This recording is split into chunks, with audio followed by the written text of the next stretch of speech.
Fong Ying went to the TV station mainly to see the result of her last scheme. As soon as she entered, she saw a good show. Yu Ping was pulling Lan Meng, blocking Li Jie's way, and was flattering him with a smile. Lan Meng looked down, and no one saw her expression. Li Jie frowned. The area was cleared, and no one was watching. But Fong Ying saw many people hiding behind the windows upstairs in the TV station, watching the scene. Fong Ying patted Lin Qi. Lin Qi stopped the car. Fong Ying took small steps and ran over. "What's going on?" she asked happily, acting like a carefree, silly big sister. She wasn't familiar with the people, so why get involved in the fuss? She had no sense of boundaries. Li Jie saw her and furrowed his brows more. "It's none of your business. Don't come to our place often in the future. Don't you have a job? Delivering things to your company is my job."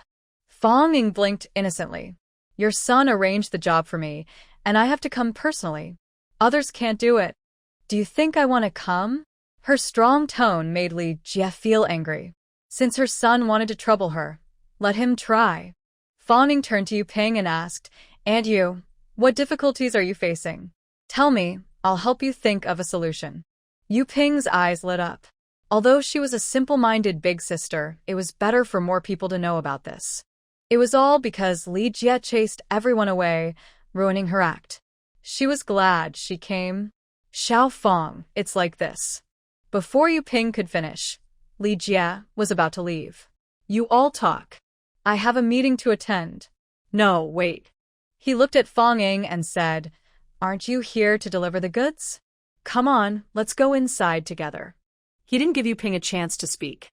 This trick works well on ordinary people, but not on Yu Ping. She was tough and stubborn. She caught up with Li Jie and said softly, "Actually, Xiaofeng, you saw everything last time. You saw my little Meng in the prop room with his son. Since that happened, the two families should meet to discuss marriage, right?" But then Li Jie's face darkened. He turned and lowered his voice. "Be quiet. That was all just a misunderstanding. How could his son marry someone like Lan Meng, who has no solid background? If he were to marry anyone, it would be Fong Yun, whose father is a high-ranking official and related by marriage to Lin Yuanfang. Their families are well matched. Lan Meng is only good for playing around with him, not his son." "There's proof," Fong Ying said. "Didn't we see everything with our own eyes? And you deliberately let Lan Meng go. Do you forget? The colleagues at the TV station definitely haven't. You can ask them." "Shut up." Li Jie glared at Fong Ying. If she weren't Fongda's daughter, he'd curse her more harshly. Fong Ying looked hurt and said, "I'm just telling the truth. I'm not making things up." "Uncle Li, have you really forgotten? You should see a doctor soon. I heard this might be an early sign of memory loss, huh?" She looked at Li Jie and loudly exclaimed, "Uncle Li, are you losing your memory?" Suddenly, several curtains upstairs started to sway wildly. "What? The station director has memory loss? Can he still work?" "Probably not. He should retire early." "Who will be the next station director?" "I think it's Deputy Director Sun." "I think it's Deputy Director Li." Don't pick sides." "Why is Director Li so young and already losing his memory? Isn't that something only old people get?" "How young?" "He's over 50. My grandpa is confused at that age too." Li Jie's had started to feel like it was smoking. He didn't hear what was said upstairs, but he could guess perfectly. "Fong Ying." He gritted his teeth, his voice trembling. Fong Ying blinked innocently, looking upset. "Isn't it true? You just forgot everything after a few days."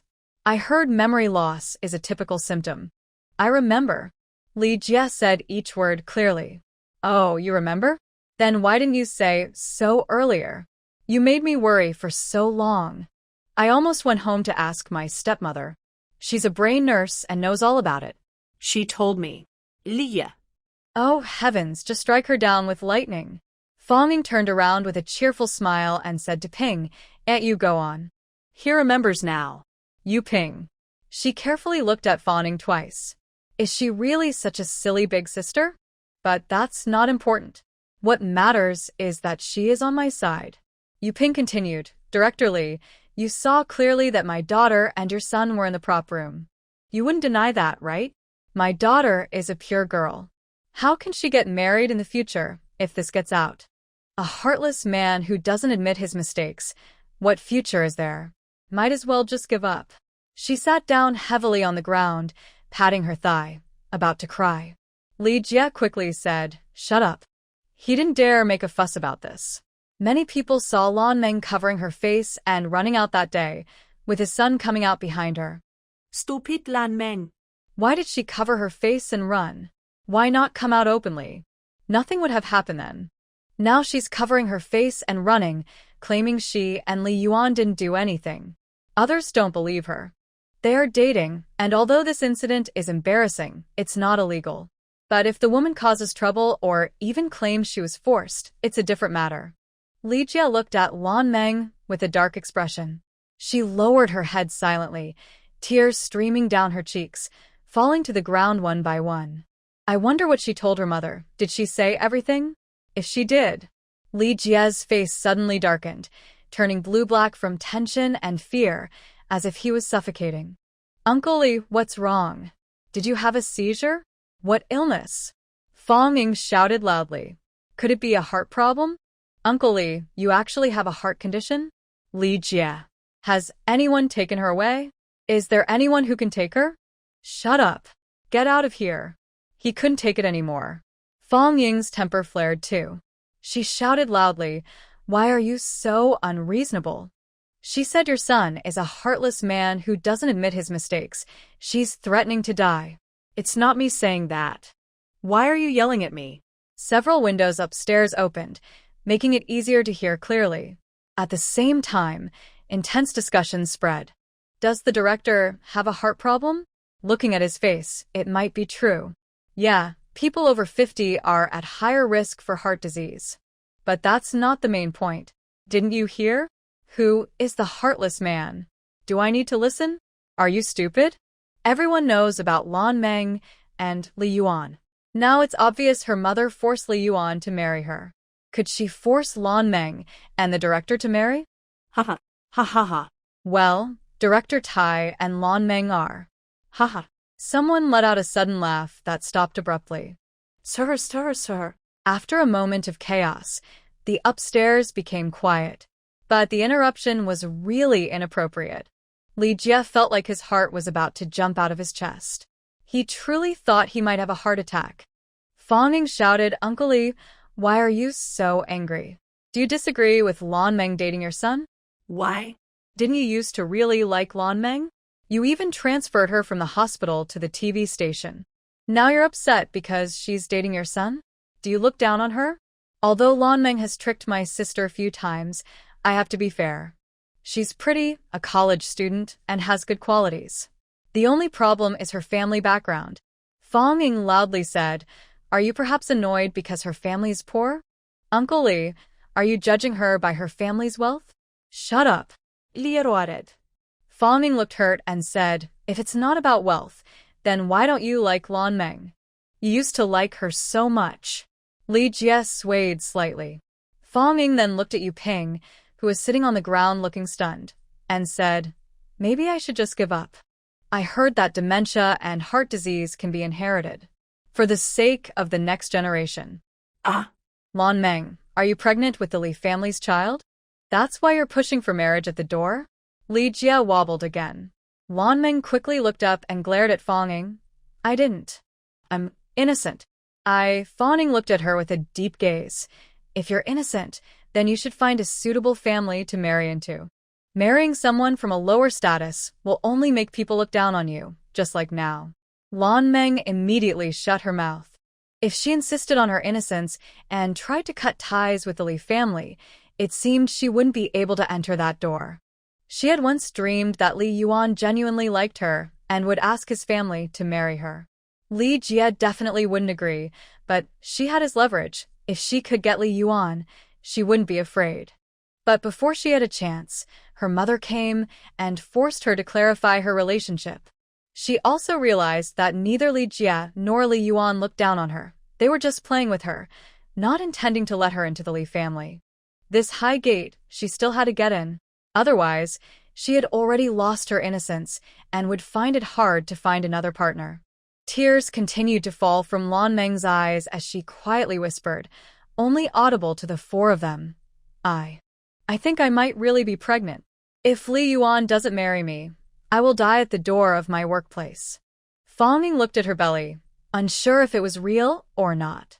In her past life, she also had a child, but not now. Who knows? Maybe she did before, but it was terminated. The current environment really isn't suitable for an unmarried pregnancy. Li Jie waved his hand again. Fang Ying loudly said, "Congratulations, Uncle Li. You're going to be a dad." "Shut up." Keep your mouth shut. Li escolted. After shouting, he was worried about upsetting this simple sister, so he calmed down and said kindly, "Don't spread this around. Otherwise, Lan Meng, a girl, won't be able to live normally in the future." Lan Meng immediately looked pitifully at Fang Ying. Fang Ying generously said, "Okay, I won't say anything. I'm very discreet." Li. Lan Meng. They suddenly became more worried. "I'm going to deliver some goods," Fang Ying said as she carried 2 bags upstairs to deliver. When she reached the procurement office, she saw Li Yuan pacing anxiously inside. She opened her mouth and said, "Congratulations, Section Chief Li. You're going to be a dad." There was a loud bang, and sounds of doors hitting walls and water cups falling to the ground came from the corridor. Li Yuan was stunned. "See? We're all so happy and silly. That's normal. First time becoming a dad." Fang Ying put down her bags and said, "Let's settle the accounts. It's okay if we underestimate a little. Consider it as a wedding gift for you and Lan Meng." Li Yuan reacted and shouted with a dark face, "Shut up. A will is really scary. You speak just like your dad," Fang Ying said. Li Yuan. What should he do now? Scold her away? She clearly doesn't understand words, so he probably can't chase her off. Should he push her out? He was a bit afraid. Fang Ying rushed over and pulled Fang Ying away. "Big sister, I haven't collected the money yet. Today, don't collect it. Just consider it as our sisterly gift," Fang Ying said. "But this gift is a bit too much, 180 yuan, Fang Ying said. "Yeah, that's a bit too much," Fang Ying agreed. She quickly ran back to the procurement office, carrying 2 bags of smoked chicken and ran out again. Li Yuan. Back in Fang Ying's office, she shut the door and scolded Fang Ying. "Why do you keep provoking him? Don't forget about your health now." She glanced at her belly. What if the Li family men act irrationally and kick her? What if they force her to abort her child, who looks like Lin Ming? "What did I do?" Fang Ying innocently said, "I just overheard Blue Dream saying she's pregnant with Li Jie's." No, with Li Yuan's child. I came up to congratulate him." A collective gasp sounded in the office. "So exciting. Is the baby Li Jie's or Li Yuan's?" Was it a slip of the tongue by Fang Ying? Or did she and the Li family father and son reach some agreement that it was Li Yuan's? I dare not think about it. I don't even dare to ask. "Do you want these smoked chickens?" Just now, Li Yuan looked so angry, I didn't dare go back to see him, Fang Ying said. "They're just 4 yuan each. Better to finish them all rather than take them back. Do you want some?" Yes. One was only 2 yuan, so of course I'll take some." Soon, 30 smoked chickens were divided among everyone. Someone couldn't help but whisper, "Is Li Yuan upset?" Fang Ying looked confused. "Exactly, I wonder why. He's about to be a dad, so why isn't he happy?" Someone whispered, "Maybe he doesn't like Blue Dream. Why would he let her get pregnant if he doesn't like her?" Fang Ying said, "What kind of person is that? It could also be." Someone raised an eyebrow, but didn't dare finish the sentence. "Or maybe he's happy to become a father." Of course, he's not happy. Imagine being a brother's father. Who would be happy about that? Some people didn't understand, their faces full of confusion. Others thought the same. A few who shared the same idea gathered together, whispering and giggling. Fang Yun was stunned, watching Fang Ying's few words push the Li family father and son into deep trouble from which they couldn't escape. After all, there's no way to prove innocence in this matter. "I have to leave quickly," Fang Ying said. "Otherwise, the director will come up and hit me." You still know that? Fong Yun, afraid she might really be hit, called colleagues in the room to go downstairs with Fong Ying. Everyone also wanted to go see the show, crowding around Fong Ying as she went downstairs. Sure enough, they saw Li Jie's face dark and pale, like he had a heart condition. Either a heart problem or he's upset about Blue Dream's family being poor, or... Oh, I shouldn't think about it. Why aren't you at work? Li Jie shouted when he saw the crowd. Wow, such anger. Does he dislike Blue Dream? Or does he feel sorry for her? Fong Ying smoothly left the TV station. Fong Yun sighed in relief. Can I still work at this TV station? Their anger is all directed at me. Since it's like this, they won't last long, Fong Ying said. Their reputation is already so bad. One day someone might send an anonymous tip, and that would be the end of them. But how Blue Dream can escape this mess if she's not really pregnant remains a mystery. She wouldn't write a flawed report like that. I'm leaving. I'm busy now, Fong Ying said. Wait a moment. Fong Yun took out 20 yuan from her pocket and handed it to Fong Ying. I got my paycheck. Take this and buy something tasty. Huh? Fong Ying said. Have you had a change of heart? Fong Yun shoved the money into her pocket and turned to leave. Fong Ying smiled and got into the three-wheeled vehicle. Lin Chi looked on and also took out 30 yuan from his pocket, handing it to Fong Ying. Sister-in-law, take this to buy some good food. Fong Ying accepted it. My little treasure knows to be respectful to sister-in-law. I didn't raise you in vain. Let's go to the market to buy some vegetables. What do you want to eat? I'll cook for you. Lin Chi immediately grinned. Whatever sister-in-law cooks, I like it all. They went to the vegetable market and bought meat and tofu. Today, Fong Ying suddenly craved tofu, spicy mapo tofu, something hot and spicy. Sour and spicy. She loved it. She left, but inside the TV station, a storm was brewing, though invisible. Li Jie was an experienced worker. He understood everything without needing to hear it. He could guess what was happening. That brat really has a sharp tongue. She just can't be trusted. Yu Ping gently asked, in-laws, when do you think we should handle things for the kids? The sooner, the better. After all, the baby can't wait. Of course, the pregnancy before marriage was something to hide if possible. Li Jie looked at Lan Meng with a grim expression. Is it really happening? Lan Meng lowered her head and whispered, I don't know for sure, but the due date is 3 days late. Li Jie's face darkened terribly, his eyes gloomy as he looked at Lan Meng. Yu Ping also muttered to herself. Just now, Fong Ying said, you clearly liked her before, and she heard it. Exactly, if she didn't like her daughter, how could she move her daughter closer to her? With this, she felt more confident. In-laws, how about next Sunday? Yu Ping suggested. And the wedding house, has Li's family prepared it for their son? What about the bride price? I don't know what the standard is in Beijing. I'll ask Fong Ying when I have time. Li Jie's eyes immediately shot toward her. Yu Ping looked delicate and weak, but she wasn't afraid of him at all. If he got angry, she could just take a hit. She was used to it. She wasn't worried about a little slap. Plus, if someone else hit her, it would cost money, not her own man. Yu Ping smiled softly. In our hometown, the bride price is 200 yuan, plus 3 turns and a bang and 72 legs. Probably the rules in Beijing are much stricter, maybe several times more. I really don't know. I should ask Fong Ying. The wedding is scheduled for next Sunday. As for the bride price, you can ask someone else, just not Fong Ying. Li Jie said with a dark face. He was angry about that girl and wanted to get her to talk. Okay. Yu Ping smiled and said to her daughter, you should talk nicely with your father-in-law. If you have any ideas, tell them yourself. I'll go ask someone else.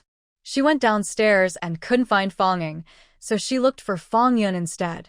Inside, only Blue Dream and Li Jie were left. Li Jie stood up and quietly locked the office door. With a soft clack, Blue Dream shivered all over. Li Jie came back and stood behind her, placing his hand directly on her belly. Blue Dream couldn't stop trembling. Li Jie smiled coldly and asked, is it mine? Or Li Yuan's? No, it's not Li Yuan's. I have nothing with him. He never touched me. Blue Dream said. What she couldn't get was the best. Before, she was just teasing Li Yuan, letting him hold her hand or touch her a little. If he actually got her, he wouldn't cherish her anymore. Humph. I hope so, Li Jie said coldly. I gave you medicine. Why didn't you take it? I did. But the medicine isn't 100% effective. It was an accident, Blue Dream replied. That's best, Li Jie said harshly, pinching her a few times and then pushed her away. Get out. Blue Dream hurried to leave.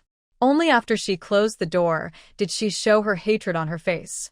Old fool. I'll kill him sooner or later. But just as she turned around, she saw Li Yuan. She shivered again. Li Yuan looked at her with a cold, terrifying gaze. In that moment, Blue Dream doubted whether marrying into the Li family was the right choice. But she had no other options. The Li family was the only high door she could enter. Listen to my explanation. It's not what you think. I am innocent. I'm not pregnant. Blue Dream cried softly, tears falling as she whispered. It's my mom forcing me to say that, or she'll jump into the river. Li Yuan sneered coldly and didn't believe her at all. If it had been before that day, he might have believed her. But that day, when his father beat him to death, he found out that his father had a relationship with her. Now, pretending to be innocent was just disgusting. Blue Dream didn't expect Li Jie to tell his son about it. She made a mistake. Li Yuan pushed her aside and went into Li Jie's office. Soon, loud sounds of things being thrown could be heard, but they quickly stopped. Blue Dream hurriedly walked away. Anyway, the wedding was settled. She thought she could get through the door first. As long as she wanted, there was no man she couldn't win over. Her experiences since childhood made her very confident in this. In the past, women could always win her over, but the first person to fail was Fong Ying. Then she lost everything. Now, no one in the office likes her. Sure enough, as soon as she entered the office, she was teased. Hey, little pregnant lady is here, a colleague said sarcastically. How many months? Still not showing? Who is the father of the baby? No need to ask, isn't it that someone? Who is that someone? Everyone teased. Hey, maybe we're all wrong. Such a shameless woman who knows if she has other lovers outside. That's true. They didn't give Lan Meng a chance to speak, mocking her all at once. Lan Meng only then realized that although she had told Fong Ying she was discreet, she had immediately spread the news all over the office. That's even harder to handle than if Li Yuan found out. I'm not pregnant, she insisted. Dr. Sun came over. Come, I'm a traditional Chinese doctor. I can check your pulse. Let me see how many months you are and whether the baby is developing well. He reached out to hold Lan Meng's hand. Lan Meng turned and ran away. What more could be said? Everything was understood without words. Her reputation was completely ruined. Yu Ping staggered over to Fong Yun, asking about the dowry customs in Beijing and also announcing that Lan Meng and Li Yuan's wedding was scheduled for next weekend. Everyone will come to celebrate, Yu Ping said happily. By the way, Fong, I want to ask you about the dowry rules in Beijing, she said, nervously tugging at her sleeve. You know my family situation. So poor we can't even afford medicine. The whole family depends on Xiao Meng. I'm worried I can't afford the dowry and that Li's family will look down on us. Everyone at work was very sharp, and Fong Yun was especially clever. As for Fong Ying, she was like a fairy.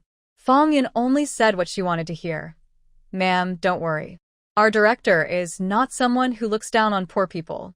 And as for the dowry, it depends on the customs of the bride's family. Whatever you have is enough. Don't compare it to Beijing. The bride price is based on Beijing's customs. Oh, that makes me feel better, Yu Ping said. In our family, the bride's dowry includes a set of clothes, 2 quilts, a wash basin, and a spittoon. That's considered a very good dowry. Many families don't give anything at all, and the daughter just goes empty-handed. But I'm not that kind of heartless parent. I'll give the best we can. You are truly a kind mother.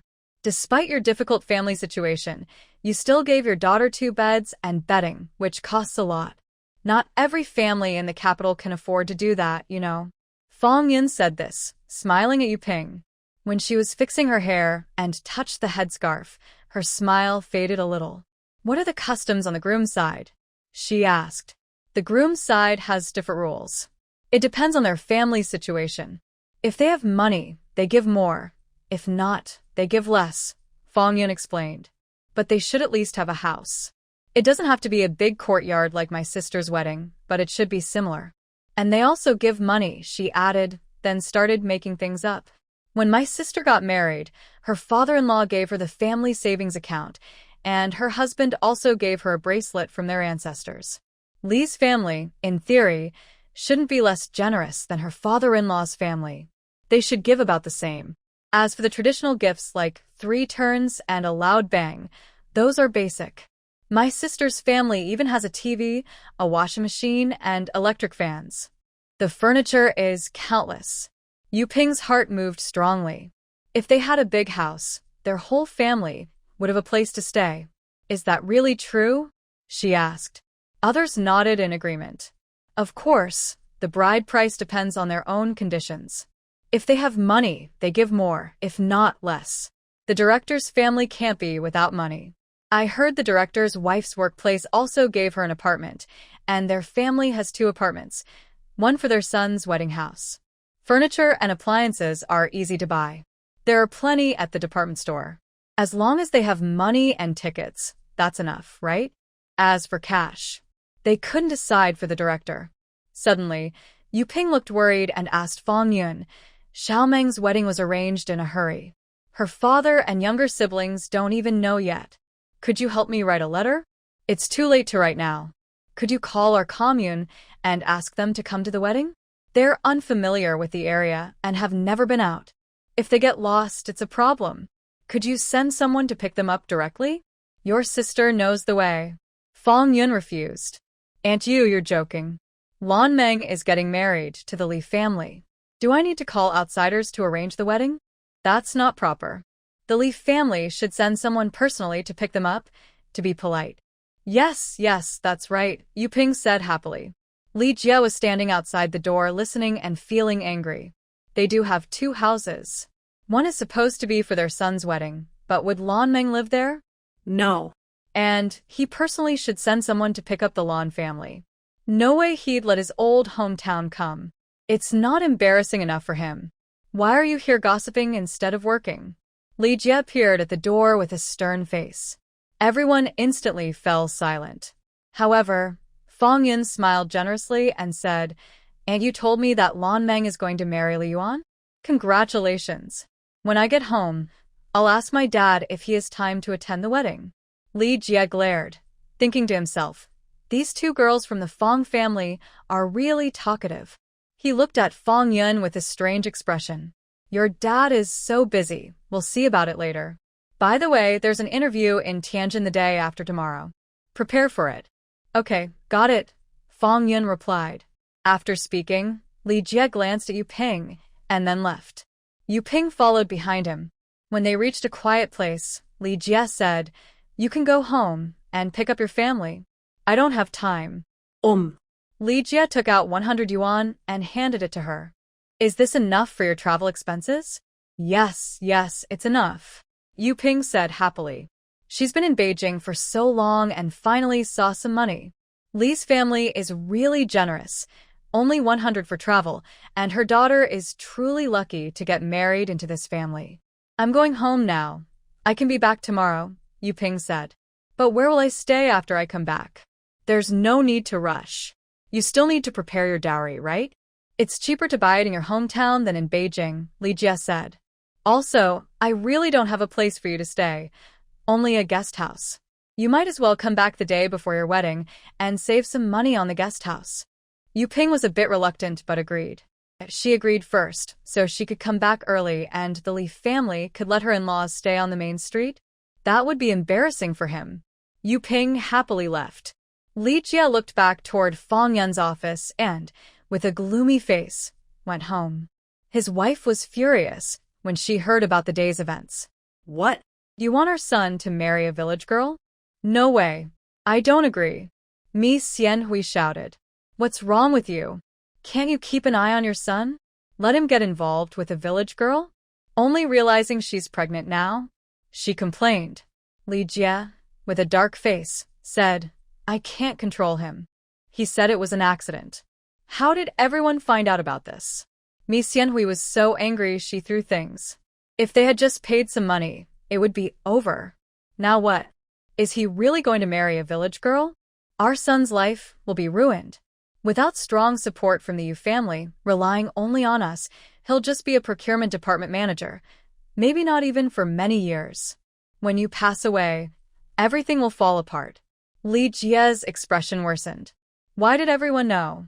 It was all because of that mouthy girl. Suddenly, the phone in the house rang. There was a call at his home. Li Jie composed himself and answered, Hello? Who is this? In front of others, he always appeared energetic. On the other end was an old friend who asked directly, Old Li, I heard you have a heart problem? Is it serious? What did the doctor say? Li Jie almost crushed the phone. That's not true. Don't listen to their nonsense. Who said that? There was a pause on the line. Then the friend said, Don't worry about who said it. Everyone's talking about it. Old Li, don't be afraid. If you're sick, we'll treat it. Once it's healed, it's gone. Just listen to the doctor. Suddenly, with a loud snap, Li Jie rudely hung up. Before he could curse, the phone rang again. He took a deep breath and answered. Hello? Old Li, I heard you have early memory loss. How could you get such a disease? What should we do? Li. Fong Ying, I'm not done with you and your sister. Li Jie kept hanging up the phone until he finally broke it. Then a neighbor came to visit. Old Li, I heard you. Shut up. I'm not sick. No memory loss. No heart problems. I'm perfectly fine. He shouted. But his face was purple and he looked agitated, like he was having a mental episode. The neighbor nervously tried to comfort him. Okay, you're fine. I have problems too. Oh, don't be angry. Don't be angry. He looked like he was trying to calm a confused person. Li Jie was furious and yelled, Get out. Leave. The neighbor was annoyed. I came to help, and you tell me to leave? Fine. The neighbor left and told everyone he thought Li Jie had mental health issues, along with heart problems and memory loss. Others became more curious. How could he suddenly have so many illnesses? They wanted to check on him. But Li Jie, growing more agitated, chased them away. There's no official diagnosis of mania, but if there were, Li Jie probably had it. Still, things weren't much better. People outside were saying he was seriously ill. Fong Ying happily left work with Fong De, going to look at a house together. Why do you have to offend him like that? Fong De said helplessly. Huh? Dad, do you have early memory loss? Have you forgotten how he used to bully my sister?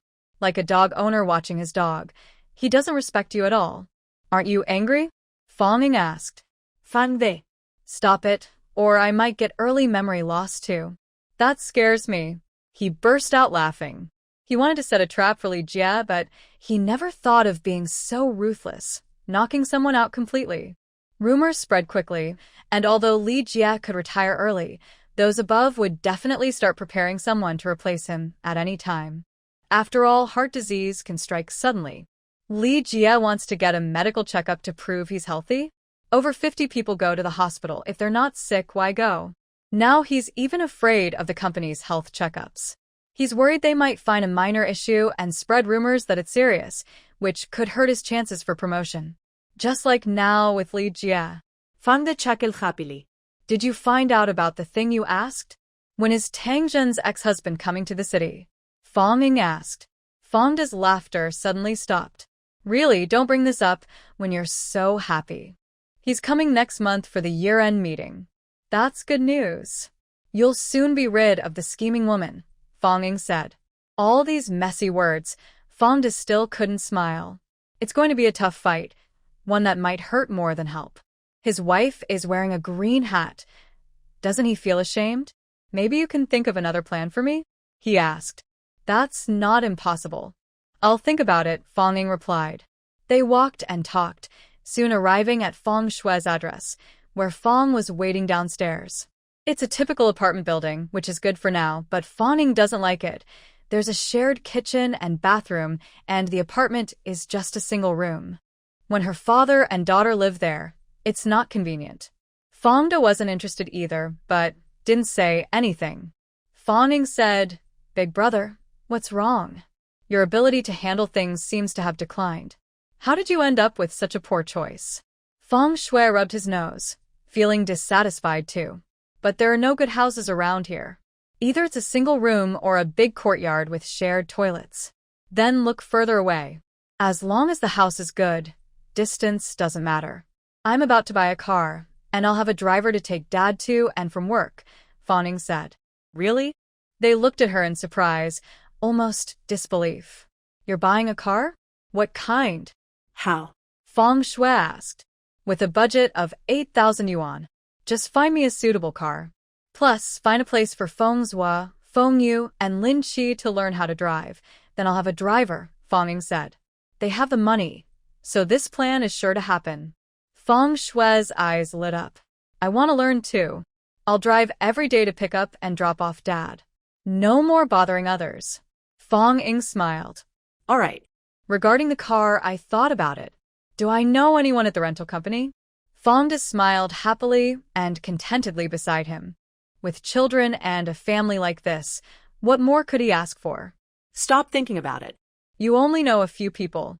Leave this to me, he said, then asked Fanging, which company is the car registered with? A food factory or what? It's registered with a craft goods factory, Fanging replied. She had full authority over this, so of course she chose that one.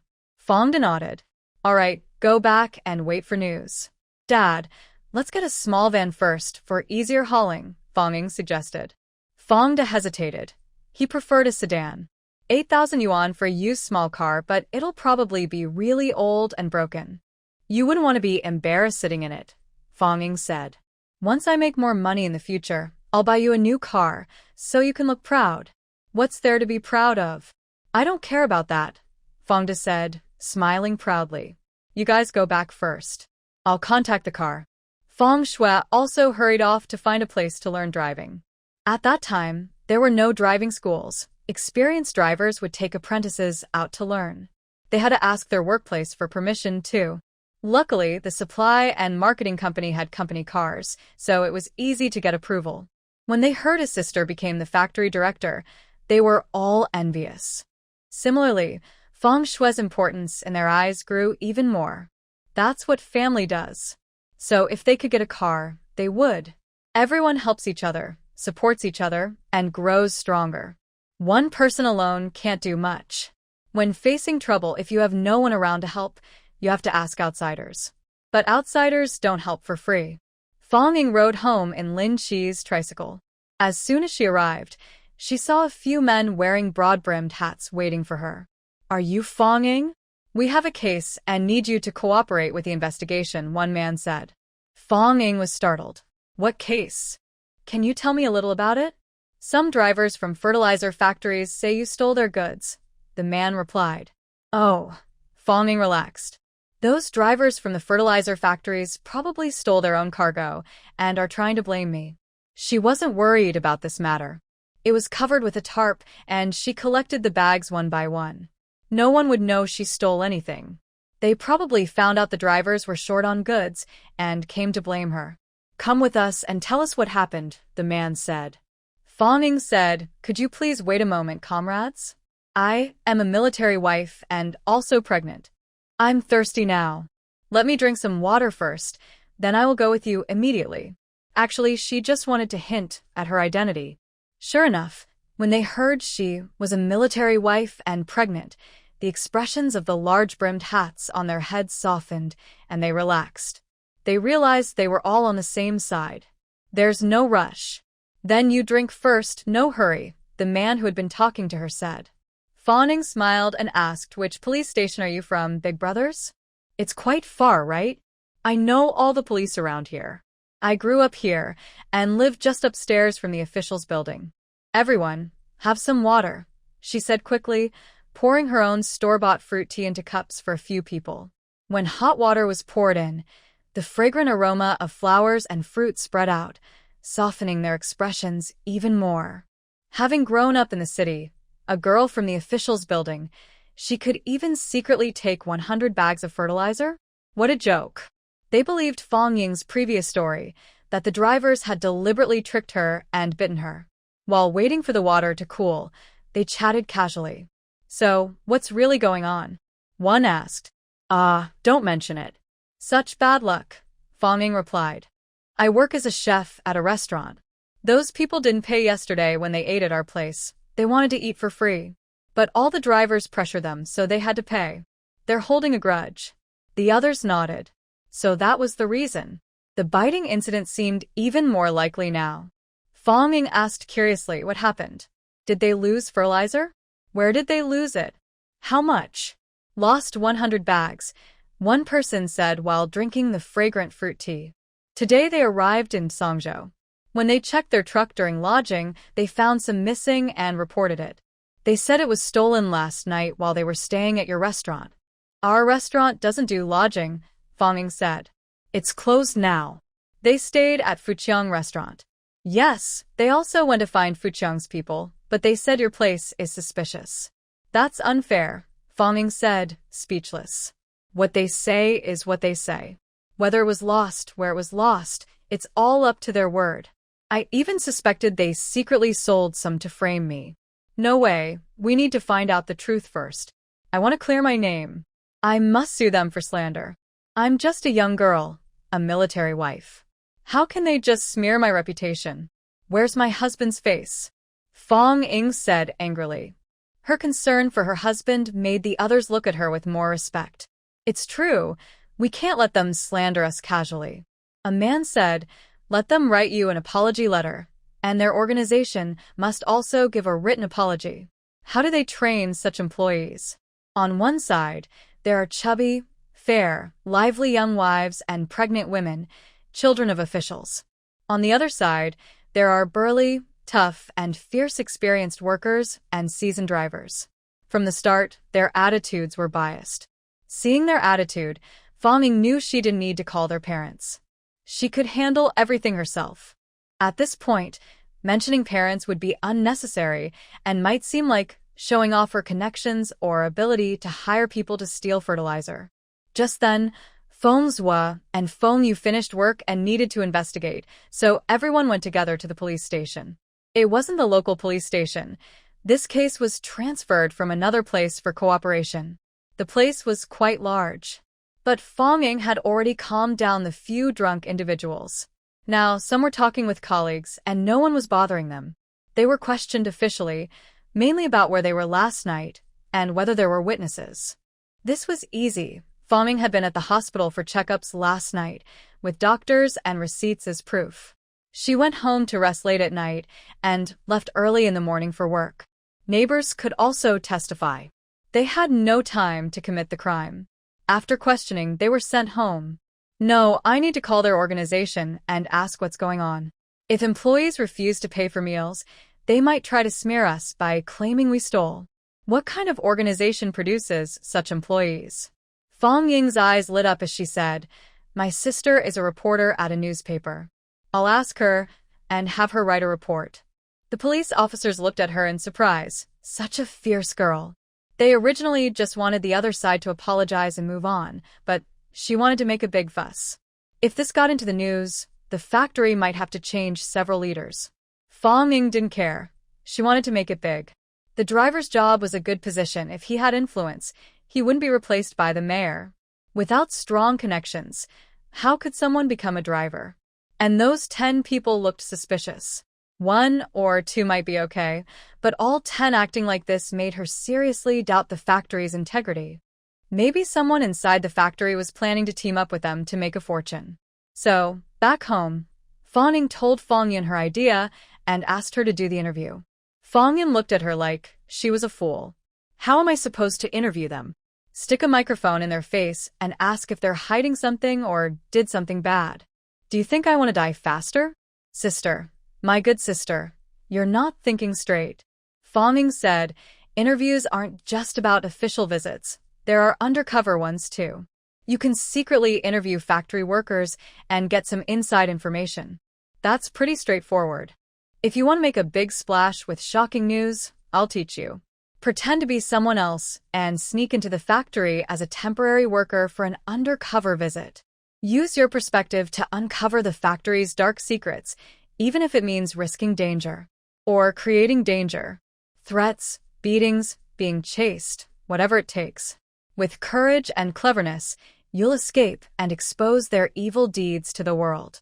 You'll become a top journalist. A jolt of energy shot through Fong Yun's feet into her brain. She didn't know if she'd be famous someday, but right now she was burning with passion, full of excitement. She wished she could turn into a temporary worker and sneak into that factory right now. She wanted to be the top journalist. She wanted to be famous. Fong Ying looked at her sister with amusement. She knew her sister had this ambition. But in her past life, her dreams hadn't had time to grow before she got married, and the Li family's prison-like control dragged her into. The Li family. She'd deal with them after Lan Meng was inside. Fong Ying continued, when you report, start with how a few drivers ate for free, and also introduce our Dongxing restaurant. Suddenly, Fong Ying interrupted, are you saying they spent 100 yuan on one meal? Fong Ying. He better not mention that. Just say our restaurant has great food, customers come every day, and business is booming. Mention the winter vegetables out of season, that kind of thing. Also, promote our chef Xiao Fong, who can make a full Chinese banquet. She's also the founder of Juawei Duck Neck. What's Juawei Duck Neck? A hot item on trains. If you don't take the train, you can't get it.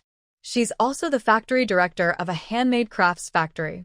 She invented storage boxes and bicycle side frames. Stop, enough. Shut up.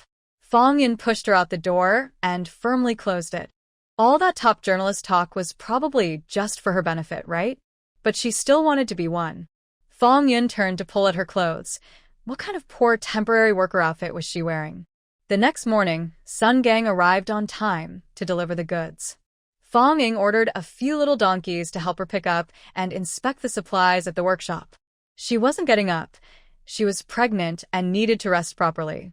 The reason for her frequent tiredness and sleepiness has finally been found.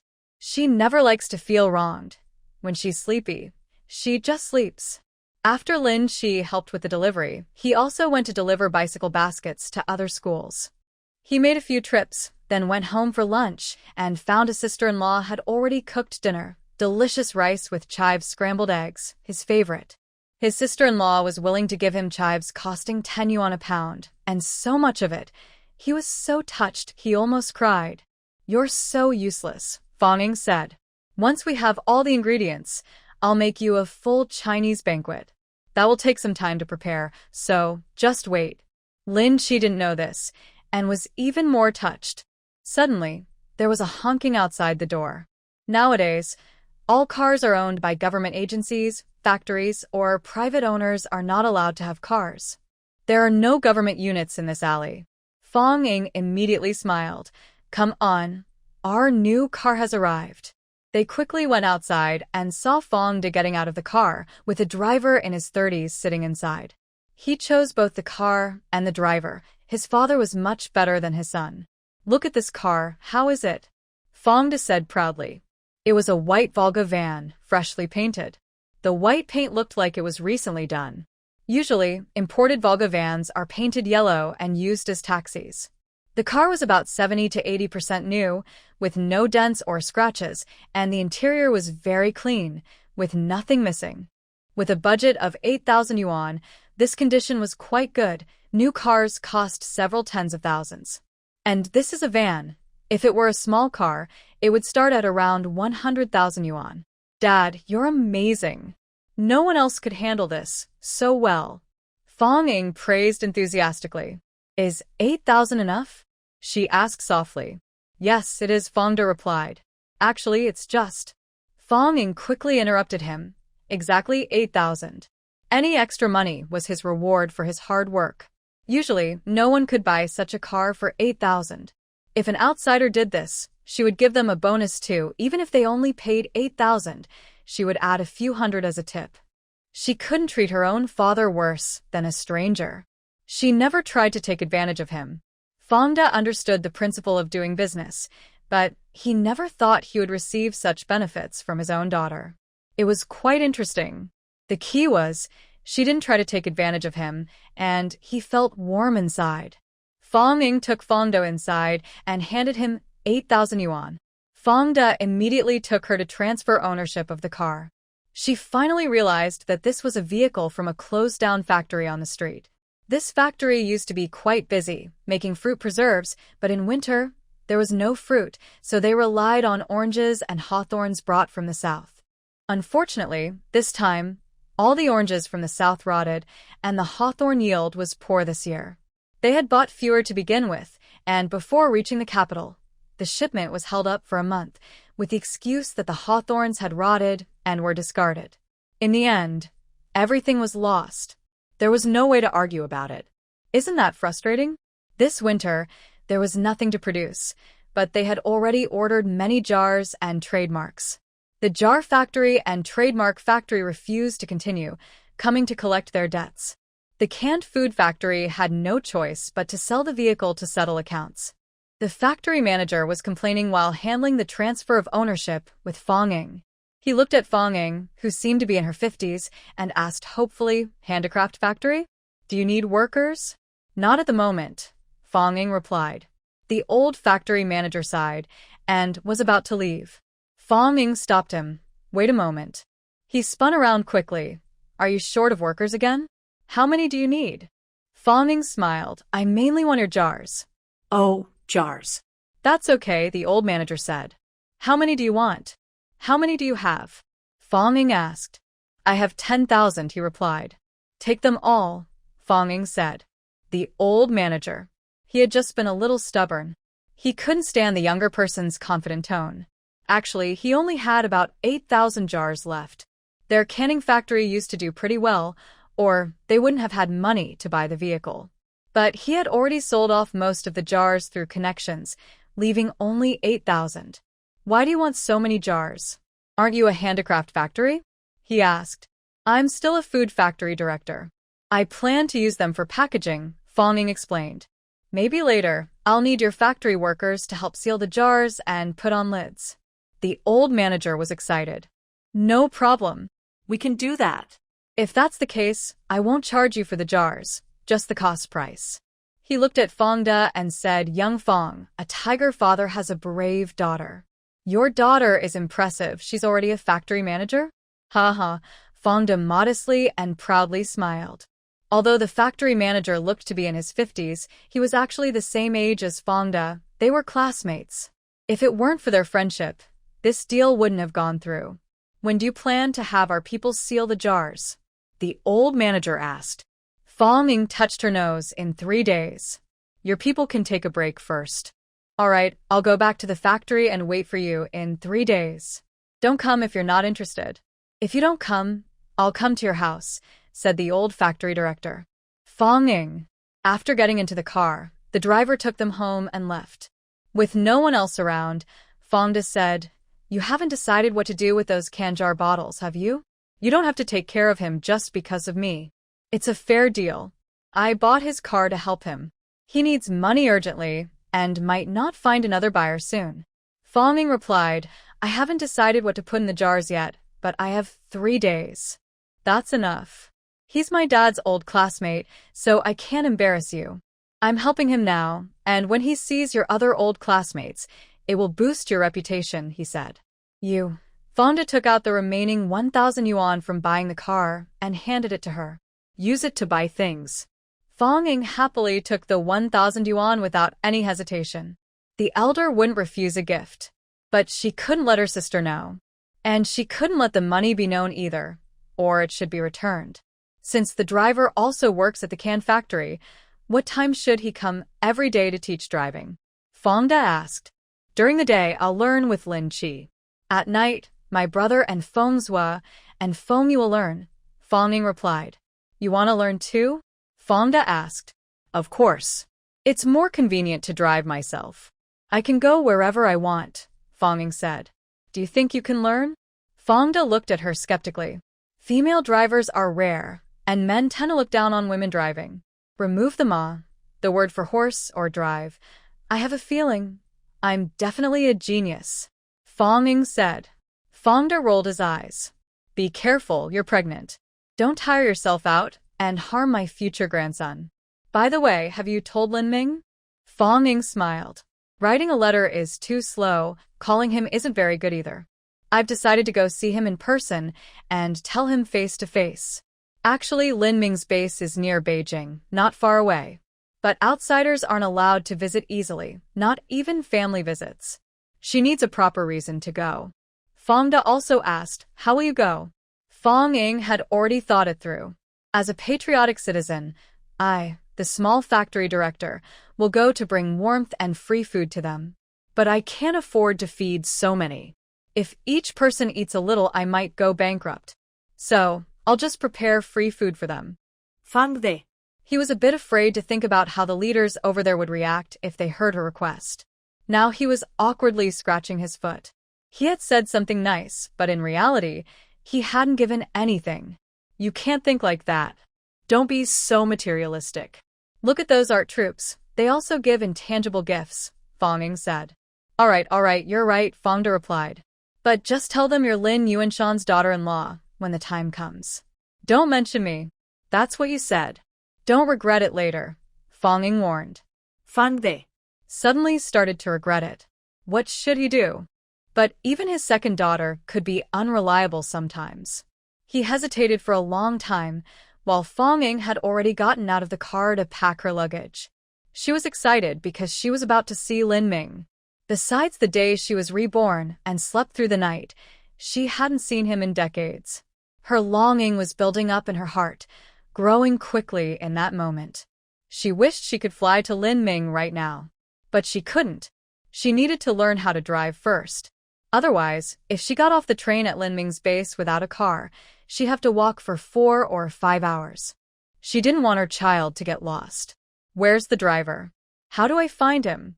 I want to learn to drive right now, Fong Ying said, dropping her half-packed luggage and running back.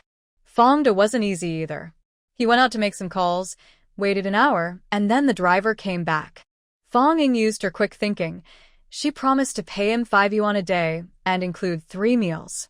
The driver instantly turned into the gentlest coach ever, speaking so softly she didn't dare raise her voice.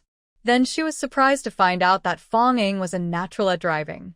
She understood all the theory right away, and with a couple of practice runs, she could drive well.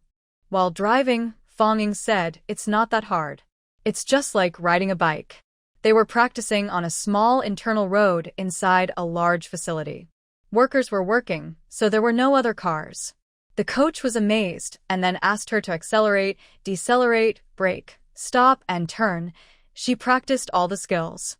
Fong Ying pretended to struggle a little on the first try, but by the second, she was ready, and by the third, she was almost at a level to go on the road. Did you learn to drive before? The driver asked. Fong Ying smiled mysteriously. Sure, I secretly drove a vehicle at a certain place. Don't tell anyone, especially don't tell my dad. The driver nodded, understanding. No wonder. Don't worry, I won't tell. If he did, he wouldn't get his 5 yuan a day anymore. He boldly let Fong Ying start driving, and he was relieved to see she was still very steady. She didn't get flustered even with all the bicycles on the road, so he felt assured. The two of them practiced on the road all afternoon, with Fong Ying driving the whole time. They only went home when it got dark. When they reached the door, Fong Ying honked twice. A few seconds later, a group of people ran out. Wow. Sister-in-law, you can drive now. So impressive. Lin Yu exaggerated. But looking at the small car, his surprise was real. Owning a small car now, whether new or old, as long as it can run, gives a sense of pride comparable to owning a big airplane in the future. Ferraris are not enough. Their rarity is like a big plane. Small planes are not enough either. Lin Qi, Feng Zhua, and Feng Yu all looked at the car with shining eyes, watching Fong Ying. Sister-in-law, have you learned how to drive? Lin Qi asked. The driver got out proudly and announced that after a day of teaching, Fong Ying was now a qualified driver. Fong De didn't believe it. He thought the driver was just flattering Fong Ying for 5 yuan. Come on, Dad, I'll take you for a spin, Fong Ying said. No, I want to live a few more years, he refused to get in the car. Then forget it, Fong Ying said to Lin Qi and Feng Zhua, "You guys go learn to drive. And me, how can I be left out?" Feng Shui just finished work, threw down his bike, and said. He also brought good news. Ignoring the distance, he found a nice apartment today, 2 bedrooms, 1 living room, in a new building near the second ring road, beside the moat. Hearing this, Fong De immediately asked the driver to take them to see the house. This time, Fong Yun also went along. No, the whole family, including Feng Zhua and Feng Yu, all squeezed into the small car and went together. So, it had to be a van. Even if they weren't checking for overload now, no other car could fit so many people. The house was very nice, on the second floor, clean, furnished, ready to move in with just bedding. Fong De couldn't wait and said, "I'll move in tonight." Fong Yun also said, "Then I'll move in too." Fong Ying said, "I'll help you carry your luggage right now." Fong De and Fong Yun looked at her. Was she in such a hurry? Should she pretend a little? "I'm doing this for you. I saw that neither of you wanted to stay at my place for a second longer. You look miserable. How could I bear to keep you? To let you suffer?" Fong Ying said. "That made sense. Dad and older sister, from now on I will arrange for someone to drive a van to take you to and from work every day, okay?" Fong Ying said. Fong De thought for a moment and said, "No need. The office is not far from here. I can ride my bike and it only takes half an hour." Fong Yun also said, "I'll ride my bike to work too. Otherwise, you only drop me off and don't pick me up and I'll have to walk back?" Fong Ying giggled. The more they spent time together, the more her true personality showed. She simply couldn't hide it. The group took the car back home again, then those learning to drive practiced, and those packing their luggage did so. Fong Yun pulled Fong Ying aside quietly and said, "I think what you said last night makes a lot of sense. I want to do some undercover investigation. It's not urgent." Fong Ying replied, "Actually, it's quite urgent. It's best to use this incident with the driver refusing to pay for the meal as a starting point. Then they also stole fertilizer and got caught, and they slandered me. You see, you're upset that your sister was wronged and is risking herself to find out the truth. This undercover investigation has a complicated but strong reason, and it makes a good story. Just give yourself a role as a caring sister, and you'll be very popular. Even if the news doesn't up, you will." Fong Ying said, "Once a role is set, it must be maintained. Otherwise, if the role collapses, everything is lost." She was content with that, just lying in her sister's role and being spoiled. How could she not be spoiled? Threatened to expose her. Fong Yun hadn't thought of all this yet. She just thought the angle was really good with enough story appeal. Ordinary people love to watch that, and it would become popular. "After I finish this interview, I'll tell the station and go immediately," Fong Yun said. "I suggest you don't tell the station," Fong Ying replied. "Li Jie isn't reliable. I'm worried he might gossip and leak something. If that happens, your life could be at risk." "That's true. But this undercover work will take a long time, at least half a month or a month. If I don't go to the office for so long, I'm afraid Li Jie will fire me. He probably won't approve such a long leave," Fong Yun said. "That's easy. How are your relations with your old newspaper? Ask them to find a reason to transfer you back for a month or 2, Fong Ying suggested. Fong Yun's eyes lit up but hesitated. "I'm afraid I won't be able to go back once I transfer. That newspaper was a small one, not as good as the local TV station. Both fish and bear's paw, you want it all, then I can't help you," Fong Ying said. Fong Yun struggled for 2 seconds and said, "Then I'll contact the newspaper. Once her undercover investigation becomes a hit, not to mention the local TV station, she might even get to the national channel." Thinking this way, she happily discussed the details with Fong Ying. That day, she also did her homework and found out the location of the factory. It was in the neighboring province, right next to the capital city. It was a medium-sized fertilizer factory that produced fertilizer mainly for sale in other regions. Actually, this was against the rules. In today's society, every city needs to be self-sufficient, with its own clothing factories, food factories, fertilizer factories, and many others. Not just a city, even a commune must have everything.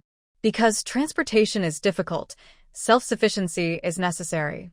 But the news she heard about this fertilizer factory was that it almost never sold locally. Instead, it shipped to other regions, even if it costs more to transport. You wonder what they're thinking? Fong Yun asked. Are they just trying to sell more, or are they colluding with drivers to earn some extra, unofficial income? Fong Ying smiled. Her sister was still young and inexperienced, and now information didn't flow as easily, so she hadn't seen much. Big sister, there's an old saying, it's better to gamble close to home than far away. If you're caught cheating at home, it's embarrassing, Fong Ying explained.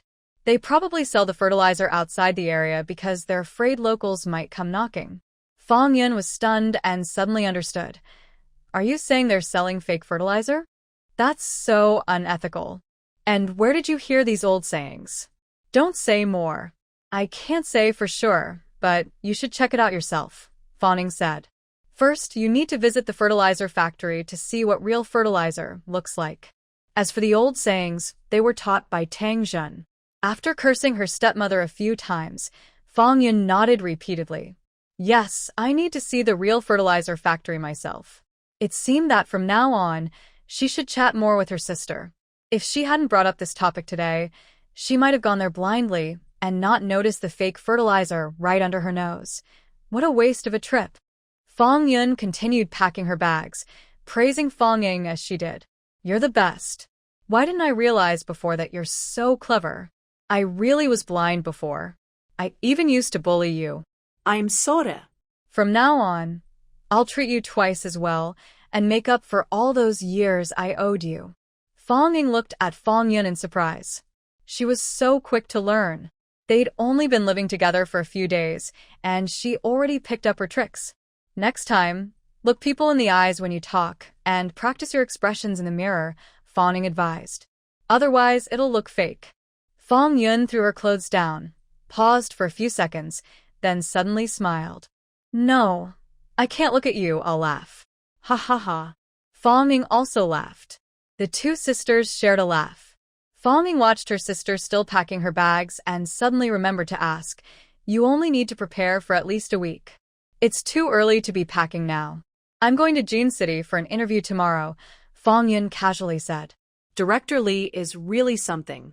Even when he's so busy, he still arranges work for me. This interview will take 3 or 5 days. Is he worried I might cause trouble at his son's wedding? That's impossible. I don't have your influence, Fong Ying replied. He should have sent you away, but he didn't. Ha ha. She laughed for a while. She also told Fong Ying how she discussed bride price and dowry with Yu Ping and mentioned that the Li family owns 2 houses. I think Yu Ping is feeling more alive. She even wants you to send someone to bring her whole family over. It's really too much. She shook her head. I've never seen anyone so unreasonable. I used to think Lan Meng was great, but I was blind. After talking for a while, she noticed Fong Ying was silent. She turned around in surprise and saw Fong Ying with a serious face, expressionless, but with a commanding presence. At that moment, she was no longer the cheerful little sister. Fong Yun was stunned and fell silent, forgetting what she was about to say. Fong Ying looked at her and asked, when did he arrange the work for you? Right after I finished talking to Yu Ping. He was angry at the time, Fong Yun replied. Was he angry and still had the energy to arrange a normal job for you? Fong Ying asked. Fong Yun's heart suddenly tightened. Yes. He's not the kind of person who keeps things separate. When he's angry, he just yells and breaks things. Even when arranging work, it's just to tease people. I didn't think of that before. But at that time, Li Jie only mentioned interview and told her to go, which seemed very normal. What should we do now? Fong Yun asked. I'm not going. You can't hide forever, Fong Ying said. You should find out who will be going with you tomorrow. I'll go with you. Although she didn't know if there was real danger or what kind of danger, Fong Ying's words made Fong Yun tear up instantly. I really was too reckless, she choked. I'm telling the truth this time. Fong Yun couldn't sleep well. When the driving students returned, she immediately begged Fong Ying to drive her to her colleague's house to ask around.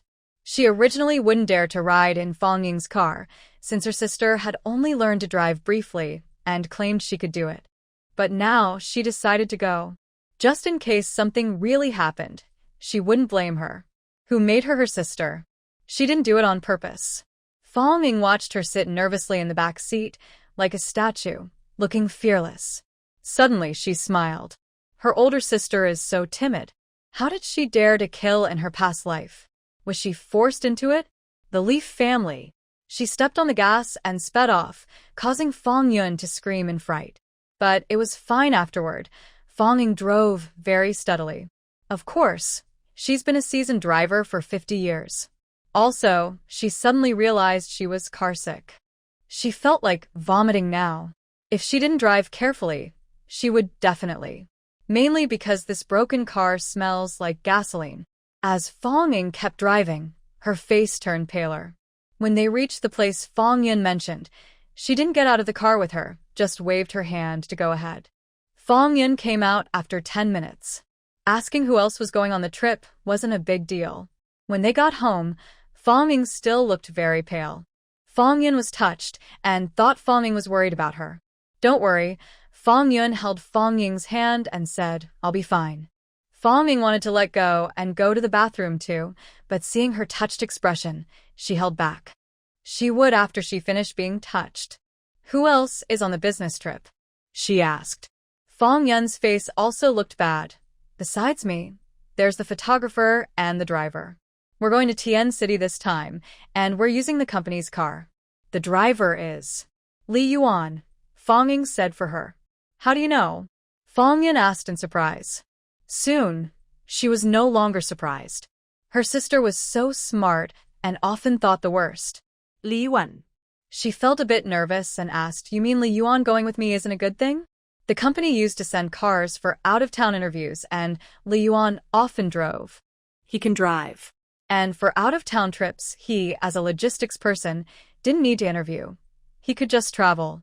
Fong Yun added, but he's been to Tien City less than 20 times and over 80 times. Usually, he doesn't go on interview missions there, but this time. Fong Ying coldly interrupted her thoughts. This time, it's for you.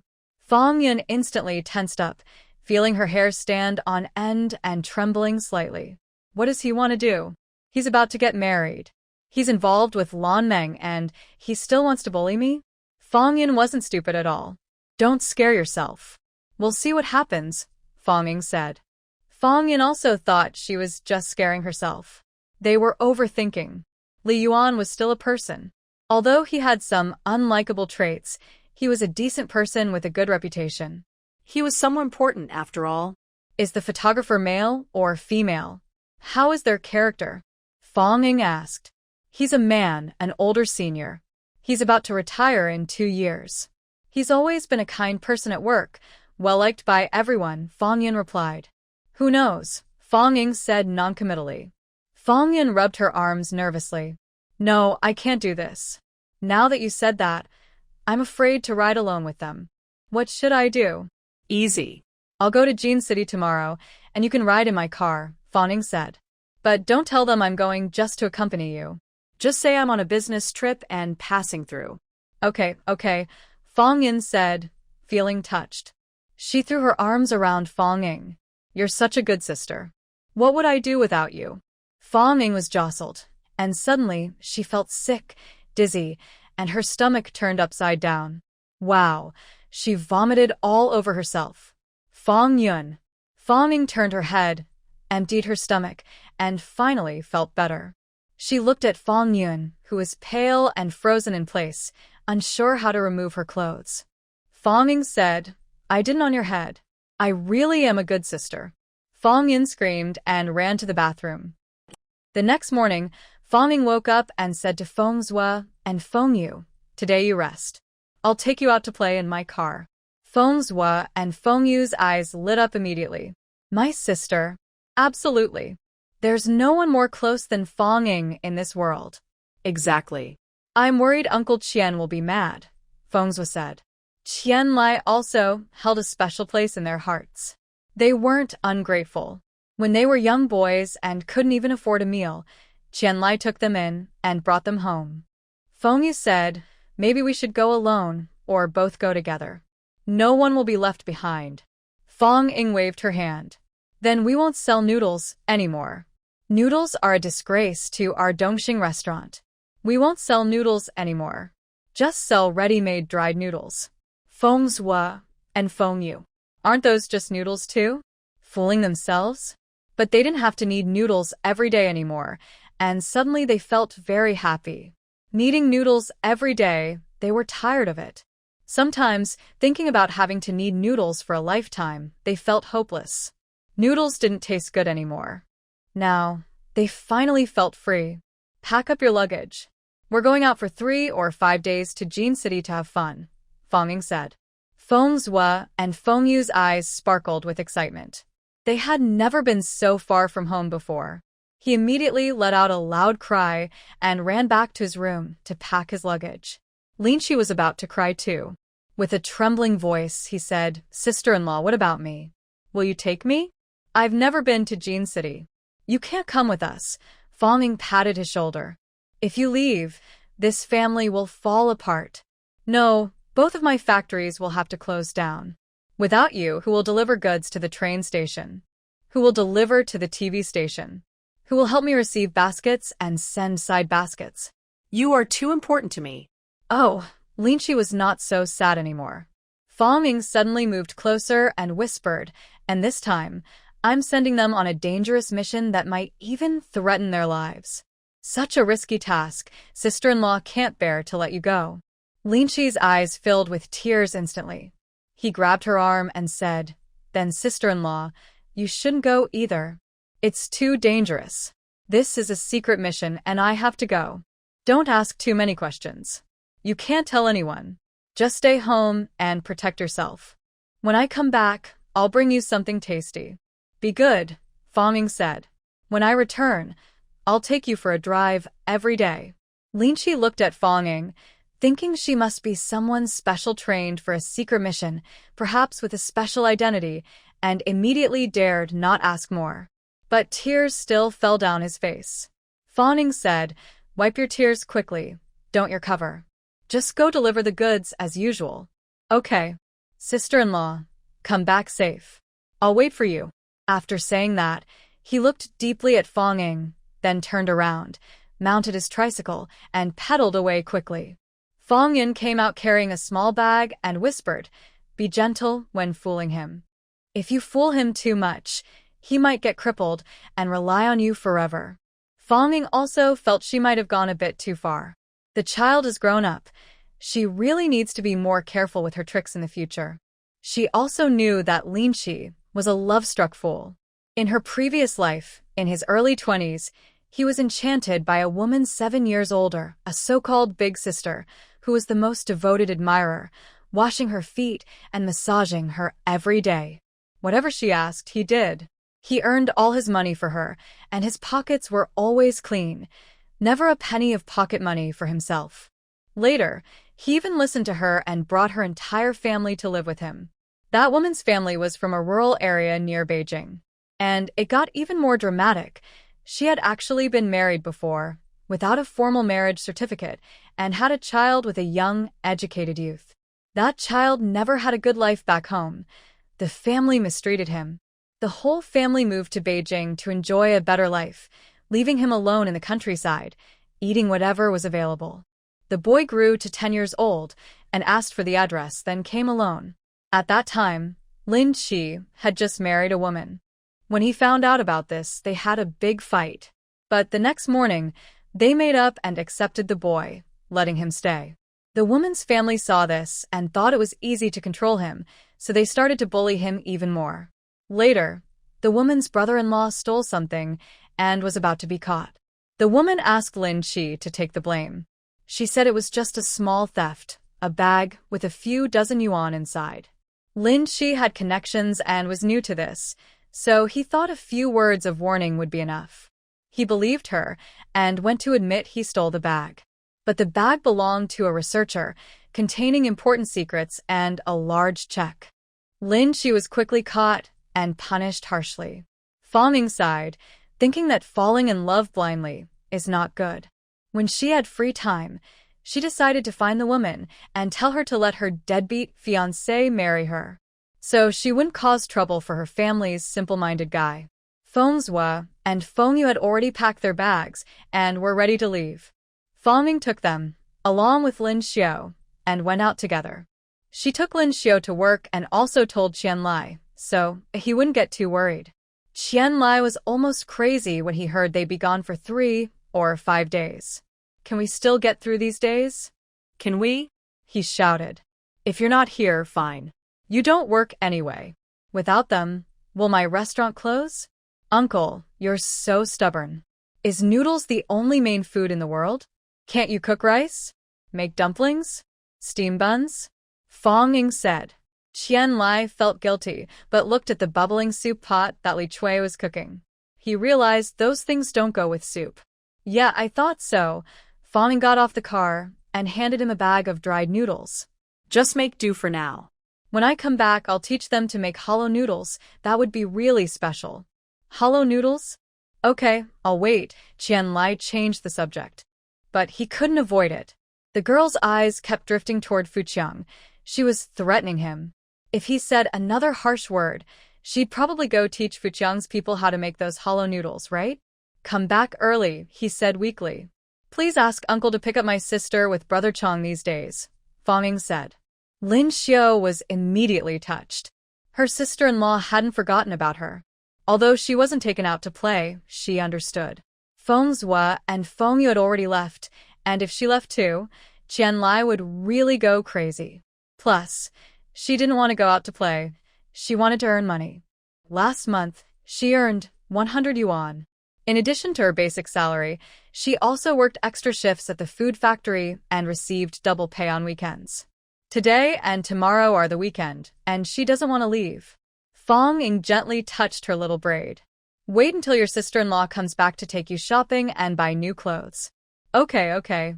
Lin Xiao nodded happily. The 18-year-old girl finally has the innocence and cheerfulness that should come with her age. Otherwise, she might have been overwhelmed by her family before. Feng finally drove back to the city, to the TV station. The car stopped at the gate, and Feng got out alone. Li Yuan and Li Jia were in the yard, next to an old jeep. Seeing Feng Yun, Li Jia immediately started scolding her loudly. What time is it? Huh? What time is it? Are you going to work or not? Did you forget you have a business trip today? Making so many people wait for you. Leave now and you'll be late. What if it affects the interview? Can you take responsibility? If you have this attitude at work, go back to the newspaper. Our TV station can't afford a spoiled girl like you. He tends to be harsh. If it had been before, Feng Yun would have burst into tears right there from his scolding and felt ashamed to face anyone. She would also think he was right, she was late and in the wrong. But now, just looking at his face made her want to. She lowered her head, clutching her bag tightly. The director is right. I don't deserve to stay at the TV station. I'm going back to the newspaper now. After saying that, she turned to leave. Li Jia's face stiffened. Come back. Didn't the director say I shouldn't stay at the TV station? Feng Yun replied. Li Jia's face darkened further. Fine, acting spoiled. Thinking the TV station. He suddenly held back his temper. If you want to leave, you can. Finish your current tasks first. Others have their own work. No one will cover for you. When you're done, go wherever you want. Feng Yun kept her head down and said nothing. Actually, she was just testing whether she had to go no matter what. If it had been before, if Li Jia had scolded her like this, she would have turned around and left immediately. He would have yelled even more fiercely, delighted to see her leave the TV station, or even immediately send her back to the newspaper with a transfer order.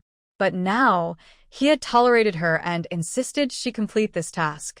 Feng Yun trembled slightly, her mind becoming calmer. Let's go, she said directly, getting into the back seat of the jeep nearby. The cameraman silently grabbed his bag and got in the car, sitting in the front. Li Yuan sat in the driver's seat and started the car. The jeep drove out of the yard, with Feng following behind in her car. Because I parked at an odd angle earlier, the people in the yard didn't see Feng Yun get out of this van. The car didn't go far before Feng Yun said, "Stop." Why? Li Yuan asked cautiously, not stopping the car.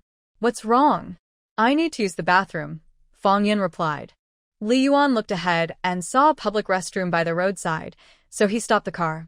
Fong Yun got out and said, my sister is also going to Jean City. It's on the way. You can go ahead, and she'll follow behind. What? Li Yuan didn't understand. Fong Ying had already stepped out and waved to him. Highly handsome.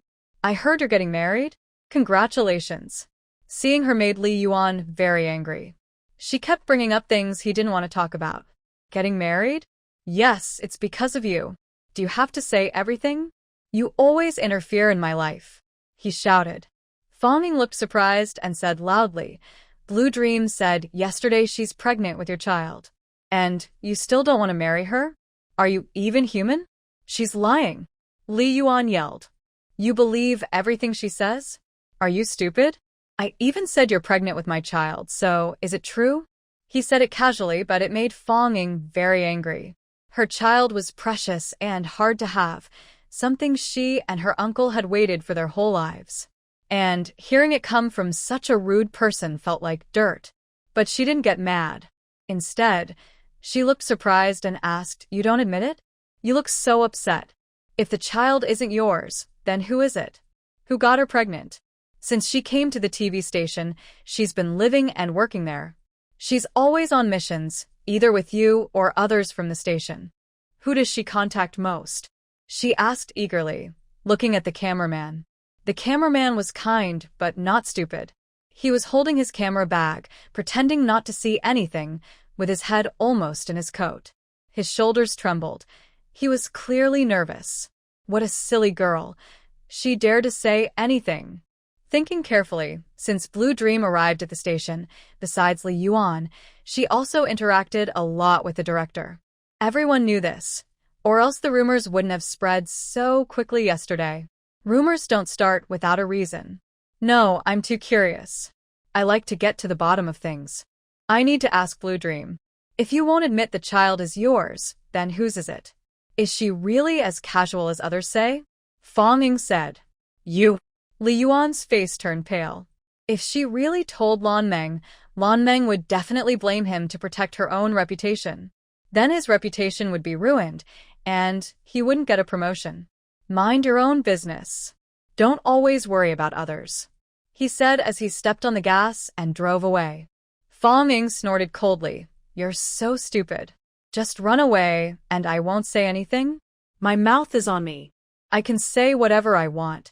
I'll tell them when I get back. Fong Yun. The two got in the car. Fong Ying followed behind Li Yuan, but he drove so fast that she lost him for a moment. Fong Yun was anxious. What do we do now? She realized there was no way to guard against everything. Better to lure the thief out and catch him. Don't worry. As long as he's interested, he'll wait for us ahead.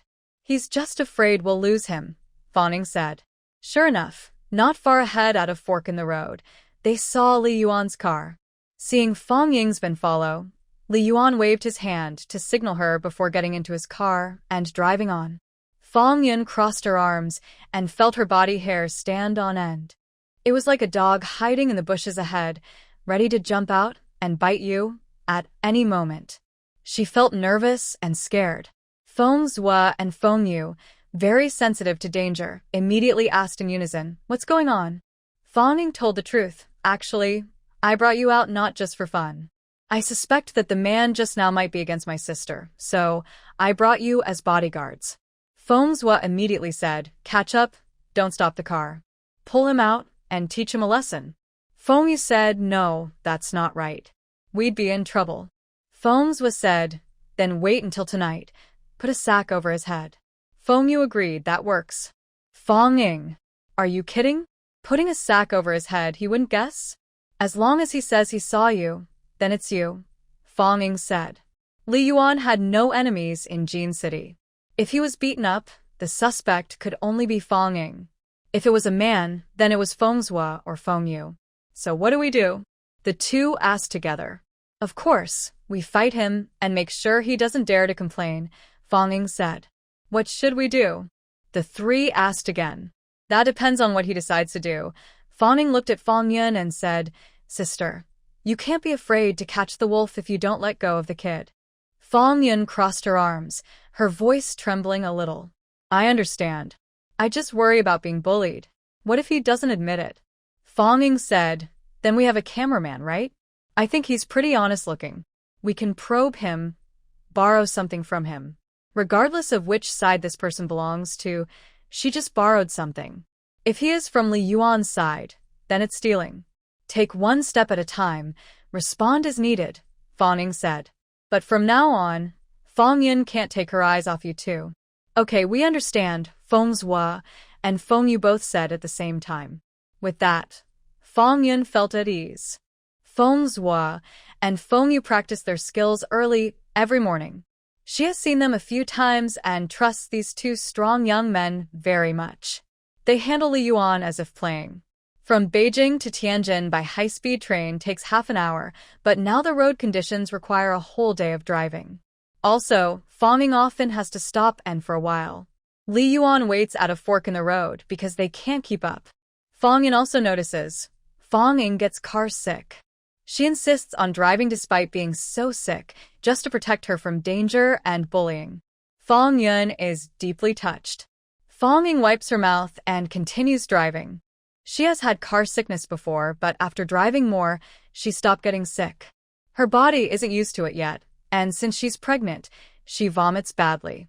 But after each, she secretly drinks some space well water, which helps her go another few dozen miles. By the time they reach Tianjin, it's already dark, and today's interview task is impossible to finish. But judging by Li Yuan's calm demeanor, he's not worried at all. It seems the so-called interview task might not even exist, or if it does, it's not important. Let's rest here tonight, Li Yuan said, parking the car in a guest house yard.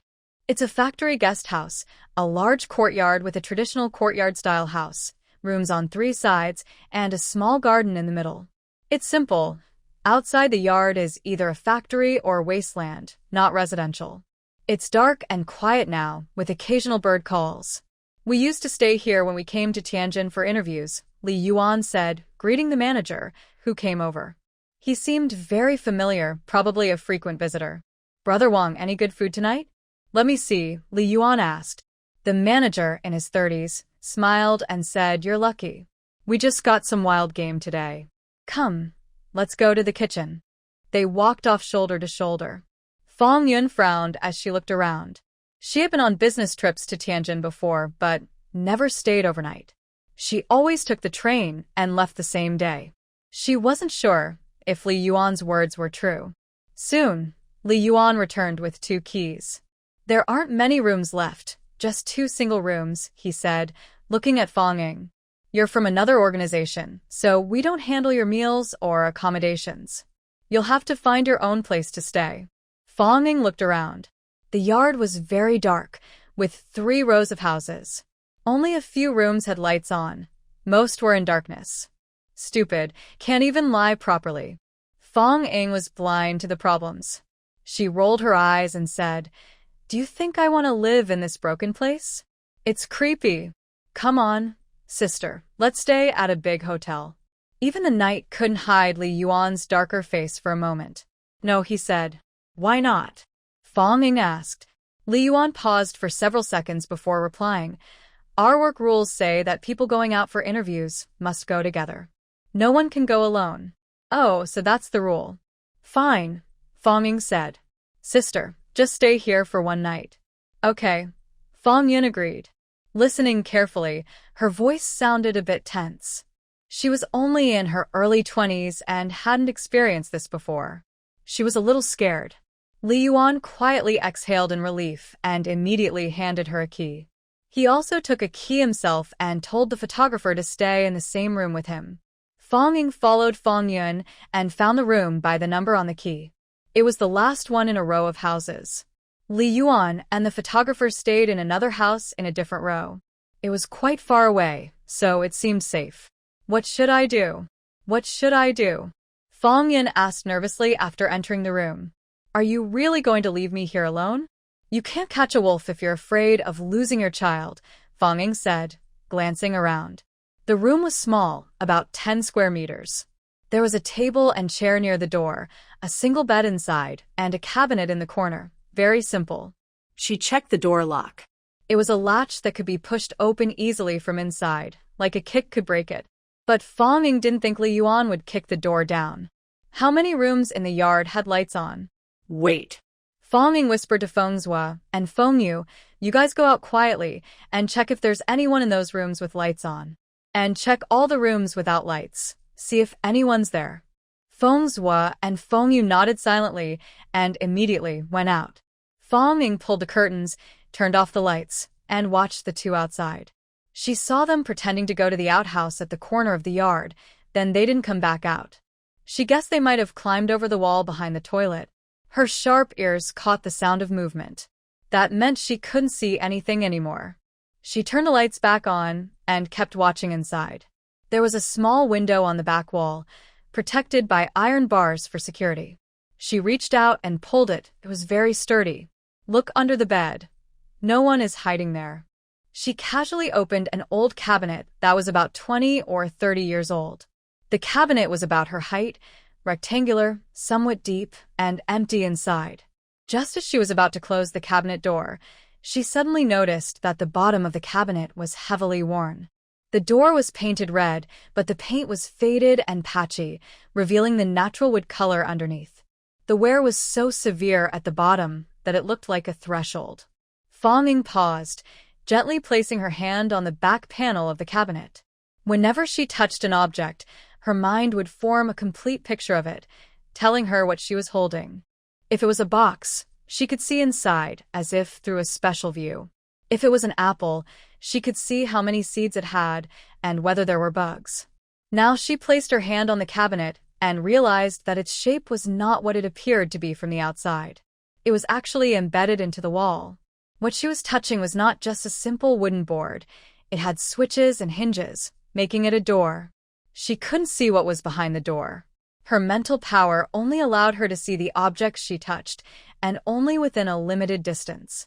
She couldn't see through walls or air to the other side. But that was enough. Fong Ying gently withdrew her hand and slammed the door shut with a loud bang, shouting, "Ah! Cockroaches! What a terrible guest house! Such poor conditions! There are cockroaches in the cabinet." She checked that there were no holes in the panel, so no one could peek, but who knew if anyone was eavesdropping? Sure enough, after she slammed the door, her sharp ears caught a faint noise from the next room, which quickly disappeared. She guessed she had startled someone. She was relieved that she had spoken softly earlier when talking to Feng Zhua and Feng Yu, because it seemed there were ears behind the wall. Sure. Fong Ying made a hand gesture to Fong Yun, pointing at the cabinet and then at the neighboring room. Fong Yun immediately understood. In that moment, she felt her scalp go numb. Even though she suspected Li Yuan was up to something, the idea of staying in a room with a secret door made her feel both excited and terrified. Such a thrilling, nerve-wracking experience. You should go find a guest house now. It's so late. If you don't find a good one soon, it'll be too late, Fong Yun said. Yeah, I'll leave once those two messy people come back, Fong Ying replied. She also pointed to the back wall and whispered, "We're inside." Fong Yun nodded quickly, tears almost falling. A strong sense of safety filled her heart. Knowing that the three of them were just a wall apart made her feel less scared. Feng Zhua and Feng Yu quickly returned. Just as they entered the house and were about to speak, Fong Ying made a shushing gesture and pointed to the cabinet. They understood instantly. In their village, there was a wealthy landowner whose house was designed with a secret door like this. One cabinet door opened to lead to another room. Later, the house became haunted and fell into disrepair. No one dared to live there. When they were children, the two often went inside to play. "We're leaving," Fong Ying said loudly. "Sister, go make some hot water for washing." "Oh, hot water." Fong Yun received the message. Without weapons like knives or guns, hot water was enough to defend herself, scald him to death. Fong Yun went to the lobby of the guest house to ask the clerk for a kettle. Kettles are valuable items. Small inns usually don't have them, and if they lend them out, they must be returned, sometimes with a deposit, to prevent guests from taking them when they leave. There was no clerk, but there was a kettle. Fong Yin took a kettle back to her room and watched Fong Ying and Feng Zhua and Feng Yu leave reluctantly. She stood in the yard for a while, estimating that the three had gone behind the window before daring to approach the room. Once outside the yard, Feng Zhua said, "There really is no one in those rooms." Feng Yu replied, "All the rooms are empty." Feng Zhua added, "Only that Wang manager's room is occupied." This made Fong Ying's hair stand on end. If she didn't know this was a trap set by people, she would have thought it was haunted or a ghost house. But setting up an abandoned, temporarily used guest house was actually more convenient. Otherwise, even with just a few guests, any noise at night could be noticed, which would be dangerous, like digging their own trap. Fong Ying told Feng Zhua and Feng Yu to wait behind Fong Yun's window. If anything happened, they could climb over the wall and reach the scene in a minute. She went to the room behind where Li Yuan and the photographer had entered earlier. Inside, Li Yuan observed that Fong Ying had left, waited a moment, then said to the photographer, "I didn't expect this room to only have a bed. I'll ask Manager Wang if we can squeeze out another room." The old photographer wiped his camera slowly and said, "Go ahead." What a life he had. Could he still retire peacefully? Li Yuan left and came back pretending to be casual, saying he would go to Manager Wang's room tonight to squeeze in. His bed was big, so the room was given to the photographer. The old photographer nodded without speaking. Li Yuan didn't mind and simply carried his small luggage and left. Fong Ying climbed over the wall and watched as he entered another house in the row, not next to Fong Yun's place. And it was still early. Her sister hadn't gone to sleep yet, so he probably wouldn't force himself on her. There was still time. Fong Ying lightly jumped over the wall and slipped inside, pushing open the door of the old photographer. The old man was startled. Can this still be undone? What are young people doing these days? Your sister isn't here. The old photographer paused and said, "This place is quite rough. You'd better take your sister somewhere else to stay." Hearing his words, Fong Ying smiled. No need to knock the old man out to steal anything. "Sir, can I borrow something from you?" She asked. "What?" The old photographer asked. Fong Ying pointed at his freshly cleaned camera, the camera. The old man immediately hugged the machine. "No, this is an imported, valuable camera. It costs over 10,000. I can't afford to lose it, and you probably don't know how to use it." Fong Ying hesitated, looking at the professional, heavy camera in his hands. She really didn't know how to use it. She only knew how to record videos with her phone, which was simple. This camera needed adjustments, and did it have a night mode? She asked. The old man paused for a few seconds before saying, "It's okay if there's no light at all, but with a little light, you can shoot quite clearly." Sometimes they also needed to shoot at night. "Then that's fine, master. Do you want to retire early?" Fong Ying asked. The old man. He didn't want to at all. But today, it seemed like he had no choice but to stay. "What are you going to do?" he asked. "That depends on what Li Yuan plans to do," Fong Ying replied. "Guess what he's going to do?" The old man hugged the camera and said, "I don't know. I was just following the assignment to record."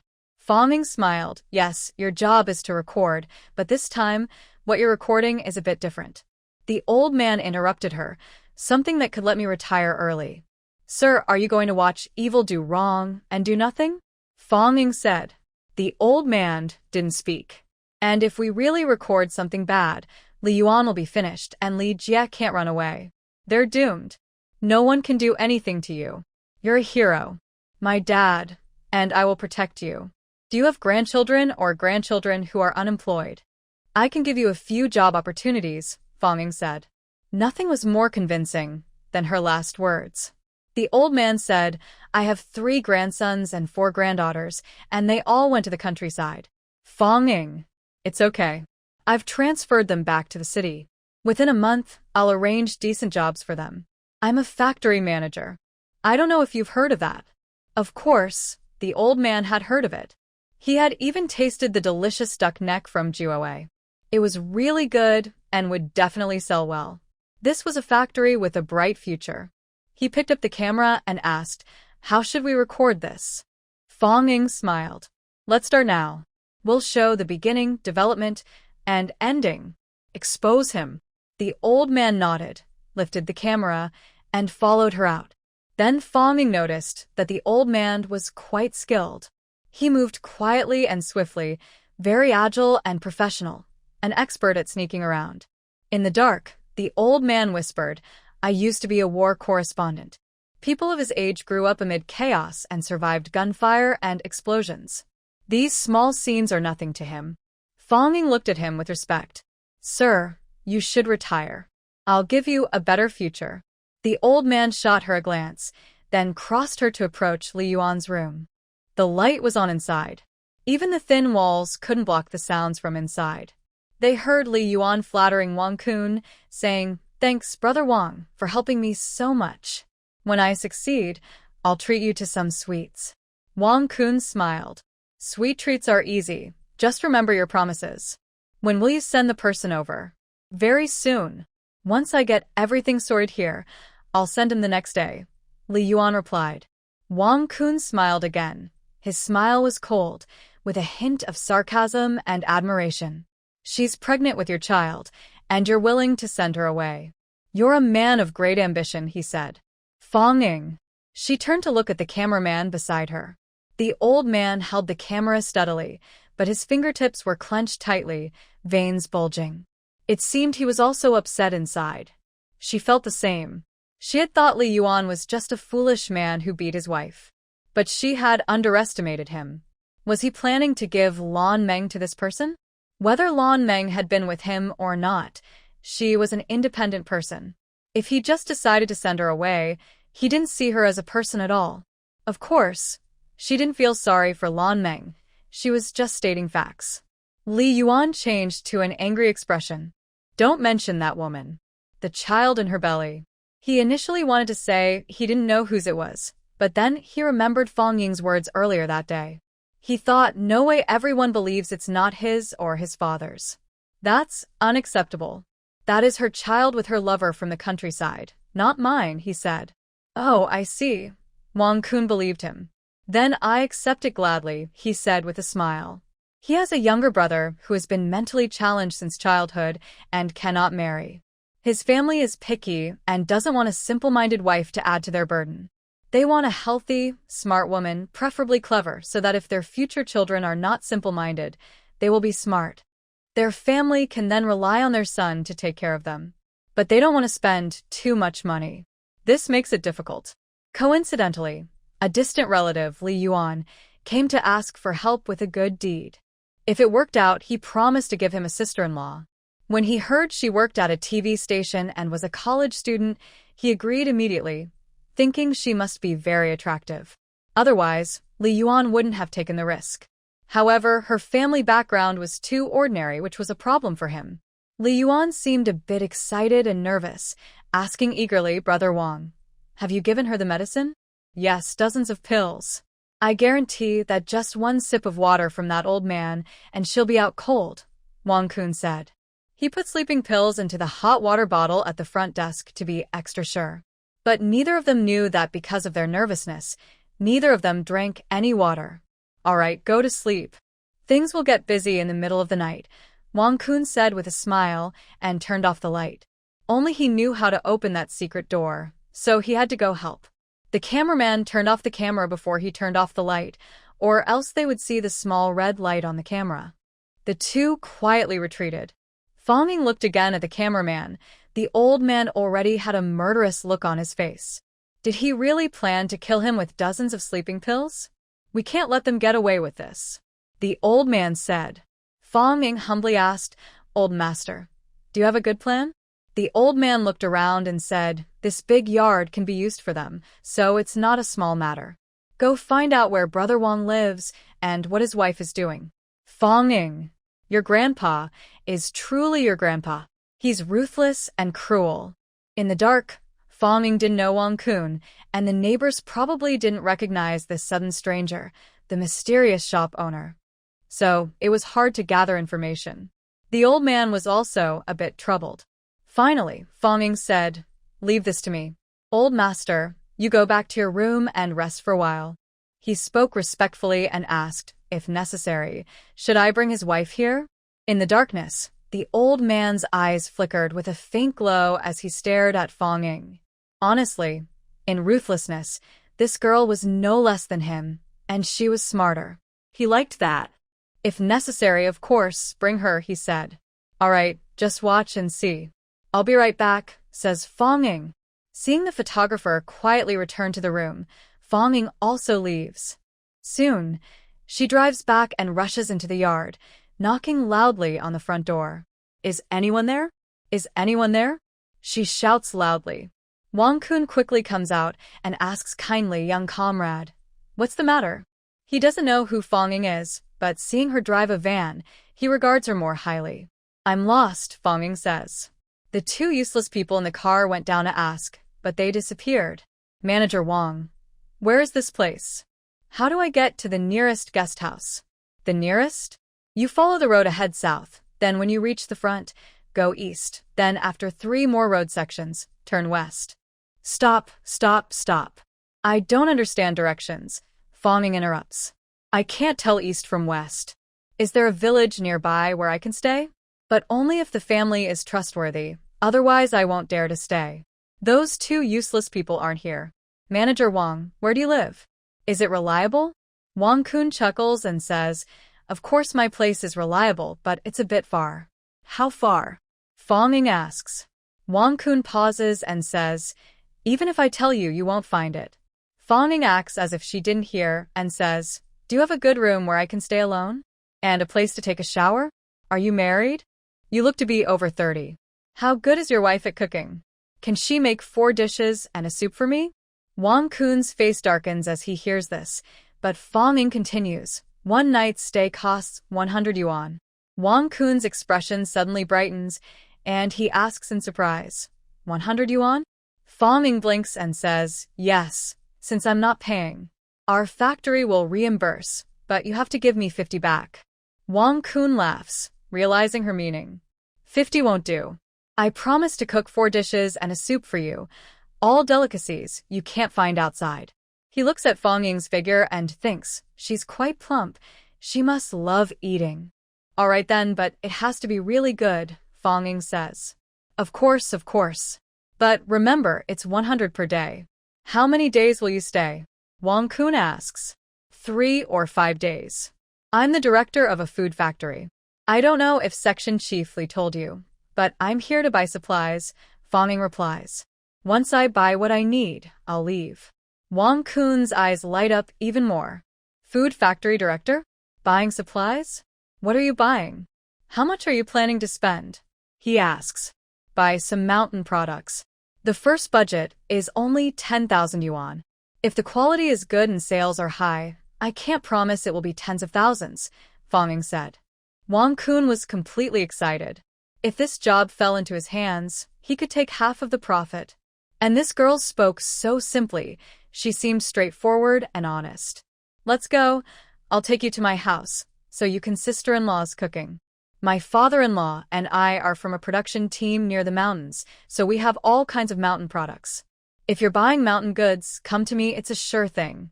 He smiled and said, you see, this is such a coincidence. We really are destined.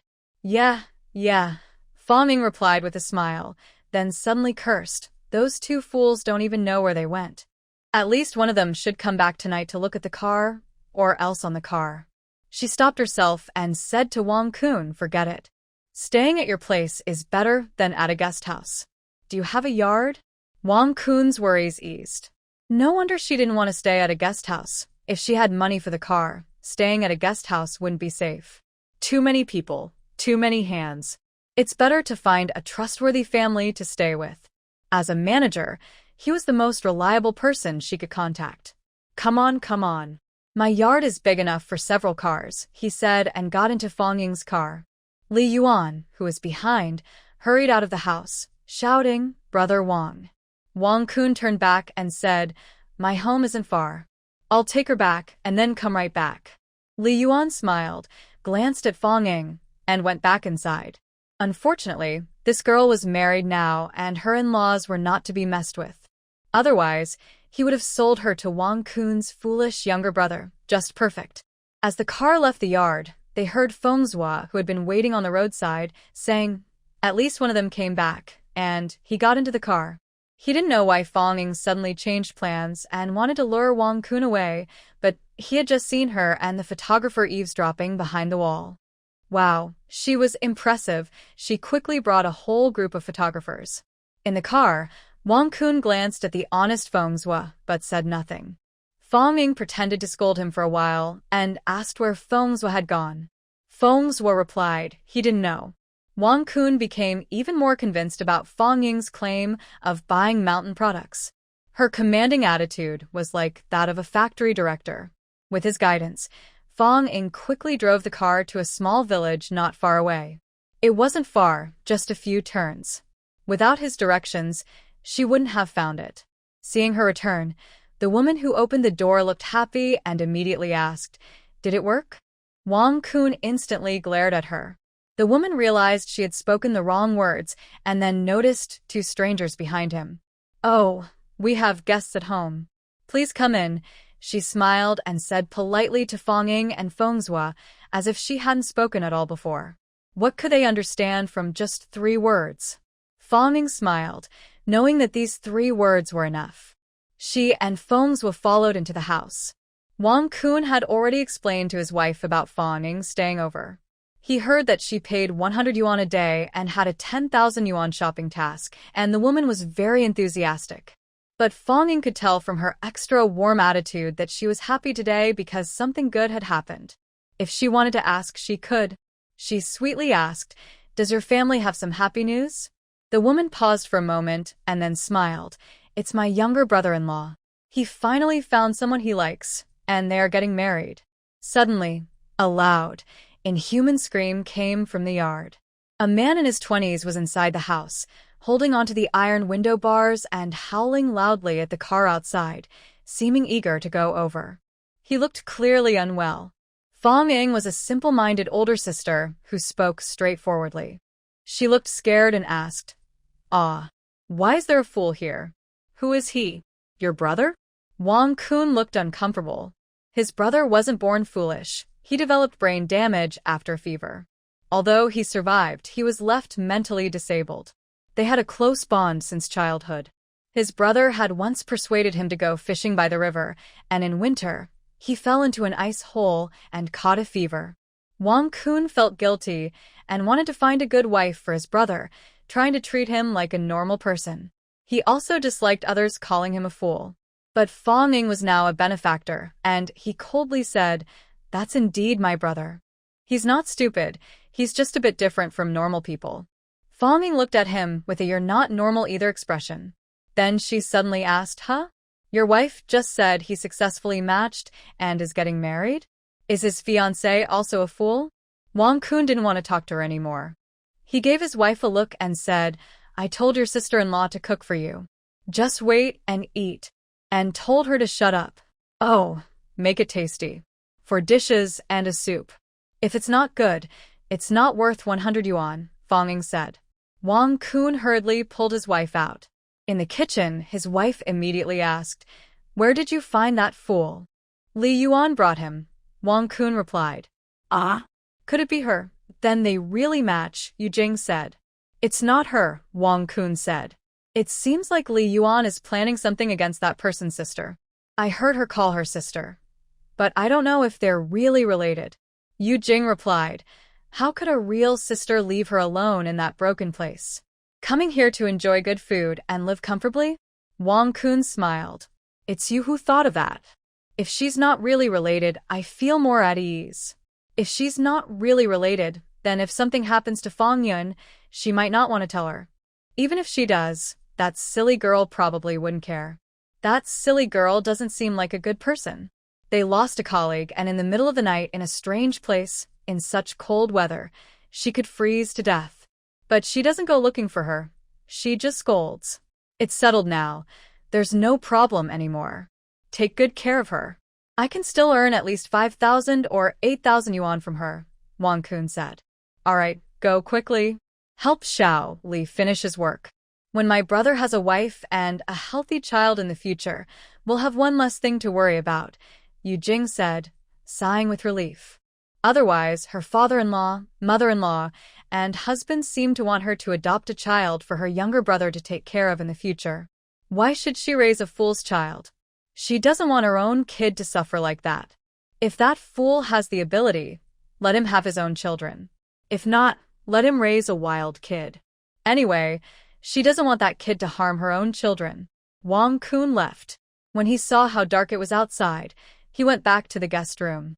The other person smiled and said, "Can you send me back to the guest house? I didn't ride my bike, because I wanted to see you all." "No." Fang Ying refused straightforwardly. "Did I spend 100 yuan for nothing?" Wang Kun. Can his younger brother marry 2 wives? Huh. Can he? He really wants to keep this silly girl to serve his younger brother too. But he also knows that Fang Ying, young as she is, can be a factory director and drive a small car. He can't afford to compete. Wang Kun rode another bike from his family and pedaled back to the guest house. His family is quite well off. Although this is the countryside, he lives in a brick house with a TV and a separate room. But there's only one room. Wang Kun and Yu Jing didn't care if she and Feng's was shared a room or not. They just told them this was the only room. With no outsiders in the house, Feng's looked at Fang Ying, his eyes asking. Fang Ying whispered, "My cameraman grandpa is angry. He wants Wang Kun to pay the price, so he plans to send his wife over and exchange her with my sister." Ugh. Feng's gasped in shock. He's still young and has never seen such darkness. After holding back for a few seconds, he finally couldn't help but ask, "Is it really the cameraman's idea?" "Of course. I'm so kind-hearted. How could I come up with such a sneaky plan?" Fang Ying replied. Feng's just looked at her and asked, "When do we start? Should we knock them out and hide them in the car?" Fang Ying immediately smiled and patted his shoulder. "You're so naive. Knocking them out won't work, because then..." Actually, she didn't say much. She arrived safely from her home to that bed, and with her heels, she could tell it was them who did it. But Fang Ying liked to use their own methods against them. Does she have sleeping pills? Since she always keeps such essentials for travel at home, she started collecting them the day after her rebirth. And now, since she can buy them without restrictions, she bought bottles one after another. "Go check if there are others in the yard," Fang Ying said. Feng's went out and soon returned. Just that fool and the woman, plus 2 kids sleeping. Fang Ying's heart softened for a moment. That woman has 2 children. But did she think about other women? She overheard some snippets of conversation in the kitchen. It was a plan both sides knew about. If they succeed, what kind of life will her sister have? Lan Meng. Dying wouldn't be a loss, and bringing her here might not be a bad idea. Fang Ying hesitated briefly, but quickly stopped herself. Once Lan Meng is here, she'll just be giving Li Yuan and Li Jie a better deal. No, this family must be tightly controlled. Everyone must pay the price for what they do, Fang Ying said. "You wait here." She turned and left with her bag. People with space always carry a big backpack filled with cotton or newspapers so they can quickly produce new things when needed. She went to the kitchen, where a woman was chopping a fish. There's a river outside their village, making it easy to get fresh fish. Fang Ying carried a large teapot and asked, "Is there hot water? I want to make tea." "Yes, I'll pour it for you," the woman said eagerly. This was worth 8,000 yuan, so she had to take good care of her. In the teapot, Fang Ying had already put some high-quality tea leaves. When hot water was poured in, the aroma quickly filled the air. Even someone who doesn't understand tea would say it smells wonderful. The woman looked at it and asked, "What kind of tea is this?" "Premium Longjing, 800 yuan per jean, and only for internal use, not sold to outsiders," Fang Ying replied. "Wow, having money is really great," she said enviously. Fang Ying suddenly handed the teapot to her. Try it. Although it seemed like Fang Ying's tone was a bit like charity, this is a special offering that money can't buy. Missed this chance, and I might never taste an 800 yuan tea in my life. Yu Jing took it without hesitation, enduring the heat, and drank it all in one gulp.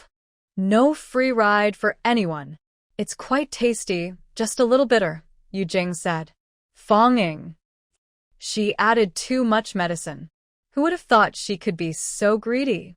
She drank it all. Thanks to Fong Ying's caution, she added some high-quality tea leaves to enhance the flavor. Otherwise, the 10 sleeping pills might have been deadly for her. Feeling a bit dizzy, Yu Jing swayed and said, "You're drunk from the tea," Fong Ying replied. "This tea has a lot of caffeine, so first-time drinkers can feel dizzy." Oh. Yu Jing didn't understand much of what was said, so she just nodded. She couldn't think about anything else and, fighting her drowsiness, made a dish. She was so sleepy, she couldn't stay awake anymore. All the ingredients are here. Just do as you like. I need to go to sleep, she said, but instead of standing up, she sat on a small firewood stool and fell asleep. Fong Ying waved toward the darkness outside the door. Fong Zwa quietly entered, carried Yu Jing, and got into the car. Inside the side room, the fool pointed at them and shouted loudly. Fong Zwa quickly and quietly put her into the back seat. Fong Ying went over, handed the fool a piece of candy, and he immediately shut up, happily eating it. Fong Ying looked at him expressionlessly and got into the car without bothering him. She thought he was so foolish it was almost better if he didn't exist. The car started moving. Fong Ying was a bit confused about directions, especially at night. Fortunately, Fong Zwa had a good sense of direction and knew the way, so they returned to the guest house. They stopped the car from afar and carried Yu Jing out. From a distance, they saw the photographer's room with the lights on. The old man was wandering in the yard, occasionally looking up at the moon. Fong Ying felt a warmth in her heart. She knew that as long as he didn't sleep, the others wouldn't dare to act. Otherwise, they would have to silence him. That would be a different matter altogether. Wang Kun had already returned. Li Yuan came out of the room, annoyed, and shouted, "Master Ji, what time is it? Are you going to sleep or not?" Jiren replied, "It's too cold inside. I can't sleep." "Isn't it colder outside?" Li Yuan asked. "Walking outside makes me feel warmer," Jiren said. Li Yuan frowned and asked, "Isn't it warmer inside the house?" Could the old man have discovered something? Probably not. He didn't miss anything. Besides, this isn't the place they usually stay when on business trips. Jiren, who often travels with them, must know the truth. Li Yuan squinted, his eyes gleaming with suspicion that even darkness couldn't hide. Jiren sneered inwardly. Today he wouldn't do anything, and he wouldn't expect a good retirement either. "You insist on me telling the truth. You're staying in this shabby guest house just to save those $2? Is this a place for people? The bed is just a thin mattress, and it smells musty. The hot water is barely warm. Do they even drink this?" Jiren muttered unhappily, greedy for trifles. "It's unprofessional." Li Yuan's face flashed with anger, but inside he felt relieved. He was just unhappy with the lodging conditions. Indeed, this abandoned guest house was poorly maintained, but it couldn't be left to decay. Just a few miles away was a large factory. This guest house was run by the commune. Wang Kun was the manager, but it hadn't been open for a long time. Wang Kun came out of the house carrying a quilt and handed it to Jiren. From an angle he couldn't see, Jiren saw Fong Ying wave at him. Jiren immediately felt reassured. After returning to his room, he quickly turned on the light. Li Yuan and Wang Kun also sighed in relief, glancing at Fong Yun's quiet, darkened room, then returned to their own rooms. A few minutes later, Fong Ying quietly entered the yard, eavesdropping outside the windows of the two men. She overheard them talking about Fong Ying, wondering if she was the factory director or if she had procurement tasks. They didn't notice her outside the window. Fong Ying waved at Fong Zwa. Fong Zwa, like a night cat, silently slipped into the yard carrying someone on his back, approaching Fong Yun's window. He whispered for her to open the door. Fong Yun, who had been listening at the door, quickly opened it. Fong Zwa entered and placed Yu Jing on her bed. Fong Yun was stunned. "What is this?" "Manager Wang's wife," Fong Zwa explained simply. Fong Yun was even more stunned, her eyes wide with disbelief. She guessed what they were planning. Who came up with this sneaky plan? "It's a bit too harsh," she muttered. "Who else could it be?" Fong Zwa replied. Clearly, Fong Ying said the idea came from the old photographer, but he didn't believe her. Fong Ying. She felt so wronged. It really wasn't her idea this time. She was just supporting it with her actions. This might not be very good. Fong Ying looked at the faint figure in the darkness and said, "She is also innocent." Fong Ying quietly opened the door and entered. "She is not innocent. She knows," Fong Ying said. Oh. Fong Yun's kindness immediately faded, replaced by a fierce look. "I see. Then let her taste the consequences I will face." Pain is felt by whoever is cut with a knife. Since she might lose her innocence and be bullied, the pain and despair she feels, like her life being ruined, are truly bitter. Now, letting the person who gave her the idea experience it herself feels even more bitter. "Little sister, from now on, I will give you all my salary," Fong Ying blurted out. Fong Ying immediately said, "Okay, let's write an agreement later." Fong Yun, no, that won't do. "I regret it." "Regret won't help," Fong Ying said as she quickly took off Yu Jing's coat and shoes, making her look less like she was about to sleep properly, then covered her with a blanket. She then went outside to listen secretly by the window, overhearing Li Yuan and Wang Kun talking. She heard Li Yuan say about her, if she hadn't married a soldier, her father-in-law's family would be quite powerful. "I really want to keep her at your place, so my clever brother can marry 2 wives. Haha, my family can't support that. She's so fat. She must eat a lot," Wang Kun replied. Li Yuan glanced at Wang Kun. Now they were close friends, sharing everything without secrets. He nudged Wang Kun and said with a smile, "Can my clever brother do it? Does he even know how to have children? Maybe he'll need Brother Wang's help later." Hee, Wang Kun chuckled, "So, we need to find a pretty girl." A fool won't do. Li Yuan slapped him and said, "You're lucky." He hadn't even succeeded with Blue Dream yet. "I just don't know if sister-in-law agrees. She probably won't fight with you over it." Wang Kun proudly said, "No, it was her idea. She's willing to do anything to avoid having her own children. If you hadn't come to find me, she was about to start with her distant cousin. But she also said that once the new woman had a boy, I wouldn't be allowed to touch her anymore." Li Yuan giggled, "Naive woman. How could she control this?" Fong Ying felt more at ease and waved in that direction. Feng Zhua and Fong Yun quietly came out, tiptoeing out of the yard. Inside, Wang Kun and Li Yuan waited another hour before quietly leaving and going to Fong Yun's neighbor's room. Meanwhile, Fong Ying was inside the old cameraman's house. "Sir, are you still filming?" Fong Ying asked. The old cameraman was cleaning his camera, looking down with deep wrinkles on his face, giving off a cold, threatening aura. "Should we film or not? If not, it's just a waste of time. How will we leave evidence?" Jiren said. Fong Ying, "Sir, you are really my elder. We must eliminate all risks and leave no trouble behind. Is the lighting enough?" "Enough," Jiren replied. "Today is the 15th, a clear sunny day, with the moon shining brightly around." And whether he cared or forgot, a few rooms that seemed to have people were still lit, and Wang Kun and Li Yuan hadn't remembered to turn off the lights. They were using professional cameras, so the lighting was good enough for night shots. The pictures wouldn't be perfect, but they could be clear overall. "Still, we need to find a closer place to film," Fong Ying said, leading Jiren to the back window of that room. Feng Yu was still there. Even more conveniently, there was a layer of bricks under the window, so stepping on them could give a clear view inside. Feng Yu shook his head repeatedly, indicating he didn't build those bricks. They were already there when he arrived. This was definitely a room with a story. And the bricks were solidly stacked, making no noise when stepped on. Very sturdy. Jiren stood on the bricks with his camera. Soon they heard movement inside. Wang Kun and Li Yuan opened hidden doors in 2 rooms. Li Yuan quietly slipped into Fong Yun's room, whispering, "Fong Yun, Fong Yun."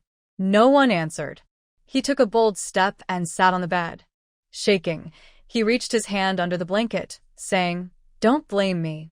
I'll treat you better from now on. We're from similar families, look alike. You won't lose out. You used to like me and wanted to pursue me. Now I'll help you. As for Lan Meng, don't mind her. I have nothing to do with her. She's pregnant with someone else's child and trying to frame me. Thinking about Lan Meng's belly, likely with his child, he felt sick. He was already grown up enough to be a father, and his father was about to be a grandfather. Yet, he was giving him a younger brother. Who would raise them? When the older ones couldn't walk anymore, wouldn't they just leave everything to him? When that kid grew up and wanted to find a job and get married, whose money would he spend? All his. What? His parents' money? Without that kid, his parents only had him, the only child, and everything belonged to him. So, his father originally wanted him to spend money to bribe Wang Kun and get involved with Fang Yun, but he didn't. He gave Lan Meng away and kept the money.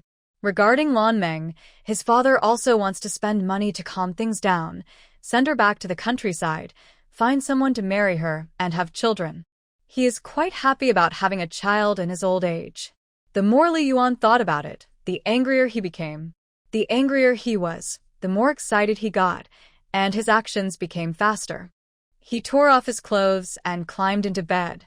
Wang Kun didn't close the hidden door completely, leaving a gap to watch the scene. He was also very excited.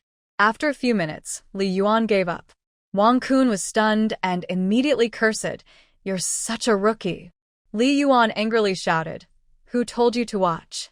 You're not allowed." "That's my wife. I was just trying to be discreet in the dark. I need the light on." He then got up to turn on the light. As soon as the light was on, both of them squinted and blinked, feeling dazzled. In the next second, they both shouted. Wang Kun pushed open the secret door and rushed in, lying on the bed to look closely. Sure enough, it was his wife. Li Yuan also recognized Yu Jing and said in disbelief, "What's going on?" "F your horse." Wang Kun jumped up and threw a right hook, then straddled Li Yuan, swinging left and right. Although he enjoyed sleeping with many women, he believed no one should touch his wife. He felt he was at a disadvantage. Li Yuan was quickly knocked out. Wang Kun was afraid of seriously hurting him, so he stopped and then slapped his wife awake, showing no mercy. With such force, not even 10 sleeping pills would keep her asleep. Even 30 pills could be enough to wake her. Plus, the tea leaves Fang Ying had previously used also had detoxifying effects. Even if Yu Jing drank all of it, the medicine's effect would be like 3 or 4 pills. After all this chaos, she slowly opened her eyes. Seeing Wang Kun, she froze for a few seconds, then her eyes lit up with excitement and asked, "Did it work?" Wang Kun's face was full of smoke. "It's a lie. It didn't work." Actually, it did work, but only with his wife. Wang Kun felt as disgusting as eating a pound of feces last month, sickened and unable to, feeling extremely uncomfortable. Yu Jing touched her face and asked, "Why does my face hurt a little?" But now she didn't care about that. She rubbed her face and asked, "Why didn't it work? Did you use too little medicine? Or is Li Yuan not capable? He's so big, is he just a shiny fake?" Wang Kun's expression suddenly became very intense. He gritted his teeth and said, "You know best whether he's capable or not." His desire to prevent others from touching his wife was driven by his own selfishness, not genuine concern for her. Now, in his eyes, Yu Jing was already a dirty, fallen flower, making him feel disgusted. He spoke bluntly and without politeness, saying whatever was on his mind. Yu Jing was stunned, her mind still cloudy, but she understood that he was hinting at something. She immediately sat up in anger. "Are you crazy? How am I supposed to know if he's okay?" Suddenly, her blanket slipped off, and she saw that she was completely undressed. She also saw Li Yuan lying on the ground and screamed, quickly wrapping herself in the blanket. "How is he here?" "He should be here," Wang Kun said, squinting at her. "And I want to ask you, how are you here? Are you trying to cut in? Thinking that if you have a thing with Li Yuan you can marry him?" She wouldn't even look at young rural college students, let alone you, a rural woman who has had 2 children, Wang Kun sneered. "I think you're the crazy one. You're the old woman," Yu Jing retorted. Suddenly, she realized something was wrong. This was that guest house with a secret door. She was shocked. "How did I end up here?" "Yeah, how did you get here?" Wang Kun asked. "Weren't you at home cooking for that chubby girl?" Yu Jing covered her head and said, "Yes, I was cooking after you left. Then that chubby girl asked me for hot water to make tea, saying it cost 800 per jean. I tried it, and I got very sleepy. At this point, both of them realized they had fallen for Fong Ying's trick. It's true. Years of hunting geese finally got pecked by a goose. They used to add medicine to guests' water, steal things, or do other shady stuff. But today, they got tricked the same way. Wang Kun was furious. He grabbed Li Yuan and slapped him awake. I ask you, where did that girl go? Li Yuan had been pretending to faint. He was furious now. I don't know where she went. Fong Yun said she was on a business trip here, buying supplies, all told by you and me, he said. Where does she live? Yu Jing shouted angrily. I don't know, Li Yuan replied. But in Beijing, I can go back and find out. What about the woman you're supposed to sleep with? Wang Kun asked. She's my sister, Li Yuan said. So, they found out she was his sister. That explained everything. Wang Kun suddenly hit Li Yuan again, furious. You idiot! Your plan was discovered, and someone replaced you. Li Yuan looked at him. Who was the fool? Who was losing out? Anyway, he wasn't the one losing. Yu Jing, though over 30, still looked beautiful when she was young, and now she still had charm. Wang Kun also realized he was the one losing. He froze for a moment, and then started hitting Li Yuan again. Li Yuan, scared and angry, shouted, If you hit me again, I'll get my dad to kill you. It was your wife who got carried away and ruined my good plans. I haven't even gone after you yet. If you hit me again, all your relatives, no matter which factory they work at, will be fired. After Wang Kun connected with Li Jia, they collaborated several times and gained many benefits. Now that he's calm, he no longer dares to act violently. What do we do now? Where did that girl run off to? Wang Kun asked. He just wants to find Fong Ying to get revenge. I don't know, Li Yuan replied. But don't worry, she can't hide forever. Tomorrow, we have an interview. I believe Fong Ying will come out, or else when I go back to work, I'll have my dad fire her. That makes sense. People with jobs and status are easy to track down. Wang Kun wasn't in such a rush anymore. He glared at the two and said, Hurry up and put on your clothes. Yu Jing looked at the Li Yuan and felt her body changing. She suddenly realized everything that shouldn't have happened had already happened. She hated herself so much she started crying. Crying, she said, when that woman you want comes out tomorrow, you won't need to hide her anymore. She already knows everything. Just drag her into the car and deal with her. She'll have to obey you then. She looked at Wang Kun and gritted her teeth. And let my husband try her too. Wang Kun's eyes lit up. His wife was pretty good. Li Yuan immediately said, No way.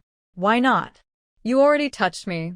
If my husband touches your wife, it'll be fair. Yu Jing said. Otherwise, I'll go report you now. Li Yuan fell silent. Yu Jing continued, and her sister too. Don't let them go easily. Isn't that a bit extreme? Li Yuan asked. She's married, and her family has some influence. Yu Jing sneered. Married or not, she's not afraid anymore. She can either grit her teeth and accept it or jump into the river and die. She dares to report us? She's giving up on herself and her family. Might as well die. Many women think this way at this moment. They rely on this attitude to feel fearless. Li Yuan didn't say anything, just nodded in agreement. Outside the wall, Fong Ying had already taken out the long and used Arthur gun, eager to go inside and electrocute them all. But they had already put on their clothes and left. Jiren put down the camera and asked Fong Ying, What do we do now? Fong Ying asked him, Did you record their voices? No, Jiren played. I think what they said shouldn't be leaked. Originally, they planned to harm Fong Yun, but later, they also intended to harm Fong Ying. It sounds bad to say, but they only planned to harm the two sisters. However, once the rumor spreads, within 24 hours, people will think the sisters were assaulted. After another 24 hours, it will be believed that several people assaulted them. It's that terrible. So, it's best not to mention this matter. As for how Yu Jing came into this room, being tricked by Fong Ying and given sleeping pills, it's not something outsiders should know.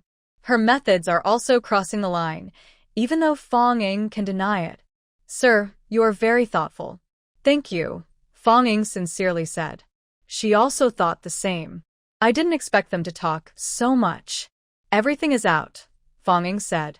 Now, I can just edit some photos into a comic, send it to the police, and anonymously report Li Yuan for forcing Yu Jing. Neither of them was dressed, and with Li Yuan beaten up and Yu Jing crying, the photos would either show Li Yuan forcing her or them having an affair, both enough to cause trouble. Fong Ying smiled. Also, I want to accuse the couple of stealing 10,000 yuan from our company's funds. Jiren looked at her and said, that will require digging up money from their house, and you'll need proof that the 10,000 yuan belongs to your company. Fong Ying giggled. Thanks for your advice, sir. Come on, I didn't give you any advice, Jiren said. When do you want the photos? The current cameras are digital, so she can just take screenshots of the photos. Fong Ying said, no rush on the photos. I'll wait until you return to Beijing to develop them. I also want to wait until Li Yuan gets married before exposing this. Otherwise, it would give Lan Meng an easy way out and let her escape trouble. The Li family's trap, I didn't want to jump into it in my past life. This time, I'll send her in early. Jiren gave her a thumbs up. You're ruthless. He didn't know that Lan Meng and Fong Ying are enemies from 2 lifetimes. He thought Fong Ying only targeted her because Lan Meng ruined her sister's clothes and she was retaliating fiercely. That's much worse. Young people nowadays, you really can't provoke them. The yard grew quiet again. Li Yuan returned to his room and soon fell asleep. He didn't suffer any loss, just took a beating which hurt quite a bit. But he's still and today he broke that, so it was worth it. He's a bit disappointed that the girl wasn't Fong Yin, but that's okay. It'll happen soon enough. Wang Kun carried Yu Jing home, cursing all the way. When they arrived, they saw the bread truck was gone, and naturally, Fong Ying was gone too. They quickly checked their belongings and felt relieved that nothing was missing. What now? What else can they do? Just go to sleep. Fong Ying drove into the city and entered a relatively large police station. She got out of the car, grabbed her hair, and cried out to the duty officer, "Comrade, I need to use your phone. I've been bullied. I want to find my dad." The duty officer felt so sorry for her. Of course, the police station had phones. It was fine to let her use one. As for what exactly Fong Ying was bullied about, she could tell her dad after she found him. Fong Ying picked up the phone and dialed her father Fong Da's workplace. Fong Da's rented apartment didn't have a phone, and besides, she didn't really want to find Fong Da. Hello? I'm Fong Ying, Fong Da's daughter. Can I speak to his boss, Wang Jun? She asked with a crying voice. Actually, she knew Wang Jun's number, but calling late at night didn't seem polite. She decided someone else should call. Why do you want to find him? Fong Ying said, I really don't know what to do. I want him to help me. I was bullied outside. This made the other side ask quickly, who bullied you? Why would she go to her dad or Wang Jun after being bullied? I was sent out by my company to buy supplies. I'm in Jean City now. It was dark when I arrived and I couldn't find a hotel, so I stayed at a fellow villager's house. But the host drugged my food and stole 30,000 yuan I was supposed to use for purchasing. She thought that the couple who stole from her wouldn't be easily killed, so she added another 20,000 yuan. Fong Ying cried, I don't know what to do about such a big problem. I only remember my dad often said that Uncle Wang is the most honest, responsible, and capable person he's ever met. I want to ask Uncle Wang what I should do now. Oh, I see, said the person answering the phone. He was just a duty officer at the unit, not as capable as Wang Jun, and didn't want to get involved. But he could make a call and check out the situation. Wait a moment, I'll find Wang Minister's number for you, he said. Could you please help me make a call? Fong Ying asked, feeling embarrassed. I'm using someone else's phone now, and it's not very convenient.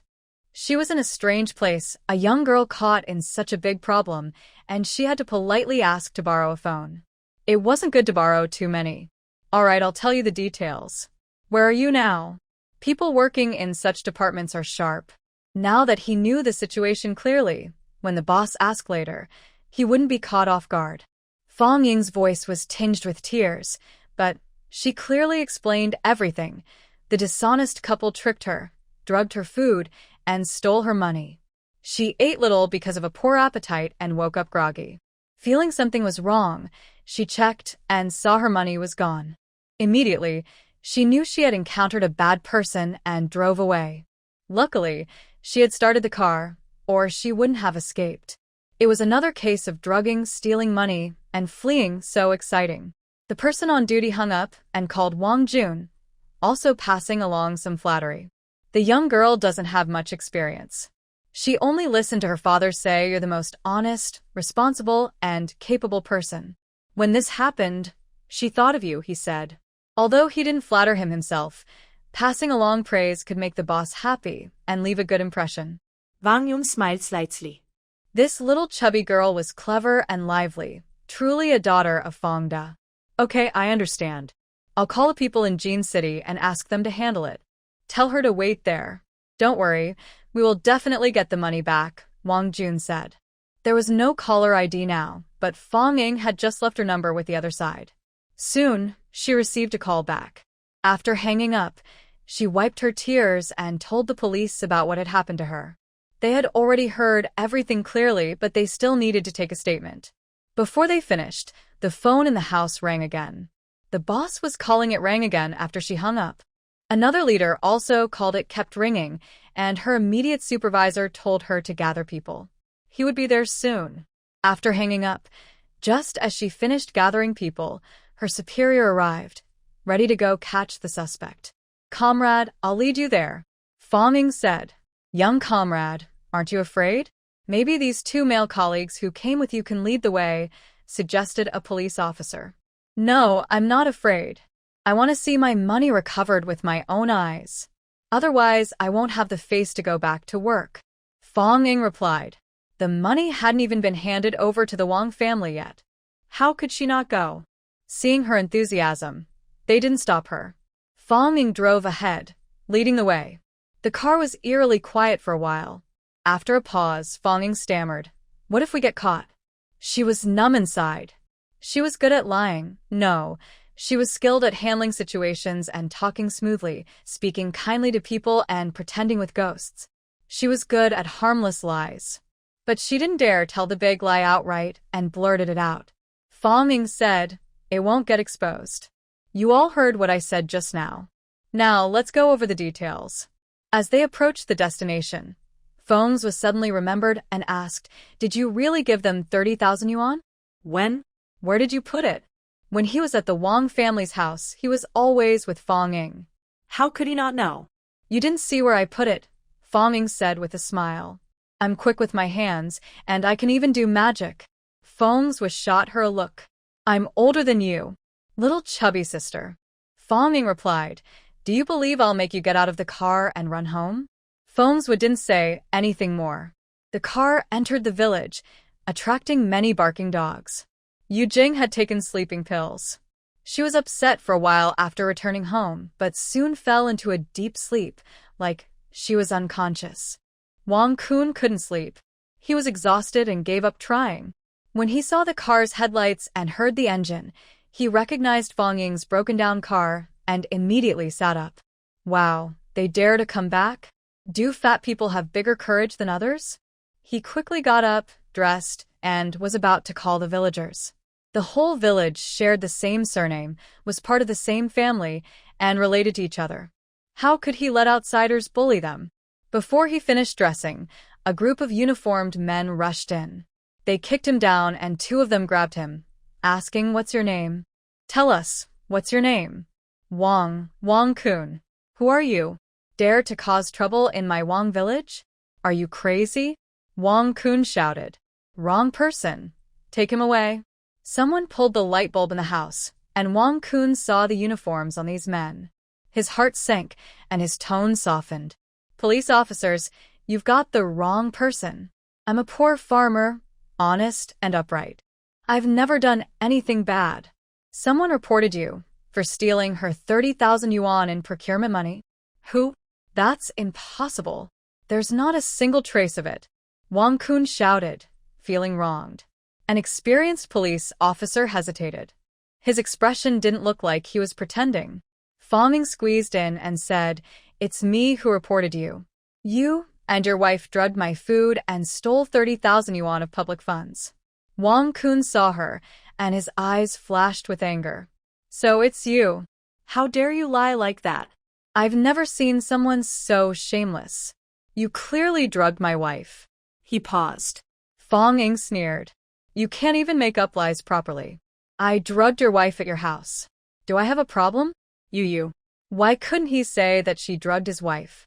It would lead to other issues. He didn't want his plan with Li Yuan to be exposed, nor did he want his wife to be involved with Li Yuan. But the 30,000 yuan gave him an idea. Wang Kun shouted, You drugged my wife, made her faint, then stole our money. My family is missing 5. He bit his tongue and changed 50,000 to 500. He wanted to say 50,000, but it sounded fake. Did I steal your money and then come back to find the police to catch you? Am I crazy? Fong Ying said. Indeed, the police didn't believe what Wang Kun said. A young factory manager who drives a car and a factory owner who personally comes to arrest people with one phone call. Do they really come all this way to steal 500 yuan from your house? And then they want the police to catch him? That's really sick. Wang Kun was so frustrated he almost vomited, but he insisted, I didn't steal her money. If you don't believe me, search. Search if you want. Wang Kun and Yu Jing were pulled out and waited in the yard. Yu Jing was still confused, barely dressed, and shivering in the early winter cold. Maybe she was angry at Fong Ying. She had never seen such a shameless person. How could someone falsely accuse others so confidently? It was obviously her who drugged me. Check that teapot on the stove. There's medicine in it. Yu Jing pointed at the teapot. Immediately, police went to collect evidence and put the teapot into a bag. Fong Ying came over and said, Yes, it's this teapot. You should check carefully. It's their teapot, and they brewed the tea themselves. They tricked me into drinking it. I fainted before I even had time to eat. Yu Jing was so angry she almost lost her temper. Suddenly, her eyes lit up. Although the teapot is mine, the tea leaves were brought by her. Longjing tea costing 800 yuan a jean. It's for internal use. I couldn't buy it myself. The evidence collector sneered. This broken tea leaf residue? 800 yuan a jean? That's only about 80 cents. Yu Jing didn't realize that Fong Ying had already replaced the tea leaves. She wouldn't leave such a flaw. Plus, the tea leaves were from Wang's family. She had borrowed a room and found an empty tea canister with some leftover tea leaves. Yu Jing didn't think much of it and got even angrier. Fong Ying suddenly pointed at the rice cooker and said, Maybe there's poison in the food too. Check it. Before the dish was even cooked, Yu Jing fainted. When she came to, she had no desire to eat and was still near the pot. Originally, there was no poison inside. Fong Ying had just added some. Recalling Wang Kun's words, he had put dozens of sleeping pills into the kettle. Fong Ying told the police, they must still have sleeping pills at home. Please look carefully. With her reminder, the person who had just pulled out a medicine bottle from a drawer paused, then opened the closed drawer again. Inside was a box filled with small plastic medicine bottles, showing that this family was sick, and quite seriously. But looking at Wang Kun and Yu Jing kneeling on the ground, they appeared very alert.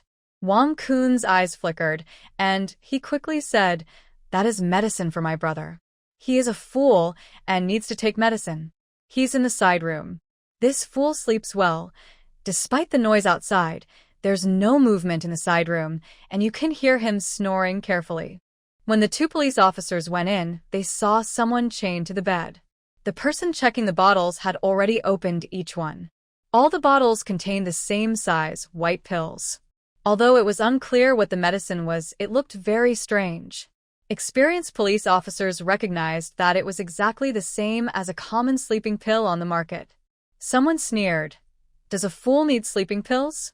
Wang Kun's eyes flashed again, and he confidently said, Yes, he needs to take sleeping pills regularly.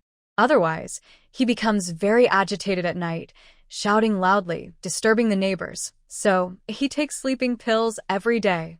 Look at how deeply he's sleeping now. That explanation sounded reasonable. The police exchanged glances, but still collected all the bottles and took them away. Fang Ning raised an eyebrow but wasn't disappointed. 3,000 yuan was enough to prove their guilt. They didn't need sleeping pills. She just hoped the police could find her 3,000 yuan quickly. She felt cold. She hadn't finished her meal yet. Her baby was hungry, tired, and needed to sleep. She didn't hide her belongings well. After a few minutes, the skilled search police officer happily shouted, "Found it." Someone said as they pulled out a cloth bag from the rice jar, looking like a military-style satchel. Mean it. "This is the school bag I used all through school. My classmates all recognize it, and it even has my name embroidered on the strap." Fang Ning shouted. The police casually looked and saw large red characters, saying Fang Ning. No escape. It was definitely her stuff. Opening the bag, inside were 3 bundles of money wrapped in 3 large handkerchiefs. Since there are number 100 yuan bills now, the largest denomination is 10 yuan. 10 bundles make 1,000 yuan. 3 bundles make 3,000 yuan, filling the entire bag. The handkerchiefs also have my name embroidered on them. Fang Ning shouted. Sure enough, each corner of the handkerchiefs had her name. The paper strips bundling the money also had our factory's official seal, Dongxing Food Factory. Fang Ning shouted. Indeed, the strips had a red seal. Everything was in order with complete evidence, people and items caught together. Wang Kun and Yu Jing were stunned. But soon they reacted. Wang Kun shouted, "This is framing. She definitely put the money there. She's trying to set us up." Fang Ning looked at them as if they were crazy. "Why would I want to frame you? Do I have nothing better to do?" You. Wang Kun and Yu Jing hesitated. It's like a mute eating bitter herbs, completely speechless. Wang Kun changed his tone and insisted it was a setup. "Anyway, you knocked my wife out and put the money there." This made no sense, and even the police didn't believe him, thinking he was stubborn. Since the money was found, everyone wanted to leave. Suddenly, a police officer said, "Wait. What's wrong?" A colleague asked. Fang Ning also looked over and saw the officer squatting beside a tall cabinet in the bedroom, saying, "There are signs of movement here. What does moving a tall cabinet mean?" But such a heavy wooden cabinet is rarely moved. The police, experienced and careful, called 2 colleagues to gently move the cabinet aside. Underneath was a wooden board. This brick house's floor is concrete, so finding a wooden board suddenly suggests a cellar. Some people in this area like digging cellars inside their houses, usually in the kitchen or side rooms for storing vegetables. It's rare to find one in the bedroom covered by a heavy cabinet. Carefully, the police lifted the wooden board and found a small space underneath, with a small box inside. They took it out, opened it, and even the most experienced police couldn't help but gasp. It wasn't filled with jewelry or luxury items, but it was close. Inside a box of about 30 liters, there were half a box of gold and silver jewelry, gold bars, silver coins, a large amount of cash, and several watches, pens, and commemorative medals. "His family is quite rich," one officer said in surprise. Fang Ning, standing in the yard, heard the noise and came over to see what was happening. Seeing half a box of gold and silver, she was stunned. She thought, "I knew it." Cough, cough, but she didn't care much. It's better to leave these treasures here to trap Wang Kun. Didn't he say he was a poor farmer? How can a poor family be so rich? They must have a shady background, Fang Ning said. Yes, we need to investigate thoroughly, another officer agreed. Just as they were about to close the box and take it away, Fang Ning suddenly felt something was off and said, "Wait a moment." She looked at the contents again and said, "How do they have so many watches? Both men's and women's, in all styles. Maybe they just like watches," someone suggested. With so much money, buying a few more watches isn't impossible. Not like. Fang Ning slowly said, "Look, many watches are heavily worn. They must have been worn for a long time. With so many watches so damaged, did he start wearing them since he was born? Or does he wear several at once?" Someone guessed her meaning. "Are you saying these aren't theirs? Did they steal them? If they can steal mine, why can't they steal others?" Fang Ning replied. The yard was quiet. Wang Kun and Yu Jing were crouched at the door, both hearing the conversation inside. They looked at each other. both with dark, worried eyes. Wang Kun's face turned a little paler. Yu Jing bowed her head deeply, trembling all over. But she had been trembling before, and everyone thought she was cold, so no one paid attention. Fong Ying stood at the door, looking at them, but she quickly noticed the panic in their eyes. The guest house, the manager, poor farmers, a box of money, jewelry, and watches. Suddenly, she had an idea. She loudly said, "Police officer, this Wang Kun is the manager of a guest house. He told me they were full, so I stayed at his place, and he stole from me. Could this box of things also be stolen by him? Or maybe he drugged guests at the guest house and stole from them." She continued, "You're talking nonsense. You're the one accusing us." Wang Kun shouted, full of anger, as if he was very wronged. Fong Ying suddenly said, "He's feeling guilty. He's calling neighbors from his village to come and help him. Let's go quickly, or we might not get out later." It was a bit exaggerated to say they couldn't leave, but in the 1970s, being rough was not just talk. The villagers all came to block their way. They really couldn't leave. They rushed forward to rescue Wang Kun. If he ran away, it would be hard to find him again. The police knew how rough they could be with villagers. As soon as Fong Ying finished speaking, a group of people, like they had rehearsed, grabbed boxes and pulled people. The wind swept out of the yard, rushing toward the police cars, which sped away. Fong Ying was actually falling behind. Outside, neighbors had already gathered, loudly asking, "What's going on? What's happening?" But Wang Kun and Yu Jing's mouths were sealed, so they couldn't speak. They rushed over to see a group of armed police. The police cars didn't dare stop them and drove straight out of the village. Fong Ying's side was also going smoothly. She drove her car with reckless speed, the engine roaring. Anyone trying to block her would get hit. No one dared to stop her. Several cars sped out of the village. Neighbors finally heard noises from Wang Kun's house. Two small children who had been so frightened they hid in a corner, and a loud, silly person crying out loud. After asking the children, they learned that Wang Kun and Yu Jing had been taken away by the police. "Why did they take your parents?" a neighbor asked nervously. Wang Kun's oldest son, who was 10, cried out, "They say my parents stole 30,000 yuan from a woman. But my dad is innocent." The neighbors. "Well, there's nothing more to do about it now." Without Wang Kun stirring them up, they remained calm and rational. Whether they are guilty or not, let the police ask and find out. One neighbor, who liked to watch trouble, said with a smile, "Your parents are brave. They dared to steal 30,000 yuan." Wang Kun's youngest daughter, only 5 years old and naive, added, "They also said my family's box of gold was stolen." Her brother quickly covered her mouth, but it was too late. Everyone heard her.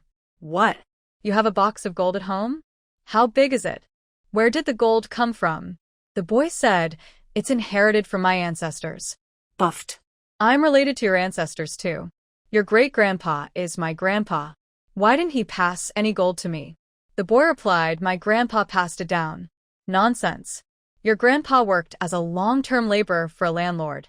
There's no gold." "No, he stole the landlord's gold back then." Everyone immediately felt sour. Not just about an ancestor. If it were brothers or close relatives, they'd fight to the death over what's theirs. Forget about distant relatives. Suddenly, a group started searching Wang's house. They found anything valuable and stuffed it into their pockets. The brother was so angry he grabbed his sister, blaming her for talking too much. The car hit the main road, and Fong Ying caught up with the vehicle ahead, signaling them to stop. The police car pulled over. "Officer, I'll take you to that guest house to look around. Maybe there are clues," Fong Ying said. Wang Kun and Yu Jing immediately struggled. The police quickly ordered, "Go." They arrived again at the guest house. Li Yuan wasn't on drugs. He was awakened by the noise of several cars and thought Fong Ying had returned.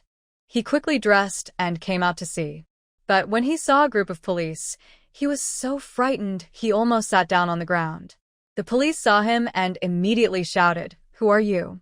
"Traveler, guest staying at the hotel," Li Yuan calmly replied. When he saw Fong Ying's van also drive into the yard, and she got out of the car, He became completely nervous. But Fang Ying didn't say anything. She just leaned against the car door and smiled at him. She told the police, "Yes, he's the son of the director of the Beijing City TV station. He's here on a business trip. I know him. This way, no one would come to control him." A few police officers started checking the entire guest house. Li Yuan looked at Fang Ying, feeling confused. He didn't understand why she didn't expose him after she did something bad. Oh, right, she also did something wrong. She drugged Yu Jing to harm her. They were like ants on the same string. She wouldn't tell on him. Thinking this way, he felt more at ease. He straightened his back and smiled mysteriously at Fang Ying. Fang Ying didn't have time to look at him. She was busy watching her own boss. Jiren was also awakened and came out. "I'm a cameraman from the TV station, here on a business trip." Jiren showed his work ID and wasn't treated badly.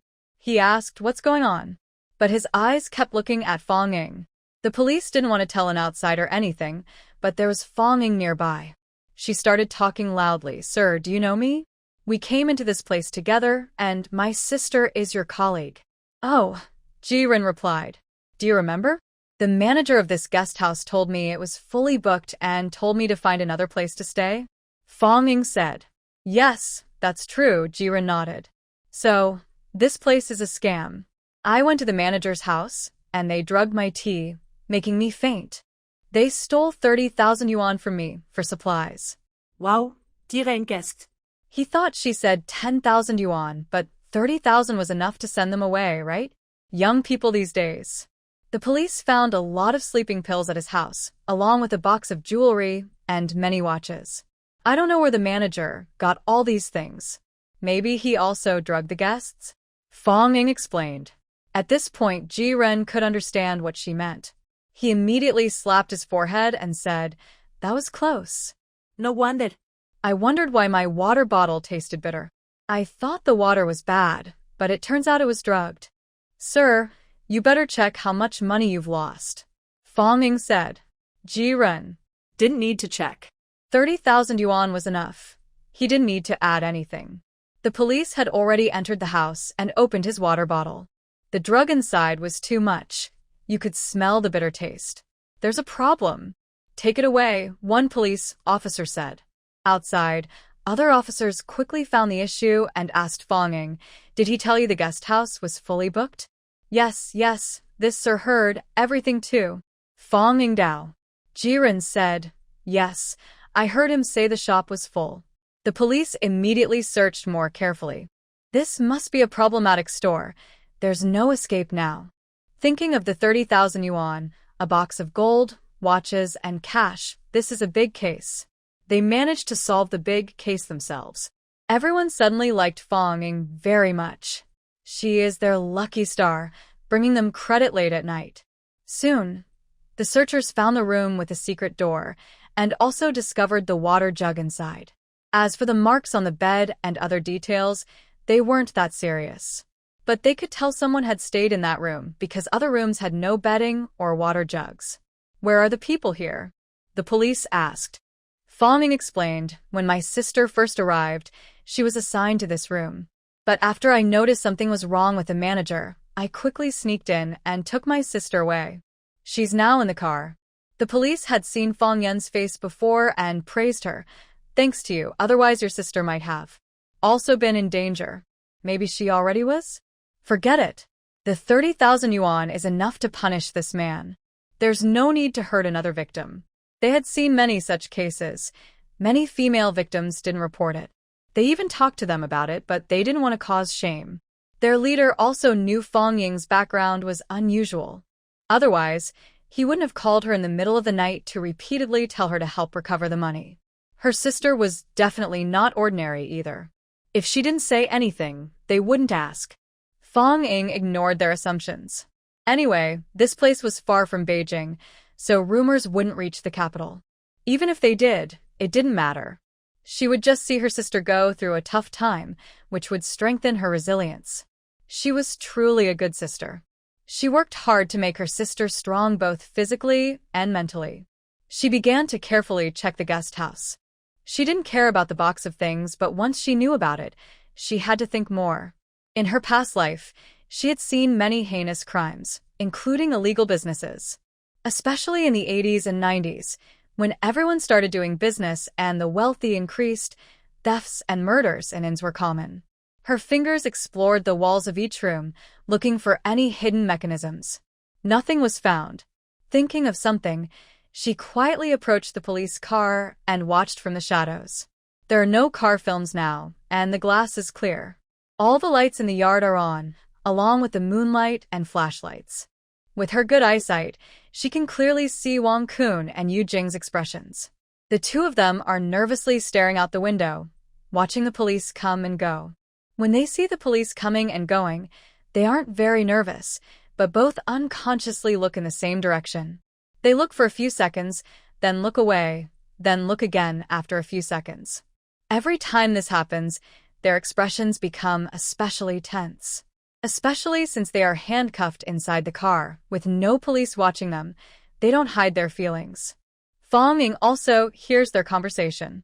Yu Jing whispers, "What do we do? What if they find out?" "Shut up, they won't find out," Wang Kun replies, listening carefully, his voice cold and trembling.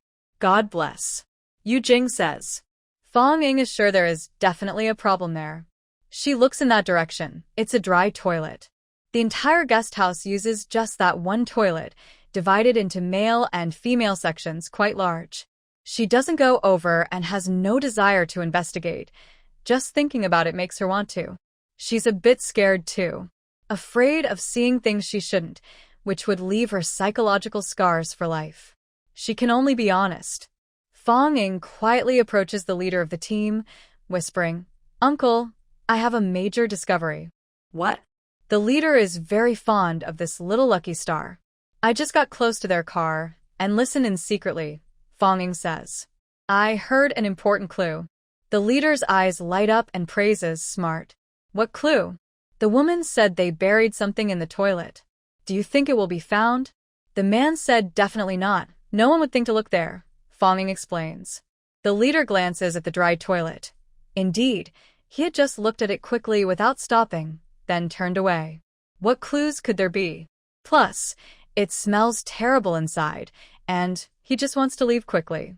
Suddenly, his face changes.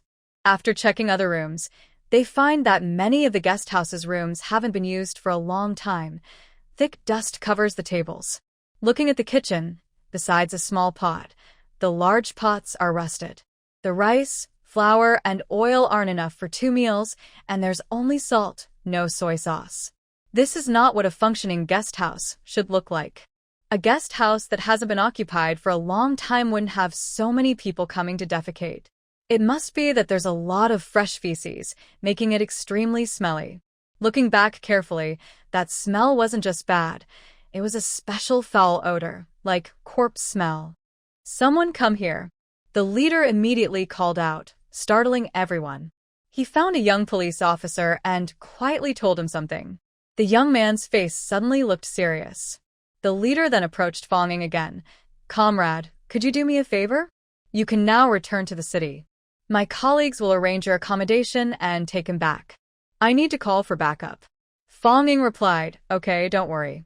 I will complete the task." Fang Ying drove away with the young police officer and her grandfather.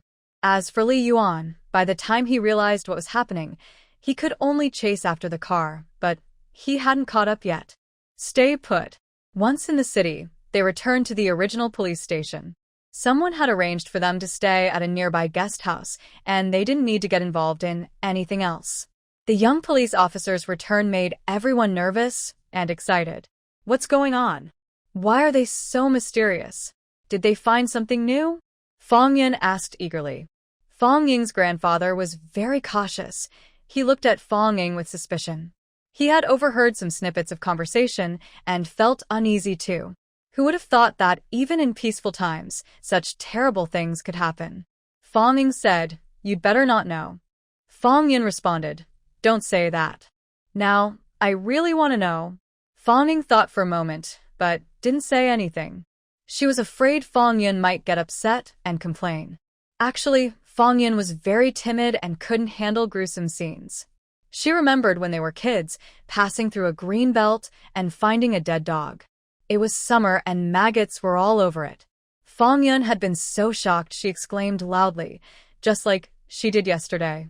And for a whole week afterward, she felt disgusted whenever she thought about it. Now, she couldn't smell anything strange. When they returned to the city, she could all she wanted, and she wouldn't need to drive anymore. I don't know what's going on. Let the police investigate, Fong Ying said. Nothing happened overnight. Early the next morning, Fong Ying drove back to Beijing with a few people. Before leaving, she also took the money as evidence. They couldn't just hold on to that much money without giving it to her. It was a huge sum, crucial to the survival of a factory. They took photos to keep as proof.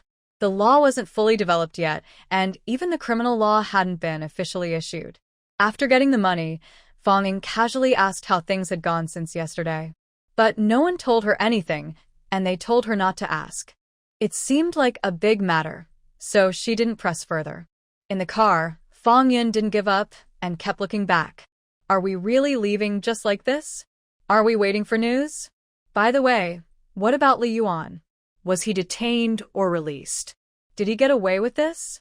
Fong Ying and Jiren were still discussing something she hadn't been told yet. Fong Ying asked, I guess Li Yuan was probably released first as an innocent passenger.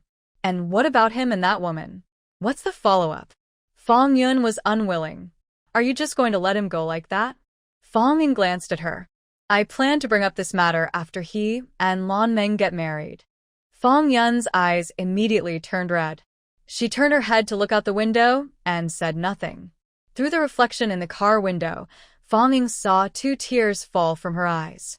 Fong Ying smiled, thinking she believed Fong Yun was making things difficult for Lan Meng just because of her. Actually, it was because of her. She died so tragically, and she was unfairly treated. Why do villains keep living? Why do victims die so painfully? Why? The car was quiet, probably because everyone was shocked by Fong Ying's cruelty. Good grief, just because of 2 pieces of clothing, life became impossible? Ren muttered, young people these days can't afford to offend them. Suddenly, Fong Ying saw Li Yuan's car in the rearview mirror. His battered Jeep was driving like a race car, kicking up dust behind it, looking frantic. Look, he's about to be scared to death, Fong Ying said.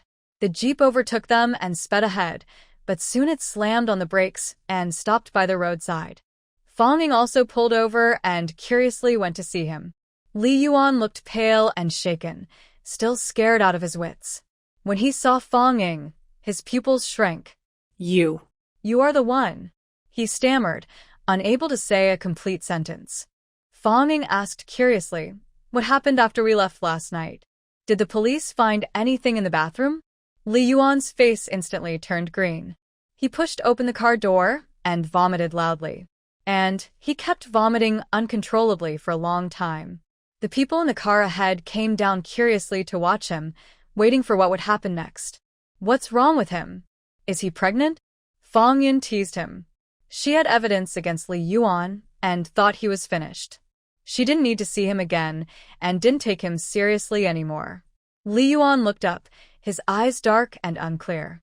He had no other thoughts now. Seeing what had happened on that bed in that room, he felt like vomiting again. What's wrong with him?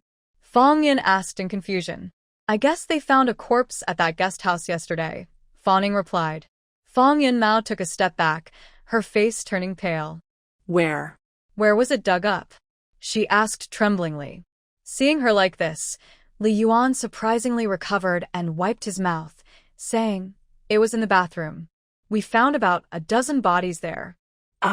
Fong Yun screamed and leaned heavily on the van. Fong Zhua and Fong Yu also exclaimed in surprise. More than 10 bodies? They said together. That's so many. Only Fong Ying's uncle remained calm, though his expression looked a bit grim. Li Yuan felt better and was only annoyed that Fong Ying looked expressionless and seemed unshaken. He thought she was a silly older sister. He had forgotten that Fong Ying had directly guessed about the bodies. He initially thought she had heard it from the police. He liked Fong Yun's reaction and deliberately said, the police interrogated Wang Kun aggressively. It was in that yard. Guess what he said? He admitted that he killed all those people, mostly in the room you used to stay in, on that bed. What? Fong Yin couldn't stand anymore and softened, almost sitting on the ground. Only saved by Feng Zhua and Feng Yu pulling her. Fong Ning asked curiously, did he just admit it straightforwardly? Li Yuan's face turned pale again as he thought of something. He admitted it all, took the blame alone, said he did it by himself, and the others didn't know. Then? And then what? Feng Zhua asked out of curiosity. He didn't look very scared. After all, he wasn't the one who killed, so what was there to fear? Then, Wang Kun committed suicide, Li Yuan said. His expression was complicated and hard to read. He told Wang Kun about life and death, about their familiarity. Yesterday they almost became brothers, but then he slept with Wang Kun's wife and got beaten up. And then Wang Kun died right in front of him. He estimated he would never forget that violent scene in his life. But inside, he also felt a bit relieved. Wang Kun was dead, and the matter of him sleeping with his wife was finally over. His plans wouldn't be exposed anymore. Except for... Li Yuan suddenly looked up at the few people in front of him. They probably all knew the truth, right? Or was Fong Ying really coming back because she found out Wang Kun stole the money and took Fong Yun away? No, that didn't make sense. If that were true, she only needed to take Fong Yun, not put Yu Jing on his bed. What do you really know? He asked suddenly. What are you talking about? What do I know? How could I know he did this? Fong Ying asked curiously. How did he die? He hit the wall. Li Yuandao said. There was a protruding piece of rebar on the wall, and it was lodged in his head. Looking back, that rebar might have been prepared long ago for this day. Or perhaps it was meant for someone else. But he never admitted stealing your 30,000 yuan, claiming you falsely accused him, Li Yuandao said. Of course he wouldn't admit it, Fong Ying replied. This whole thing was clearly done by both of them. He died so quickly. Was it just to help his wife escape? If he had admitted, his wife wouldn't have gotten away. Fong Ying suddenly smiled and said, they were so desperate. They took a lot of sleeping pills. I tasted a bit and it was bitter, so I didn't drink much. The poisoning wasn't deep. When I was escaping, I overheard their conversation. Guess what they said? Fong Ying asked. Li Yuan was curious. What did they say? Wang Kun told his wife, tell her to sleep with you, then use that to threaten her. From now on, she'll be their cash cow. Fong Ying looked at Li Yuan curiously. Did you really sleep with her? Li Yuan sighed in relief and suddenly understood. So that was it. He realized Fong Ying had drugged him. Innocently, it was all a trick by the couple to threaten him. After hearing this, Fong Ying thought Wang Kun's shop was unreliable, so she quietly took Fong Yun away. Wang Kun and Yu Jing found out but didn't tell him. They just went along with the mistake and put Yu Jing in bed. Such a clever plan. It must be true, otherwise, how could Fong Yun still joke around and act normal when she saw him? Why didn't they sue him? Li Yuan felt completely reassured and said uprightly, that's not true. Don't listen to his nonsense. Am I that kind of person? Anyway, Fong Ying later left to report the incident in the city. She didn't know what had happened in that room. Fong Ying looked at Li Yuan from head to toe and said, I think you're that kind of person. Otherwise, how could Lan Meng be pregnant? Li Yuan. He was about to burst with frustration. He really wanted to tell everyone that the baby in Lan Meng's belly wasn't his. But he dared not. He was afraid Lan Meng might panic and reveal the truth, which would ruin their family. Without a father as the station director, he'd be finished too. He understood this very clearly. Fong Ying ignored him and felt relieved that he believed her. She didn't want everything to come out, with Li Yuan and Yu Jing claiming she drugged them. She'd only get into more trouble. Better for them to fight among themselves. Fong Ying got into the car with a few others and was about to leave. Suddenly, Li Yuan said, Master Ji, come into my car. He tends to overthink alone, sometimes imagining dozens of corpses, sometimes thinking about Wang Kun's tragic death, which makes him scared. Jiren also knows that Li Yuan has no future anymore and doesn't care about him at all. He got into Fong Ying's car as if he didn't hear anything and slammed the door shut. Li Yuan's face immediately looked unhappy. Then he drove his car in front of Fong Ying's, not far ahead, just to make them eat dust. There is no highway yet, only dusty national roads. Such a dog, Fong Ying cursed. Jiren glanced at her, but said nothing. But his eyes showed everything. Compared to her, Li Yuan's little tricks are simply frighteningly naive. Fong Ying turned her head and smiled at her uncle. Jiren looked away and said, "I'll finish the tape as soon as possible, but I might not be able to stay at work anymore. You mentioned giving me a future yesterday. What was that?" He didn't believe it when he heard it yesterday. But now he is starting to believe a little. He didn't just guess Wang Kun's ability to kill by a box of gold and silver watches, and he even accurately pointed out where the body was buried. His reasoning skills are simply terrifying. Fong Ying smiled. "Uncle, you'll be glad about your choice today someday. Once you finish the comic, we can talk in detail. Undercover work is so boring on paper. Stories are dull without pictures and real evidence. That's what makes it exciting." Her sister just happens to need a photographer. After enduring the dust back to Beijing, Li Yuan immediately threw himself into his father's arms. "Dad." Something happened. Li Jie's expression darkened. "You're back so soon? Not successful? Did you get exposed?" "Wang Kun is dead," Li Yuan said. Li Jie was stunned and excited. "How did he die?" Upon closer look, he seemed a bit happy. He had asked Wang Kun to help him with a few things. For that, he had given Wang Kun many benefits at the time, but he didn't expect Wang Kun to be ungrateful and come back to bother him afterward. He either wanted money or favors, acting as if he was his father. He was quite commanding. But he really couldn't shake him off. Now that he's dead, how could he not be happy? Li Yuan said, "I didn't expect they ran an illegal shop. Yesterday, they dug up more than 10 corpses in the bathroom. They didn't finish digging all night, and I don't know if there are more. I was so scared I didn't dare look and left early in the morning." Police interrogated him right then. After he admitted, he took advantage of the moment and hit his head against the wall to die. Li Jie's face also darkened. "Over 10. That's really bold. But since Wang Kun could do such things, he wasn't too surprised. "Good that he's dead. Good that he's dead," Li Jie said. "What about you and Fong Yun?" "Hi, don't mention it," Li Yuan said. "It's all because of Wang Kun and his wife. They saw money and got greedy. I heard Fong Ying had some money owed to her, so they drugged her and stole it. Fong Ying wasn't badly poisoned and secretly took Fong Yun away. These two didn't tell me anything. Yu Jing was just pretending to be Fong Yun in bed, and they want to use this to threaten me." Lia Fromned. Fong Ying? How did she get involved? Whenever that troublemaker shows up, bad things happen. Not only did things go wrong, but Wang Kun also died because of it. As for Li Yuan's claim that he slept with Yu Jing, he didn't care and wasn't surprised. A few times, people from his hometown came to bother him. He had Wang Kun keep them at the guest house, then Yu Jing used tricks to scare them away. But Wang Kun said none of it was real. Now, unexpectedly, the couple is using that trick on his son, and they're serious. Why? Do they think he's old? Want his son to take over? Keep controlling him? Bah.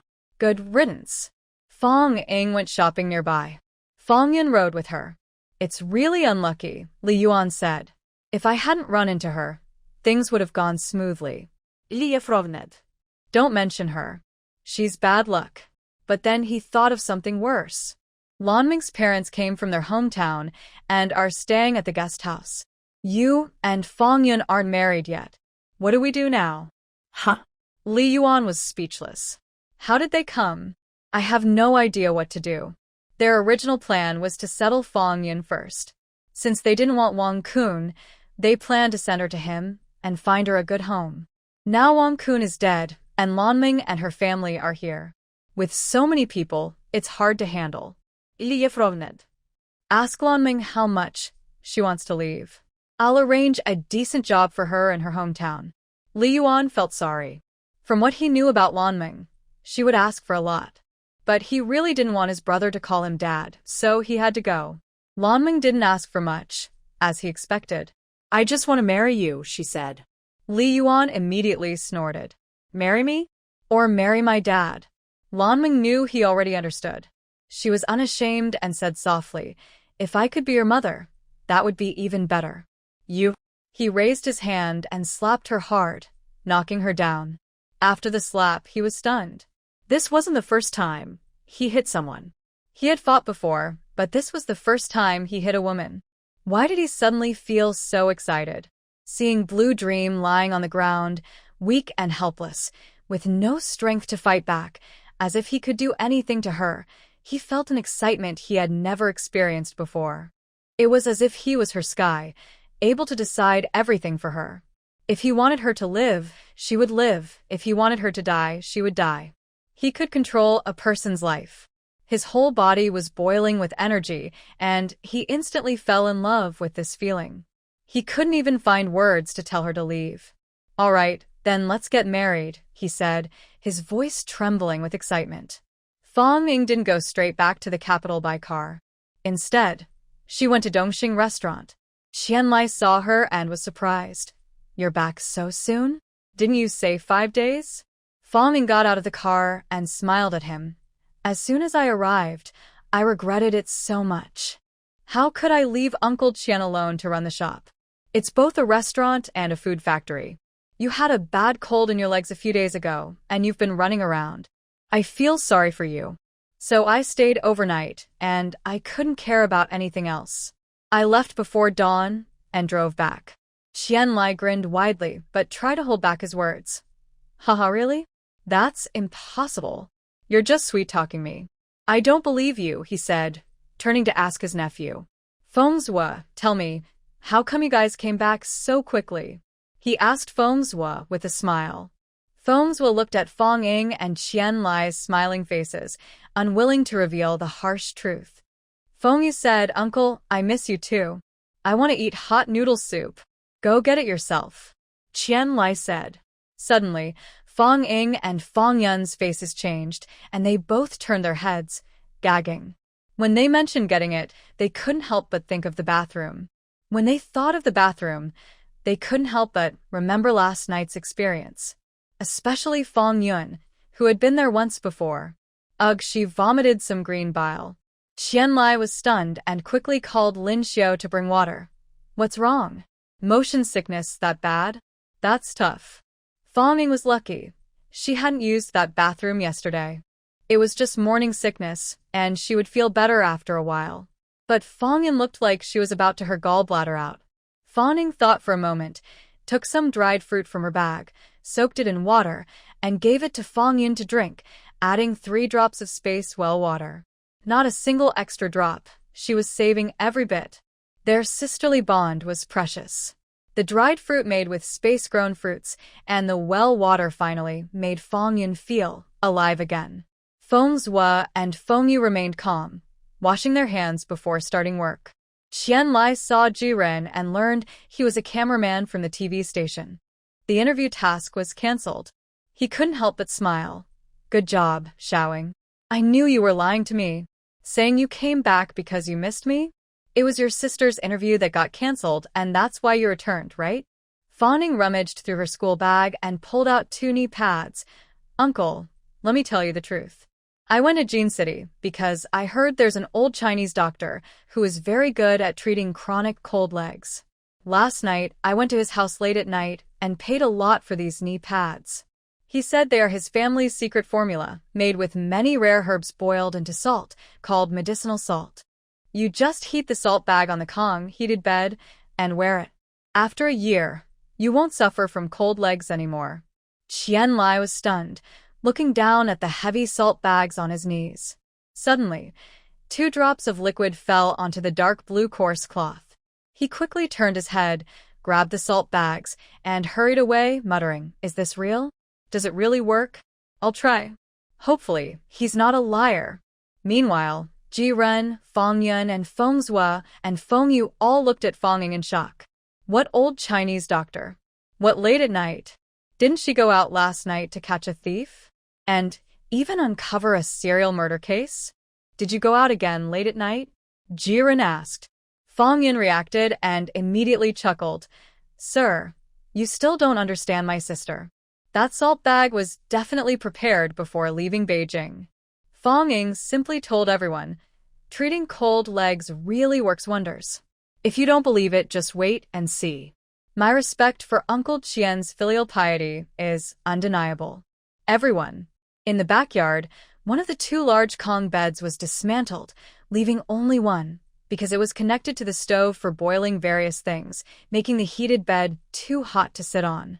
The hot salt bags were just right and quickly became very hot. Qian Lai carefully tied them to his legs. Instantly, he felt a warm flow soothe the sharp pain in his legs. Then a numb, itchy sensation appeared, but the bone-deep pain was gone. It really worked. He covered his face, grinning, and stayed inside for a while. Fong Ying, full and satisfied, was preparing to return to Beijing. Before leaving, Fong Yun went to the backyard and looked out the window at Qian Lai's appearance, shaking her head. After getting into the car, she told Fong Ying, "You should just be yourself. Uncle Qian is already old. Don't keep fooling him into thinking he's crippled." There was no Fengzhua or Fengyu in the car, only Jiren. Fong Ying felt wronged and said, "How could he be crippled? The cold leg problem is cured. He'll walk normally in the future." Fong Yun looked at Jiren. Maybe he also needed to be fooled into thinking he was crippled? So, he wouldn't discover her sister's true nature. Her younger sister is kind only to her family. She has motives when she treats others well. Who knows if the police will investigate Li Yuan?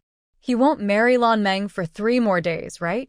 What if they find out before the wedding and Lan Meng refuses to marry him? Fong Yun said. Fong Ying wanted to go home, but when she changed direction, she headed to the TV station. Jiren got out of the car and said, "I'm busy now. When I'm done, I'll find you." He quickly slipped away. He was afraid of getting into trouble if he stayed longer. Although he already was in trouble, he hoped to avoid more. He's grown old, and his cold legs are acting up. He thought about asking the old man he saw earlier if he was really helpful. Fong Yun returned so quickly that her colleagues were surprised. The station director had said it would take 3 or 5 days. Someone came to ask about her. Fong Yun paused and said, "I'm sick and not feeling well. I asked the station director to send someone else." Seeing her pale face, everyone became worried. They didn't ask for details, they didn't want to hear more. Fong Yun rushed to the bathroom too. Everyone's expressions were interesting. Could she be pregnant again? Don't mention it. Fong Ying said, drawing everyone's attention. "We've really had bad luck. I was on a shopping trip to Jean City with my sister, and guess what happened?" she said. Everyone asked eagerly, "What happened?" "Chief Li took us to a guest house run by a commune. The manager said he was a good friend of his and that we always stay there when we go for interviews. But guess what? It was a scam." "What?" "A scam? We stayed at a government guest house. How could it be a scam? Didn't you hear? It was run by the commune, not the same one we used to stay at." Then what about Chief Li, didn't you hear? He's a good friend, right?" "Yeah, but what does Chief Li want?" "Late at night, the manager and his wife stole 30,000 yuan from me," Fong Ying said. "Wow." Everyone exclaimed. People in the hallway came to see what was happening. Fong Ying looked around and raised her voice, and that's not even the worst part. Guess what? The police came late at night, broke down the door, arrested the manager and his wife, and dug up more than 10 bodies from the toilet of the guest house. Screams almost shattered the roof. People on all floors rushed out to see what was going on. "What's happening?" Fong Ying signaled for the crowd to be quiet and pointed at Fong Yun, saying, "My sister once used that bathroom. After learning about this, she vomited all the way back." Oh, so that's how it was. They were overthinking. If they ever met her, they would be sick for a whole year. They would have to deal with the root of the problem. Fong Yun's eyes filled with tears. She said her sister was kind to her and immediately defended her reputation, unable to bear even a little bit of bad talk about her. The crowd in the corridor was still shouting, asking what happened. Fong Ying didn't tell them the full truth and shared many details. For example, She didn't stay at the guest house but went to the manager's house. She also explained where the 30,000 yuan was lost. She mentioned that the police were the ones who took them there. She only told them that Li Yuan and Wang Kun were good friends, that Li Yuan deliberately arranged for them to stay there, and that Wang Kun was a serial killer. These details might get distorted as they spread. Meanwhile, Li Jia was at home counting money, thinking about how much to give Blue Dream to make her happy, while Li Yuan was taking Blue Dream home to tell him they wanted to get married. No one stopped her, so Fang Ying took the initiative. More and more people gathered in the corridor, and soon everyone in the unit who needed to know already did. Those who didn't know would imagine and spread rumors on their own. Fang Ying also asked them, "Where is Blue Dream? Has she come back?" "Yes, she's back, but she hasn't worked these days because she's preparing for the wedding." "Did her parents come? Where are they?" "Yes, they came. They're at guest house." These details were all open and transparent. Blue Dream didn't lie. Having gotten the information she needed, Fang Ying pulled Fang Yun and left. Fang Yun was touched but also disagreed, saying, "You shouldn't have said that earlier. Now, everything is so big. What if Li Yuan is called in for questioning? Can she still marry Blue Dream?" Fang Ying replied, "I couldn't just stand by and watch them tarnish your reputation.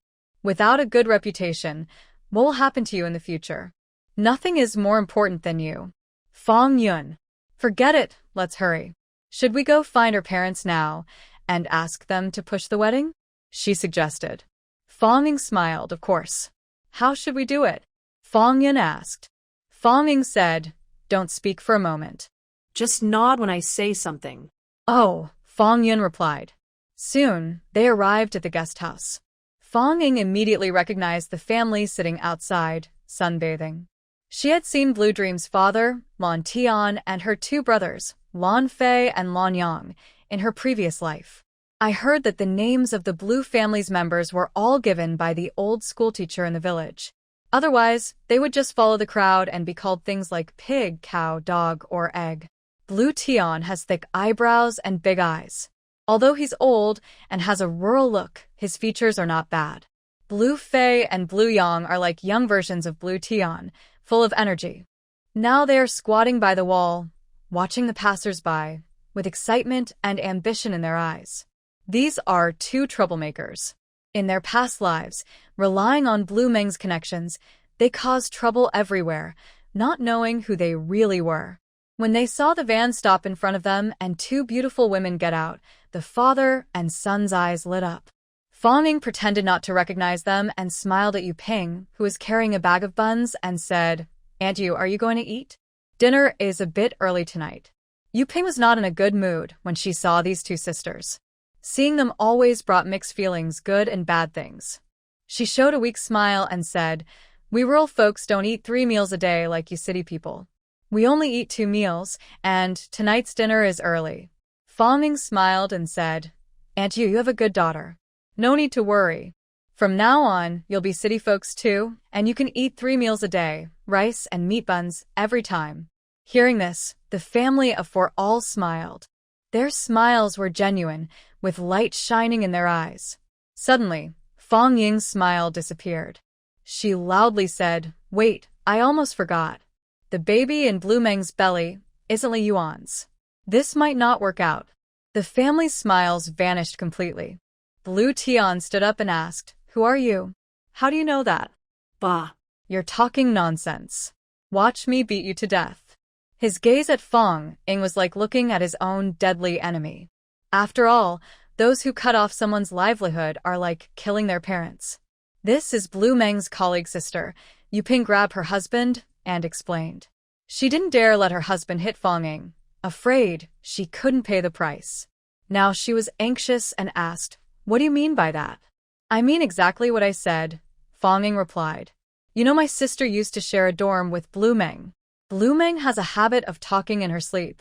She told me herself, right?" Fang Ying looked at Fang Yun. "Fang Yun, could she really do this? It's already bad enough that she's pregnant before marriage, and now she wants to blame Blue Meng, giving her no way out." But she nodded and said, "Yes, Blue Meng said it herself. I heard her. She couldn't betray her sister." Not even a little. The Lan family members all looked upset, feeling like their good days were gone. They had 3 meals a day, all with plain rice, flour, and meat buns. But don't worry too much, Fong Ying said. The baby in her belly is Li Jie's. If she gets desperate, she can still enter Li's family. What? 5 voices, including Fong Yun, exclaimed. She secretly pinched Fong Ying, thinking, it can't be true. I can't let her spread rumors. I must be careful with my words. Actually, Fong Ying didn't really know who the baby in Lan Meng's belly belonged to. But from her observations of Li Yuan, his expression like he ate something bad and couldn't spit it out, made her think this was probably true. In her past life, she heard a rumor that after Li Yuan died, his mother went crazy. Sometimes she was very kind to Lan Meng's illegitimate child, and other times she was cruel, calling him a wild child. However, Fong Ying had actually seen that child in her previous life, and he looked like Li Yuan. It was unlikely he was a wild child. But he also looked very much like Li Jie. The Lan family members were stunned, standing there with wide eyes, unsure how to react.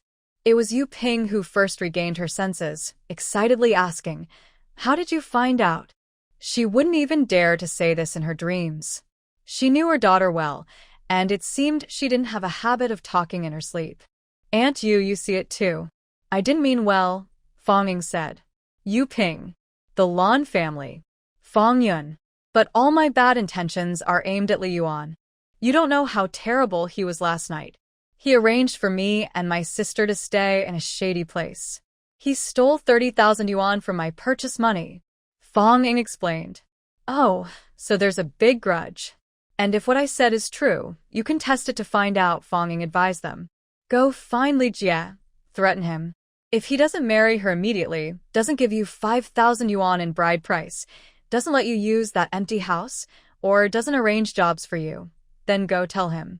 See if he's scared. Don't worry about lacking proof. There's a modern DNA test called DNA. Remember that, DNA? It can confirm who the baby belongs to. If you don't believe me, just ask him to find someone to test. Once he's tested, he'll be afraid. If what I said is true, you'll live a good life. You don't need to thank me too much. And if I'm lying, you won't lose much, right?" The Lan family members' eyes brightened as they listened, and they nodded fiercely. That's how it was. Fong Ying took Fong Yun away. On the way, Fong Yun looked distracted and no longer felt carsick.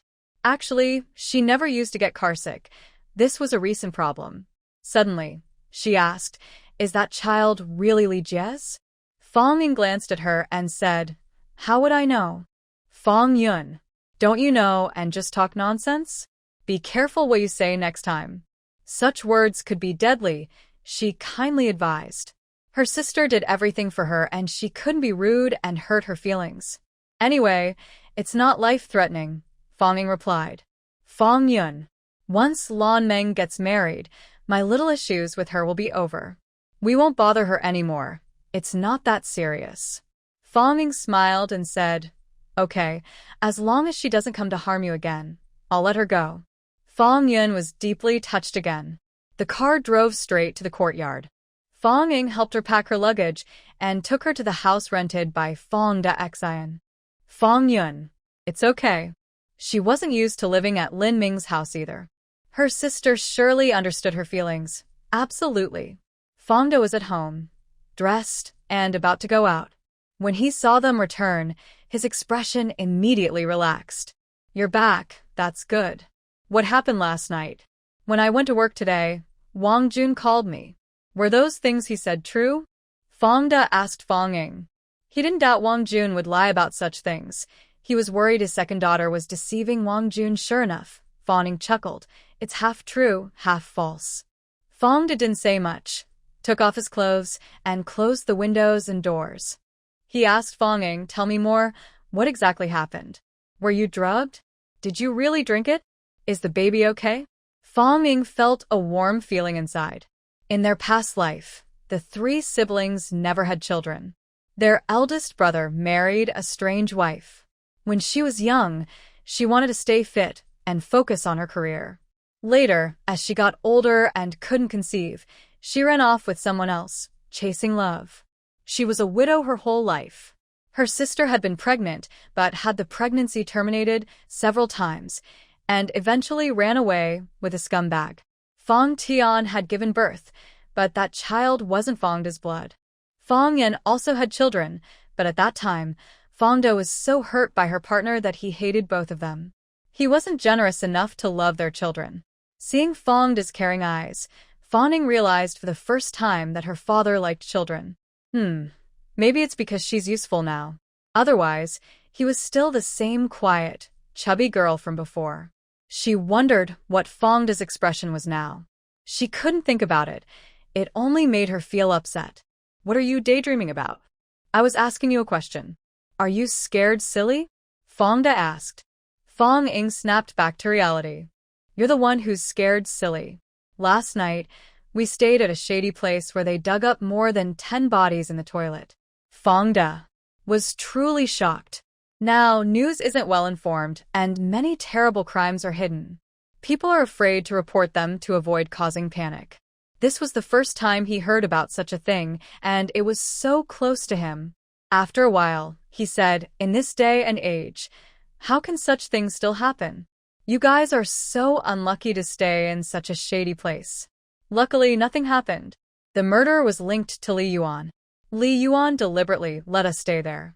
He originally wanted to bully my sister that night, to make her fall for him and marry her. Fongda's body shook again, and he was startled. He quickly asked Fong Yan, are you okay? Fong Yan also felt her father's warmth and shook her head. I'm fine. Thanks to my sister noticing early and saving me. Otherwise, She didn't dare imagine what could have happened. Would she have endured and married Li Yuan? Or would she have fought him? That's a relief. When did you find out? What exactly happened? Fongda asked Fong Ying. Fong Ying said, I noticed it before we left. Fongda. That was too early. So clever? Sure enough, it's his doing. Fong Ying smiled and explained the real story. Fongda was able to find the secret door. Impressive. He could gather allies on the spot. Impressive. He knew how to record videos. So impressive. He even took out 30,000 yuan to frame someone. So ruthless. If they hadn't found the bodies in the toilet, that 30,000 yuan alone would have been enough for the couple to live comfortably forever. If unlucky, they'd just go to the next life. His daughter was so quick to act. He poured a glass of water for Fong Ying and gently said, are you thirsty? Drink some water and keep talking. Fong Ying looked at him strangely. Was he scared now? Should she still tell him what happened next? She not only wanted to send Wang Kun and his wife to jail, but also wanted to send Li Yuan and his son there. The Lan family quickly gathered their spirits and set out for Li Jia's house. They had already gathered information when they were at the TV station. Yu Ping had inquired thoroughly. For some reason, everyone told her everything in detail. It was close to the TV station, so the Lan family arrived quickly. When they reached the door, they heard Li Jia banging on the table. What did you say? You want to marry her? No way. He had promised Li Yuan and Lan Meng's marriage happily at first, but he soon regretted it and came up with a cruel plan. He also had some feelings of not wanting others to touch his woman. Now, hearing that Li Yuan didn't pay money to send Lan Meng away, he decided to take action himself. Lan Meng, tell me, how much money do you want to leave? Just as Lan Meng was about to speak, the door was smashed open with a loud bang. Who is it? Li Yuan's mother, Zhuang Kun, stormed over angrily and opened the door. Who is it? She was already unhappy about Li Yuan marrying Lan Meng, and now she was furious. Seeing the Lan family members, she almost went crazy and shouted, What are you doing here? A bunch of poor people don't belong in my house. Get out. In the past, the Lan family might have been scared by her and worried she wouldn't agree to Lan Meng's marriage. But now, this woman was no longer frightening. If necessary, they could push her aside to get ahead. Li Yuan still had to listen to his father at home. If he wanted to spend money, he had to get it from his father. But now, directly taking his father down seemed even more straightforward. Thinking this, Lan Tian slapped Zhuang Kun across the face. Shut up. You unworthy thing. Get out of the way. With that, he pushed her, knocking her to the ground. The 4 members of the Lan family entered the house.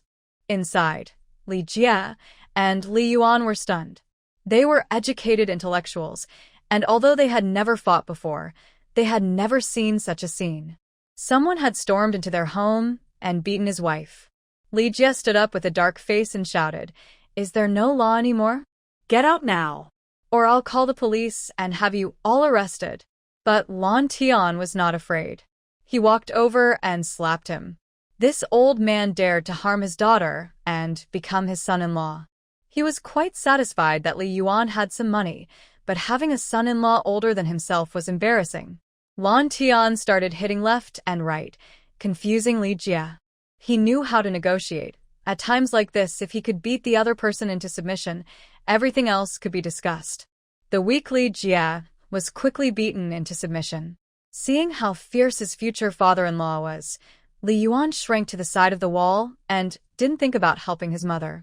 In his previous life, he had been cruel to Fang Yun at home but was kind to Lan Meng outside, never daring to hit her. It wasn't that he had changed, but simply because the Lan family father and son showed him whose fist was stronger. He didn't dare to fight back.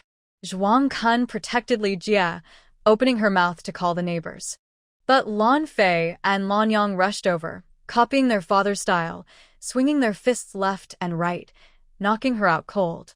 These two have been watching their father hit their mother since they were young. They're used to it. Lan Tian stays calm and stops after a few hits, telling his son to stop as well. Don't beat her to death.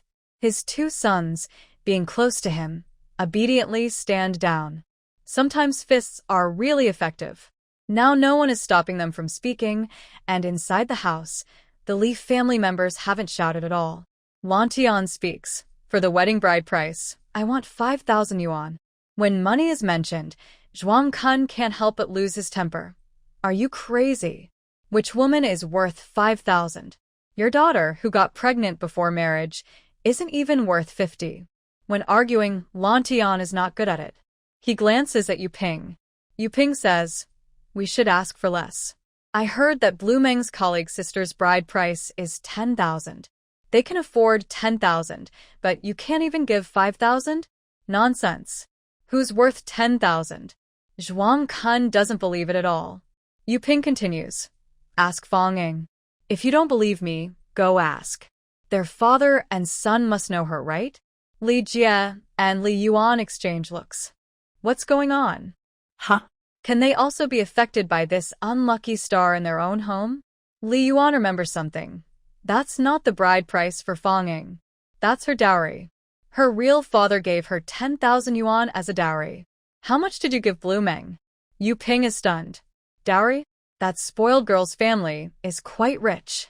But she says, if they can give 10,000 yuan as a dowry, the bride price must be higher, maybe 20,000. Blue Meng interrupts her softly. It's not 20,000. It's 2 bangles worth 20,000, a few thousand yuan, and a 600 square meter big house. After she gets married, her father-in-law gave her all the family savings and also gives her 200 yuan a month for living expenses. Wow. Blue Meng's 2 brothers exclaim. Is it that good? Lan Tian and Yu Ping's eyes also turn red. Yu Ping says, look at her. And look at you. You don't even want to give 5,000?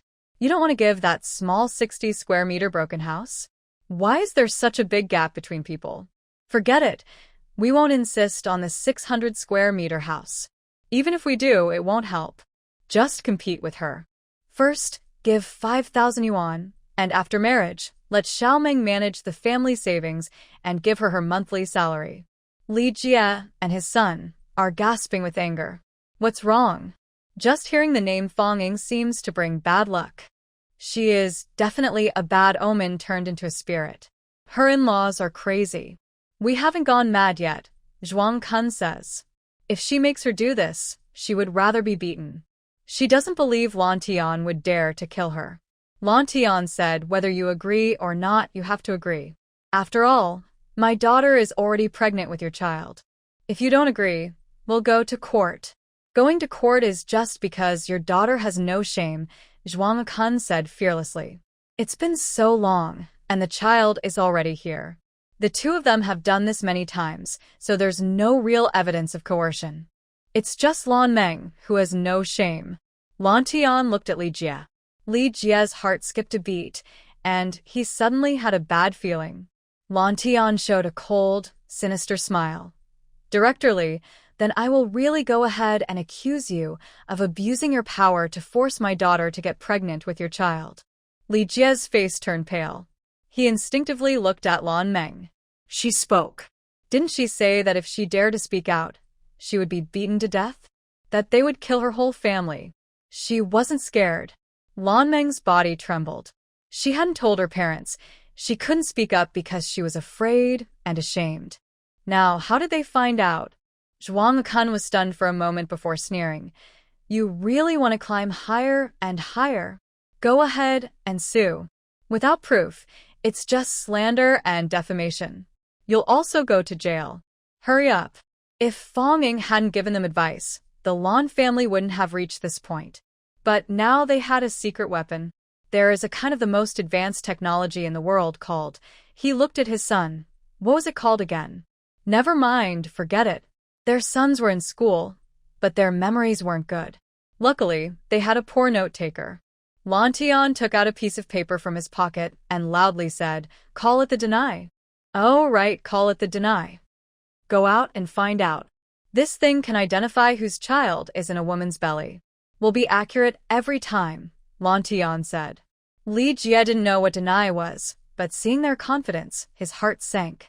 When did such technology exist? Isn't it dangerous? Zhuang Kun wasn't stupid. She saw the panic in Li Jie's eyes and her son's calmness.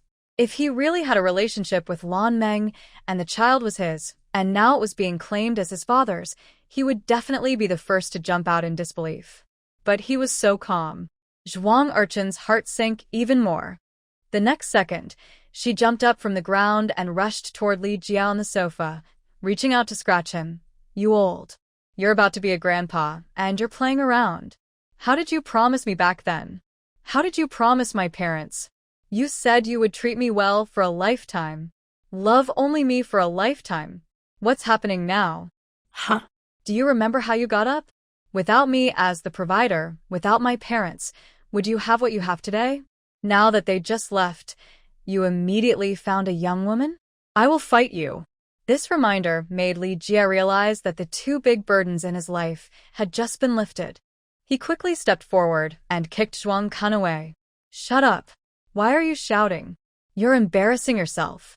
He looked at the older Zhuang Kun with disgust, unable to remember what she looked like when she was young. You're both grown adults, yet you don't even look in the mirror. Why talk about love and affection? Aren't you ashamed? He dragged Zhuang Kun into the bedroom and they talked inside.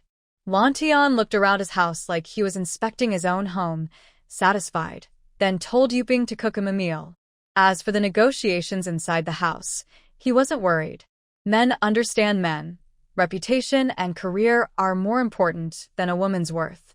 He didn't want to lose his reputation or career, so he was willing to spend some money. As for his wife, what could she do? Could she divorce him? She wouldn't dare.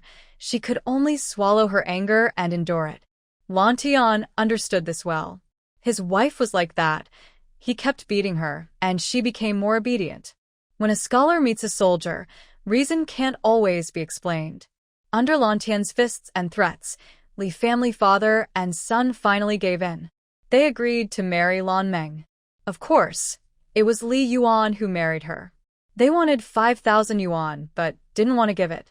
However, Lan Tian found it in their drawer, along with the bank book, and pocketed both. The bank book had more than 5,000. It had 8,000, and at that time, it was unpassworded, so he could withdraw the money easily. Lan Tian said generously, This extra money is for buying clothes for my daughter. Zhuang Kun cursed, 3,000 yuan for clothes? That should be enough for her to wear until she dies. For her son and the family, she gritted her teeth and accepted, but that didn't mean she softened toward Lan Meng. When she entered the house, she would make them pay. Lan Meng gently said, Other girls' clothes cost 300 to 400 yuan each. 3,000 yuan is enough to buy a few outfits.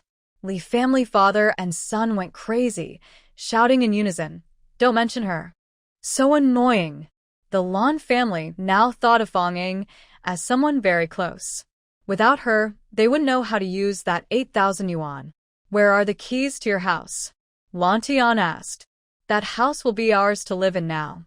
We need to watch you to prevent you from bullying my daughter. If anything happens to the baby inside her, I will make your whole family pay with your lives." He rushed into the kitchen, found a kitchen knife, and chopped it onto the wooden coffee table. Some people are secretly mean and full of bad intentions, but when they face obvious troublemakers, they get scared to death. The Leaf family trembled and immediately gave up on the idea of causing Blue Dream to have an abortion. When the Leaf family stayed silent, the Blue family started searching on their own. They not only found a key to another house, but also discovered some jewelry belonging to Zhuang Kun. Yu Ping happily put on the jewelry. The in-laws are really lucky. With so many pieces of jewelry, I feel different. I haven't seen such jewelry in my life. In-laws, can I borrow these for a couple of days? Just to wear them around. When I'm done, I'll return them to my daughter. Anyway, you only have one son. These jewelry pieces will all be hers someday. Better to give them early than late. Zhuang Kun was so angry he almost started a fight, but Blue Tian gave her 2 slaps to calm her down. Yu Ping not only borrowed the jewelry but also borrowed the in-laws' clothes. She dressed up beautifully and came out, looking even more like a lady than Zhuang Kun. Li Jia looked at her with bright eyes. He liked women with a gentle, delicate aura. Blue Dream only learned a little from her mother. Although Yu Ping was no longer young, she wasn't very old either. With some grooming, her elegant presence made her very eye-catching. Zhuang Kun was so angry her teeth almost ground to dust. "Let's go, get the marriage certificate," Yu Ping said with a smile. After getting the marriage certificate, they could handle the money and housing properly, or else it would seem like they were stealing. As they left, the Li family quickly went to report what was happening. They weren't fools. Now, marriage required a proof from the workplace. Both were from the TV station, so Li Jia could just get it himself. He was pressured into doing so, and was also forced to leave with the Blue family to get the marriage license.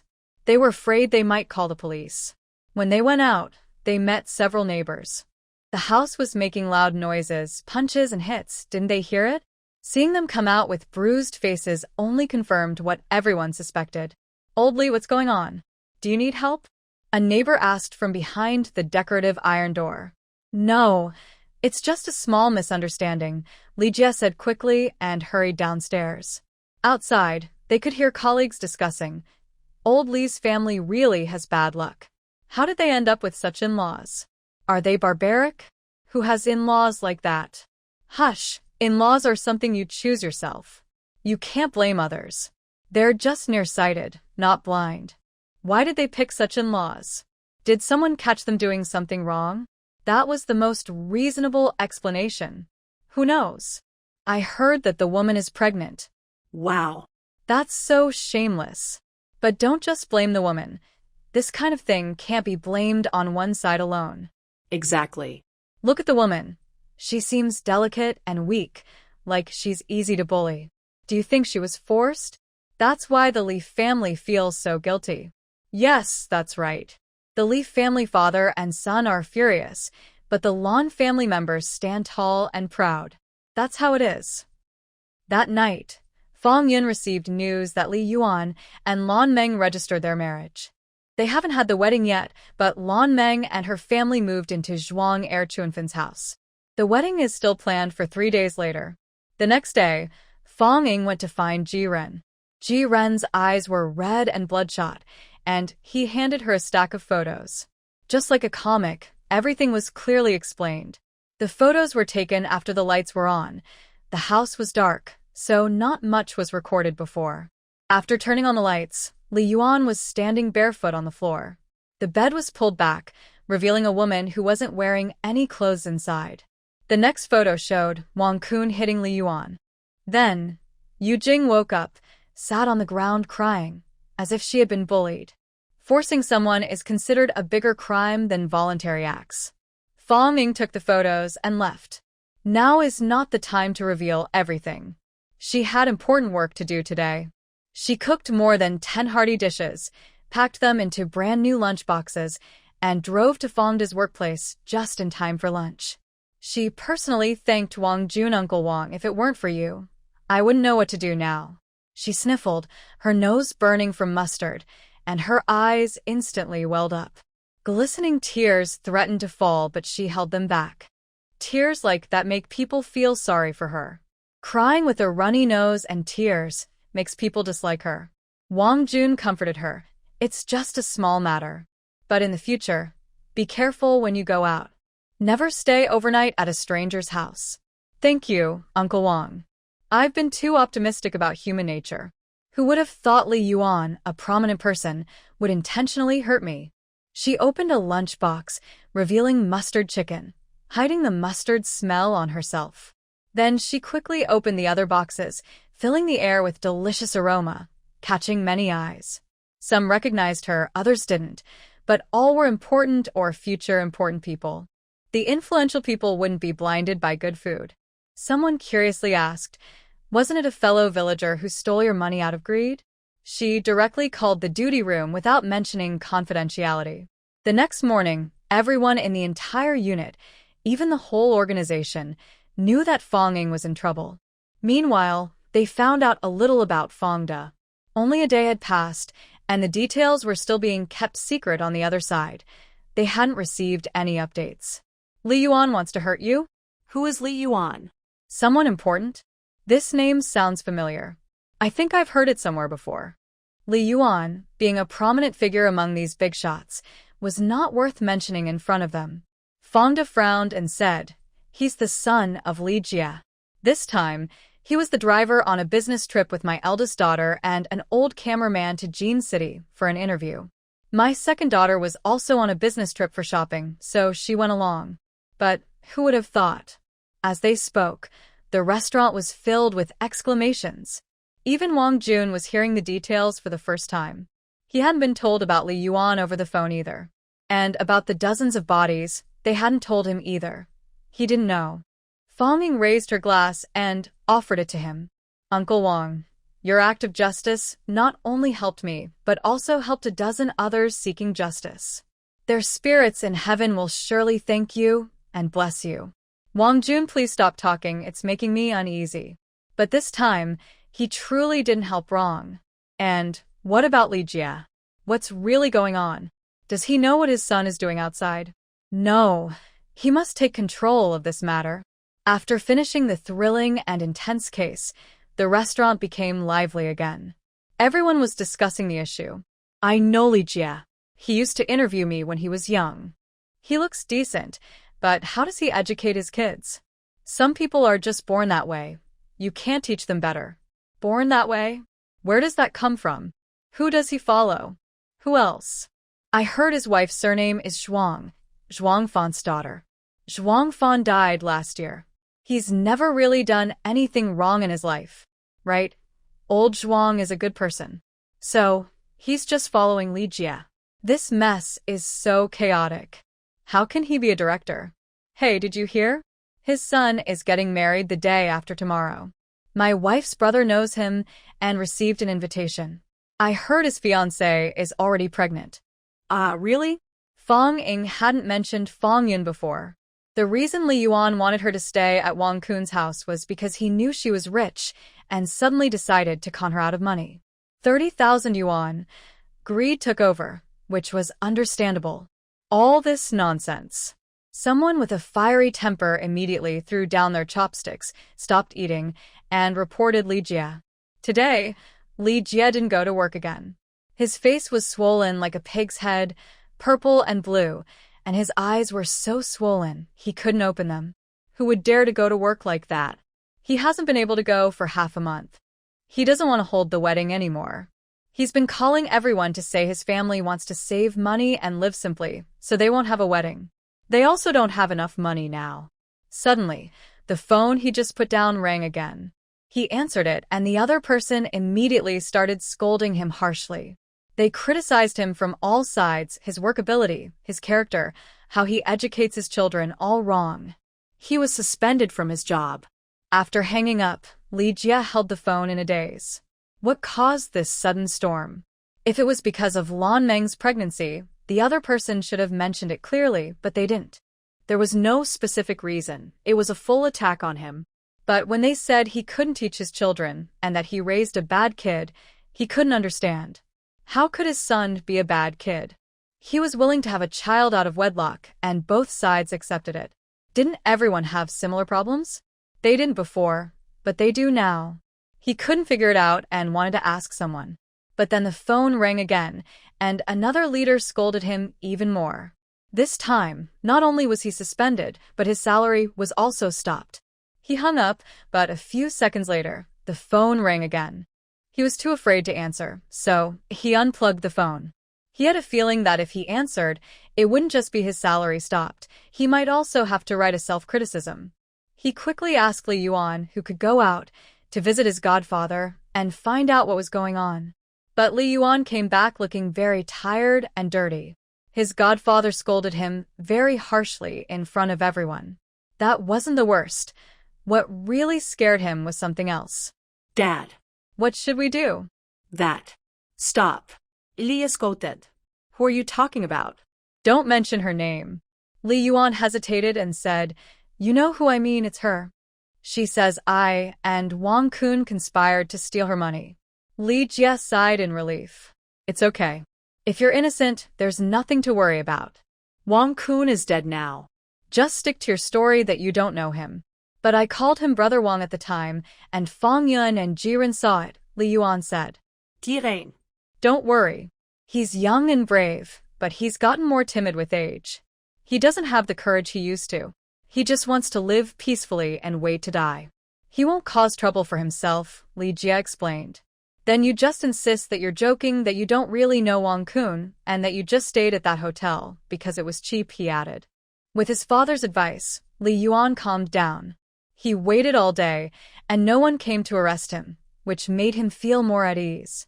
However, Li Jie, having unplugged the phone line and not daring to leave to notify friends, many friends still went to the restaurant on Li Yuan's wedding day, following the original invitation. The Lan family saw that the guests hadn't arrived yet and, thinking it was late, directly stormed in and took them away. How could they let his daughter host the wedding alone on such a happy day? Who would they embarrass? As a result, the groom's parents could only sit at the main table, bruised and battered, being watched and discussed. Li Jie and Zhuang Kun, both proud people, felt they had lost face today. Zhuang Kun wished he could just hit his head and die. But seeing Lan Meng, smiling happily and looking charming, he felt he shouldn't die just yet. He wanted to catch her. Both of them were distracted, pretending to be dead, not noticing a stranger entering the door. The stranger carried a large bag and handed out envelopes to Li family friends one by one. Everyone who opened an envelope looked shocked. Finally, the envelope reached the main table and was handed to Li Jie. Li Jie frowned. Wasn't there a gift table at the door? Who was so rude to bring it directly to him? But seeing how thick the envelope was, he didn't mind. He reluctantly looked at the person with a purple-blue face and nodded. It was a teenager, dressed plainly, not seeming like someone familiar from a good family. Who was he? In an instant, Li Jie saw others also holding envelopes, opening them, and then whispering and pointing at the groom on stage, discussing eagerly. Next to him, Zhuang Kun also received a similar envelope. She didn't think much and opened it directly, then let out a loud scream. Li Jie trembled and looked over, only to see his son.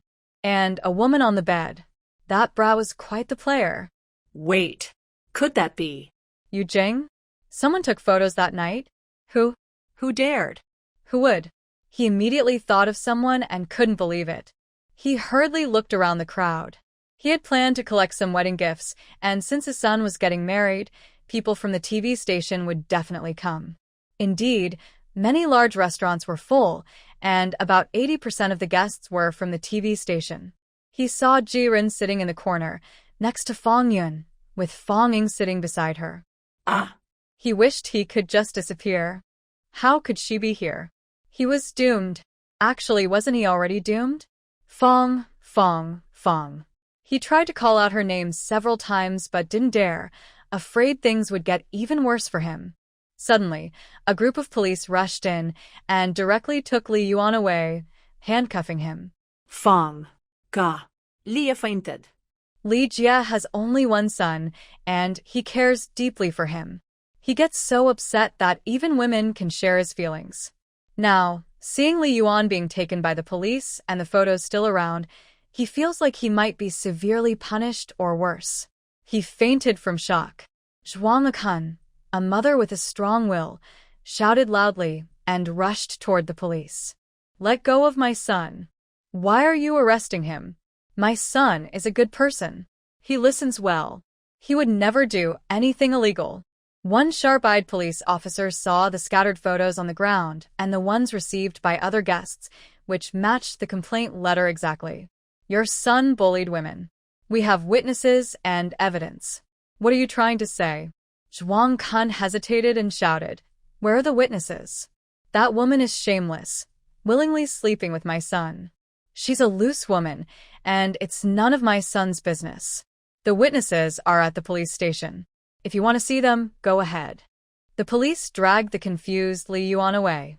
After receiving the photos early in the morning, they immediately started investigating based on the clues in the complaint letter. Yu Jing was also detained as a suspect and questioned by phone.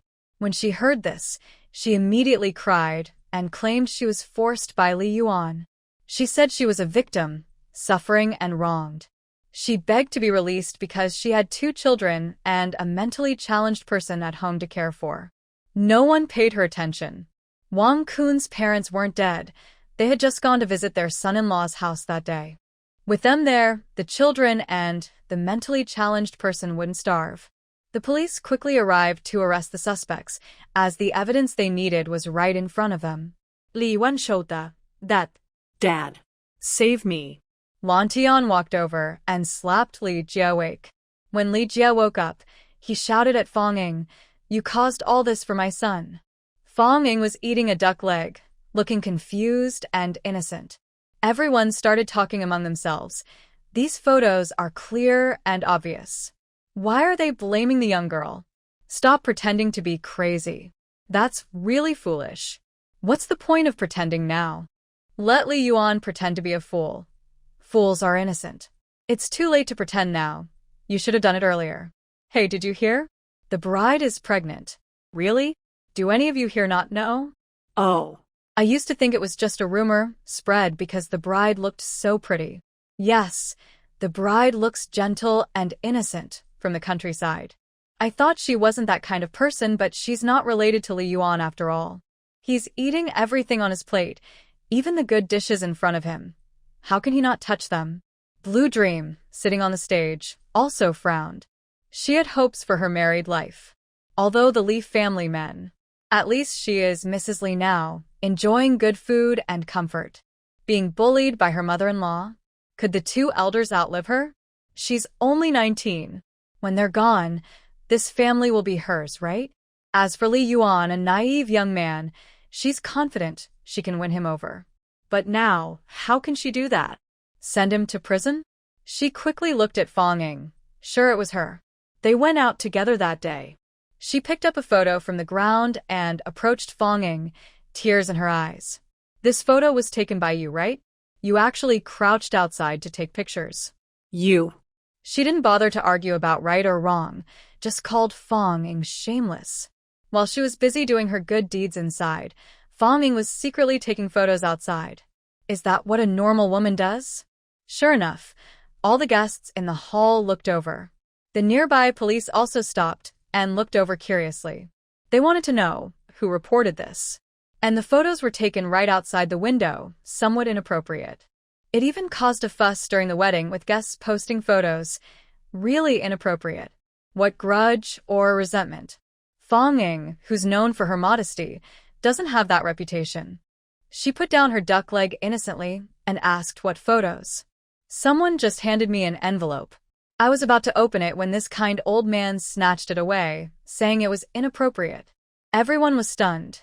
Then muffled laughs spread. Yes, it was pretty dirty. There were also kids inside, and parents covered their children's eyes, not letting them see. You don't need to argue.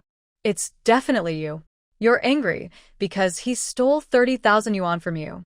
Blue Dream blurted out. Ah, What, 30,000 yuan?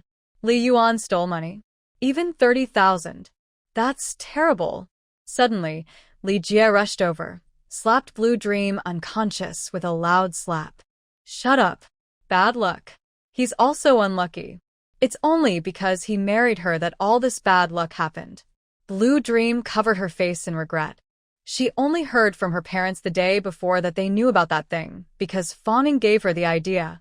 She also heard the reason why Fong Ying was willing to give advice, something about teaming up to steal 30,000 yuan, but in the end, Fong Ying managed to recover it.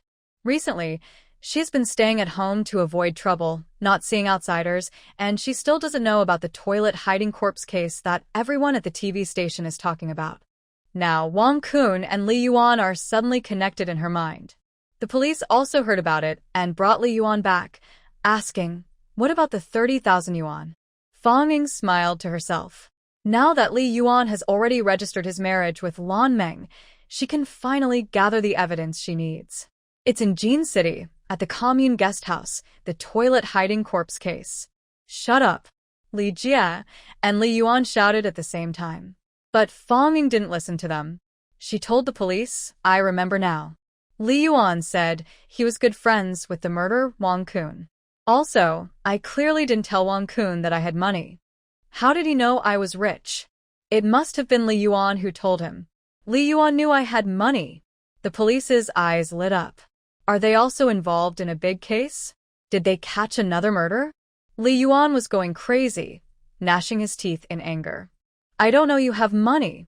You told Wang Kun yourself that you had money. Fong Ying calmly said, "Even if I'm simple, I wouldn't tell a stranger how much money I carry.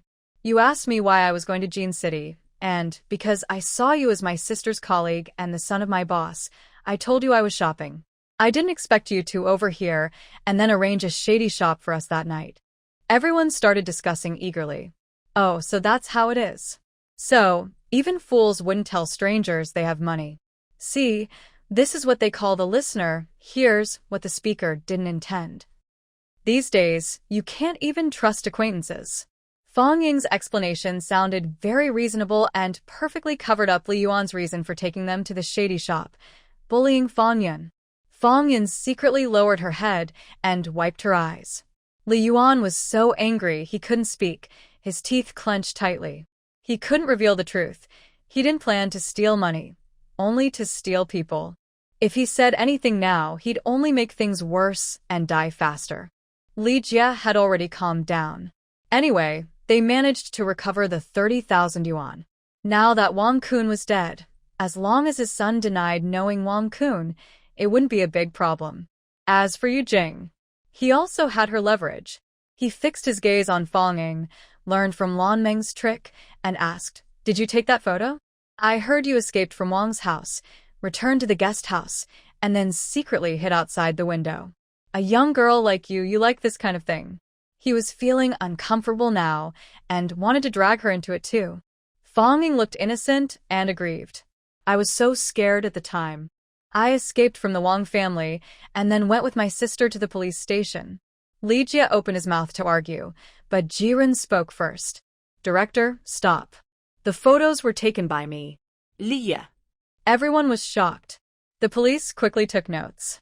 Every word he said now was evidence in court. Jiren started telling the story. The water in the guest house had sleeping pills. I took a sip and knew right away, so I didn't drink it and didn't dare to sleep at night. Then I heard Fong Ying come back, take Fong Yun, and drive away. After a while, a woman entered a room.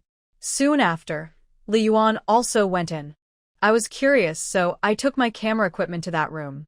I didn't expect to record these things. Jiren said, "Look, the footage is so clear. Only my professional camera could do that. They didn't have anything like it." Yes, yes. Fong Ying nodded repeatedly. Wow. Just wait for the wealth and fame to come to you. She didn't plan this scene. She just came to watch the show, seeing Li Yuan personally taken away. She didn't expect Lan Meng to still have the energy to argue with her. She also didn't expect Li Jie to continue arguing with Lan Meng. They really don't know when to stop. Li Jie was stunned. He didn't expect timid Jiren to stand up and admit. He thought Fong Ying had stolen his camera or forced him. You were bought by her. He pointed at Jiren. The police didn't want to hear their arguing. They came over and told Jiren, Fong Ying, and Fong Yun to go to the police station for questioning. Fong Ying and Fong Yun had clean backgrounds. After questioning, they went home. Jiren was even cleaner. He had been a war correspondent, made achievements, and earned many medals. His story was more convincing, and he left earlier than Fong Ying. Fong Ying saw him smile and directly took him back to her house. Old man, are you interested in undercover work? Fong Ying asked. Undercover? Jiren was surprised. He had been a reporter all his life, but didn't know what undercover work was. It's similar to what you did before, secretly carrying a camera inside the enemy's territory and recording their illegal activities. Isn't it exciting? Fong Ying said. Jiren nodded slowly, his eyes brightening. Exciting. Thinking about it, it was more thrilling than war reporting. War reporters risk their lives, basically relying on luck, whether they live or die, and capturing footage of battles. Actually, everyone can guess without taking pictures, and no one wants to see it because it's too tragic. But secretly taking photos of illegal activities and exposing them in the daylight gives a strange kind of thrill. When I used to run a restaurant, I once encountered a group of drivers who refused to pay. They either lost or stole 100 bags of fertilizer, but tried to blame me. I wanted to find out more about these people and see why this fertilizer factory only sells to other regions, Fong Ying honestly said. Jiren. Okay, so one problem is solved, and now there's another. A group of drivers offended her, so she wants to expose their factory. She's really ruthless. Later, you two will pretend to be temporary workers to sneak in, Fong Ying said. But you, an older and a younger person, are too risky. I'll assign you 2 bodyguards to go with you, Feng Zhua and Feng Yu. Jiren felt a warm feeling inside. Spending 2 days with Feng Zhua and Feng Yu, he hadn't seen them make a move, but these 2 strong young men were clever and obedient. With them around, he felt much more at ease. Fong Yun turned her head and wiped her tears. All right, you 2 go research the fertilizer factory. I'll go see my uncle Qian and ask him to release someone, Fong Ying said. The 2 of them took the bus to investigate the fertilizer factory while she drove to the restaurant. She never likes to suffer for others. Qian Lai now spends mornings at the food factory and afternoons at the restaurant. When Fong Ying arrived, he was sitting inside with 2 large salt bags tied to his legs. Fong Ying smiled and asked concernedly, Uncle, does it work? Qian Lai saw her and immediately smiled with wrinkles all over his face. You're thoughtful. It really works. On the first day, it didn't hurt when I wore it, but it hurt a little when I didn't. Now, if I don't wear it, it doesn't hurt for 1 or 2 hours. He believed that wearing it longer would make the pain last even longer. His old cold legs finally had a chance to get better. Otherwise, not only would it hurt, but he'd also have trouble sleeping at night. The cold wind blowing into his bones felt like it would kill him. Several times, he saw his great-grandmother. Fong Ying said, if it works, that's good. It's worth risking my life. That day, she was in a hurry to leave and also wanted to persuade, or no, bribe him. She only told Qian Lai that she was going to Jin City to seek a remedy for his old cold legs and would come back once she found it. Now that the remedy works and she's gained some favor, she can tell the truth. Qian Lai was surprised. What do you mean, risking your life? What happened? Has Feng Zhua and Feng Yu not told you these past 2 days? Fong Ying asked. Qian Lai patted his thigh. No, they haven't told me. I asked them what they had been doing and how the old doctor was. Neither of them said a word. They were worried about you, afraid you might get upset. Fong Ying called out. Xiao Zhua, Xiao Yu, come in. I need to talk to you. Feng Zhua and Feng Yu quickly entered, looking unhappy. Feng Zhua asked, what's Xiao Zhua and Xiao Yu? Feng Yu said, what, sister? They both said at the same time, We're older than you. Fong Ying smiled and said, That's nothing important. She continued, You two are good kids. These days, to avoid worrying Uncle Qian, you didn't tell him what happened that night. That shows your kindness. Feng Zhua and Feng Yu looked at her. Why didn't they tell him? Was she not paying attention? They were just worried she might be tricked and find out the truth.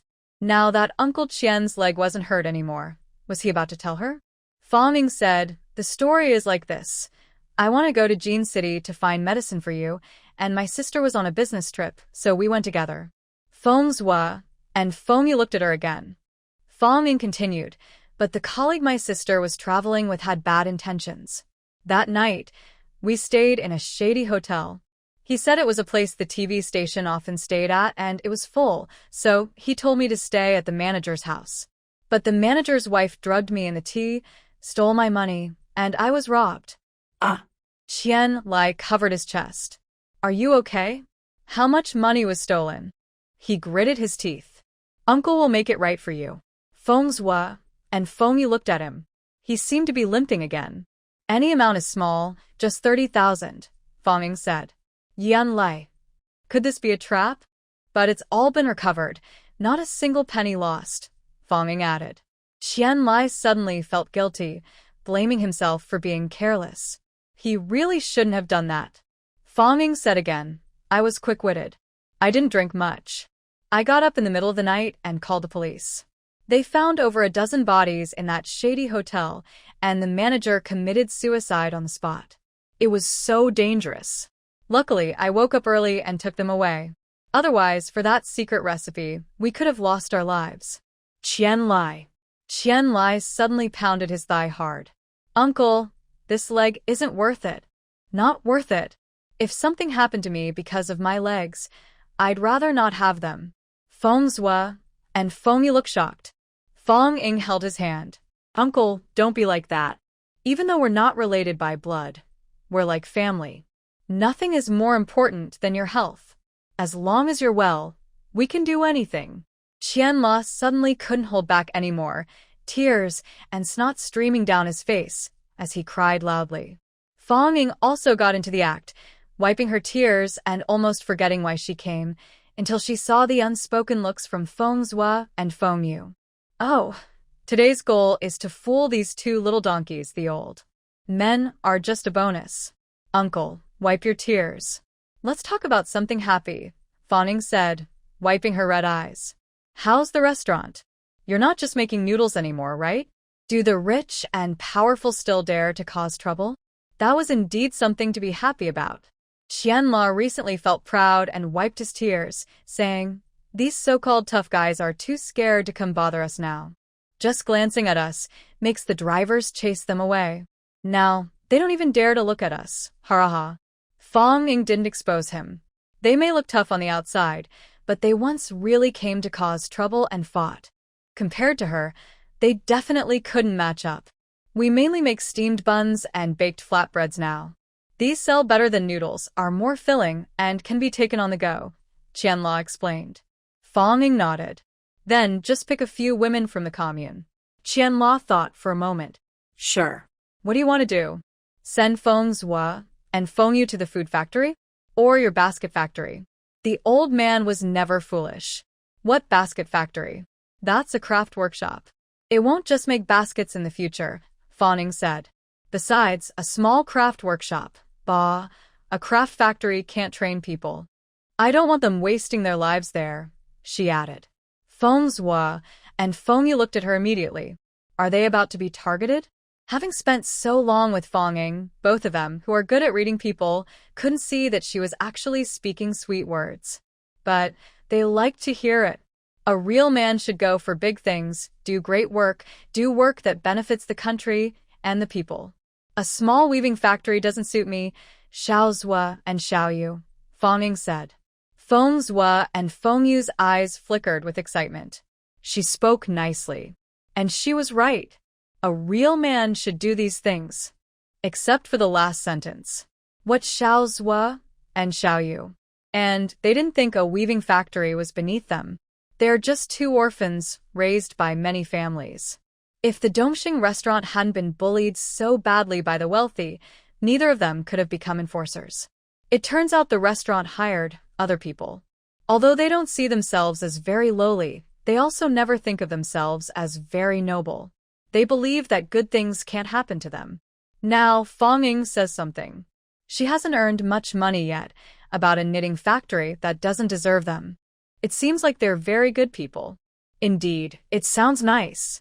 Qian Lai asks, so, do you want to find a real man to do something for them? What kind of thing?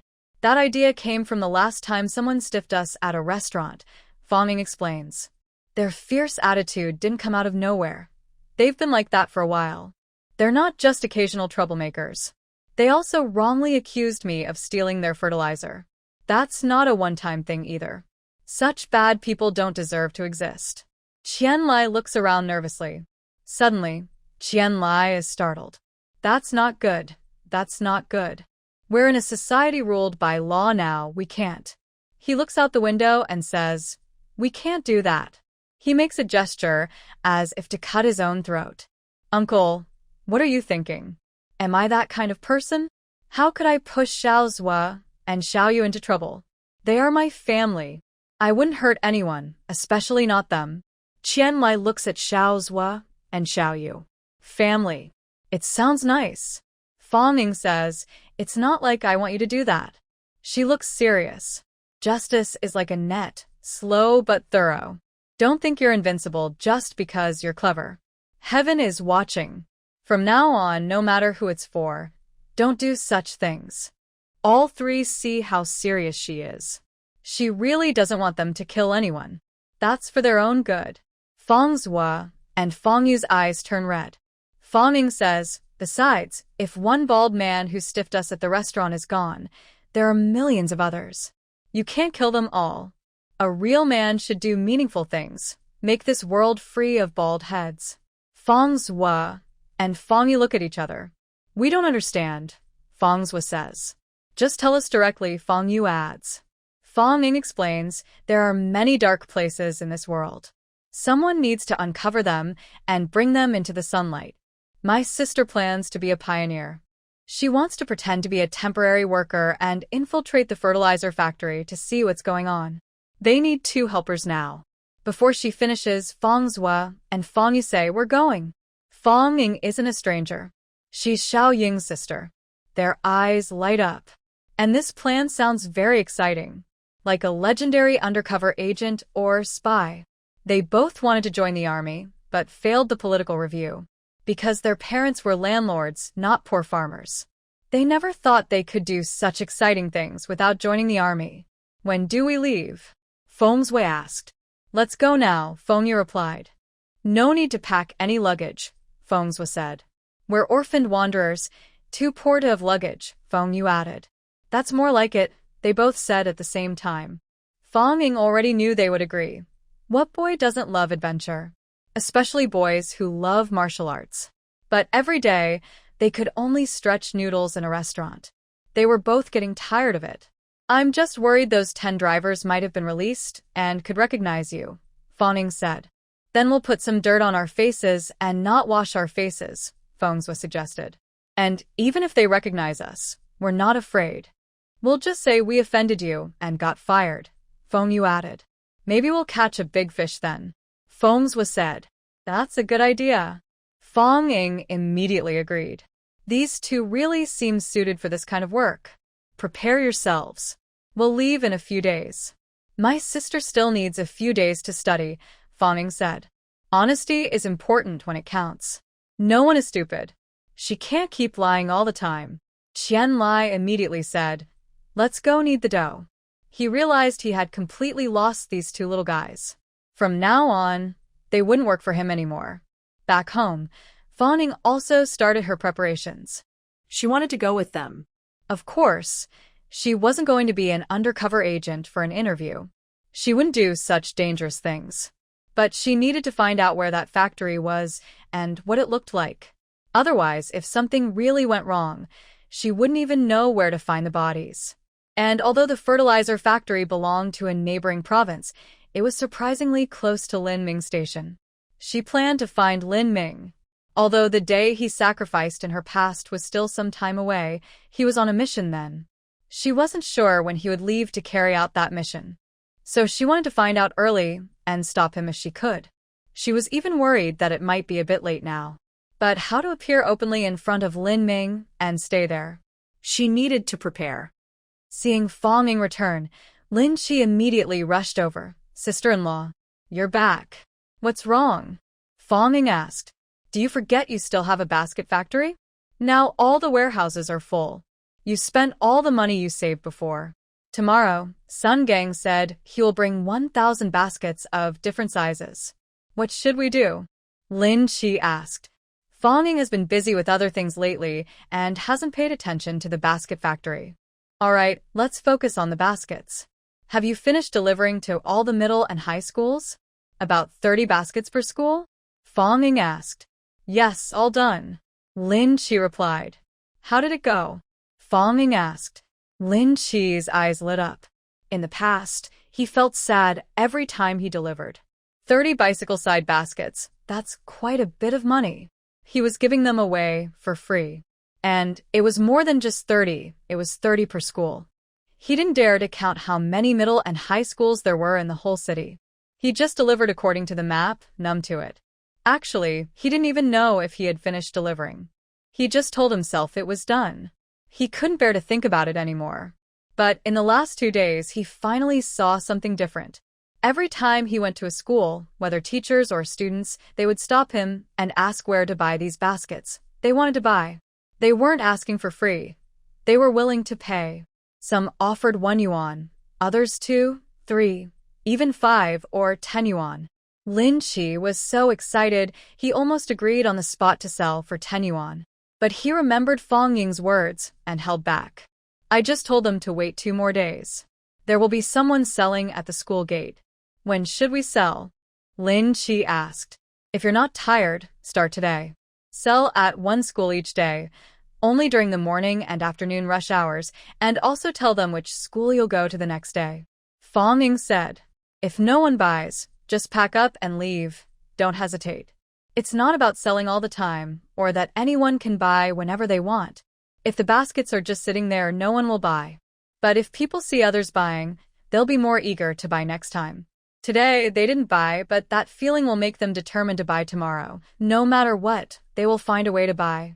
Lin Chi didn't understand all this, but he knew he could finally make money. He nodded fiercely. Each basket sells for 2 yuan, and you get a 0.2 yuan commission. Fa Ming said. Lin Chi was even more excited. I'll ask Uncle Qian to find 2 more people from the commune to watch the stall, Fa Ming added. Otherwise, it might get snatched up again. Although selling at the school gate makes such things unlikely, with so many people, he can't always watch over everything. Losing some would be bad. All these baskets were bought with her money. Lin Chi paused and said, No need to ask Uncle Money to find someone. I have 2 classmates who keep coming to see me, asking me to introduce them to work. Fa Ming squinted her eyes. Lin Qiu is a teenage boy who is a bit of a nerd. When he grows up, he's a love-struck young man. I don't know if he's ever been clear-headed and smart because he died early. But I do know that when he's a nerd and love-struck, he also can't tell people well. His friends are all tricky and want to take advantage of him. Now, he dropped out of school early, but those friends are still in school. They haven't contacted him recently. Most of them live nearby.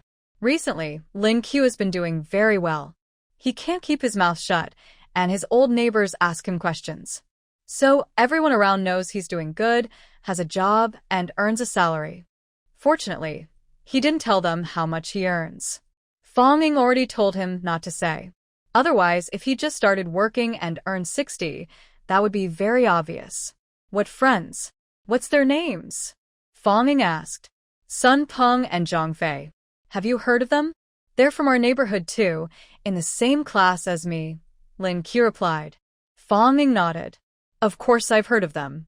Sun Peng is dark and small, with a pointed face.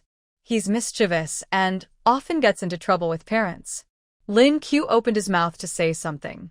Fa Ming continued, Zhang Fei, as his name suggests, is tall, strong, and dark. He's fierce and hot-headed. He often fights with classmates. He's good friends with Sun Peng.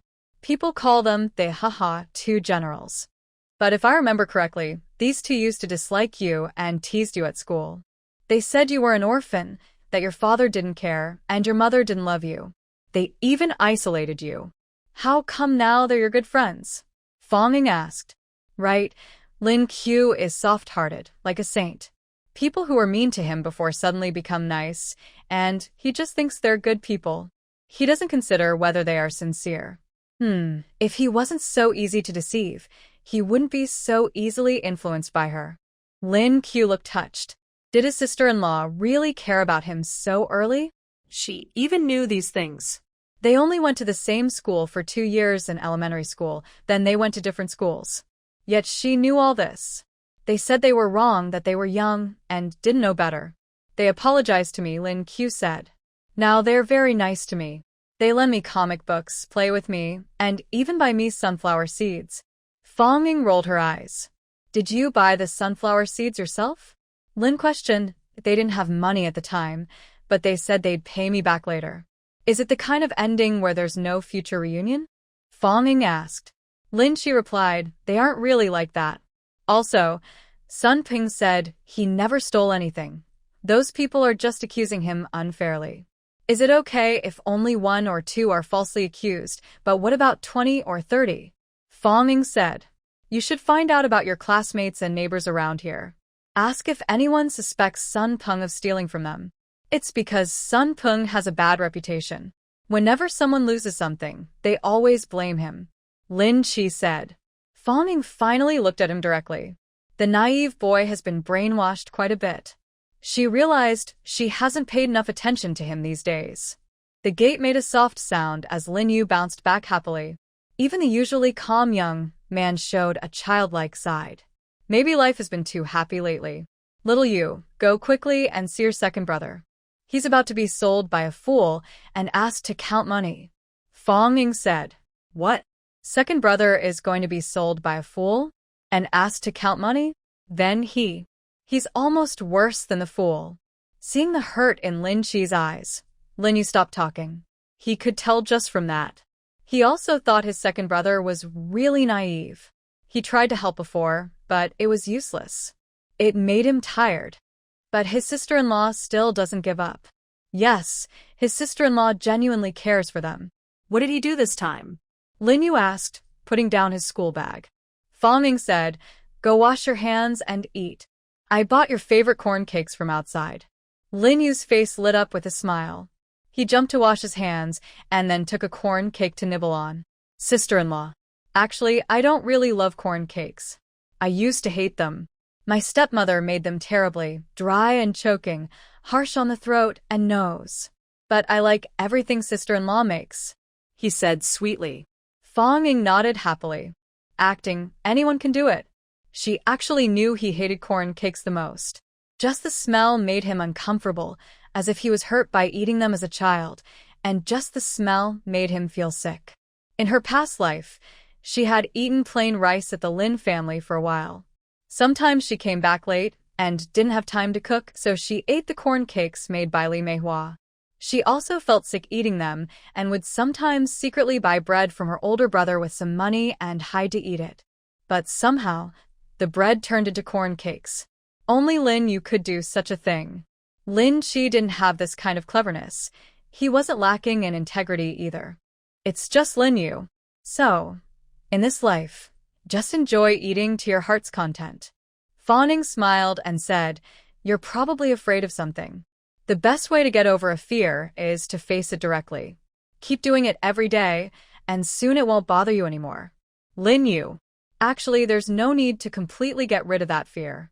He changed the subject and asked, sister-in-law, which fool did my second brother sell to this time? His good friends, Sun Peng and Zhang Fei. Fong Ying replied. Wow. They became second brothers' good friends? TSK, he's hopeless, Lin Yu said, looking at Lin Chi. Lin Chi watched the two talking back and forth, ignoring him completely, and felt very hurt. Fong Ying took out an orange from her pocket and handed it to him. I saw someone just now grab one on the street, so I bought it at a high price from her. You like oranges the most, so here you go. Lin Chi's eyes filled with tears instantly. His sister-in-law knew he loved oranges, and she even gave him her only orange. I don't want it. He immediately pushed it away. Sister-in-law, you eat it. You've been loving sour things lately. Fong Ying smiled. The silly boy hadn't been wasted. She even noticed she's been craving sour foods recently. She peeled the orange and divided a segment for herself, eating the rest. That small piece of orange made Lin Chi tear up. He hadn't eaten an orange in a long time, and the only person in the family who knew he liked oranges was probably his sister-in-law. Lin Yu didn't know. Plus, this orange was very sour. It hurt his teeth. Of course it was sour. Fong Ying grew it herself. Since she got pregnant, her taste had been changing. Today she liked spicy food, tomorrow sour, the day after stinky things. She had tried many oranges in her space, selecting the sour ones generation after generation, finally finding the best taste, similar to a lemon. If she had lemon seeds now, she wouldn't go through all this trouble. The two people across from her looked like their teeth would hurt from the sourness. Lin Yuji felt her cheeks go numb and wanted to but dared not, swallowing it down and instantly feeling her stomach sour. Yep, her fear was just another one added to her list. After Fong Ying finished the orange, she said seriously, I plan to let your brother sell bicycle side baskets. 2 mao for each, and he can find 2 honest people from Dongxing Commune to watch the stall.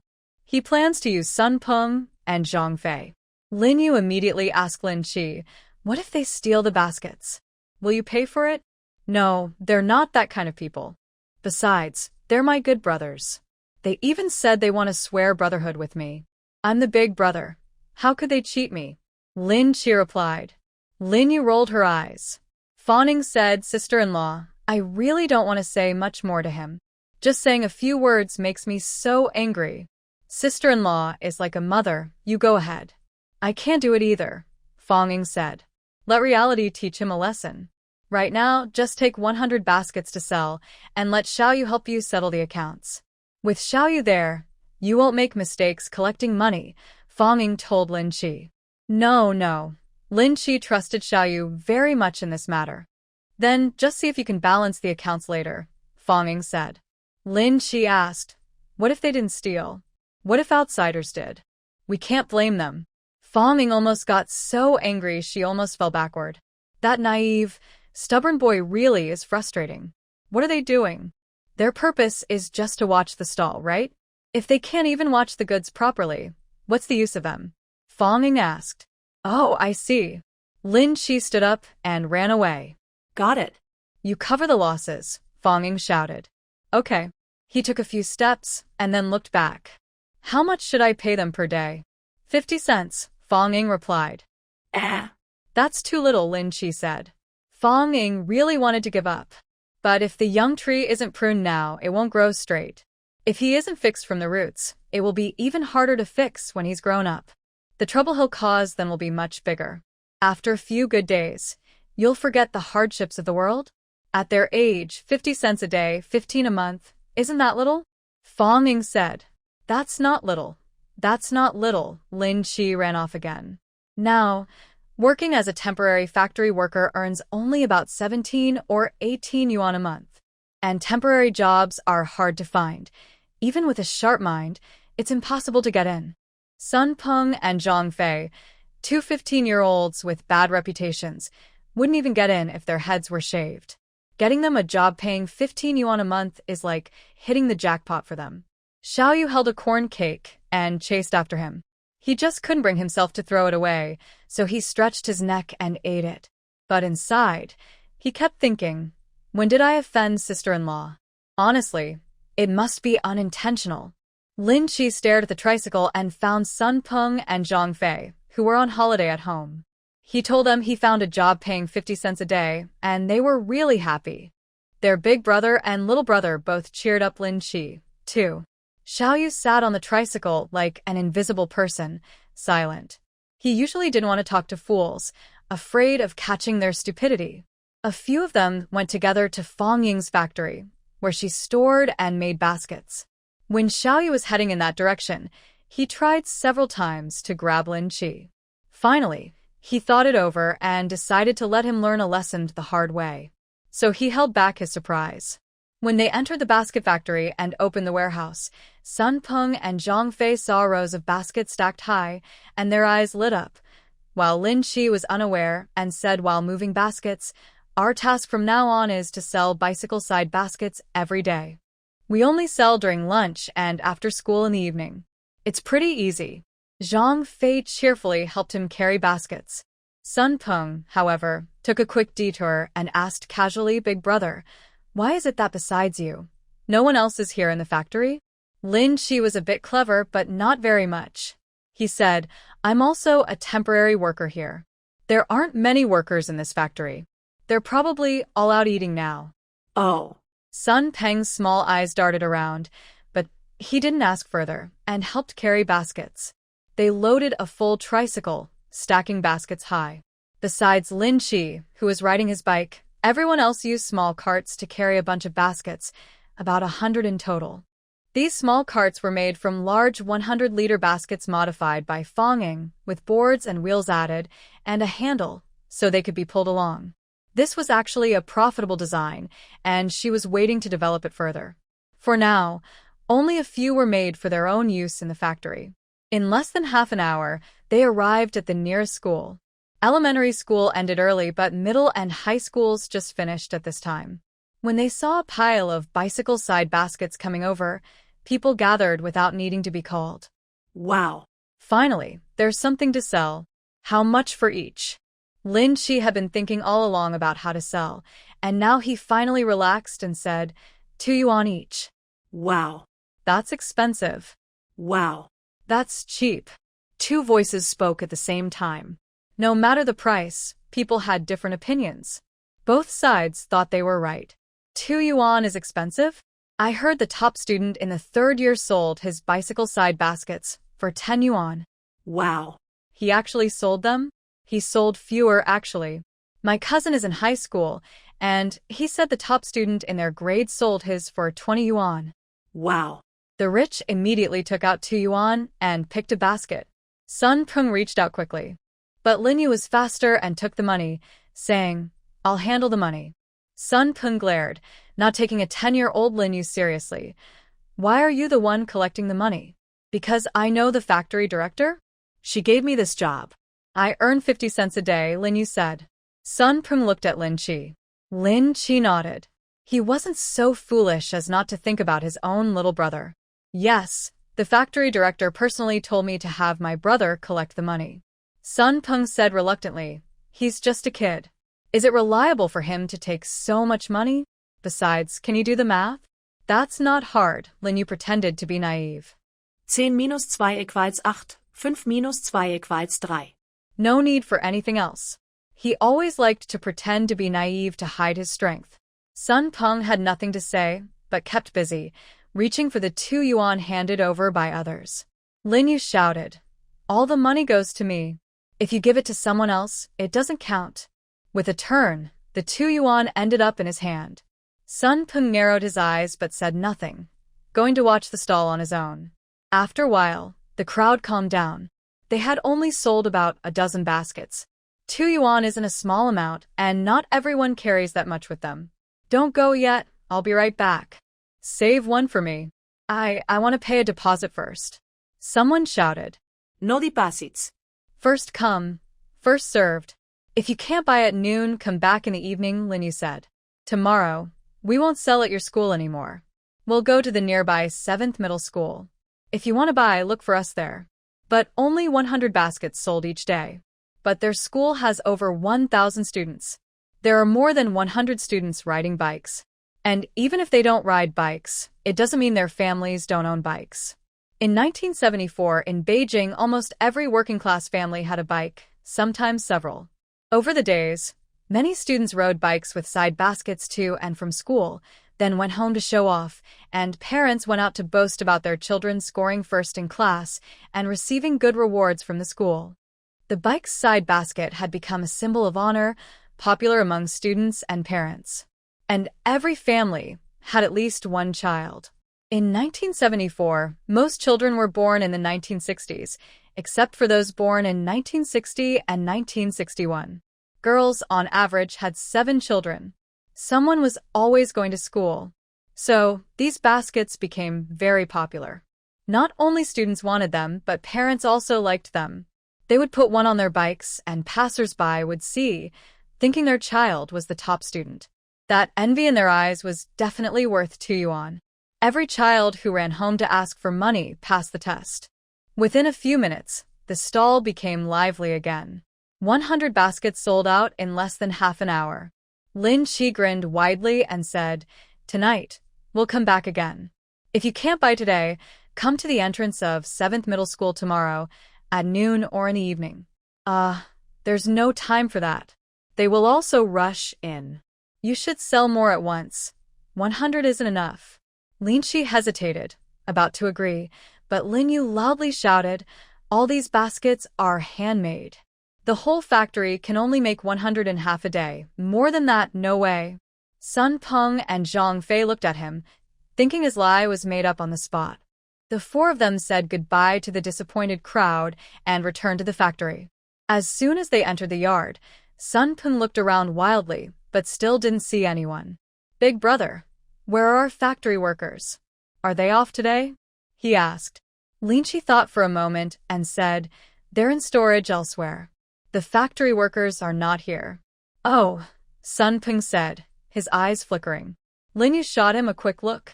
With that scheming face, only his foolish second brother couldn't see through him. He took out some money and said, "Count the money, count the money." All bills were 1 yuan, 2 yuan, 50 cents, a few 5 yuan bills, 10 yuan bills, and very few 1 or 2 cent coins, so it was easy to count. 180 yuan, Lin Yu announced loudly, staring at his second brother. "What? How is that possible? Are you sure it's 180? Lin Chi's heart sank as he looked at Sun Peng and Zhang Fei. Zhang Fei, who was tall and strong, fierce and commanding, was actually quite straightforward. He considered Sun Peng a good brother. Wherever Sun Peng pointed, he would go. He was even braver than Lin Chi. After working so hard all day, he hadn't said a word or needed to be fierce, so they didn't fight. Now Lin Chi looked at him, feeling confused. Sun Peng looked hurt and said, "Big brother, what do you mean? Do you think I stole those 20 yuan? It was your brother who collected the money. I didn't touch it. I just said he's unreliable because he's small and bad at counting." Lin Chi looked at Lin Yu again, looking troubled. Lin Yu crossed his arms and said, "You tell me, who do you believe? That I can't even handle 2 yuan properly, or—" No, that's too simple a math problem for you to get wrong," Lin Chi said, still impressed by Lin Yu's learning ability. Because Lin Yu had been doing addition and subtraction within 100 since he was 3. He was so good at it that he left others far behind, and his father often scolded him. He even had some psychological shadows from it. "I just think maybe you made a mistake in counting. How about we count again?" Lin Chi suggested. Yes, you probably made a mistake. Let's count it again for you," Sun Peng said excitedly. Lin Yu was surprised and smiled, saying, "All right, everyone count your money." Before counting, he sorted the money by denomination. He gave the most bills, 1 yuan notes, to Sun Peng to count, and then counted his own 10 and 5 yuan bills. The others, Lin Chi and Zhang Fei, also counted. In the end, the total was 170 yuan. "I told you that you made a mistake. Turns out you missed 30 yuan, Sun Peng shouted. Lin Yu crossed his arms and sneered at Lin Chi. Lin Chi wasn't stupid. He was just mentally hurt, not lacking intelligence. He guessed that Sun Peng had secretly stolen another 10 yuan. He suddenly felt embarrassed. "No way. Let's count again," Lin Yu said. He wanted to see if Sun Peng was really shameless. Lin Chi didn't say anything and lowered his head to count the money. But he kept an eye on Sun Peng's hands. Sun Peng saw this too, but was confident. He had learned a special trick. How could a fool like him tell? After counting again, Sun Peng exclaimed, "Huh? I was wrong earlier. I counted 5 yuan too many. The actual total is 165 yuan. You took 35 yuan less." Count yourself if you don't believe me. He pushed a 1 yuan note into Lin Chi's hand. Lin Chi was curious and looked closely, but he didn't see Sun Peng steal money. In the end, the count confirmed he was 35 yuan short. You are all fired, Lin Yu said. Sun Peng was stunned, thinking he was joking. You're just a kid, and you think you can decide? He sneered. You should be the one fired. You stole money on your first day. Who would still want to use you? I didn't steal any money, Sun Peng said, turning out his pockets. He had no money on him, and his bag was empty. Sun Peng said if you didn't steal it, then you still took less. Exactly, even if I took less, Lin Yu replied. What are you two doing? We pay you 50 cents a day to watch the stall. Is that to give you free food? I told you to watch the stall. How do you see it? Losing 35 yuan a day, who would want such useless workers? You. Sun Peng was speechless. If the money wasn't stolen, then it was just that they didn't watch carefully, and someone took it.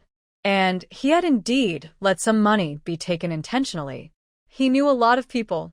He liked wandering around the streets, going to the movies, or visiting parks, and he made some friends. Just now, he saw someone who hinted that he could take the money and leave. Then that person brought a few friends. Maybe about 10. If he hadn't sold for such a short time, he would have earned more. Second brother, search him. I just saw him secretly take 15 yuan, Lin Yu said again. Nonsense. Sun Peng was stunned. Was he really caught? But he thought Lin Yu was lying to him, which I saw that. Don't accuse people wrongly. He also started to check his pockets. All 4 pockets were empty. Feeling wronged, he looked at Lin Chi. Big brother. Did you see? This is just gossip. Because my reputation isn't good. Anyone who loses something blames me. Now, even your brother does the same. He clearly took less money, but accused me of stealing. He started to cry. Life is so hard. Fong Ying came over to put some baskets into the storage, and she saw this green tea guy, which made her laugh. Rare to see a man with such skills, and he's so ugly. Brother-in-law, why are you here? Lin Chi was the first to see her, and said awkwardly, I came to see your work today. How is it? She asked. Lin Chi hesitated. Lost 35 yuan. All right, both vendors are fired, she said. Why? Who are you? You're Lin Chi's sister-in-law. So what? It's none of your business. Sun Peng shouted. I'm still the factory manager here, Fong Ying said. I told you you're fired. Actually, you weren't hired in the first place. If you leave the stolen money here, you can go. What? Sun Peng was stunned. She was the factory manager? Is that real? But what's more urgent now? He shouted, I didn't steal the money. He looked at Lin Chi with a sad face and cried, Big brother, look at her. She doesn't know anything and just believes others. She says I stole money, just like those other people who wrongly accused me.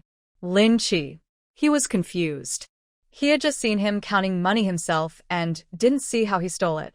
Maybe he really counted wrong. He didn't steal it after all? Fong Ying rolled her eyes at him and said, Search him. He already checked his pockets. Lin Chi said, Fong Ying, if I tell you to search, then search. Are my words not good enough? Good enough, Lin Chi said without hesitation and started to check Sun Peng's clothes. Fong Ying finally felt better. Otherwise, he'd be eating sour oranges every day. If he didn't finish 10, he wouldn't be allowed to eat dinner.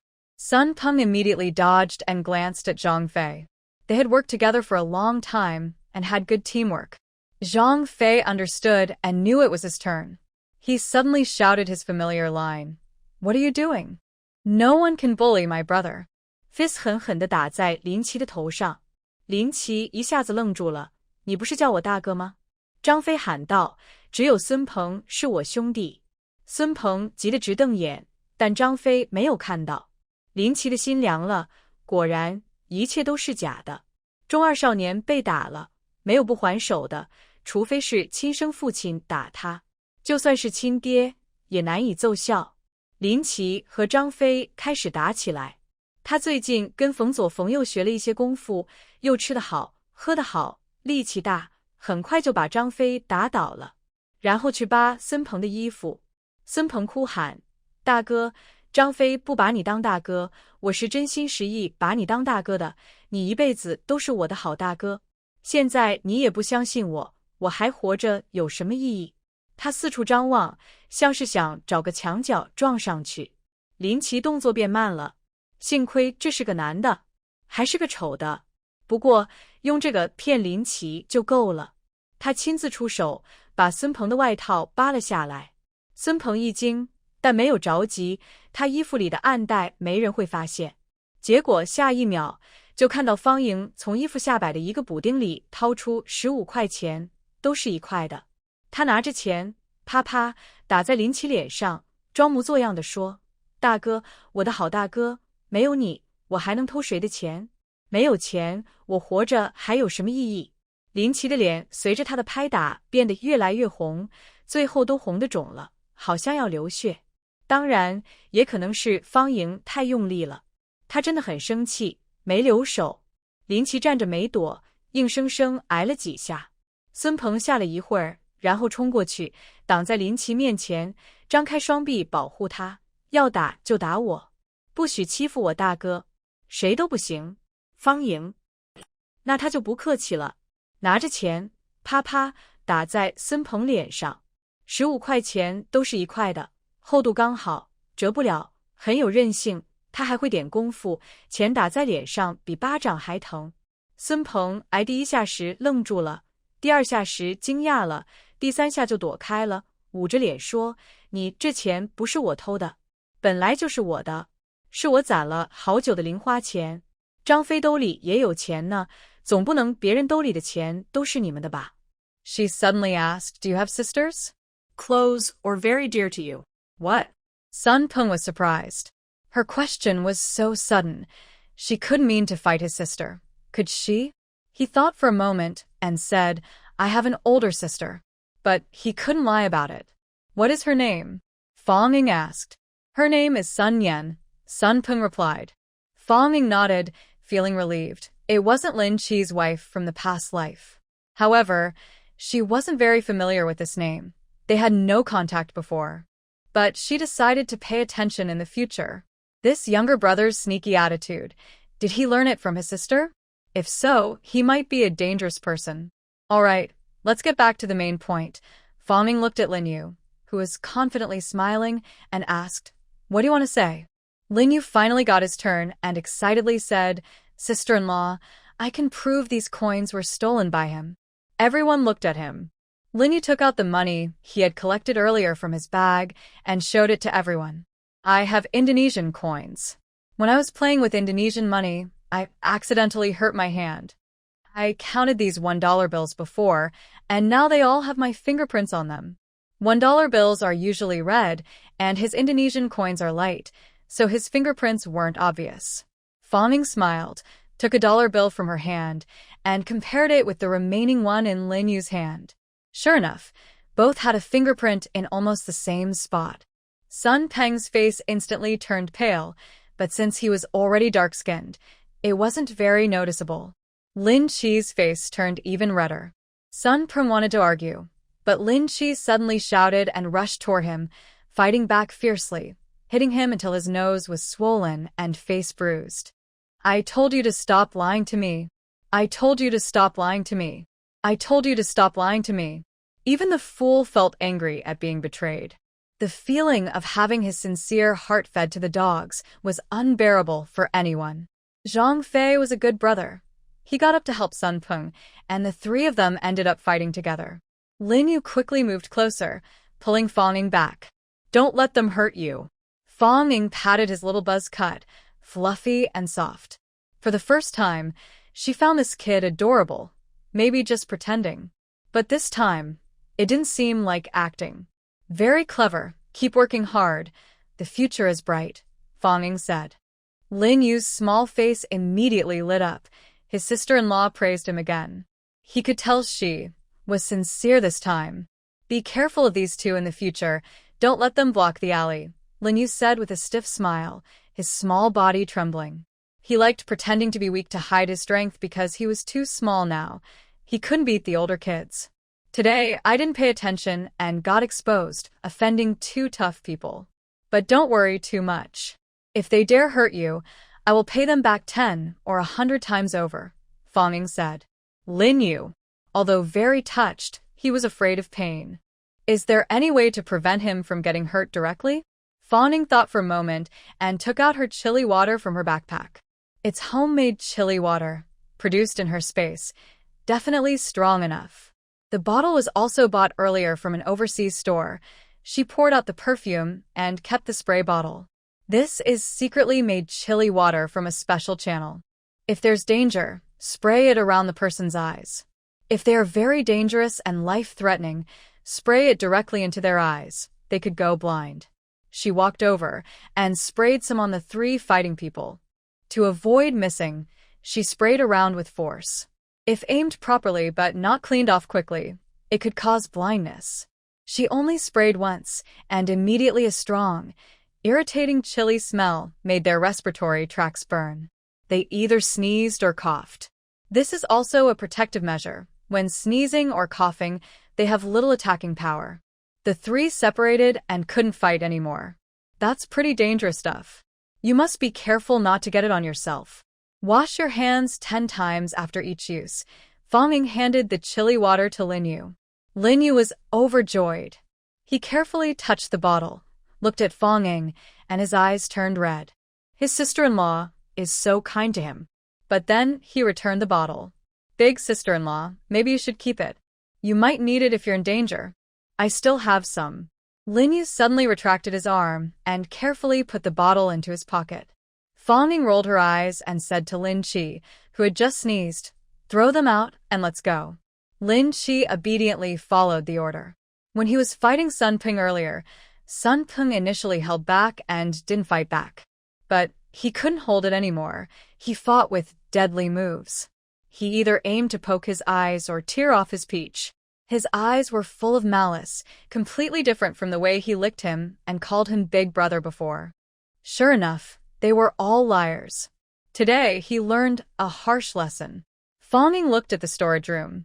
There was no way to get the basket now, maybe tonight. She locked the warehouse door, and the 3 of them went home, ignoring the person sitting against the wall who couldn't get up. Fang Ying had been watching earlier. Lin Qi was honest and didn't go all out. The rebellious and soft-hearted boy. When leaving the alley, Fang Ying suddenly turned back and could still see Sun Peng's small eyes, coldly staring at her. She smiled indifferently and left. There are many people who want to harm her, but it depends on whether they have the ability. In her past life, once she became wealthy, there was no shortage of people secretly plotting against her, and the number grew, but none of them could really cause her serious trouble. Her experience in defending herself also improved over time.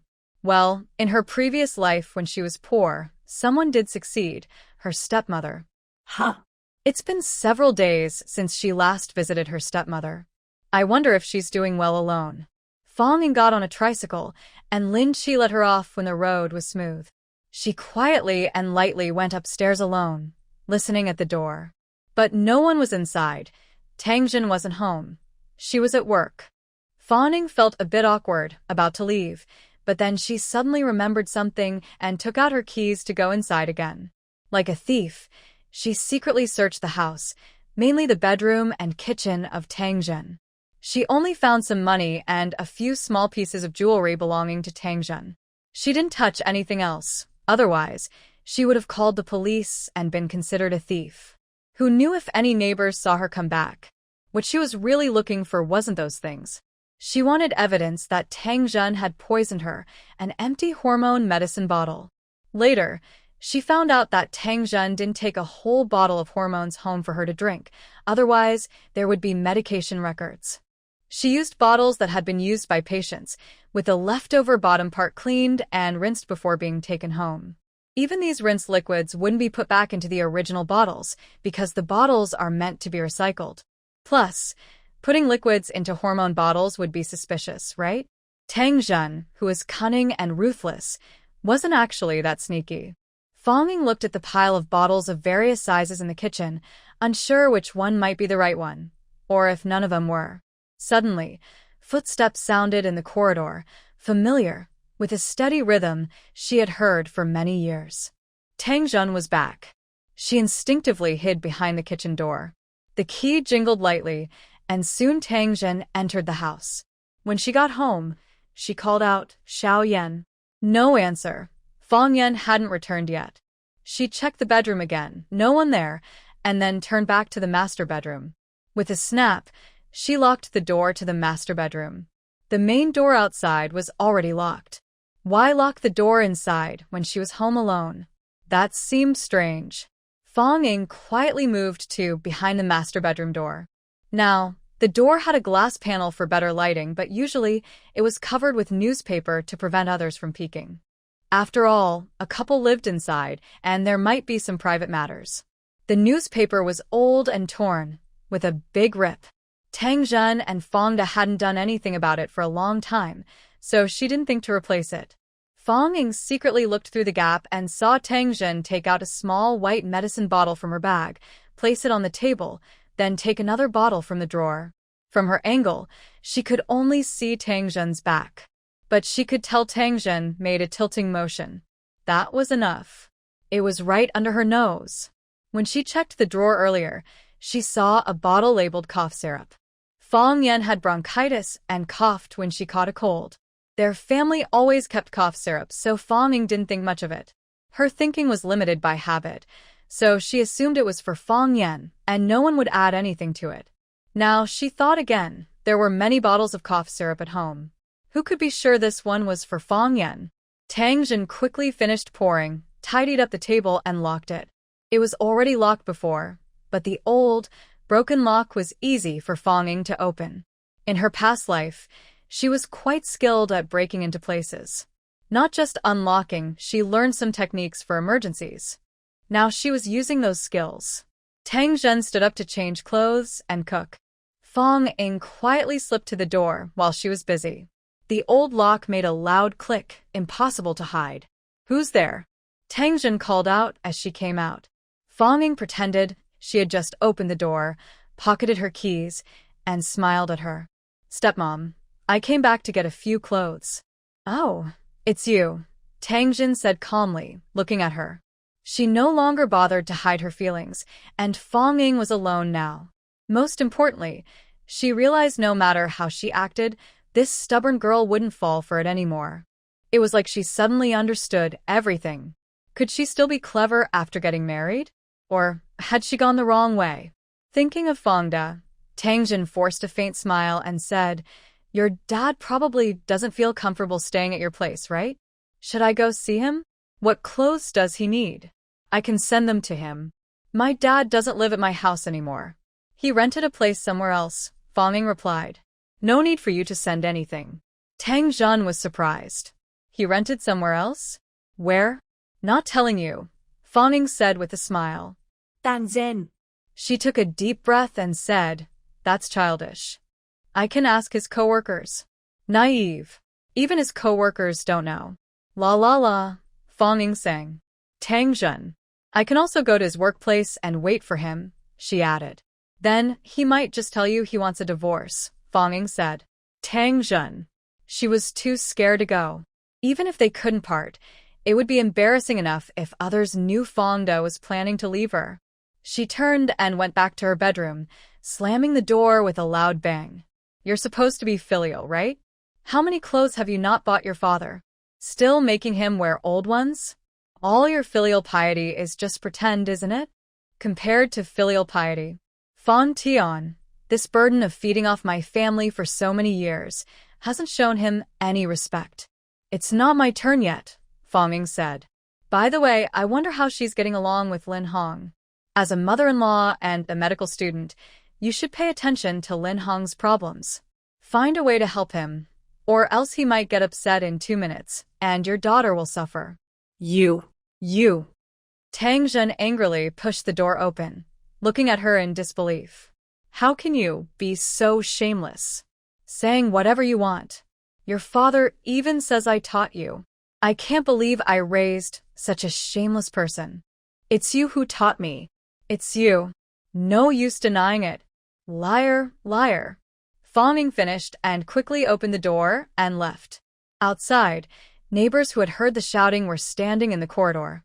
Just as they were about to come over, the commotion suddenly ended. Xiaoying is back. Did you argue again with your stepmother? Why this time? I just heard you mention Lin Hong. I heard he's engaged to Fong Tian. Is that true? The old, thin walls of the building didn't block sound well, still a shared apartment. The engagement between Lin Hong and Fong Tian only happened at school. No one at home was notified. Fong Ying hadn't paid much attention before, but this time she decided to inform everyone. Yes, they're engaged. It's at their school. As Lin Hong's aunt, and along with his mother, I represented the Lin family at the engagement, Fong Ying said. People looked at her strangely. As neighbors of Fongda, they all knew about Fong Ying and Lin Hong. Fong Ying had married Lin Hong's uncle and even hosted her ex-boyfriend's nephew's engagement party. Truly bold. But then again, their previous engagement seemed like a joke, just a verbal agreement between two families. If Fongda hadn't occasionally mentioned it, no one would have known.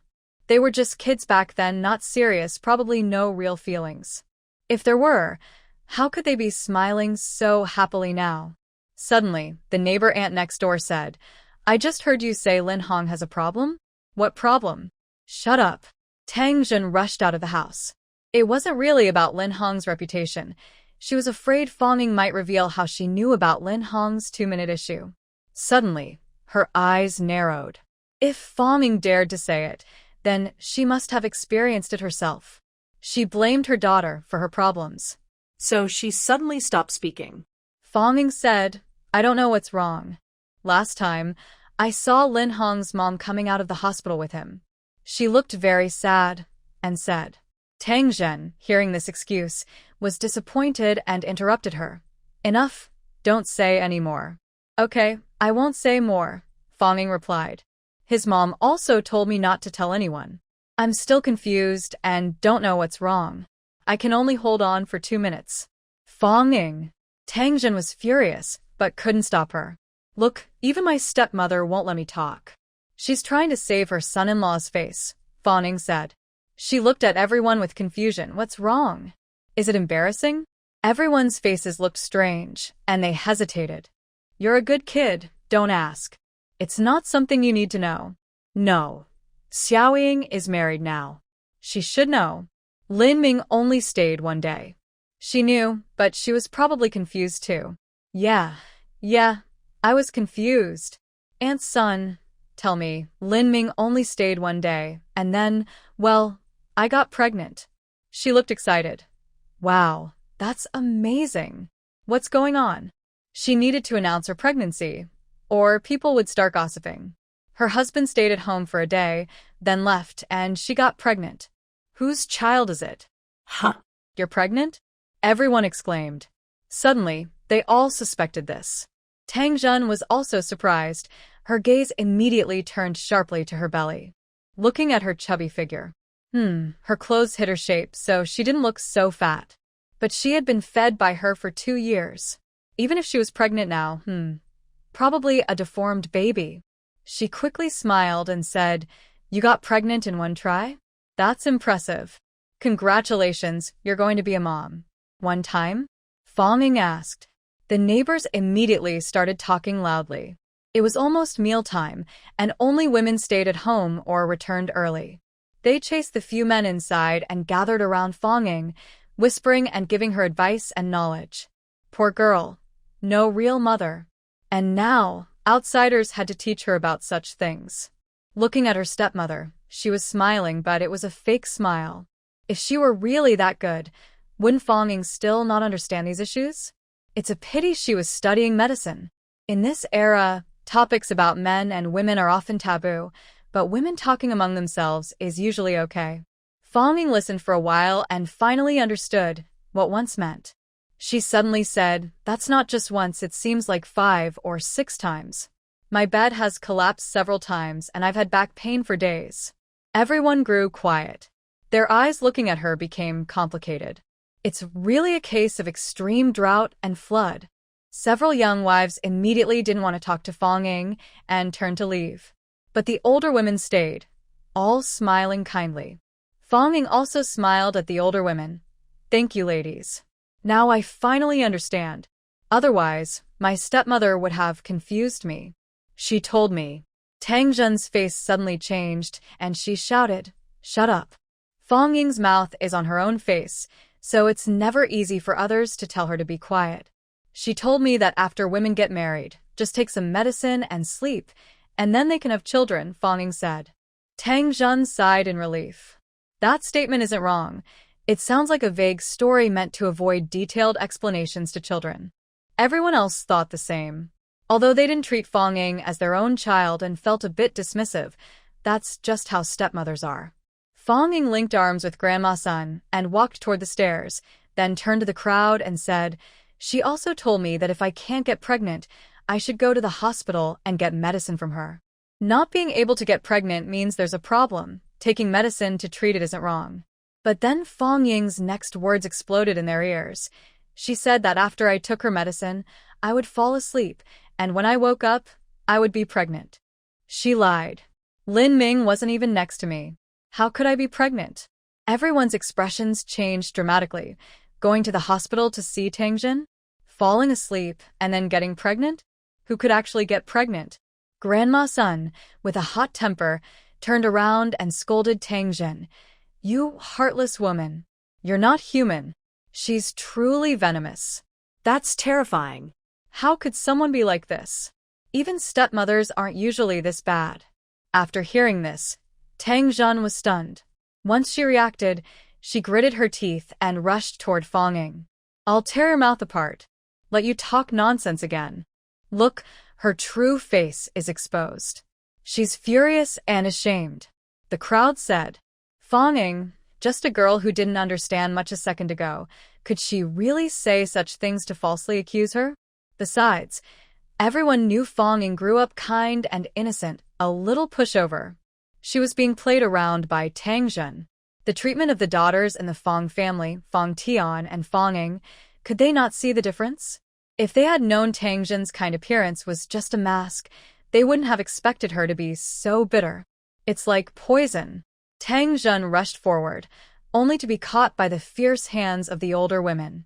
Their fighting skills were much better than hers, and in a few moves, they had Tang Zhen covered in dirt and tangled hair. Hearing the noise, the men rushed out and separated the crowd. The older women, feeling annoyed, cursed and revealed Tang Zhen's embarrassing actions. Those trying to stop the fight soon regretted their interference. Meanwhile, Fang Ying, after realizing what Tang Zhen was trying to do to harm her, ran away feeling ashamed. She just came downstairs and saw Lin Qi rushing upstairs. Seeing her, Lin Qi sighed in relief. "I saw the fight near your place and thought it was you." You scared me. Fang Ying smiled.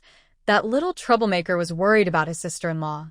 She was about to continue teasing him, but remembered how easily he was fooled and quickly stopped. "Worrying about me is natural. As a big sister, I'm like a mother to you."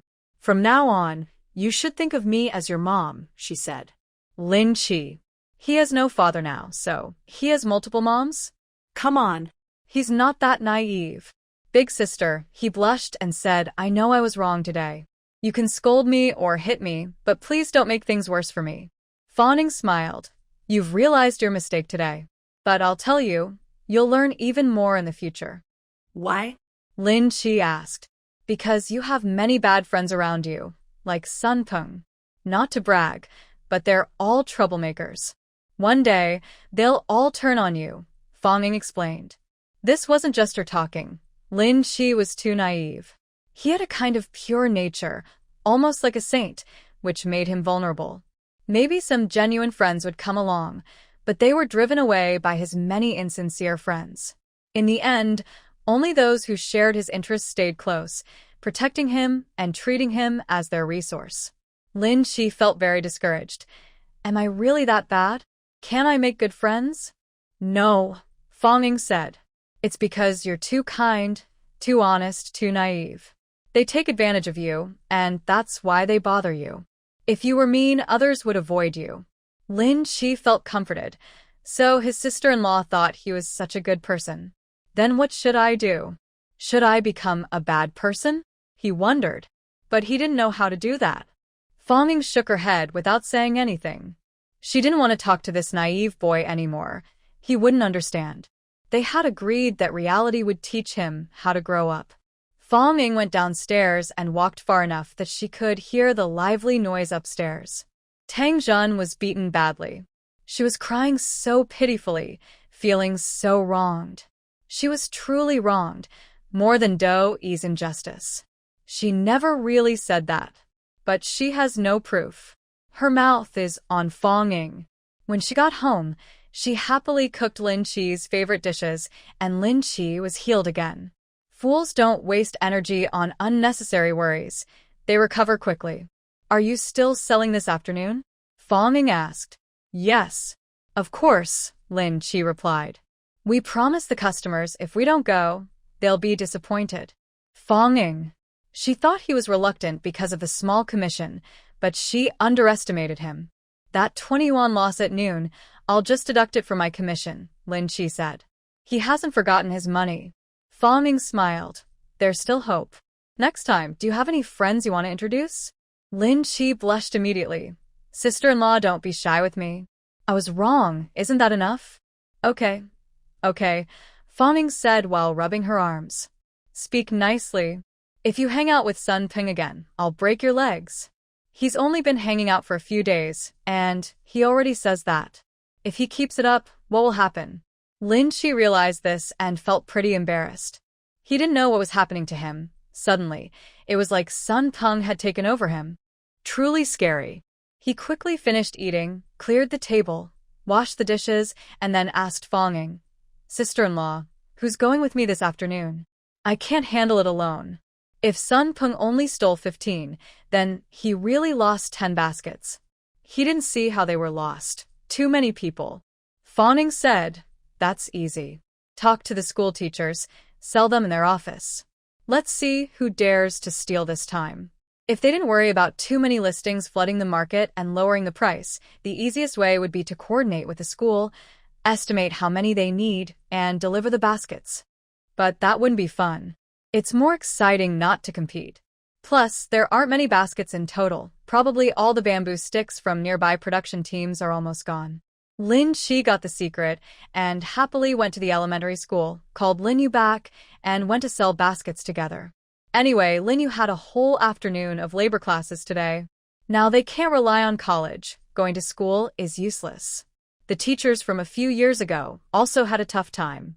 Some are still farming in the countryside, so the quality of teaching isn't great. Labor classes are the most common, especially in rural schools. Morning classes, then planting in the afternoon is normal. Lin Yu didn't mind his brother catching him skipping classes.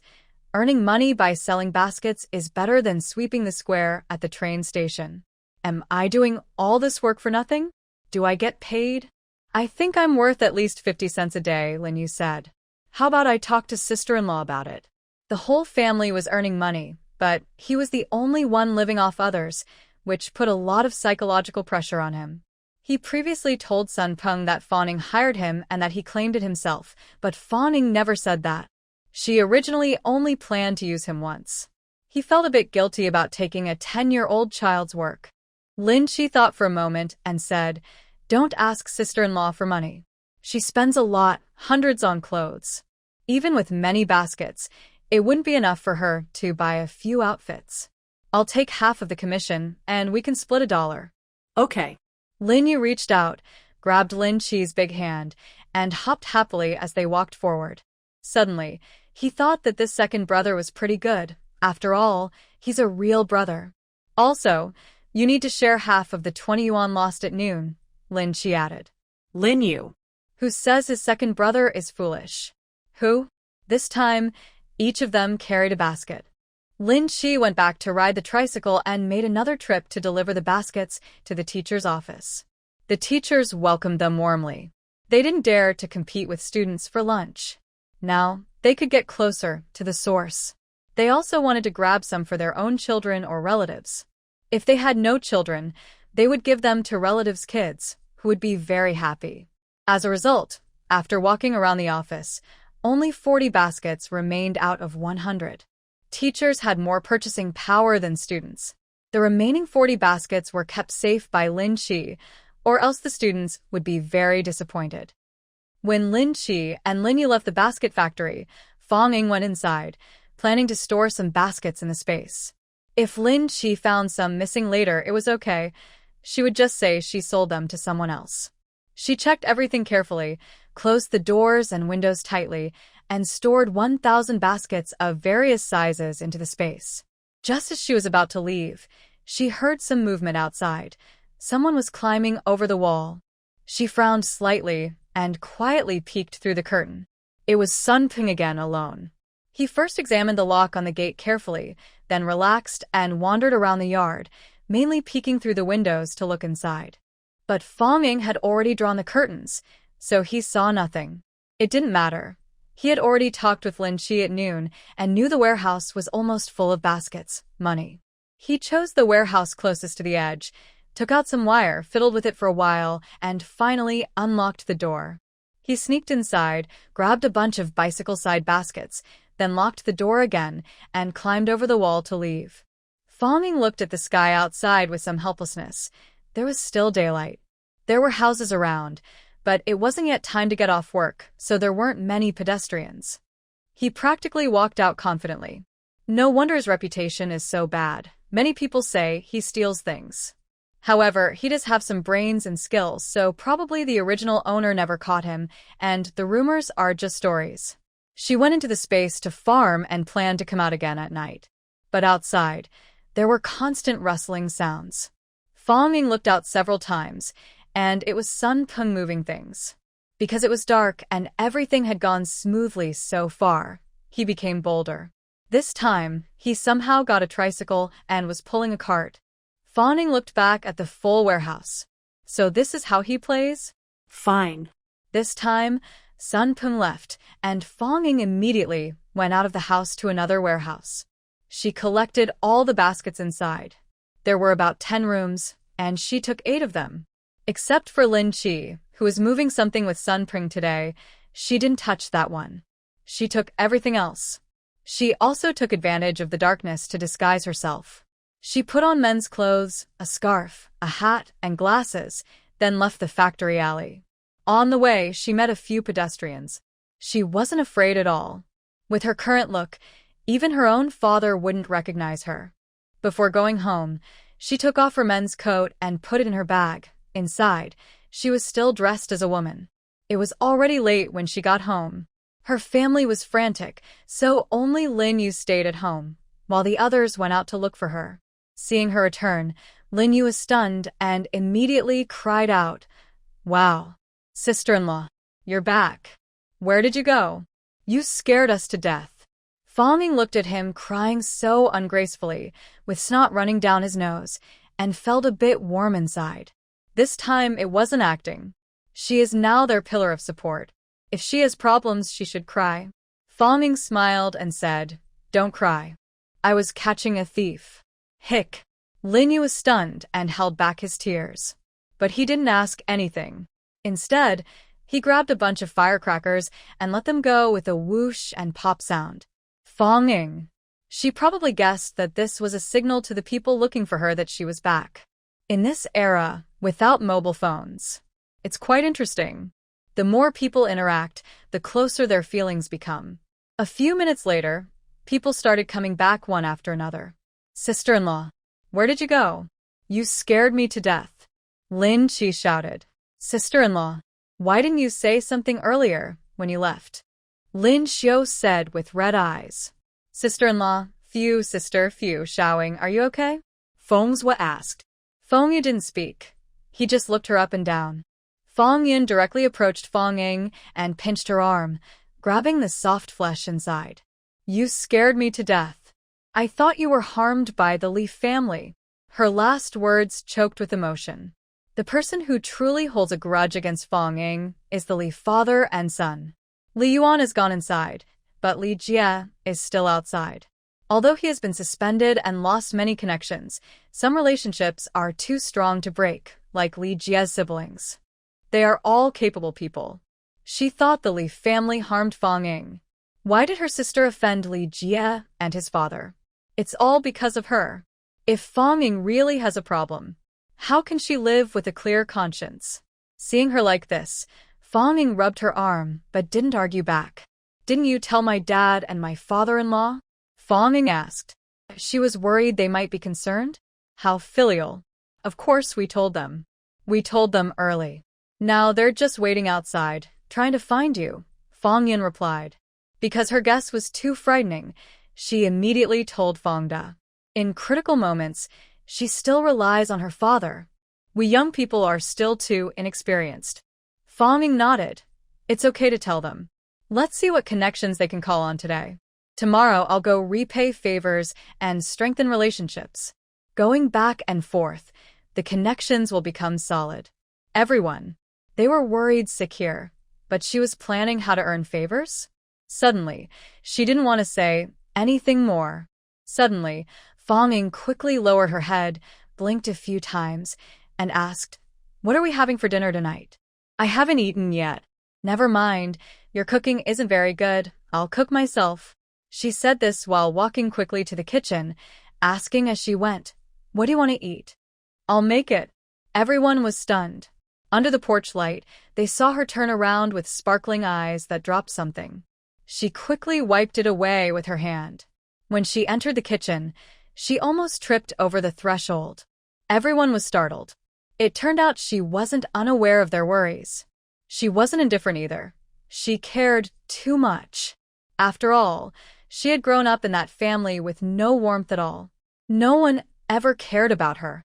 When she used to stay out late or marry Lin Ming, no one was worried or came looking for her. Maybe she didn't know how to face others' concern. Thinking of this, everyone felt a pang of pain inside. Especially Fong Yun, who truly believed this because she knew what Fong Ying had gone through since childhood. No love from her father, no affection from her stepmother, and bullying from her sister. She suddenly felt overwhelmed with guilt. Covering her mouth, she sobbed silently. Seeing her like this, everyone became even more certain. Oh no! Lin Xiao quickly ran over. Sister-in-law, I'll help you light the fire. I'll go fetch some firewood, Lin Qi said with a silly smile, touching his head. The others went on with their tasks, setting the table, arranging the benches, waiting for the meal. The atmosphere was warm and friendly. When Lin Xiao entered the kitchen, she saw Fong Ying's eyes were very red. She hurriedly said, Quick, wash your face with water. This afternoon, when she demonstrated the chilly water to Lin Yu, she forgot to wash her hands. She had planned to wash her hands after finishing planting and chores in the space, but then she saw Sun Peng stealing a basket, so she went after him. And she completely forgot about it. She had just pretended to wipe her eyes, but it was a mistake. Even though she is the owner of the space, she isn't invincible and isn't immune to her own chilly water. Fong Ying washed her face, dripping plenty of space well water into her eyes until they weren't so red anymore. But her eyes still looked watery and her eyelids were a bit swollen, showing she had cried hard. They had known Fong Ying for a while, but when had they ever seen her cry? Their hearts felt both tight and soft. Sister-in-law, younger sister. They were all only 18, still just young girls. Lin Qi didn't dare speak loudly and asked in his gentlest voice, Sister-in-law, what exactly happened? Just as Fong Ying was about to speak, the yard gate was pushed open. Fong Da and Fong Shui, along with a few others and Lin Yuanshan with some people, rushed in. They called out as they entered. Did you find Xiaoying? Seeing Fong Ying through the decorative wall, everyone relaxed immediately. It was so worrying that she hadn't come home all evening. Fong Da was about to shout at her, but when he saw her watery, crying eyes, he couldn't bring himself to do it. Lin Yuanshan saw her eyes were red and quickly asked, What happened? Is something wrong? Lin Qi couldn't help but roll his eyes. He only didn't come home at 10 p.m. tonight. He hadn't done that 100 times, but almost 99. When had he ever looked for him? He came back the next day and still got scolded from head to toe. Eventually, he got used to it. No more scolding, just pretending nothing happened, giving him a glance instead. Wah. He really doesn't have a father. Fong Ying didn't want everyone to misunderstand anything bad, so she quickly stood up and smiled confidently. It's just my eyelids are too shallow. I know you're all worried, and I'm touched. Nothing serious, really. It's just that my basket factory was stolen, and I went to catch the thief. What? Everyone exclaimed. Lin Chi even jumped up suddenly. Although the basket factory wasn't his, and he wasn't a formal employee, those baskets all belonged to him. One for just 2 cents. Stealing baskets is quite exciting, and everyone is waiting for Fong Ying to share what happens next. Today, I started having Lin Chi sell baskets, but at noon, something unpleasant happened. Someone with a habit of stealing found out that no one was watching my basket factory. I was worried he might come up with a plan, so I went to check.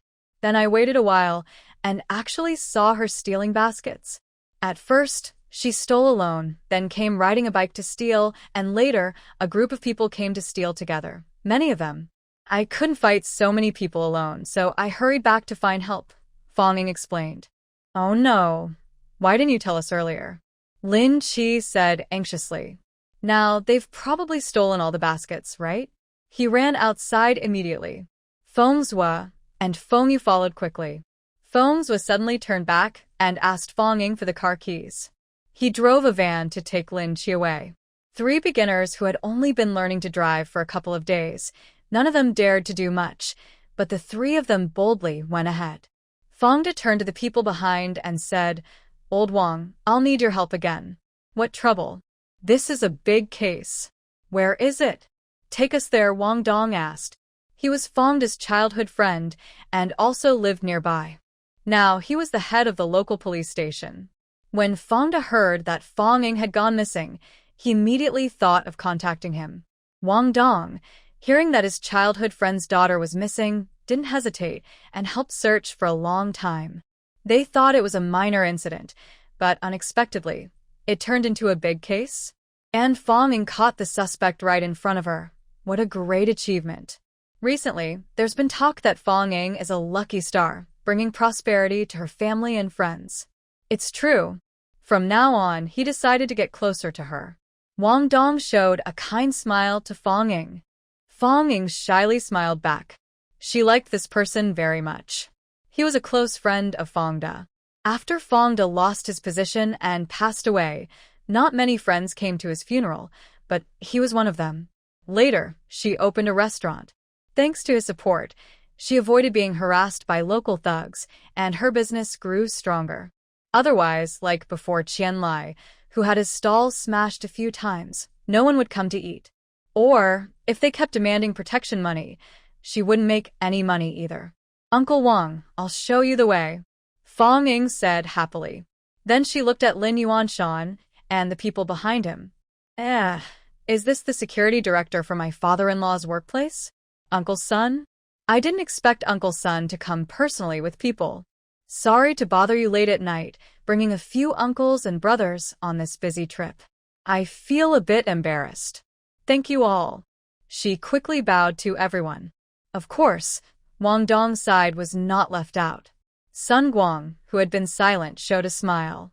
The young girl was very sensible. How do you know me? It's urgent. Let's walk and talk, Sun Guang said. Fong Ying sat on a tricycle, with Fong Shui riding it, and a group of men on bicycles followed behind, heading to the basket factory. She was at the front, facing everyone, and smiled at Sun Guang, saying, Last time I went to your unit to see my father-in-law about a vacuum machine, I saw you patrolling and heard someone call your name. She really saw him, no lie. But she knew him because in her past life, he had repeatedly made contributions, protected national property, and was promoted step by step, eventually becoming the deputy factory director at Lin Yuanshan's workplace. He was much more impressive than her department's chief engineer. However, she had no connection with him in her past life. Unexpectedly, a small delay turned into a blessing. Now she wasn't very familiar with Sun Guang and couldn't cling to him. She should instead stick close to Wang Dong, whom she was more familiar with. Fong Ying asked Wang Dong, Uncle Wang, long time no see. Did you finally arrange a good place for Xia Fenji? Is she getting a job or going to the countryside? Wang Xiaofan, Wang Dong's daughter, was a year older than Fong Ying. They were classmates and soon faced graduation, going to the countryside or finding a job. Wang Dong sighed. Jobs aren't that easy to find. Easy to find. Fong Ying's eyes sparkled. I already have a job. The reason my basket factory was robbed is because no one was watching the door. I plan to hire 4 people to take turns guarding the warehouse.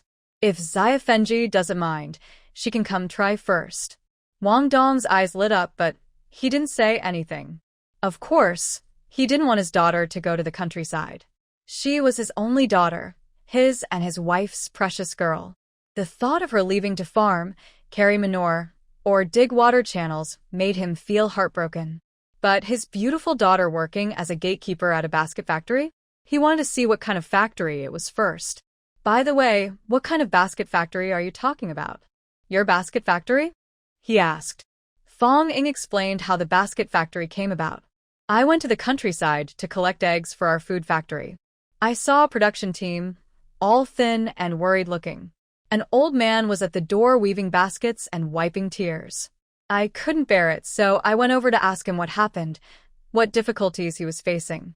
He said this year's grain harvest was poor, but they still paid their share of the public grain. As a result, there was not enough food, and the relief grain they were promised was delayed. His wife is already too weak to get out of bed, his little grandson is barely alive from hunger, and his daughter-in-law tried to jump into the river a few days ago. Luckily, she was saved, but she has a high fever and seems unable to recover. This is purely made up. It's not about Sun Gang's family. It's about their production team. Each family contributed a story, and they added it all up. She wasn't afraid of others finding out the truth. What they learned might be even worse than what she said. The bicycle convoy behind slowed down. Hearing her words, everyone felt very heavy-hearted. They didn't think Fong Ying was lying, because what she said seemed normal, yet also suppressed. Fong Ying said, I was so upset I cried. The rope always breaks at the weakest point, and misfortune seems to find the unlucky. I wanted to help them, so I saw that the old man was good at weaving baskets. I suddenly had an idea and bought 500 baskets from them, planning to use them at our food factory. Later, I realized that 500 baskets were just a drop in the bucket and couldn't solve the real problem. So I forced myself to buy another 500, then another 500. Her voice grew softer. To make it more reasonable, I even set up a basket factory and rented a warehouse. I spent all my dowry. I even used my salary to support it. Everyone looked at her silently. She was such a kind, innocent girl with a soft heart. Only Fong Da. He hadn't forgotten how Fong Ying told him about her market for storage boxes. And Fong Shui, who was stomping fiercely. But hard work pays off. I finally designed a basket that can be sold. It's the side basket for bicycles. Now I can recover my costs and continue helping them, she said happily. Wow. So you designed the bicycle side basket? A man in the crowd exclaimed. He was a parent of a student. Every day, his son kept pestering him to get baskets through connections. Apparently, many people in the crowd knew about the bicycle side basket. No one expected that Fong Ying was the designer and that her story was so touching and complicated. But now, the baskets have all been stolen, Fong Ying said with red eyes. Everyone's emotions immediately stirred. Those baskets involved many people's futures. And all of it was this naive girl's savings. No, it was her kind, pure, and sincere heart. How could someone steal them? Did you say that the thief was brought in by Lin Qi? Who is he? Do you know him? Wang Dong asked. Lin Yuanshan, who was feeling proud, suddenly looked angry. He swerved his bicycle and almost hit someone nearby. That foolish troublemaker caused trouble again. Why is everyone so incapable? He already couldn't compare to his older brother, and now he can't even match his sister-in-law's hair, yet he causes such big problems. He's so useless. Fong Ying said, my little brother-in-law didn't do it on purpose. He's simple-minded. That person is his classmate. They've cried poverty a few times. My little brother-in-law kindly introduced a job to him, letting him sell baskets at the factory twice a day at noon and evening, earning 50 cents each time. On the first day, he lost 10 baskets during lunch and counted the money in front of us, hiding 15 yuan. Everyone was annoyed. How can there be such an ungrateful person? Wang Dong vaguely guessed who she was talking about, Lin Qi's classmate. In this big area, there are only a few such reckless people at their age. My little brother-in-law was so angry. He fought with this guy and another friend at noon. He was beaten badly. Please don't blame him, Fong Ying said. Everyone looked at her warmly. Despite being young, she's a good sister-in-law, always defending her little brother-in-law. From what she said, everyone could see that Lin Qi didn't do it on purpose. He was kind but betrayed and misunderstood. He's quite pitiful. Lin Yuanshan's eyes turned red. He's foolish, but he's still his son. No matter how much he dislikes him, he can't just abandon him. Now, someone is protecting his son everywhere, and he's moved. They really consider themselves family. Good child, from now on, you are like my own daughter, Lin Yuanshan said. Fong De shot him a sidelong glance and smiled slightly. A daughter who earns tens of thousands from a meal? Sure, why not? As they talked along the way, they reached their destination. Before entering, they heard lively noises in the yard, with someone crying loudly. Sun Peng was unlucky. Just then, Lin Qi and Feng Zhua and Feng Yu had blocked the yard. He was immediately beaten up again. This time, with Feng Zhua and Feng Yu helping, the pain was 10 times worse. A group of people entered the yard. Lin Qi saw Fong Ying and suddenly knelt down with a loud thud. Sister-in-law, I'm sorry. I was blind. I was stupid. I'm such a fool. I trusted the wrong person. I won't trust anyone again. Wah, he cried loudly. Fong Ying's lips curled slightly. See? The real-life lesson really works, right? Otherwise, if she just spoke softly, he would only say or yeah and wouldn't take it seriously. Now, everything is fine. I will make friends for the rest of my life. Everyone quickly understood what was happening. Each room's door was open, but they were all empty except for a few items left in 2 rooms. However, Fong Ying said she had collected several 500 yuan bills, spent a lot of money, and bought many baskets. Today was the first day she started selling. Almost everything was gone, but that's okay. Wang Dong pulled Sun Ping up and said, It's definitely you. Where are the stolen items? Hurry up and return them. No, I didn't. He still wanted to deny it. In the past, some people had reported thefts, but since they weren't caught in the act, the police couldn't do much when questioned. They could only yell at him, scold him, or scare him. He was used to being scared. Humph! Wang Dong snorted. This time, denying it won't help you escape. He pointed to the scattered bicycle baskets on the ground. Both witnesses and evidence are here. With so many stolen items, you could be sentenced to 10 years. Sun Peng immediately became afraid. That's impossible. I'm underage. I can't be sentenced. At most, I'll just go to juvenile detention. Do you think I don't know? Wang Dong said. After juvenile detention, you'll go to a regular prison and stay there. 10 years isn't enough. How much money is involved? How many baskets? How much are they worth? The value is quite high, Fong Ying said. I didn't sell all the baskets. The biggest one is 100 liters. I sold a few for 10 yuan each. The smaller ones are 5, 3, 2, or 1 yuan.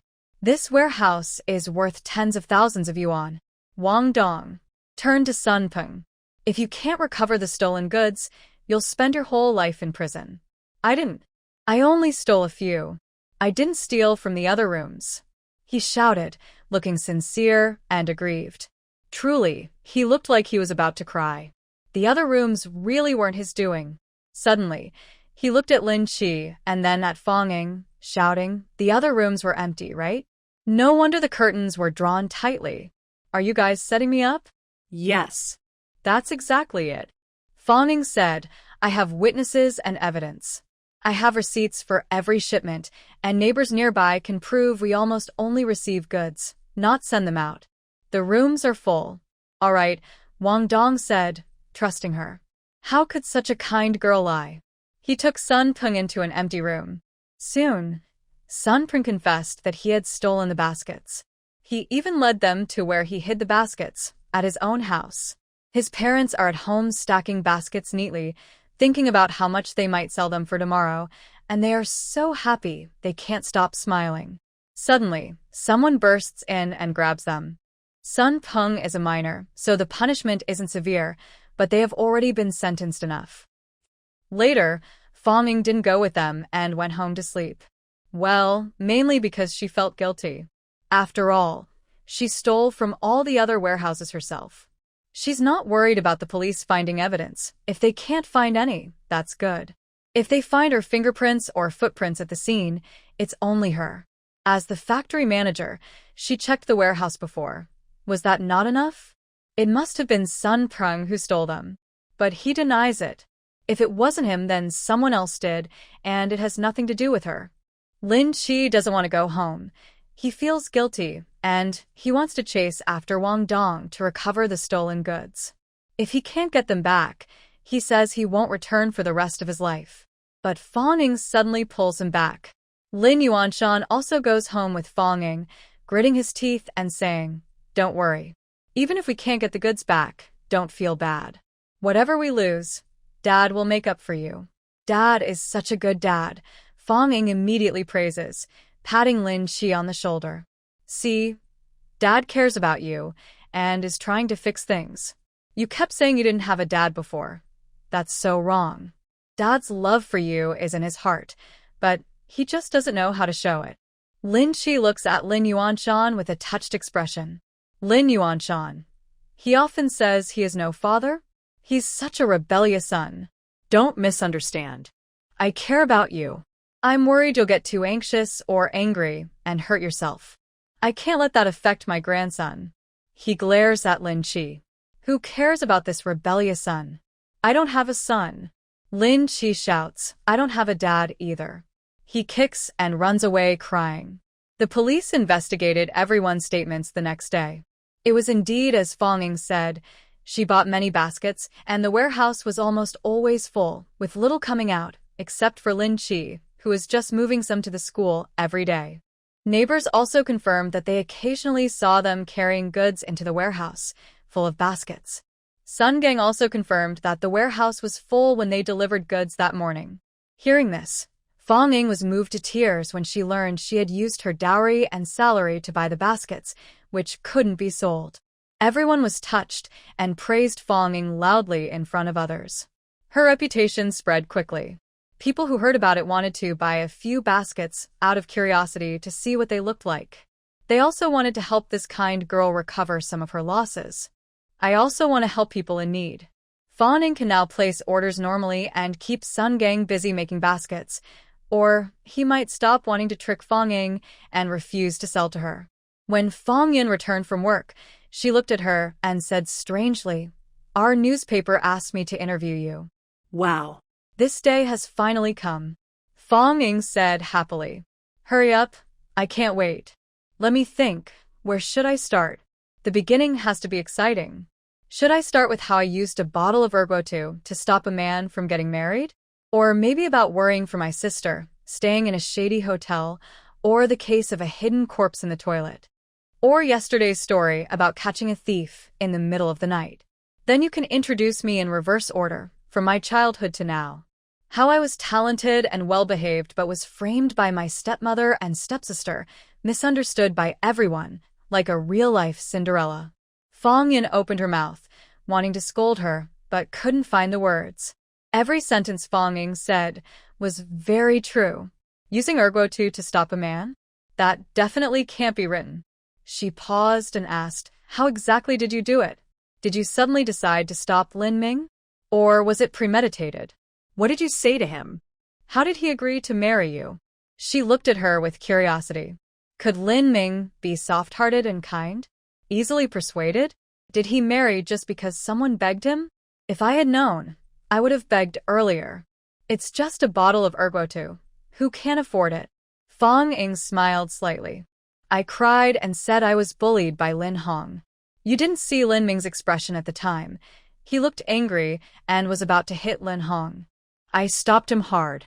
Fong Yun's expression turned unpleasant. Fong Ying continued, seeing how concerned he was about me. I suddenly had an idea and asked if he could marry me. He immediately agreed, saying he had waited for this day. Actually, he liked me a long time ago, but fate played tricks on us. I was engaged to his nephew, so he suppressed his feelings and didn't dare cross the line. He had to leave town painfully, and didn't dare come home for years. Only when he couldn't hold back his feelings did he come back to see me. Who would have thought that now, finally, the heavens are on our side? Stop, stop. I don't have time to listen to your bragging, Fong Yun said, kicking and walking away. Don't go. I haven't finished yet.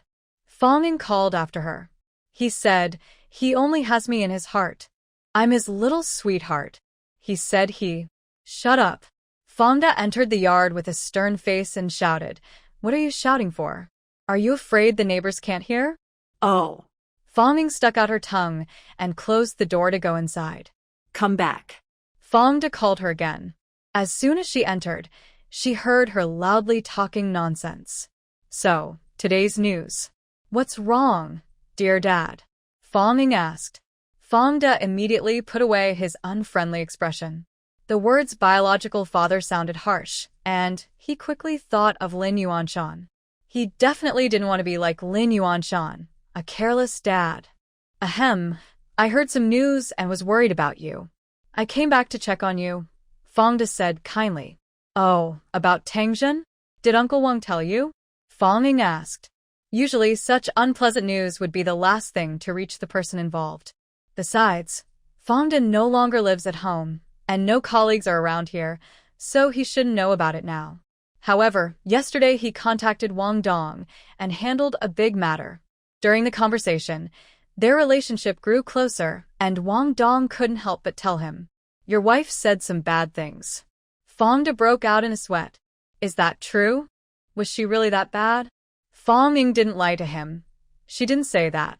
I did. Isn't there a saying that among 10 truths, one lie makes it more believable?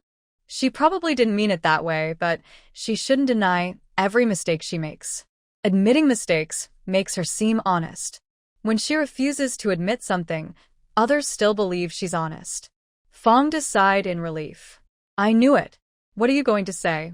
Fong Ying hesitated, then changed her words. Do you know where she got the poison? Fongda hiccuped and swallowed the rest of his words. Where from? He asked. She used empty medicine bottles from patients' leftovers, accumulating over time, Fong Ying explained. How do you know that? He asked. I paid a lot to get clues from her colleagues, Fong Ying replied. Oh, Fongda said nothing. After a moment, he asked, Do you know where she hid the poison? Should we find it and report her? That might not be good.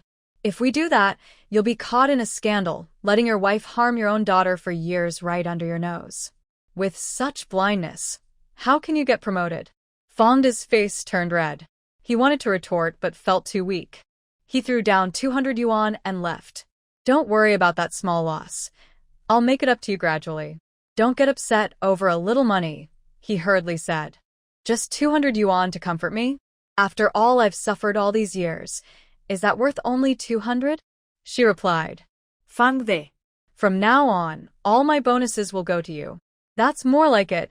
Fong Ying personally saw him out and asked casually, When is her ex-husband coming? In half a month, Fong Dai answered. Then I'll come back in half a month, Fong Ying said. She was going to see Lin Ming. Fong Yun had everything prepared on her side. After she finished writing her interview article, she would leave the day after tomorrow. This meant she needed to start working now. Fong Yun and Fongda both took a break at noon, and it was still broad daylight. By 2 p.m., everyone at work had gone back to their jobs, and Fong Ying returned to Tangjun's house. She encountered a few neighbors along the way, and their attitudes were not very friendly. But she had already thought of an excuse. I'm helping my dad get some clean clothes. Yesterday, she didn't let me take any. So today I came while she's not home. Everyone then scolded Tangjun harshly, and after talking to Fong Ying for a long time, they finally let her go. Fong Ying entered the house, locked the door, and went straight to Tangjun's drawer. Wearing gloves, she took out a bottle of cough syrup. She had initially wanted to tell Fongda that she found the place where she hid drugs, but she suddenly changed her mind. If she told him, she would be exposed. Holding the medicine bottle, she carefully observed the liquid inside. It was slightly diluted compared to real cough syrup. She went to Fong Yan's bedroom and found another bottle of cough syrup in her drawer. Chronic bronchitis is hard to cure completely. A cold triggers it, and when it flares up, she coughs uncontrollably. Sometimes she can't sleep all night and keeps waking up from coughing. Fang Yan had this problem since she was a child, and it still happens now. Every winter, she would get sick once or twice, so the family always kept cough syrup at home. Whenever Fang Yan got sick, Fang Ning also had to take medicine. Tang Zhen said it was for prevention, to avoid Fang Yan passing the illness to her. She was quite touched at the time, thinking her stepmother was a bit scheming, but at critical moments, she was still a good person. But she was wrong to think that. Not only when Fang Yan was sick did she take medicine, but every month she claimed there were recent outbreaks of viruses and many people caught colds, so the children in the family also drank cough syrup. Of course, only her bottle was toxic. Thinking back, Fang Ning had swapped Fang Yan's medicine, replacing it with this bottle from Tang Zhen's drawer. That's why she didn't tell Fang Da. Otherwise, he would have known where the poison was, and Fang Yan would have been poisoned again. Clearly, that was her doing. Sibling rivalry didn't fit her character. As she was about to put the bottle back in the drawer, she looked at it again and suddenly noticed that the two bottles were actually different. On the toxic bottle, a corner of the label had a dot drawn with a black pen, and its cap was heavily worn, with the threads almost worn smooth. She tightened and loosened it daily, no matter if it was plastic or metal, it was wearing down. Fang Ning sneered, found a bowl, poured out both bottles of medicine, then diluted the non-toxic one with some water to make them look the same, and replaced it. She didn't change the bottle when changing the medicine. It's such a small matter. After finishing everything, she put the bottles back in their place. Then she washed the bowls, found a few of Fang Da's winter clothes, and left. She didn't leave directly. Instead, she knocked on several neighbors' doors. "Grandma's son, Aunt Lu, Grandma Ma, I want to ask you to help me make a statement," she said, holding a few pieces of clothing. "I only took a few of my dad's clothes, didn't touch anything else. Later, she won't say I stole her stuff." After speaking, she unfolded the clothes, turned out the pockets, and showed everyone. She also took out her own pockets to let them see clearly. Afraid they wouldn't see, she even went into Grandma's son's house and took off the clothes so they could look inside. The three women couldn't stop her. "I really can't do this anymore. I'm so scared. If you don't believe me, don't mention this first. Just see if my stepmother will say I stole her things," Fang Ning said. Based on her understanding of Tang Zhen, she would definitely say so. The three looked at her with complicated eyes, feeling some pity. This child had it so hard. Why hadn't they noticed she was suffering this much before? Fang Ning forced a smile. "I used to be mute, never spoke of my pain. I didn't want my dad to be caught in the middle, but she's just too much. They immediately scolded Tang Zhen and comforted her for a while. Such a pitiful child. As expected, children without a mother are like weeds. Fang Ning wiped her tears and left. In the evening, Tang Zhen hurried home from work with her head down. She didn't dare to make eye contact with anyone. One look meant scolding. She never thought she would live such a life. Who did she offend? It was all Fang Ying's foul mouth spouting nonsense, slandering her. Why didn't they believe her? She couldn't have done such things at the hospital. Even if she did, it wouldn't be at the hospital. She hurried upstairs like a gust of wind, just about to reach her door, but three people blocked the entrance. Tang Zhen. Is this never-ending? Even if she really did it, it's none of their business. Look at her sneaky eyes. She doesn't dare to look anyone in the eye. She's guilty. Why didn't we notice she's so ugly before? Didn't you notice? I noticed it a long time ago. After a long teasing, the women finally got to the main point. Xiaoying came today and took a few of her dad's cotton clothes. Then they went home. Tang Zhen was momentarily stunned. She didn't have time to think about why they told her this.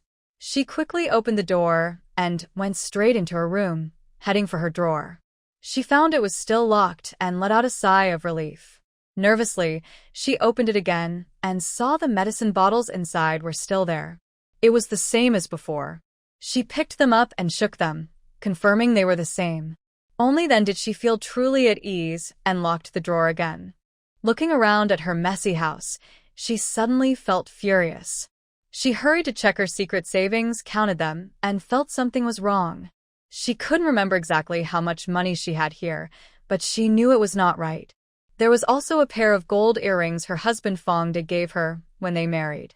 She thought for a moment, then threw the earrings under her bed and ran out to knock on the neighbor's door.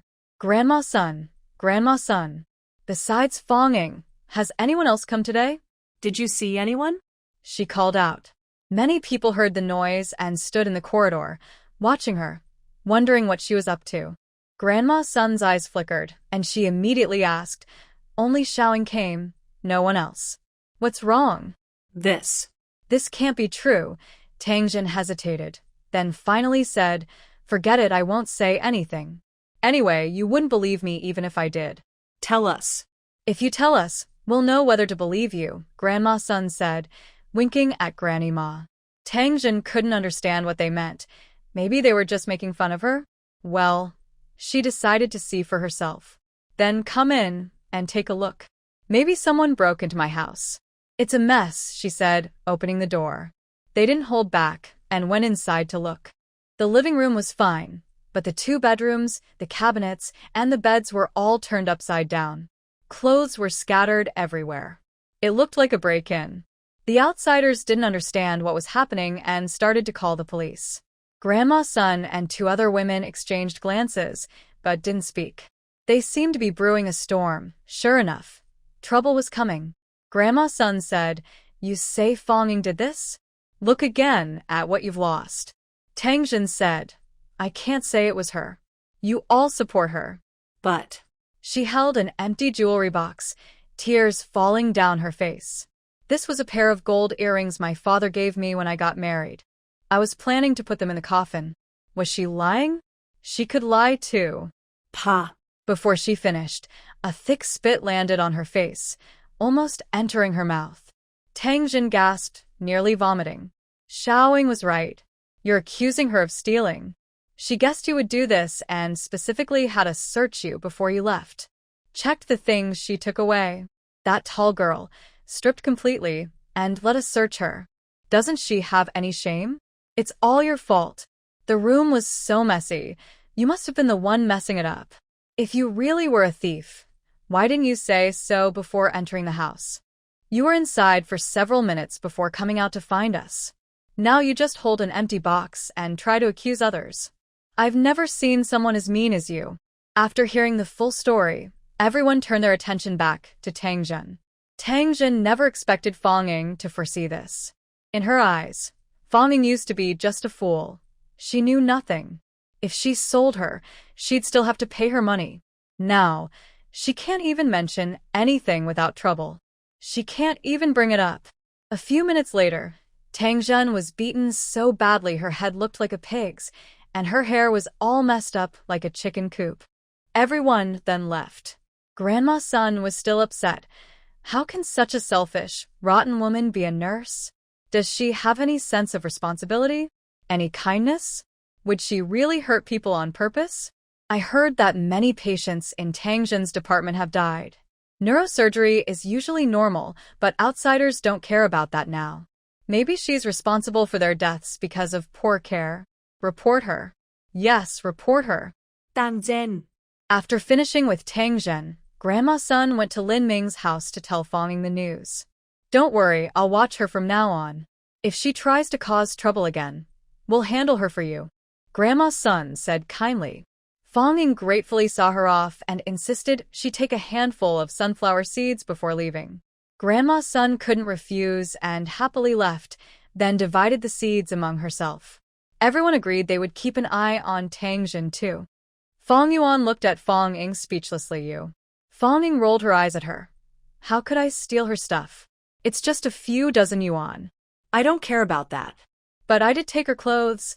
I had to, or she might have accused me of stealing." Between late 1973 and late 1974, gold prices soared, from 11 yuan per gram to 55 yuan, increasing several times. The earrings her father gave her weren't worth much. Fong Yuan sighed. "You're so capable now, but why did you act like a fool before? Only after she hurt you did you wake up?" She glanced at Fong Ying's chubby figure. "If you had woken up earlier, it wouldn't have come to this. Recently, she had been researching and found that some people gain weight quickly because they took hormone pills. Thinking back, Fang Ying indeed doesn't eat much, even less than her. Being so fat might not be just due to her body type. It could be that Tang Zhen gave her medicine. I don't know if it will affect the baby, she said, then immediately regretted it, worried Fang Ying might get upset. It definitely won't be a problem. I was just talking nonsense. Fang Ying smiled warmly, her eyes filled with kindness. Come on, aren't you here to interview me? Which angle do you want to start from? She asked. I think it's better to start with Ergua too. Let's not begin with the stepmother, or it might reveal our dad's foolishness. Just now, Fonda entered. He shouldn't be here. Fang Ying heard him come in and, with her back turned, said to Fang Yun, Dad is always our protector, the most reliable man in the world. He is always our father, not our husband or child. Only when he's dad can we be happy. Write this article well. Not only should you highlight my image but also include our dad, so everyone knows that my success is thanks to his upbringing, helping his career along. Fangda was moved, his eyes turning red. The most caring woman in the world is always a daughter. Fang Yun rolled her eyes at her. Don't think she can't see her little schemes. Fang Ying stuck out her tongue and whispered, If you're so capable, you say something too. Fang Yun nodded and said, You're right. Dad really is not easy. He's so good to us. He gave me his salary and gave you all the bonuses. Fang De Suddenly felt a little pain in his heart. That shouldn't be happening. It's really not right. His 2 daughters aren't easy to raise. What's wrong with spending a bit of money? Dad, you're back? Fang Yun exclaimed happily, as if she just realized. Dad, come over quickly. Sister prepared a gift for you. Fang Ying. What is it? She didn't know? A draft? Fangda walked over, curious and gentle. What is it?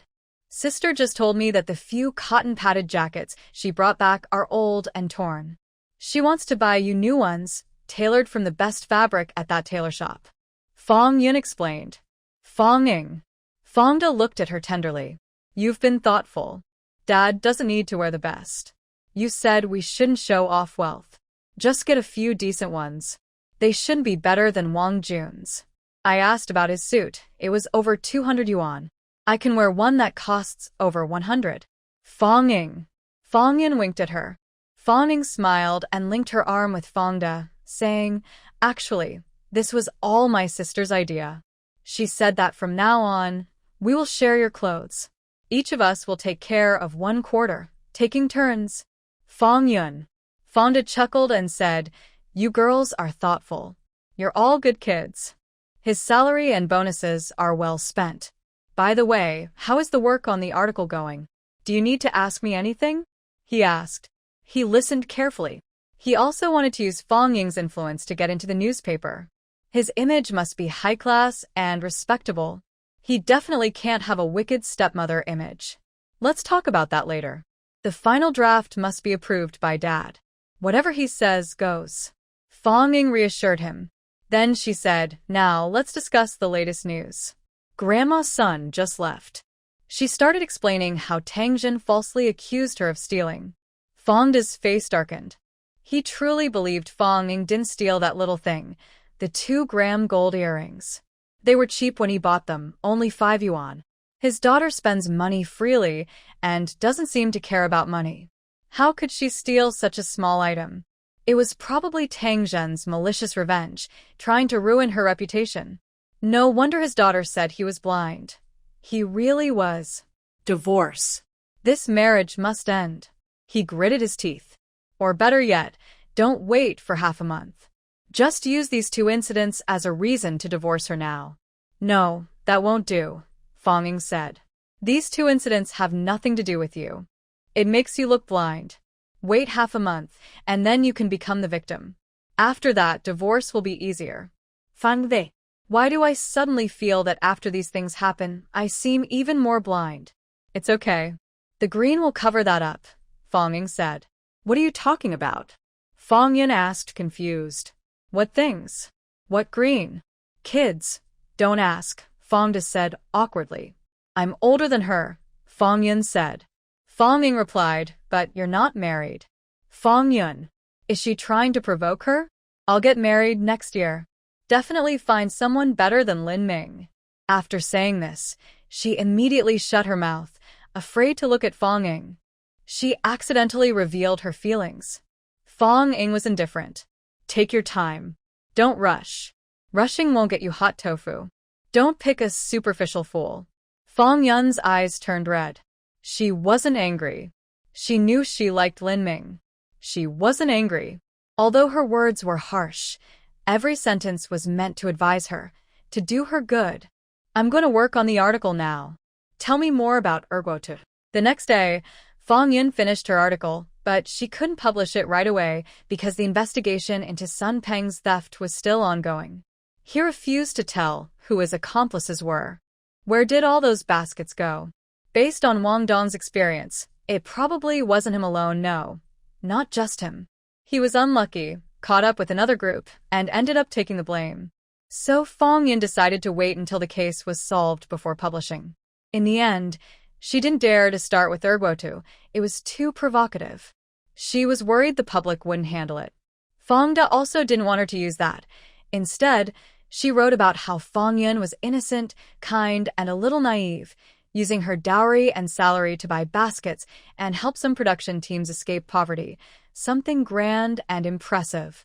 This was closely related to how he had always educated Fong Yun since she was young. 200 words omitted. Fong Yun was also pushed by Fong Ying to simplify her writing. In reality, she wrote 2,000 words. She couldn't stop bragging about herself. Seeing her article completely changed by the two of them, Fong Yun didn't even want to put her name on it anymore. Why not write your name? She asked Fong Ying. That's not right. Wouldn't that be bragging about myself? They'd think I'm shameless, Fong Ying replied. Actually, you shouldn't even send this to your close colleagues. That's fine, Fong Yun nodded. When are we leaving? Have you talked to your boss? Does he agree? Fong Ying asked. Only the editor-in-chief knows, and he definitely agrees, Fong Yun said. Anyway, he wasn't taking the risk, but in the end, he would benefit. What are you guys talking about? Fong Da asked, stopping his writing and looking up. Fong Ying didn't answer him, but continued to Fong Yun. Have the work IDs for Feng Zhua and Feng Yu been sorted out? Have the benefits and salary negotiations been settled? That, he said he'll definitely handle after this matter is over and the wages and benefits will be backdated, Fong Yun said. Fong Ying nodded. She was still a bit reckless, but it made sense. Getting a stable position was hard, especially as a reporter at the newspaper, and she was just a couple of junior high school dropouts. If it weren't for how intense this was, she'd be crazy to agree. What are you guys talking about? Fong Da asked anxiously. Dad, do you remember what I told you last time about someone dining and dashing on me? Fong Ying said. I remember. What's wrong? Fong Da asked. I heard that those people have been released. Their factory no longer blames them for losing 100 bags of fertilizer. In the future, these people might continue working on this route and keep coming to my restaurant. Fong Ying said, so I decided to ruin their factory. Fong Da. Who did she offend that she would go so far as to dig up their ancestors' graves? Maybe you should think about the innocent workers? If the factory closes, they will lose their jobs, Fong Da said. Wait. He didn't even realize his daughter couldn't do it. He's really crazy. So I asked my sister and Feng Zhua and Feng Yu to secretly visit that factory and see how innocent they really are, Fong Ying said. Then I will decide whether to target them or not. If it's just a problem with those few drivers, then the secret investigation route will have to change. We could follow the long-distance drivers and see their interesting lives. But that might hurt her own job and anger the public. She owns a large truck shop, so she doesn't need powerful people to cause trouble for her. Instead, passing drivers might do it for her. She doesn't want to do that now. And honestly, it's not so bad now. There aren't many temptations on the roadside. In the 80s and 90s, things would get really wild. Not only drivers would have fun, but passing through villages could also be very exciting. There were often stories of collecting tolls or stealing trucks. Later, Fong Yun could do an interview and definitely become popular. Fong Da frowned and said, Let your sister go? What can she do? It's too dangerous, don't go. Fong Yun was suddenly touched. Buying him 2 sets of clothes a year was okay. Fong Ying was very clever and immediately understood what Fong Yun was thinking. She quickly said, 1 set of clothes per quarter isn't enough. Dad, Uncle Wang changes clothes several times a week? Oh, he only wears 2 sets of clothes a week, Fongda said. Then you only wear 1 set a week. In summer, change more often, wear something new every day to prevent outsiders from noticing. We can make several matching sets. Sister can handle spring and summer, I'll do fall and winter. Fong Ying said. Fong Yun. But she didn't say anything. She changes clothes less in fall and winter, but the fabric is more expensive. Fong Ying smiled. Summer fabrics are also very expensive. Enough, stop arguing. Clothes are a small matter. Xiaoyun can't go on this, Fongda said. Fong Ying said, she has to go. She can't stay at the TV station. Although Li Jie and his son are gone, they still have some connections, and they've already started causing trouble for my sister. Fong Yun nodded. These past few days at work, I've been criticized and scolded. I had to write self-criticism. Luckily, I used this matter as leverage, so the editor-in-chief at the newspaper allowed me to return. Without this leverage, the TV station wouldn't let me go. They just wanted to torment me. Fong De immediately frowned. Suddenly, Fong Yun grabbed his arm, her eyes shining brightly. Dad, I want to go. I want to do something meaningful. I want to be an arrow in the dark, a light. Seeing her determined look, Fong De couldn't persuade her anymore. Instead, he felt a swell of pride for his daughter for the first time. As for the second daughter, she had also done some impressive things, but he never felt truly proud. Something always felt a bit off. Now, Big sister, when you get rich someday, don't forget who paved the way for you. Remember who dug the well, Fong Ying said. Fang De. Yes, that's right. Xiaoying, some things don't need to be said so directly. Just hint at it, he said. If I hint, my sister won't understand, Fong Ying replied. Fang De. Fong Ying rolled her eyes at her and suddenly smiled. She giggled for a long time before stopping and asked, when are you leaving? Are you ready on your side? Ready. We can leave any time, Fong Ying said. Then let's go, Fong Yun said. The two of them decided instantly. They went inside, packed their bags, and left in the car. They didn't give Fong De any time to react or persuade them. They had already agreed to leave in the next couple of days. Jiren had been waiting at home. When he saw the car stop at the door, he didn't hesitate. He simply got out and left. He didn't bring much luggage, but his bag contained a small camera capable of hidden filming. Such spy equipment has existed for a long time, but it's not available on the market now. However, since he used to be a war correspondent, he knew how to get it. Old sir, is everything arranged at home? Do they know what you're going to do? Fong Ying asked. No, I just said I was going to the south for an interview. I don't know when I'll return. Probably in about a month. Jiren paused and added, if I don't come back, don't forget to write a report about me. Make me look like a hero. Maybe I could even be awarded a martyr's title. Fong Yun's eyes suddenly turned red, and her heart tightened. She realized once again that this was a dangerous mission. Fong Ying just nodded. Don't worry. If you really die, I'll make sure they bury you with honors. Jiren nodded. With your words, I feel a lot more at ease. Fong Ying drove the van back to the restaurant, while Feng Zhua and Feng Yu were busy paying the bill, acting like the final workers. When Fong Ying's car stopped and saw Fong Yun and Jiren inside, the two of them didn't say a word. They threw down their noodles and ran over quickly. Hey. Qian Lai tried to stop them but couldn't. His little donkeys. His strong little donkeys. He had raised them for so long, but now they were being taken by others. He also went over, but before he could speak, Fong Ying asked, Uncle, how's your leg? Qian Lai's worried face suddenly turned into a smile. It's fine, it's better now. It doesn't hurt much anymore. Thank you. Uncle, who's who between us? As long as you get better, I'll do anything. Fong Ying said. Qian Lai said, this magic soup is a bit strong. So, can I have my 2 little donkeys back? Fong Ying replied, I've arranged good jobs for Xiao Zhua and Xiao Yu. From now on, They'll be reporters for the newspaper. What? The three of them exclaimed together. Qianlai shouted. Just them? Reporters? They haven't even finished middle school, not even first year. Can they be reporters? They can't even read all the characters. Feng Zhua and Feng Yu immediately looked down shyly, feeling guilty. Feng Ying angrily said, Uncle, I don't like hearing that. Nothing is impossible in this world, only people who are determined. They're not in school because they lack conditions, not because they're bad students. Qianlai interrupted her. They're just bad students. They often come in last. Feng Ying said, that's because the teachers are bad. There are no students who can't learn, only teachers who can't teach well. Xiao Zhua and Xiao Yu are so smart and quick to learn. I can tell what they're thinking just by looking at them. I've never seen anyone smarter than them.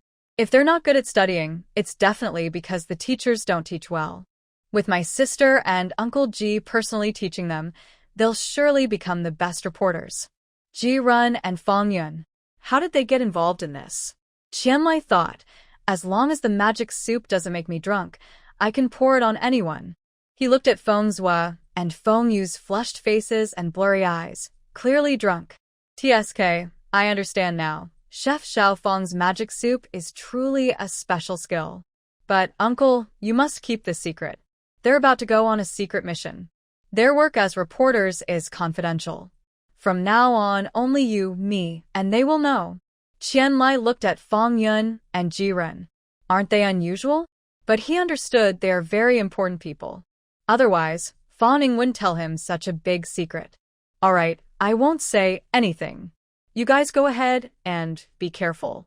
Qianlai said. Feng Ying started the car and, just before leaving, said, By the way, Uncle, I'm taking half a month off. Just deduct half my basic salary, but don't deduct the bonus. Without waiting for Qianlai to reply, she stepped on the gas and sped off. Qianlai, come back. We agreed on half a month for the new dish. Did I let you eat it? The customers are waiting. Lin Xiu heard his shout and ran over, saying, This morning, my sister-in-law gave me a secret recipe for tofu-filled buns. It's this month's new dish. Tofu-filled buns. Amazing. I must try them, Qianlai said speechlessly.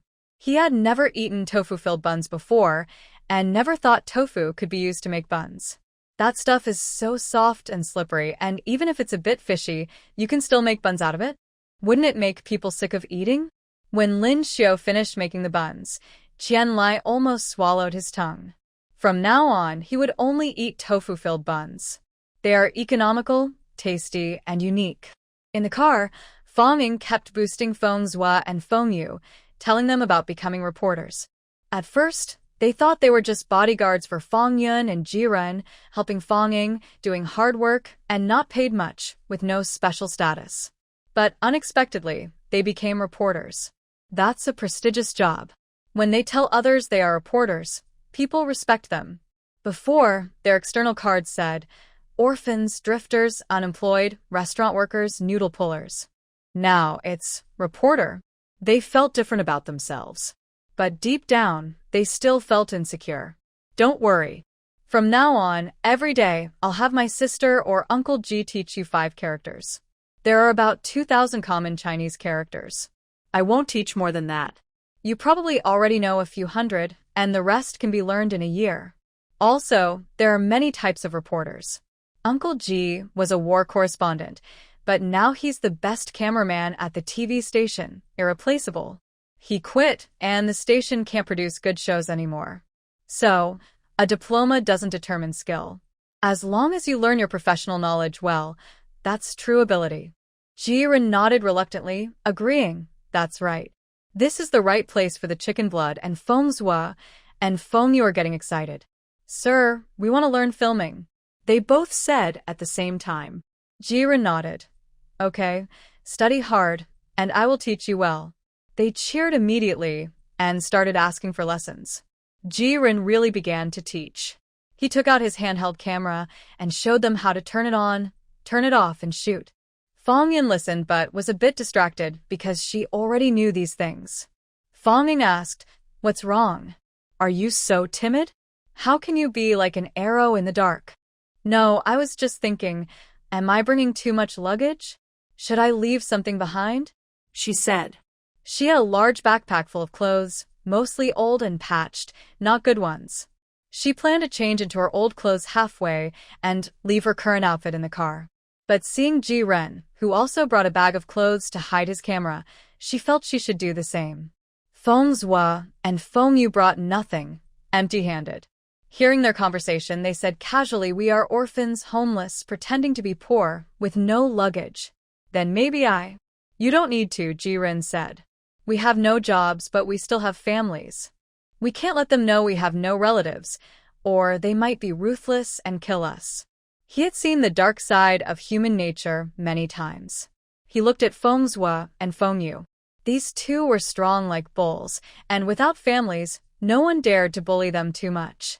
Ji-ren and Feng Yun were different.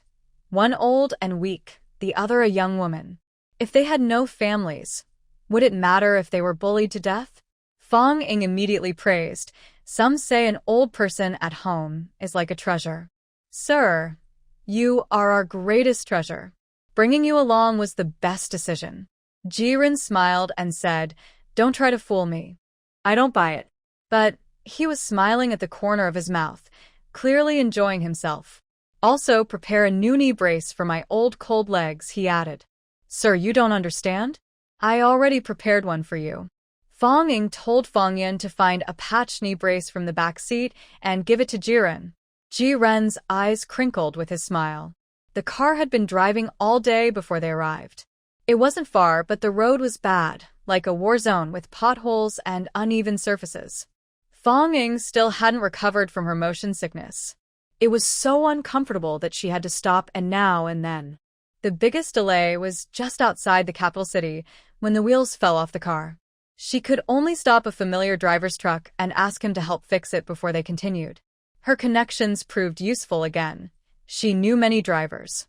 In the future, no matter which national road the car broke down on, she probably would meet a familiar driver. After a whole day of bouncing, they finally arrived at the place, the Samba fertilizer factory. She didn't know who named it that. Even late at night, the fertilizer factory was quite busy. The sound of machines echoed far, and the lights lit up half the sky. Feng Ying parked the car far away and said, "It's settled. They need people. Go ahead." Feng Zhua and Feng Yu immediately jumped out of the car, visibly excited. Ji-ren remained calm, took his luggage, and got out.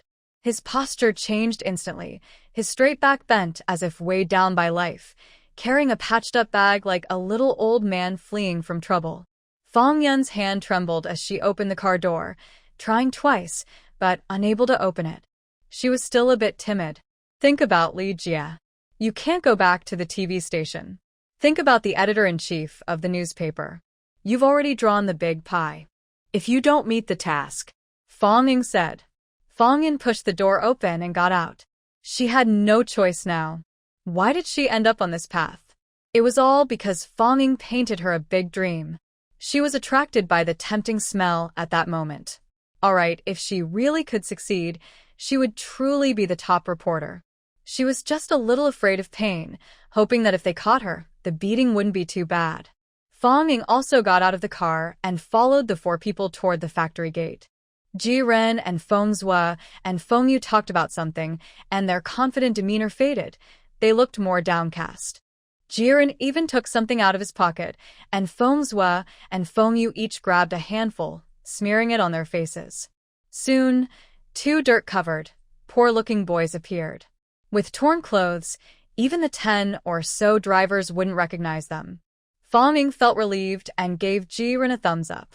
My big brother really is my big brother. Thoughtful as always. Ji-ren looked at her and said, "And you, don't smile too happily. We're fleeing from trouble." Oh. Feng Ying slumped her shoulders, crossed her arms, and walked at the back of the group. Ji-ren went straight to the guard's window and knocked. "Comrade, may I ask if your factory is hiring?"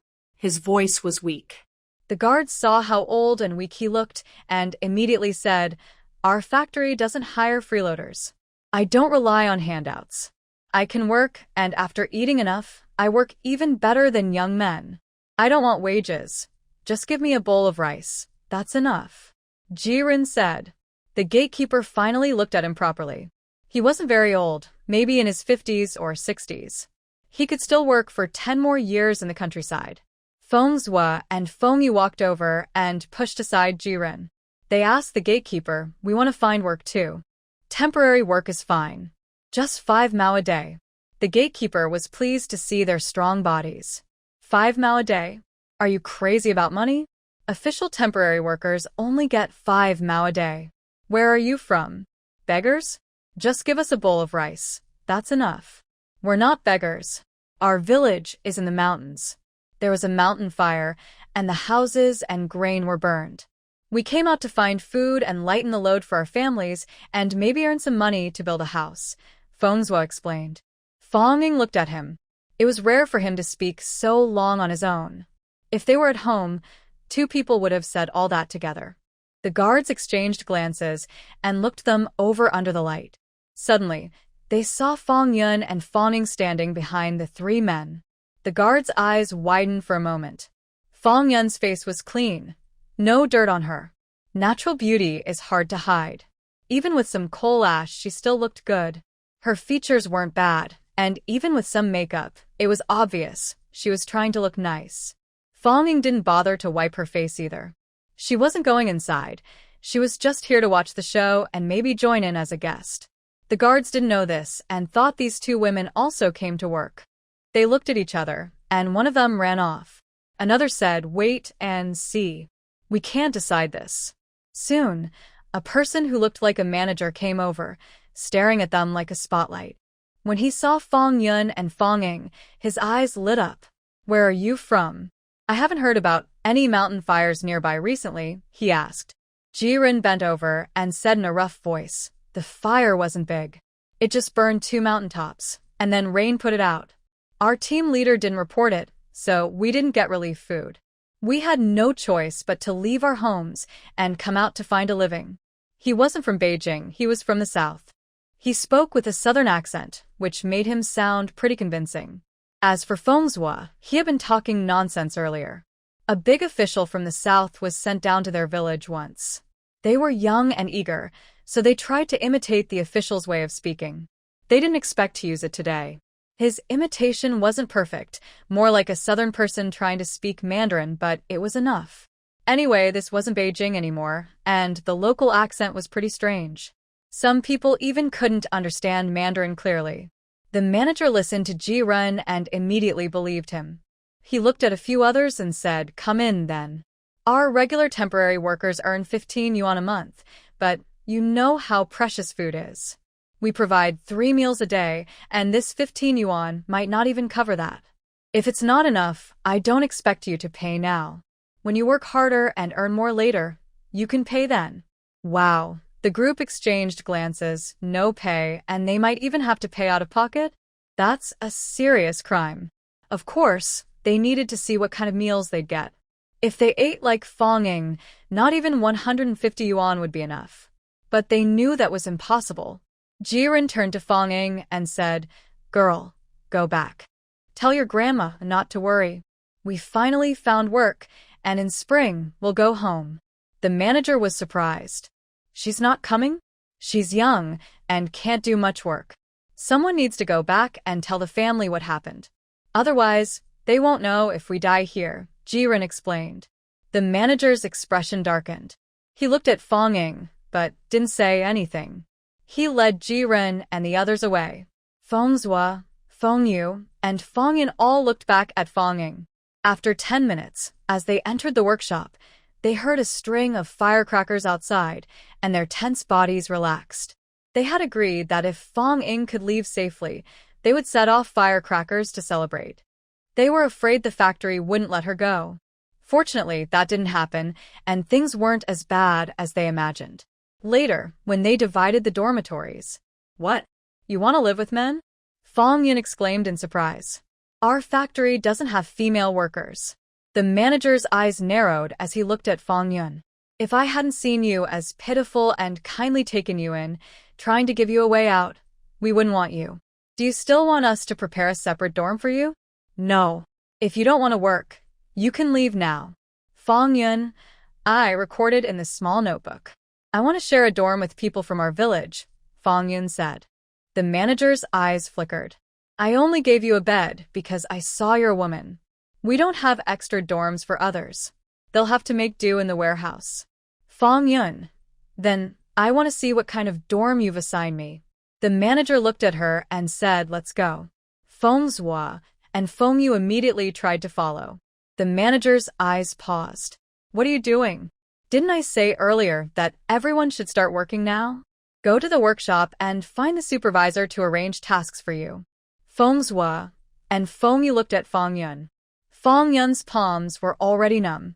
How did she encounter such a difficult problem right after entering?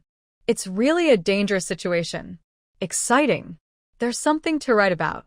Just this first scene of entering the door made it all worthwhile. Sir, you should come with me. Let me store your luggage in my dormitory and I'll watch over it, Fong Yun said. Jiren replied, no need to look at those two torn clothes. I plan to use them as bedding.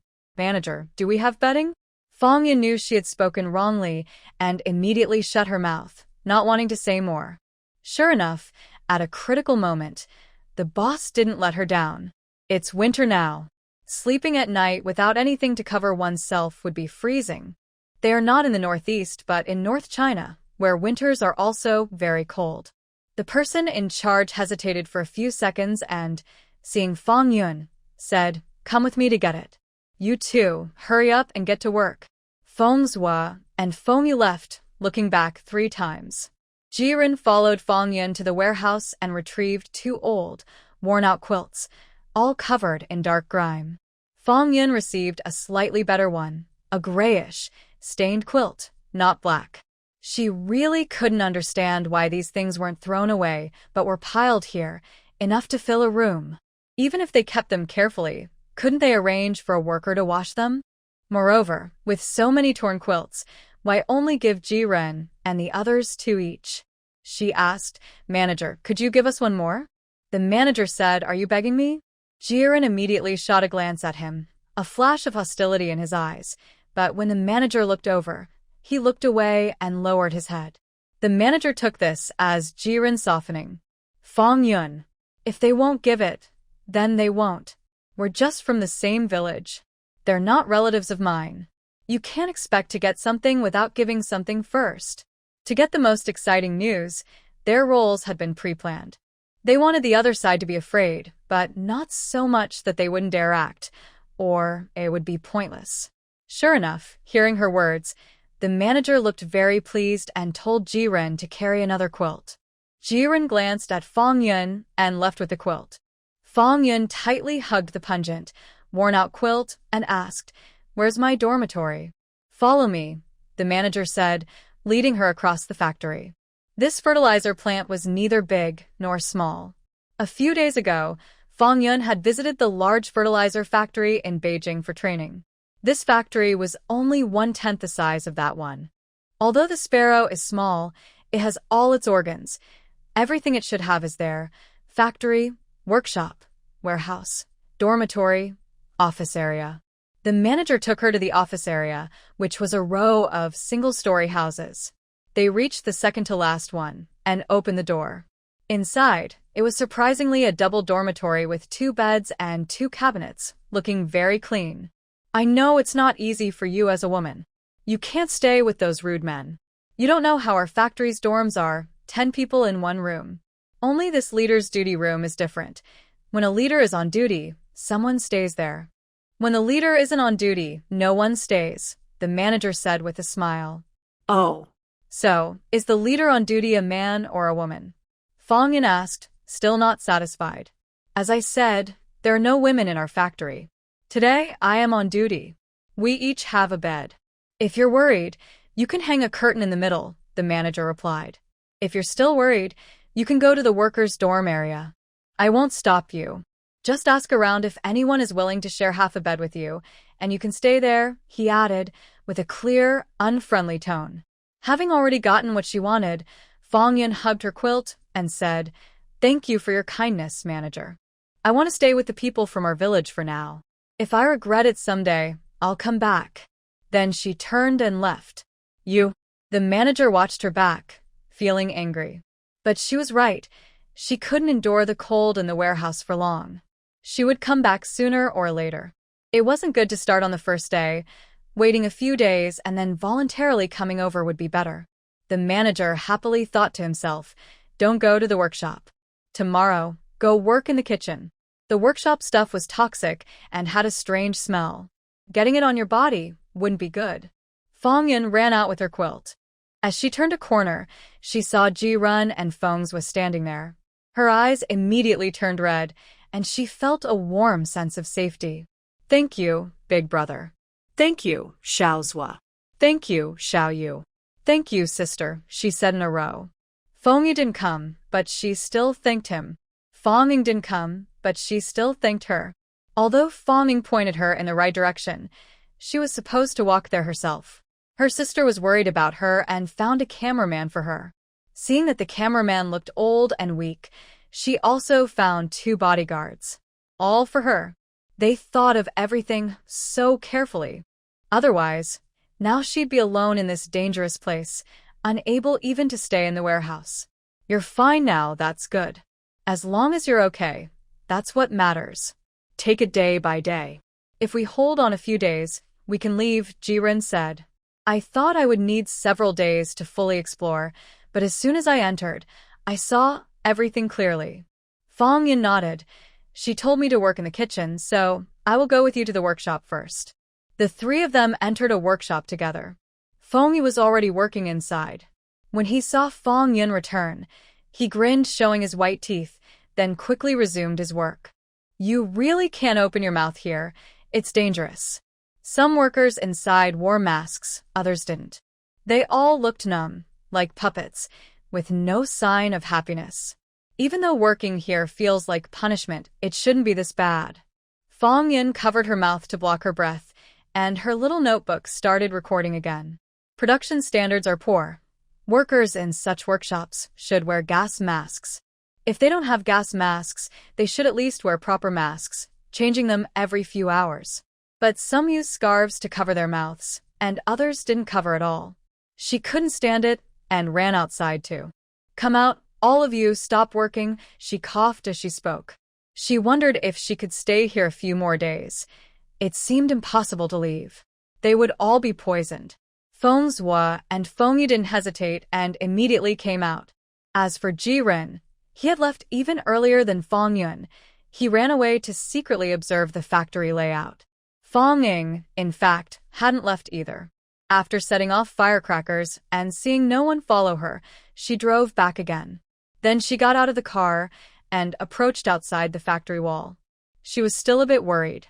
Back in 2000, there were many illegal mines and brick factories. No one knew how many people had died inside.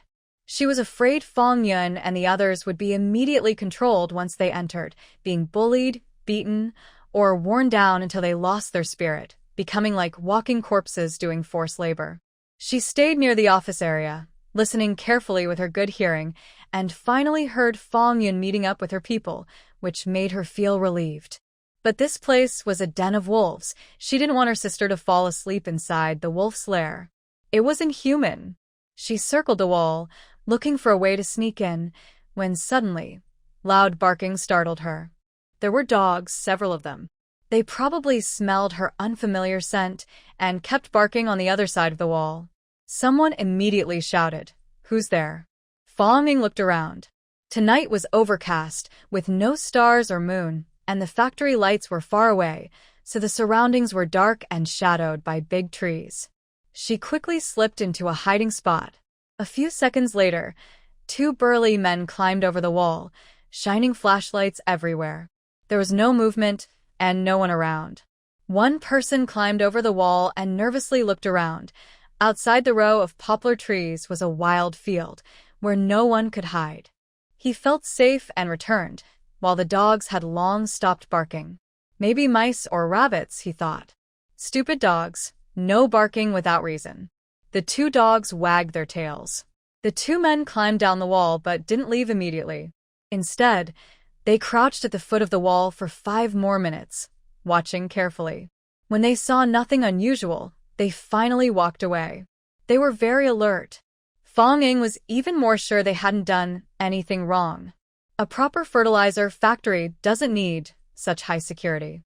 Although fertilizer is now rare and costs about 20 or 30 yuan per bag, food factories don't usually have such security. She went to the storage room and pulled out a large basket marked with a big X. Inside were meat buns, some with medicine. Round buns with sleeping drugs, long buns with rat poison. Many families now keep dogs. Those with some money rely on them to guard the house. As for dog food, none. The dogs just go out and find their own ways to eat. Dogs are loyal. After eating, they know to go home. There aren't enough scraps for all the dogs, but they can catch mice and rabbits if they get desperate. Fong Ying waited a little longer, listening carefully outside. She heard two people nearby muttering about how it was getting colder today, too cold, and then soon after, the sound of a door opening. They probably went inside to hide. Now, even banks don't stand outside as guards. Fong Ying waited a bit more, then quickly slipped out of the space. The two dogs immediately sniffed the air and pricked up their ears, ready to bark. Suddenly, two small buns fell to the ground, and the dogs sniffed intensely before rushing over. One dog and one, quickly swallowing the buns. They weren't trained not to eat strangers' food. Strangers didn't have anything to give them. Their owners hadn't trained them either. Then, there was the sound of a door opening again, and two people came out. "I think I heard something fall," one said. "I heard it too," the other replied. Seeing the dogs wandering outside their kennels, with chains rattling, they thought they were imagining things. "No, why aren't they in their usual spots?" one asked. They quickly climbed back over the wall, shining their flashlights around but saw nothing. "Stupid dogs, maybe they're hungry," one said. The word hungry clicked in the dogs' minds, and they started barking loudly. The two men relaxed. "Quiet," they ordered and went back inside. Fong Ying also returned to her space to tend her garden. When she came out again, it was already midnight. She squatted at the base of the wall for a long time, and the two dogs didn't bark. The sleeping pills were strong enough to keep them asleep until tomorrow morning.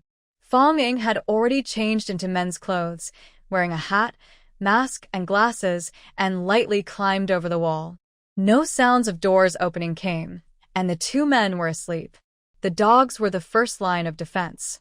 Usually, late at night, they only got up when the dogs barked. If the dogs didn't bark, they would sleep. Fong Ying wore size 41 leather shoes and went to the office area, where only the fat manager was snoring. She checked several rooms and finally chose one with an iron door and the highest security lock, opening it with lockpicking skills. Inside was a room full of cardboard boxes, like a warehouse. She reached out and touched the contents, surprisingly cigarettes. The room had dozens of boxes, all filled with various expensive cigarettes. It seemed she was wrong. The cigarettes in the fertilizer bags from earlier weren't their private work, but a collective secret. This factory not only sold fertilizer, but also illegally trafficked cigarettes. Fong Ying thought for a moment and sat inside, busy working. As for cigarettes, she had plenty in her space, various kinds, ready to give to different people. But she didn't have nearly 30 boxes. It was just one warehouse. She didn't have much money now and couldn't spend it recklessly. But without cigarettes, was there no stones? Stones are useful, essential for home and travel. They can be used to hit, break, step on, or fill holes. Besides stones, there was also dirt, sand, and wood, things brought in from outside, not made in her space. She was reluctant to take out even a blade of grass or a tree from her space, nor dared to. She sat inside and started dismantling the cigarettes. Now, the cigarettes didn't have plastic seals, only a sticky adhesive on the sealed ends. She carefully opened them, then resealed them if needed. She took out the tobacco from inside and replaced it with similar weight items. To prevent noise when handling, she carefully took out some cotton and filled the space. She kept at it until dawn, swapping all the cigarettes in the room. From the outside, it looked normal unless someone opened the seals to check inside. They probably wouldn't think to open and inspect. After all, everything had been fine before. Who would expect problems? When the buyers received the goods, they would be very surprised. What would happen to their business after this? Being caught early didn't matter to her. Let them fight among themselves and check their own goods. Fong Ying patted her and left. Fortunately, she didn't work in vain all night. She wouldn't need to buy cigarettes for a long time. No cigarette boxes? It's okay. Now, giving 1 or 2 cigarettes is good enough. Giving a whole box would be a big deal. She turned back along the same path, taking advantage of the darkest night to leave by car. Meanwhile, Fong Yun and Ji Ren were still sleeping in the warehouse. They couldn't sleep well, cold, hungry, and scared, but they forced themselves to sleep quickly because they knew there would be tough days ahead. Feng Zhua and Feng Yu were not so lucky. They didn't want to work, but as soon as they left the workshop, the manager from the next room pushed them back. We don't support freeloaders here. Either work or get out. Feng Zhua and Feng Yu had no choice but to go back. At 7 a.m., they finally had their first breakfast. Each person got 2 black steamed buns, a small salty vegetable cake about the size of a finger, and a bowl of hot water. Just this, 15 yuan? Feng Zhua couldn't help but say, "Eat if you want, or get out if you don't," the workshop director said. Feng Zhua and Feng Yu said nothing, quietly eating their buns. They had eaten these before. Jiren split his bun and ate small bites.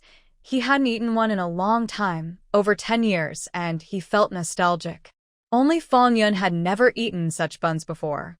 She had only tried white flour or yellow flour buns, never the black flour ones with rice bran, so course it made her throat scratchy. She threw down her bun and said, "We're here to make a living and earn money to build a house for our family. Is this all we get? We can't even earn enough. Let's go find another factory." The workshop director's face stiffened. Everyone else in the room, who had been quietly eating their buns, paused and looked at her. Their usually numb faces showed some emotion, either sympathy or mockery, with cold sneers. "Let's go," Fong Yun said. The 3 of them looked at her with their buns in hand, wondering if she really wanted to leave. They had already agreed before leaving that Fong Yun would be the leader. She could leave or stay as she pleased. They were just here to support her. Oh. All 3 stood up and followed Fong Yun out.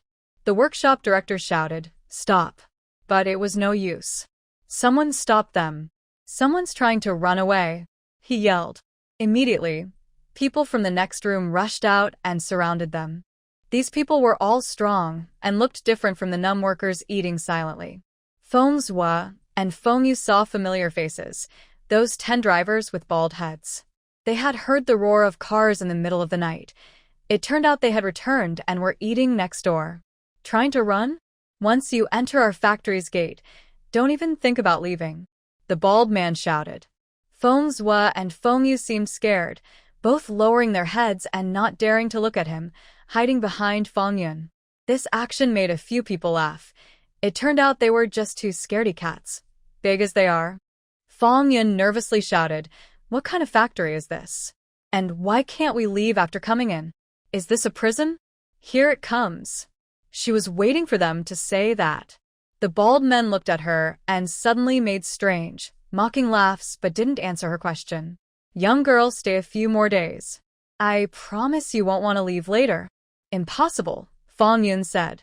"With such bad food and no wages, I'd be crazy to stay here. What's going on?" The manager pushed the door open. In just a few words, they understood the situation.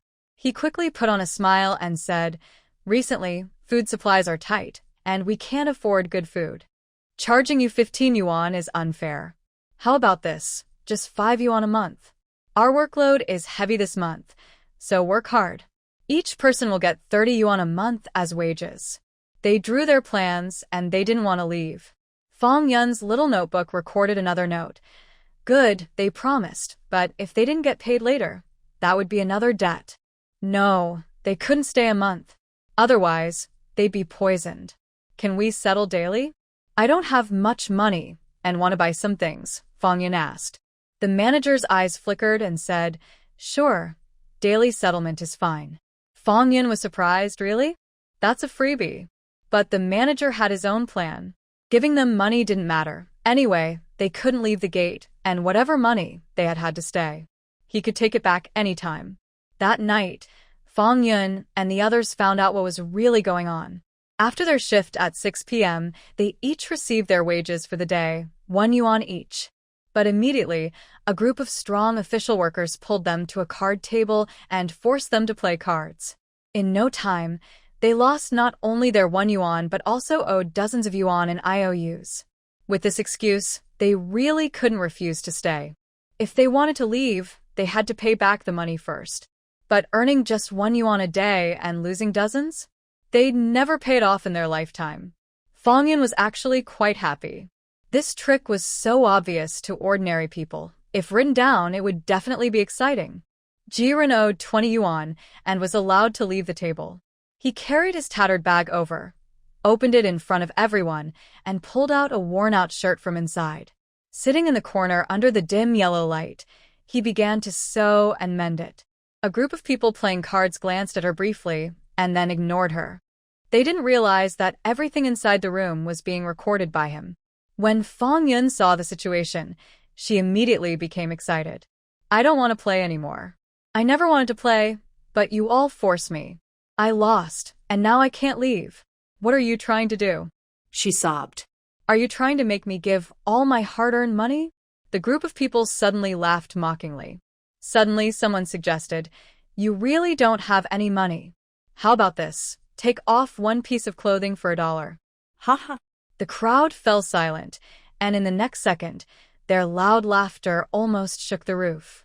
Fong Yun cried as she ran away.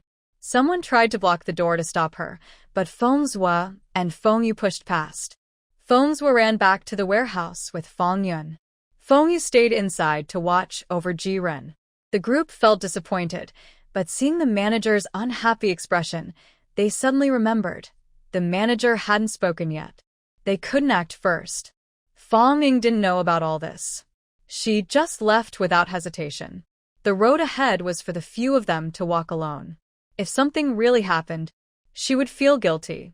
But the truth was, they had to walk the road themselves. To become successful, they had to endure hardships. Nobody could replace them. She jostled along for a while longer and finally reached her destination in the afternoon. It was a base hidden deep in the forest. The car could drive all the way to the gate. She got out with her invitation letter. Comrade, hello. I am from a department in Beijing sent here to check on you. Fong Ying handed over her work ID from Dongxing Restaurant and also the introduction letter from Lin Yuanshan's unit. She asked Lin Yuanshan's department to come on behalf of their unit to visit this base. Everyone knew her intentions weren't just simple courtesy, but she was young, recently married for just a day, and her husband had already left. Now she was pregnant again. She just wanted to see her husband. Young feelings are natural.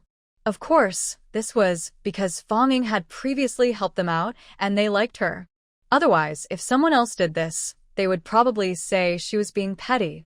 The security guard looked at her work ID and introduction letter repeatedly, feeling strange. How could a military factory send a restaurant employee to visit? Are these two departments connected? She was just a small restaurant worker. What could she possibly visit about? I'm a chef, here to prepare delicious food for you, Fong Ying said. Oh, the guard replied, which sounded a bit more reasonable. Wait a moment, he said, taking the introduction letter to find the leader. The leader also found it strange to receive the introduction letter. He checked it carefully and confirmed it was real. However, since their department is very important, he couldn't be careless. He personally called the military factory. Oh, Xiaofang has arrived? Yes, there's something I need to tell you. Let me explain this Xiaofang. The factory leader suddenly changed the subject. This Xiaofang is the person who suggested sealing gauze and cotton soaked in disinfectant into small packages. She's a good person, good at cooking too. Her duck head dish is absolutely excellent. Let her make some for you to try later. Sometimes, Fong Ying would ask Lin Qi to deliver duck products to Lin Yuanshan, but Lin Qi would just leave them at the gatekeeper's station, not going inside. Instead of sealing, a basin of duck products was placed at the gate. The smell was so tempting that passers-by couldn't help but stop and breathe it in. The leaders had all tasted it and became addicted. Recently, they occasionally asked their families to buy from the local food factory in the alley. You're so old, but still love eating so much. As long as you're reliable, the local leader finished the call. He and the factory leader are old friends, very close. He thought the other was just bringing some warmth and kindness, which moved him a little. He directly called the person over to meet. When he saw her, he found her to be a fair, round girl with bright, beautiful eyes. Her smile made her even more charming. "Little girl, how old are you? Where is your family from?" the leader asked, doing a routine check. He checked her family background thoroughly. Then he learned that Fong Ying was already married, and her partner was one of his most trusted soldiers. He also remembered that the soldier had returned last month and applied for marriage, which he approved. So it was just a little bit of wishful thinking. Turns out she wasn't here just to see him. "Xiao Fong, you're late. Lin Ming just went on a mission and isn't here at the base. Next time, please tell us in advance so you don't make a special trip," Su Guang said. Fong Ying's heart skipped a beat. After a couple of seconds, she forced a smile and said, "Leader, you misunderstood. I came mainly to bring warmth to the base. Seeing Lin Ming was just a coincidence. When will he be back?" Su Guang chuckled. "That kid is pretty good at finding a wife. He's so concerned about him. Not bad, not bad. If everything goes smoothly, he'll be back in about a week," Su Guang replied. Fong Ying relaxed. It wasn't a long-term mission that would last several months until his sacrifice. That was a relief. Her smile became genuine. "Leader, where is the kitchen? I'll go deliver some warmth now." "Go ahead," Su Guang nodded, sending her to the kitchen. Just a small girl. What cooking skills could she have? The special way to make duck head is probably just an excuse to come see Lin Ming. He chuckled and shook his head. Youth is a good thing. His wife didn't think of this way to visit him when she was young, or he would be so happy. Unfortunately, that young man isn't here. Fong Ying went to the kitchen just in time for dinner preparations. They said a group was sent outside to bring warmth, but everyone looked strange. After all these years, a different organization came to deliver warmth, but this time they sent a chef. They only had their hands empty, no real warmth to give, just free food to share? "It's okay, since the girl is very pretty, let's eat." Fong Ying came empty-handed. She didn't bring clothes for changing, and the ones she had couldn't be eaten. She didn't bring her own spices, worried others wouldn't dare to eat. Fortunately, her cooking skills are real. She can make tasty food with normal ingredients. "What are we eating tonight?" Fong Ying asked after washing her hands. The head chef, in his 30s, looked at her bright eyes and wanted to laugh. Whose kid is this sneaking in to eat and drink with them? What's she thinking? "Tonight we'll have shredded potatoes, sliced cabbage, potato stew with cabbage, potato stew with radish, and radish soup," he said. Fong Ying. "Maybe add a cold dish with cabbage and vermicelli? Do you have vermicelli?" she asked. "This is my specialty. I'll make it." The head chef looked around. The potatoes weren't all prepared yet. "Then leave out one of the shredded potatoes," he said, pulling a handful of vermicelli from the cabinet. "You try making one first, let me see." Okay. Fong Ying quickly took a cabbage, washed it, and sliced it into thin strips. Her knife skills immediately drew attention. The room was full of men, cooks, all basic knife skills, but even those who've been slicing for 10 years wouldn't match Fong Ying's skill. She didn't cut the cabbage very thin because it wasn't needed, but it was perfectly even. The head chef came over and stood beside her. "Comrade, you're amazing. Are you really a cook? How many years have you been doing this?" "Starting from when I was 6, Fong Ying replied. He chuckled. She kept chatting and working at the same time. In just a few minutes, a bowl of cabbage and vermicelli was ready. They used ingredients available in the kitchen. Besides the spicy chili oil, which smelled better and had better knife skills than others, there wasn't much different. But after the head chef tasted a few bites, his eyes changed when looking at Fong Ying. He took a few more bites and then asked aloud, "How did you do it?" Fong Ying stretched out her small, white hands and said, "That's how you do it. Weren't you watching just now?" Actually, watching also means paying attention. They are really special workers. Although someone had already been checked by the leaders and allowed in, everyone who meets her stays cautious and checks in their own way. He had indeed kept his eyes on Fong Ying's hands the whole time, never looking away, so he knew exactly how she did it. He usually does the same, but somehow the taste feels different. Try making one more, I want to see, he said. Fong Ying made 10 bowls in a row, consistently good and uniform in taste. Zhuang Bai thought he had learned something and made one himself, but with his professional standards, the taste was just a little off. Just a tiny bit, but different is different. If it's not as good as someone else's, then it's not as good. How did you do it? Zhuang Bai murmured. He really learned how. Perfect copy. But why does it still taste different? Fong Ying reached out her small, white hand and looked puzzled. Maybe it's some kind of talent acting up, she said. Zhuang Bai. Haha, just joking. Actually, you did a few steps wrong earlier, Fong Ying explained. The cabbage you cut had less water, but when you added salt, you used the same amount as I did in this bowl. That's not right. And she pointed out each mistake Zhuang Bai made. They were all small details. The principles are simple, but for those who don't notice, they might never figure it out in their lives without guidance. Once pointed out, everything suddenly made sense. Oh, I see now. Several people exclaimed, suddenly enlightened. Unknowingly, many people gathered around Fong Ying, listening carefully to her explanations. This is real skill. She taught so thoroughly. In the past, not learning from her would have been shameful. Now, feeling a bit shy about copying her, but the way everyone looked at Fong Ying had changed. She truly brought warmth to them.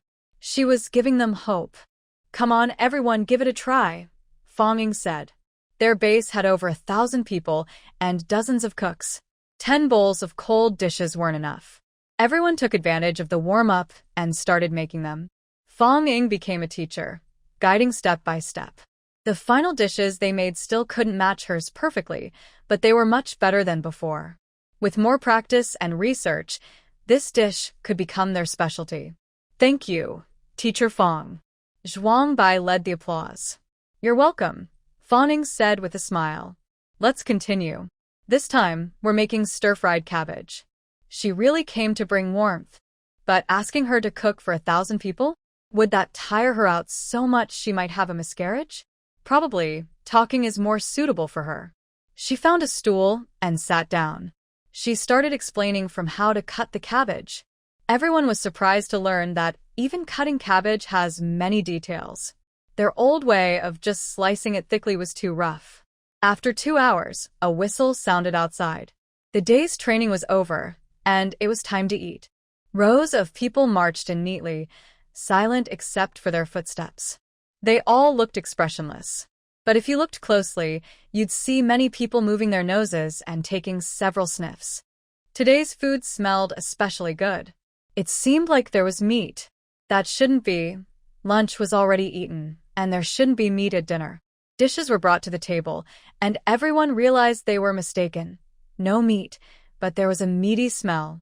They were dishes usually eaten on Fridays like potatoes and cabbage. But today, the flavor was especially different. Still, everyone was disciplined and didn't talk or discuss, quietly eating their meals. When the last dish was served, the kitchen staff also sat down at a table to eat. Fong Ying was wearing a dark red doll dress, which looked very conspicuous. Suddenly, countless eyes turned to her. Who is she?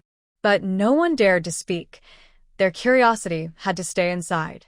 Lin Ming walked in from outside and just saw Fong Ying come out of the kitchen. His heart skipped a beat. Why is the young girl here? Fong Ying also saw this latecomer. He walked in against the light, so she couldn't see his face clearly, but his outline, his aura, that feeling, she would never mistake him. Wow, she exclaimed softly, covering her mouth.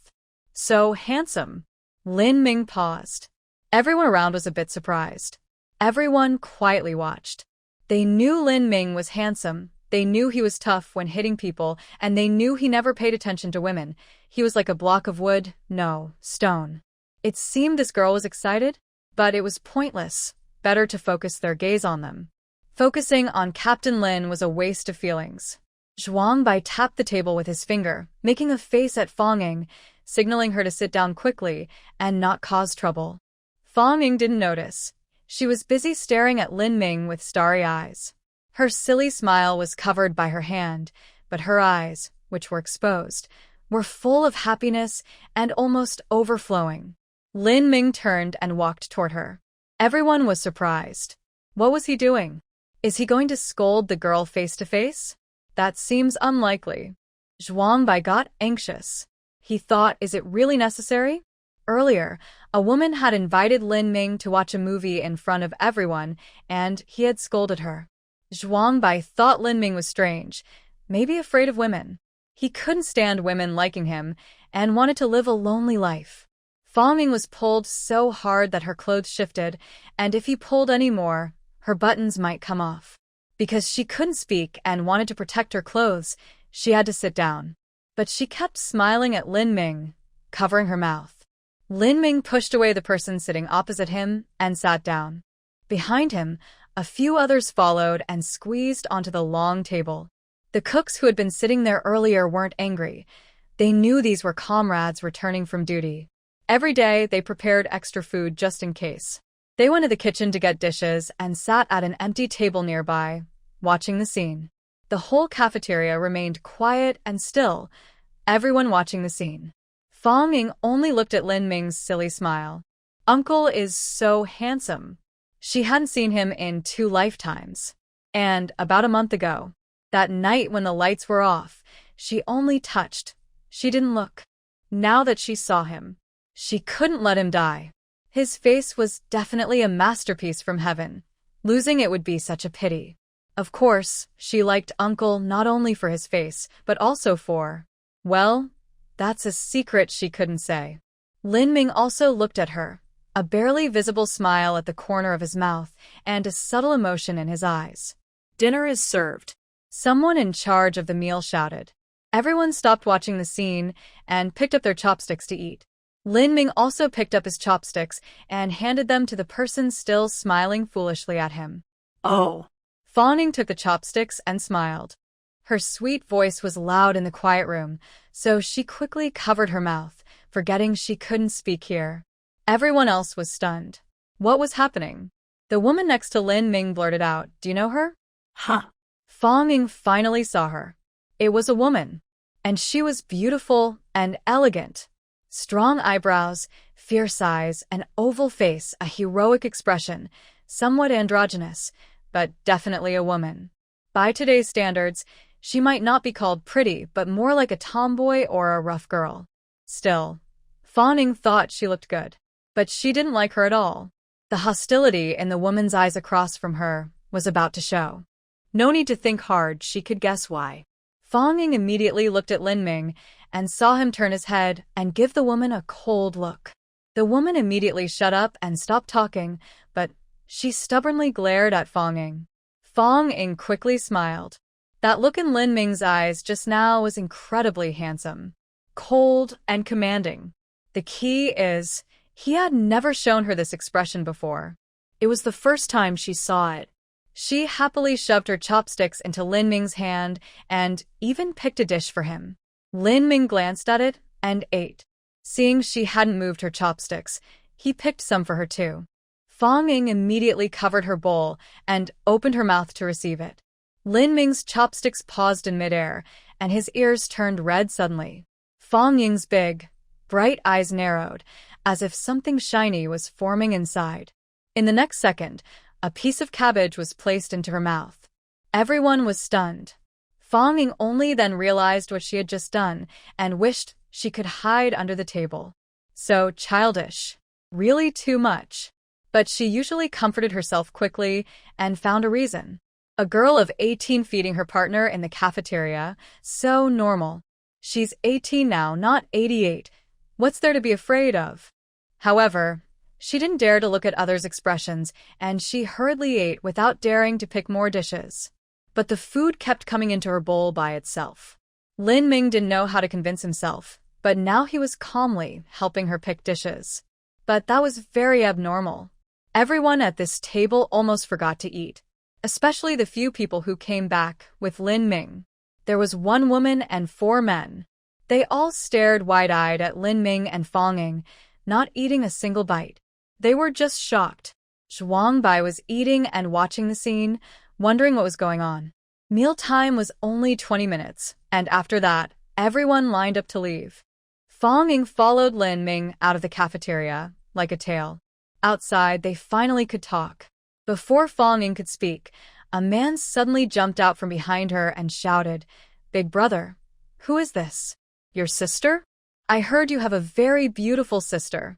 Sure enough, Big brother the man even acted coquettishly toward Lin Ming, trying to shake his arm, but his eyes kept looking at Fong Ying. It was obvious he had bad intentions. Fong Ying had lost a lot of weight over the past month. When she was reborn, she weighed 160 jin, a strong woman. Now, with space water, farming, hard work, and morning sickness, she was down to just over 120 jin. And she was hidden by loose clothes, which made her face look more delicate and beautiful, almost like her old self, full of charm. Everyone who saw her couldn't help but glance a little longer. Single young men looked at her and felt a bit interested, which was normal. Lu Yanan was surprised when she heard his words. She looked much more beautiful. Gao Yuan raised his arm to avoid Xiang Lu's hand, then pushed him gently. Xiang Lu immediately stepped back 3 meters. His brothers behind caught him, but almost all of them staggered and nearly fell, stumbling a few steps before standing firm. They were all stunned, realizing that this seemingly gentle push was actually quite forceful from their boss. Of course, no older brother likes his sister-in-law. Lin Ming looked coldly at Xiang Lu and asked Fong Ying, "Why did you come?" Faint murmurs sounded around. They had never heard Lin Ming speak so softly before. "I came to bring warmth." Fong Ying blinked her big eyes at him, full of affection, as if saying, "I came to see you." Lin Ming's ears turned red again. "When will you leave?" "I have half a month." "It depends on whether you let me stay that long," Fong Ying said. Lin Ming's eyes lit up. "Sure." Lu Yanan almost immediately said no. "Why?" Fong Ying asked with narrowed eyes. Lu Yanan hesitated. "Did you forget the new task? You only have 3 days off, and then you need to go back to our unit to train our squad." Lin Ming paused and said, "Others can do this task too. Actually, I'm going there, but it's a bit overkill." "You." "Others can go as instructors." You look down on women?" Lu Yanan asked with wide eyes. Lin Ming looked away. With big eyes and a glare, it was still cute when his little girl did it. No matter how she looked at him, she was adorable. Lin Ming quickly pinched Fong Ying's hand, then loosened it and asked, "Have you arranged your place?" "No, who should I ask to arrange it?" Fong Ying asked. "Come with me," he said. Fong Ying followed behind him, and the two of them left together. The other 5 followed a few meters behind. Then they noticed something surprising. Their boss used to take giant steps, almost 2 meters at a time, walking faster than a running person. Now, what was this? Slow as a turtle? Stumbling? Small, hesitant steps? Fong Ying always took small steps. She wasn't the kind of woman who strode confidently or walked with big, bold steps. Women should have their own style. She didn't compete with men for posture, except, well, ahem. "What's wrong? Do you have a cold?" Lin Ming immediately lowered his head and asked. Fong Ying looked up at him with a smile and said, Yes, I was in a hurry to see you. I walked through the night, felt the cold wind, and maybe caught a cold. Pretending to be sick. Even if she wasn't sick, she had to pretend, just to make him feel worried. Lin Ming quickly took her hand, turned around, and changed direction. "Let's go to the medical office first, and have a doctor check you." This time, he didn't let go, holding her hand tightly. She was his wife now, not his niece-in-law. So, what if he pulled her a little? Does anyone have an opinion? Actually, yes. Lu Yanan suddenly said from behind, "Captain Lin, even if she's your sister, you're both grown-ups. Holding hands in public isn't a good look, right?" Lin Ming immediately stopped and turned back to the others, saying, "Forget I didn't tell you. This is my wife, Fong Ying." "What?" Came surprised shouts from all around, both near and far. Someone was still watching and eating popcorn nearby. "You're married?" "No way." Lu Yanan couldn't believe it. "When I asked you last month, you said you had no girlfriend." "You." "Oh, you deliberately found someone to fool me, didn't you?" You didn't have to do that. She looked conflicted, unsure of what to say. Fong Ying pinched Lin Ming's hand and asked, "Who is this?" Lin Ming frowned. "Someone I just met last month. The first time we met, she asked if I had a girlfriend. At that time, I understand," Fong Ying quickly said. Back then, she was still his niece-in-law. Rumor had it they were about to start university together, and after graduation, they would get married. It had nothing to do with Lin Ming. I was under 18 then, so I couldn't publicly announce our relationship. Sorry if that caused trouble for other women, Fong Ying told Lu Yanan. Lin Ming's mouth twitched slightly, then curved into a smile, nodding. Later, when my wife turned 18, I immediately took leave and went home to marry her. Oh, and remember to bring a gift. Everyone. Fong Ying. So her little uncle was this kind of person? She liked it. After Lin Ming finished speaking, he left everyone stunned and took Fong Ying to the medical office. People could still hear his voice carried by the wind. "Why are you so thin? Haven't been eating well? Did my family bully you? Wait for me to come back. Or was it your real dad or stepmom? Wait for me to come back. Or Lin Qing. Wait for me." Fong Ying couldn't help but laugh out loud, swinging his arm and bouncing happily. Then she suddenly remembered something and quickly stopped, walking honestly. The last rays of the sunset cast a golden glow on the two people, making their faces shine like gold. Their shared smile was so bright it was hard to look at. "That's not my sister. It's my sister-in-law." Xiang Lu cried out in distress. "Poor me, I jump hundreds of times just to be careful." Smack. A slap cut him off. "Are you crazy? How dare you say that? Look, the boss is watching you." Xiang Lu shivered and immediately saw Ming Ming walking far ahead. He looked back at him. That glance was like an arrow, shooting across the distance and hitting him directly. He clutched his chest and shouted, "I'm doomed. I'm dead." Suddenly, he saw Lu Yanan and quickly said, "Comrade Lu, I'll go as our boss's instructor for you. Don't worry, I'm better at teaching. Our boss only knows how to fight, not teach. I can do it." He hurriedly ran away to avoid trouble, hoping to make up for his mistake. Lu Yanan rolled her eyes at him and ran off. "Where are you going?" "There's only the clinic, no dorms." "I'll take you to the dorm." Xiang Lu grabbed him and pulled him along. The others who hadn't caused trouble weren't scared and immediately chased after Ming Ming. This was the sister-in-law. The real sister-in-law. They never thought they'd have a sister-in-law. They all thought Ming Ming had some problem. Because he looked so good and was so capable, achieving success easily and getting promotions fast, people kept introducing him to girls, even in a place full of men. But no matter who came, even if it was the boss's boss's boss, Ming Ming wouldn't give face. He would just reply directly. If it weren't for this, maybe he'd be. Turns out he wasn't sick, he just had someone in his heart. A few people reached the clinic and saw Ming Ming pulling Fong Ying out. The doctor couldn't see any illness in Fong Ying, but gave her some painkillers.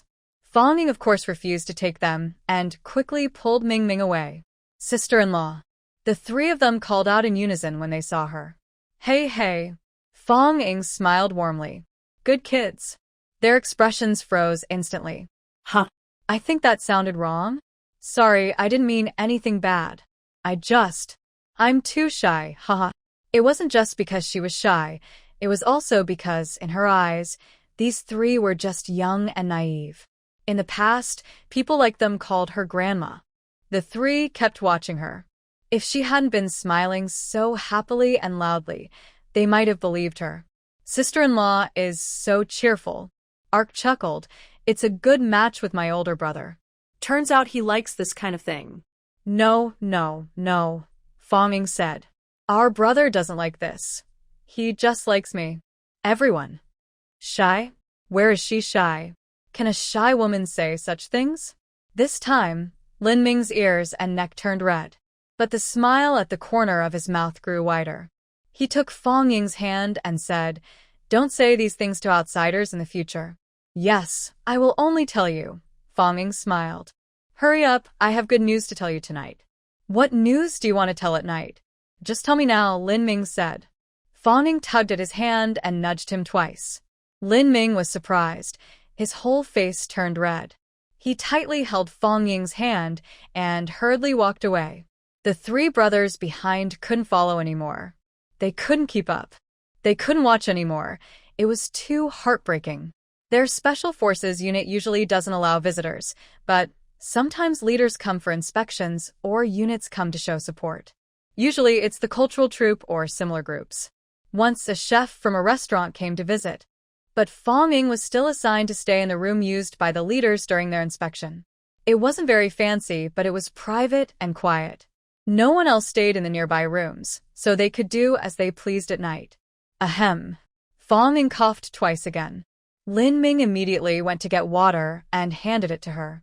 Take your medicine. Fang Ying giggled and acted like she didn't hear. Little uncle. Lin Ming looked down at her, squinting his eyes. What do you call me? He actually really disliked the word little uncle. At first, it was okay. She knew what she meant. She was just teasing him with police uncle. But later, he almost really became her uncle. Every time he heard her call him that, it felt like his heart was punched. Fang Ying laughed happily, grabbed his big hand, and shook it. Little uncle, little uncle. I love calling you little uncle. What does it matter if I call you that? It's not real. You're already my man now. Sure enough, in the next second, Lin Ming's ears turned red again. Fang Ying immediately burst into laughter and leaned into his arms. Turns out he was so shy. He never noticed it in his previous life.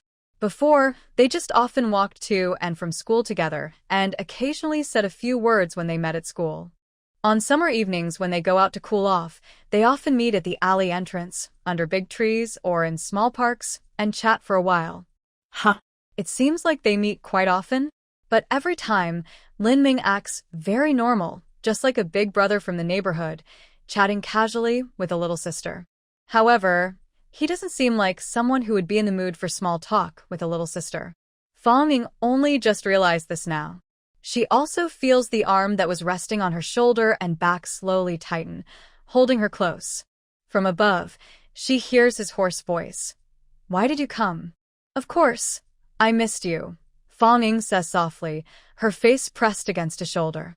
The warm air blows on Lin Ming's neck, and she instantly feels his arm tighten around her. Then a gentle kiss lands on her hair, forehead, and slowly down her face. She had so many things she wanted to say to him, wanted to get to know him better. After all, they had met many times over the past 18 years, but they weren't really close. She hadn't seen him for decades, so she felt like a stranger. But now, she didn't want to say anything. She just wanted to enjoy a happiness she hadn't experienced in her previous life. The curtains are drawn, the door is locked, and clothes fall to the ground. Hey, it's not even dark yet, she says quietly. Doesn't matter, someone replies in a muffled voice. The wooden bed creaks and Fang Ying is startled. It won't collapse again, will it? Lin Ming reassures her. Don't worry, I'm more experienced now. I can support it better. Just don't talk. Fang Ying, remembering his wild side last time, she found it quite appealing and she liked it. But her baby might not. Be gentle, I'm pregnant, she says softly. The next moment, the person on top of her stiffens completely, like a statue pressed against the door. But this statue moves, stiffly and quickly supporting himself with his limbs, easing her burden. Fang Ying looks into his eyes and sees a spark there, excitement and joy. His whole body trembles slightly from the thrill. She looks carefully, trying to find any doubt or disbelief on his face. If this had happened to someone else, she might have thought, did my husband really get someone pregnant after just one night? Is it really his child? Or is he wearing a green hat? But in Lin Ming's eyes, there's only happiness and excitement. Really? He asks hoarsely. Fang Ying can't help but smile. Of course it's true. And the next second, her mouth is covered. A fierce and dominant kiss swallows her whole. But his limbs still supported him, and his whole body didn't touch her, afraid of pressing down on her even a little. Fang Ying's heart softened completely. She reached out and wrapped her arms around his neck, pressing her body close to him. Don't, he said with difficulty. I want you, she replied. Lin Ming's back straightened even more, and he dared not move. He was afraid that if he moved even a little, he would lose control and become like a wild beast. Be careful not to hurt you, or the baby, he whispered in her ear. Be gentle. I miss you. Each word was hard for Lin Ming to bear. His little girl missed him. This was something he had never dared to dream of before. He thought. He had no energy left to think about anything else, and he used all his strength to control his force. This time, the bed didn't break, and both of them were more restrained. But this wasn't a good bed. It kept creaking, making Fong Ying feel embarrassed. Especially afterward, it was almost too embarrassing to bear. I don't know if anyone's downstairs. You should go check, she pushed Lin Ming. No, I won't go. I don't care. Lin Ming held her tightly, not wanting to let go for a second. Fong Ying, why didn't I notice before that your skin is thicker than mine? He chuckled softly. If someone is downstairs and I go, wouldn't that be even more awkward? So I won't go. That makes sense. If you can't see it, it doesn't exist. I won't be embarrassed. She's the one who should be embarrassed, Fong Ying said. Actually, she was so embarrassed because she heard someone downstairs. There were sounds of furniture being moved and water being poured. While they were making loud noises, there were also sounds of pots being dropped and chairs being thrown downstairs, clearly meant for them to hear. Lin Ming couldn't have missed it. He already guessed who it was. The outsiders visiting today were Fong Ying and Liu Yanan. He was deliberately letting her hear. Unfortunately, the women who were bothering him today didn't all come together. If they had, it would have been even better. Let them all listen carefully. Indeed, Liu Yanan was downstairs. She wasn't a young girl anymore. She was 28. Her family had many older brothers and sisters-in-law, and her younger brothers and sisters were all married. She knew what those sounds meant. She cried out of anger. The next morning at breakfast, Fong Ying didn't see her. Hey, where's that person from yesterday? Oh, what's her name? Why did she come here? She asked. Yesterday was so busy that even though they only made noise once, they spent the rest of the night chatting. Then, outside, there was a whistle for sudden training, and Lin Ming left. Only then did she fall asleep. As for everyone else, they were not part of their conversation. Both of them were talking about children, the past, the future, their little home, and Fong Ying's recent big achievements. Where's that guy, the big brother, who first called me sister-in-law? Fong Ying asked. Fong Zhou glanced at Lin Ming's expression and said, that guy is just a minor person. He was here on a business trip, but has already left.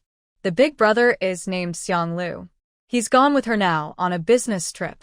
Lin Ming finally showed a smile and asked, did he become an instructor? Yes, he applied last night and the leaders approved it. Lin Ming nodded in satisfaction. Fong Ying was a bit curious and asked, where is he going to be an instructor? How long will it take? Lin Ming looked at her and said, don't ask so many details. Oh, I was just asking casually. Is it in the south? Will it take several months? She asked casually, but kept probing. She wanted to know if it was the place where Lin Ming sacrificed in his past life. If it was, then Lin Ming not going now might mean he avoided it. And she came at just the right time. If she hadn't come yesterday, based on that woman's words, Lin Ming would have left with her in 3 days. She blinked her big eyes, showing a strong desire to learn. Lin Ming couldn't stand that look, and it wasn't really a secret he couldn't share. Liu Yanan's unit wasn't as high-ranking as theirs, so there was less need for secrecy. Besides, Fong Ying wasn't asking very specifically. It's in the south. The instructor role lasts for half a year, he said. Fong Ying paused for a few seconds and then let out a long sigh. That was close. If I had come 3 days later, I would have had to go to the south to find you. Lin Ming looked at her with a gentle smile, almost overflowing with affection. The 3 brothers nearby couldn't take it anymore. So jealous. Big brother, how did you meet sister-in-law? Fong Zhou asked curiously. Childhood sweethearts, Fong Ying replied. Fong Zhou immediately didn't want to ask more. One sentence explained everything. No wonder, he said. Fong Ying eagerly asked, no wonder what? Lin Ming looked coldly at Fong Zhou, who then chuckled and rubbed his nose. No wonder Big Brother isn't shy around other women, he said. What? Other women? Fong Ying exclaimed in surprise. I thought he was safe in a place full of men. I didn't expect there to be other women. From your expression, it seems like more than one. Tell me everything. What's going on? Lin Ming's gaze at Fong Zhou was almost enough to eat him. Arkansas. Is this sister-in-law a chatterbox? Why are there so many questions? Suddenly, the sound of a whistle rang out again. The people chatting under the tree immediately ran away. Before leaving, Lin Ming said to her, "Don't overexert yourself. Just make a simple dish for lunch to get by." Okay. The others. After each meal, they have half an hour of free time, but this is only in theory. When the whistle blows, no matter what they are doing, everyone must gather, just like emergency drills. Fong Ying can't wander around freely either. She was told her activity area is limited to the kitchen, the dormitory, and a path in the middle. She didn't mind. She wasn't here for sightseeing. She obediently returned to the kitchen. She didn't get up for breakfast today and didn't show any cooking skills. The others didn't mind either. Breakfast doesn't require special skills. They only eat steamed buns, pickled vegetables, eggs, and plain porridge. They feel there's no room for further development. Actually, there is. Fawning poked at the pickled vegetable jar and asked, "Are there any dried radishes? Bring them out. I'll teach you how to make Lubiju's pickles." Lubiju's pickles? Really? I heard they are a 100-year-old brand, and their recipes are never shared. Even the master chef now is from their own family. Someone new and looked surprised. That's not true. Fawning said, "My pickles are actually better than Lubiju's. I even have a nickname, Little Chef God." Everyone looked at her quietly. Luckily, she didn't say this yesterday, otherwise they'd definitely roll their eyes. But Fong Ying had already shown her skills yesterday. She might not be a master chef yet, but she's definitely better than them, so they didn't dare to criticize. "What are we having for lunch today?" Fong Ying asked. Zhuangbai said, "Today we have sauerkraut, vermicelli, meat, big bones, pig trotters, and cow heads." Wow. All hearty dishes. "Let me see," she said excitedly. Then she saw a little bit of meat and some clean, shiny big bones. The pig trotters and cow heads were real, with skin and meat. Fong Ying knew this was because they weren't worth much right now. "Everyone's conditions are really tough," she said. "It's better now. We have meat every noon." "I heard other units don't have these conditions," Zhuangbai replied. Fong Ying nodded and said nothing more, directing them to remove the hair from the pig trotters and cow heads. Today, she took charge of lunch. She planned to make pickled cabbage with bone stew, braised cowhead, braised meat soup, and noodles. Of course, she would only do the talking. The others would handle the rest. During the time she was adjusting the marinated meat soup, she personally added half a cup of water from the well. These are the most lovable people. Whenever the country faces difficulties, they are the first to step forward, risking their blood and sweat. She is willing to share her drink with them. Moreover, dividing over 1,000 people into half a teacup each cannot turn them into superheroes, so their true strength remains hidden. Soon, a rich aroma wafted out from the kitchen. Usually, the smell would dissipate quickly, but today it was different. Those training on the sports field seemed to be enduring a kind of punishment.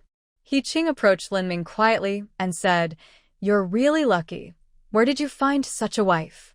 He. Lin Ming ignored him completely. He Qing sneered and walked away.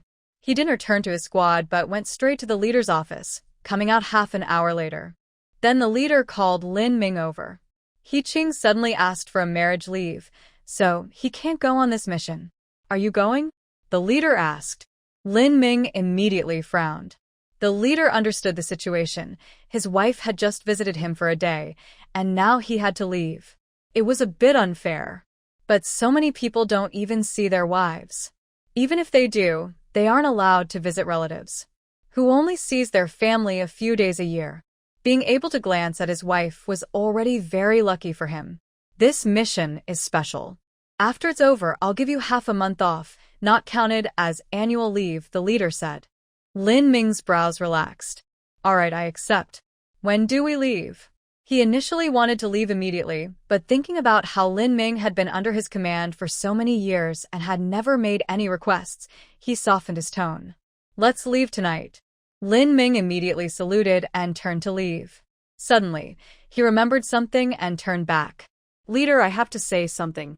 Why does He Qing always ask for leave at critical moments? Last time, he was supposed to undertake a dangerous mission, but he said his grandfather was critically ill. He went back to see him, and the old man got better. The time before that, he was supposed to do a mission, but his mother was sick. He went back, and she recovered. Another time, his aunt remarried. He said she raised him like her own son since childhood. I won't go into earlier instances. Now there's another high-risk mission, and he's getting married again? Has he reported his relationship? His next leave might be for having a baby, right? Of course, I'm not saying he must report his relationship. I didn't do that either. My wife is pregnant.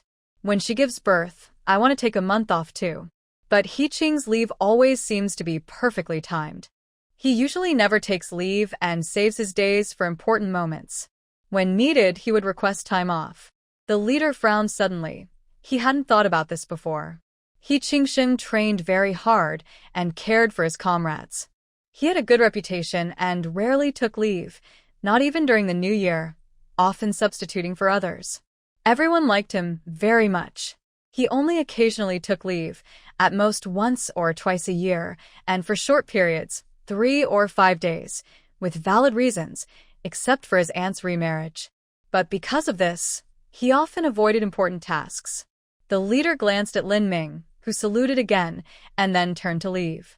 After applying eye drops, he wanted to leave quickly.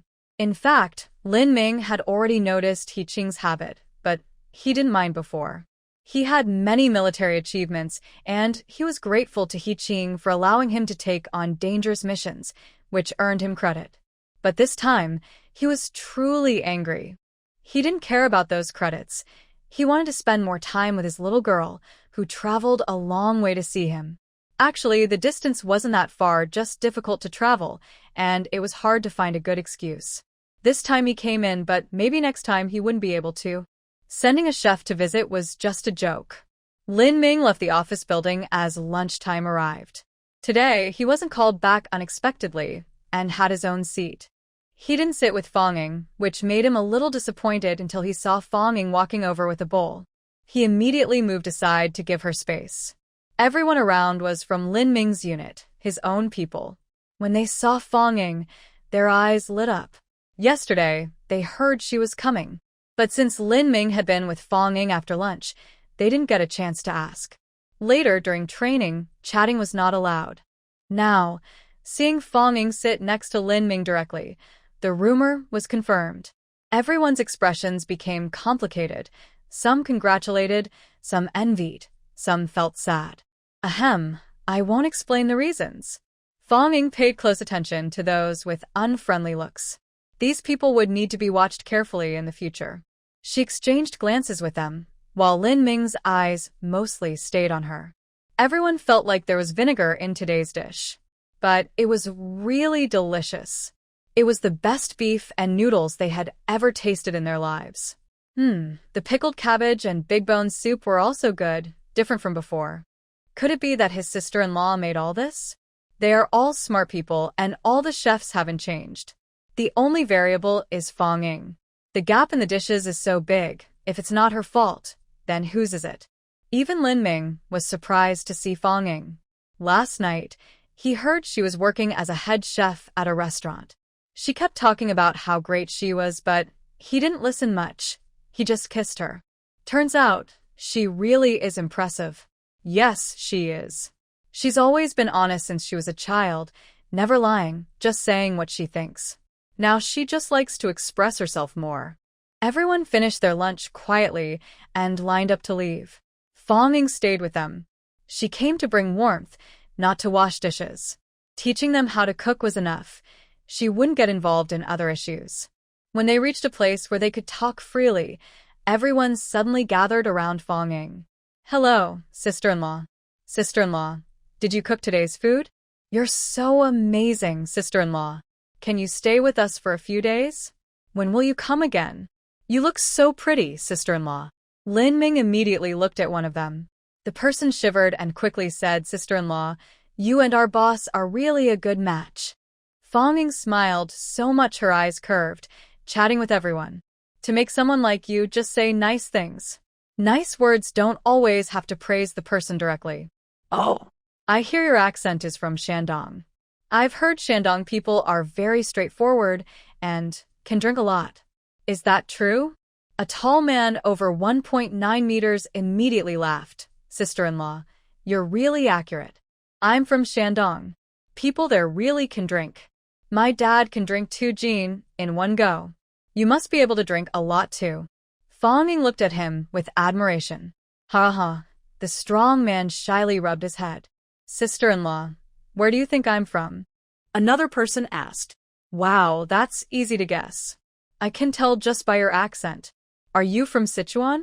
I heard Sichuan men are very caring for their wives. Is that true? Ha ha ha. Well, it's okay, the man said shyly. Fang Ying guessed a few more, praising their regions. The others were happy, Lin Ming was happy too. They were praising their hometowns, not themselves. All right, I have other things to do with your sister-in-law. Everyone, go ahead and disperse, he said, pulling Fang Ying away and heading back to the dorm. Once inside, he started fixing the bed. The creaking sound was a bit loud. He hadn't had time to fix it last night when he left in a hurry. Fang Ying immediately went to lock the door and draw the curtains, then shyly said, It's midday. Maybe not the best time. As she spoke, she was unbuttoning her coat, her small hands moving quickly. Lin Ming. I never realized how cute his chubby little girl is before. He quickly fixed the bed, held Fang Ying's hand, and pulled her to sit in his arms. There's not enough time for lunch. Training starts in 30 minutes, he said. 30 minutes? That's really not enough. Maybe tonight, she said a bit regretfully. Lin Ming. Then let's do it at noon. After 30 minutes, Lin Ming went out for training. Fang Ying hesitated on the bed for a while before getting up to cook in the cafeteria. They promised to send warmth, so they must do it well. Otherwise, she might not be allowed to come next time. She had to try her best, so they would look forward to her coming next time. Sure enough, after 2 meals, she had won everyone's approval. When Fang Ying entered the kitchen, she found the kitchen staff all waiting for her. As soon as she entered, they asked, Xiao Fang, what are we having tonight? What's available? Fang Ying asked. Potatoes, radishes, cabbage, tofu, Zhuang Bai replied skillfully. In the middle of winter, Fang Ying didn't expect any new surprises from them. She nodded and said, Today we'll make potato stew with cabbage, radish and potato soup, and mapo tofu. They were simple dishes as long as they tasted good. That was enough. It wasn't a restaurant after all. Everyone thought the same. Since it was a big pot meal, they preferred stewing, making one large pot was easiest. They hated stir-frying because the spatula was as big as a shovel, making it exhausting and difficult to cook well. Cooking in small pans? With so many people, that would be too tiring. At dinner, the aroma still filled the courtyard, especially the last dish, spicy mapo tofu. The spicy smell made spicy lovers drool, and even those who didn't like spicy food wanted to try the delicious aroma. He Qing came over to Lin Ming again. You're really lucky, kid. Where did you find your wife? This time, Lin Ming ignored him and turned to ask, I heard you're getting married? Do you think your wife is prettier than mine? Is her cooking as good as mine? He Qing's face instantly darkened. He hadn't even met his own wife yet. Actually, this time he was supposed to go back for a blind date. If it worked out, great. If not, he would just date more girls. The marriage had to happen. Otherwise, he couldn't explain himself. Lin Ming didn't let up. What's your wife's name? Where does she live? He Qing said, You don't tell me your name, so why should I tell you mine? Then he turned and walked away, too scared to stay. Lin Ming looked at his back and sneered quietly, not exposing him. If he had exposed him, next time he wouldn't let him. Where did he get so many military merits? How could he get promoted quickly and return to the capital? Always spending time with his chubby little girl? His little girl has become thin.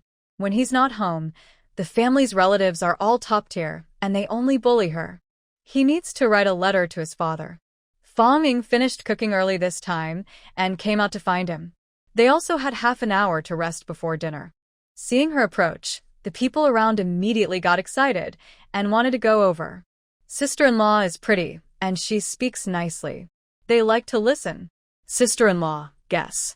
Go away. Lin Ming glared at his brother who was talking and strode over to Fang Ying, pulling her along. Sister-in-law, do you think Dr. Wang will write a letter to the boss again next time? That brother finished speaking. As soon as he finished, everyone around quickly cleared out. Everyone kept their distance from this reckless kid. Fang Ying immediately looked back at him. Dr. Wang? Man or woman? What letter? Does he write often? Haha. Guess, he said, but couldn't bear Lin Ming's stare and ran away. Who is that? Fang Ying asked curiously. Is he afraid or not? Trying to stir trouble? Such courage. Don't pay attention to him, Lin Ming said as he pulled Fang Ying along, walking and saying, he's not very smart. He clearly likes Dr. Wang but keeps trying to match her with others. Now he's doing this, I really don't understand. He really was confused, unable to understand how such a person could exist. Loving her but pushing her to others? Initially, he almost wished he could push Lin Hong into a ditch. Fang Ying understood now, maybe this person was insecure? But that didn't matter. What mattered was, is Dr. Wang pretty? Where is she? Has she written you many letters? Where? Can I see them? Lin Ming paused and honestly replied, she's from the Beijing Military District Hospital. She occasionally comes down to visit. She wrote me 3 letters, but I never read them. I just sent them back. She gave them to me face to face, and I didn't accept them. Fang Ying chuckled but didn't dare ask why he didn't read the letters or why he wasn't moved by other women. Although they had done so much and talked all night, she was the one chattering about children, the future, whether Lin Ming liked her when he started liking her, but she didn't ask. She felt the environment wasn't right now. When he had a holiday and returned home with enough time, she wanted him to tell her everything properly. Start from the beginning. I wrote a letter to my dad. You go back and give it to him, Lin Ming said, pulling out a piece of paper from his pocket and handing it to Fang Ying. When did you write this? Fang Ying asked, pinching the folded paper. Can I see it? I just wrote it. Look, he replied. Fang Ying unfolded the small piece of paper, which only had 2 lines. Dear Dad, take care of your wife, don't bully my wife, or you'll retire early and enjoy your peace. He knew his own father well, no tricky or sneaky thoughts. If he said he would bully Fang Ying, that was impossible. But his father was soft-hearted, and because he lacked tricky thoughts, he was easily used by his stepmother, which made him upset. He also knew what his father cared about most, his career. Fang Ying held the letter and laughed happily. How could her little uncle be so cute? Why didn't she realize this earlier? She missed out. Such a big regret. As she smiled, tears shimmered in her eyes. She quickly looked down and blinked, not wanting anyone to see. When she pretended to cry, she wished everyone would notice her sadness. But when she truly wanted to cry, she didn't want anyone to see. Lin Ming still saw her.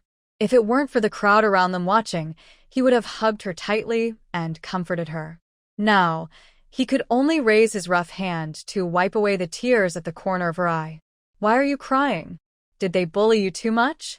Or is it not just my stepmother? Maybe I should write a similar letter to my father-in-law. His wife should also be more careful. But I don't know him well, afraid he'll be mad at me if I say bad things about me in front of you, he said. Fang Ying suddenly burst into laughter. You focus on your work, do your tasks well, and don't worry about me. They know, they aren't a match for me. In this month I've already driven them all out of the house, and they're planning to divorce. Lin Ming. Did he hear that right? Besides the initial letter she wrote to tell him that her father and stepmother were kicked out, she also wrote other letters later, but she didn't mention these things. Their letters are checked by someone else. How could she talk about such things openly? If others found out, she'd really be seen as a troublemaker. The whistle blew. It was time to eat. Lin Ming didn't want to go to dinner. He wanted to hear more. His father, who had been brainwashed by his stepmother for over 10 years, was actually planning to divorce? Just 1 month. And his blind and foolish father-in-law suddenly regained his sight? Seeing the person sleeping beside him as a wicked-hearted person? Just 1 month. And his chubby little girl? Just 1 month. How has she changed so much? The last time he saw her, she was being bullied and couldn't fight back, only crying and begging him.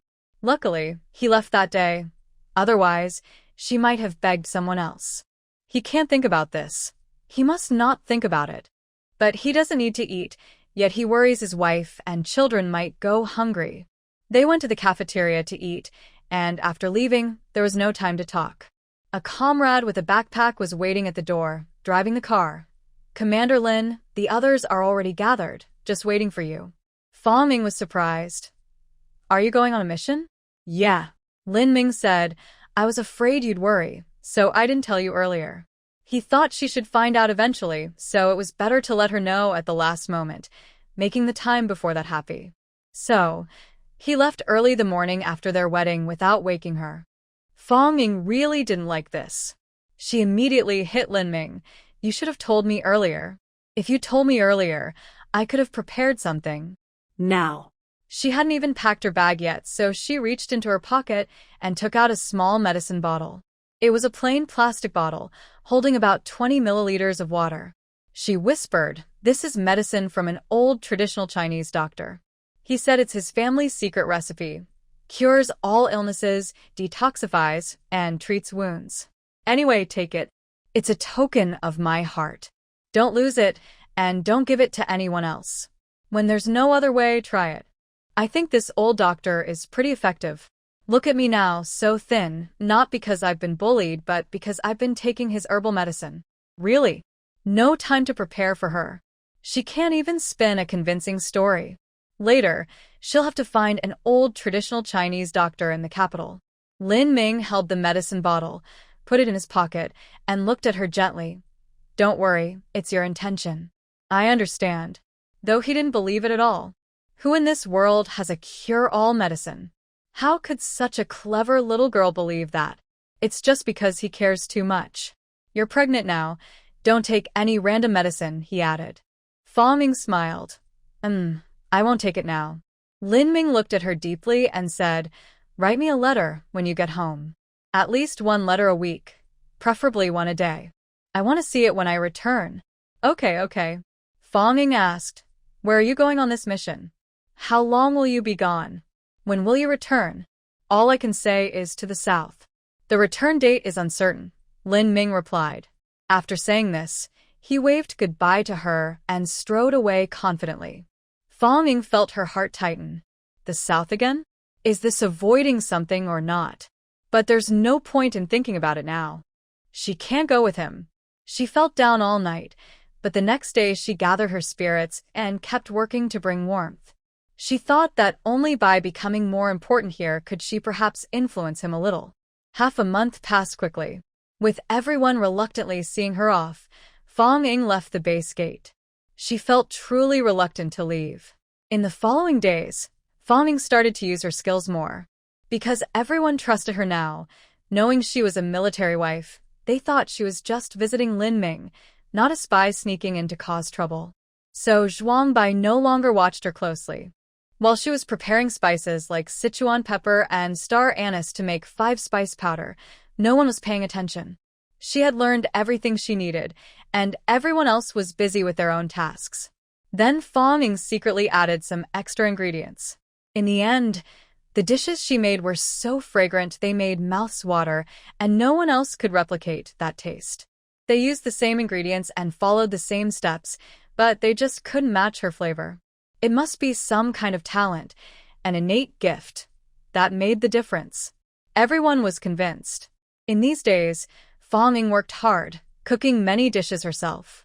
Almost everyone had tasted her homemade food, and comparing the flavors, the difference was obvious. And for the leader's table, every meal was prepared by her personally. So, the leader came to see her off himself. Xiao Fong, when will you come again to visit? Fa Ming immediately replied, Leader, isn't this just a small matter? Just give me a call, and I'll be there right away. Anytime you need me. The leader chuckled. Though her words couldn't be taken literally, they sounded very nice. I'll come at least once a month, Fong promised directly. The leader quickly said, all right. Next time, you don't need to go through the formalities, just come directly. Fong smiled sweetly. She believed that to win over a man, you first need to win his stomach. This works well on any man. She drove away, and on her way out, she carried a bunch of gifts from Lin Ming's brothers. Bullet casings, and more bullet casings. Nothing else. They didn't dare give anything else, afraid Lin Ming would come back and send them away. However, bullet casings are now considered good items. They are not ordinary casings given away for free, but are made into toys, small guns, tiny tanks, little airplanes, and so on. Boys love these the most. Girls. Fong also seems to like them a lot, so she doesn't want to disappoint her brothers. Some brothers are very thoughtful. These days, they made small flower baskets and boxes out of bullet casings for her. When she left, the car was still fully fueled and had been well repaired. Any small issues she hadn't noticed were fixed. Fong plans to make a trip once a month, just to maintain the car.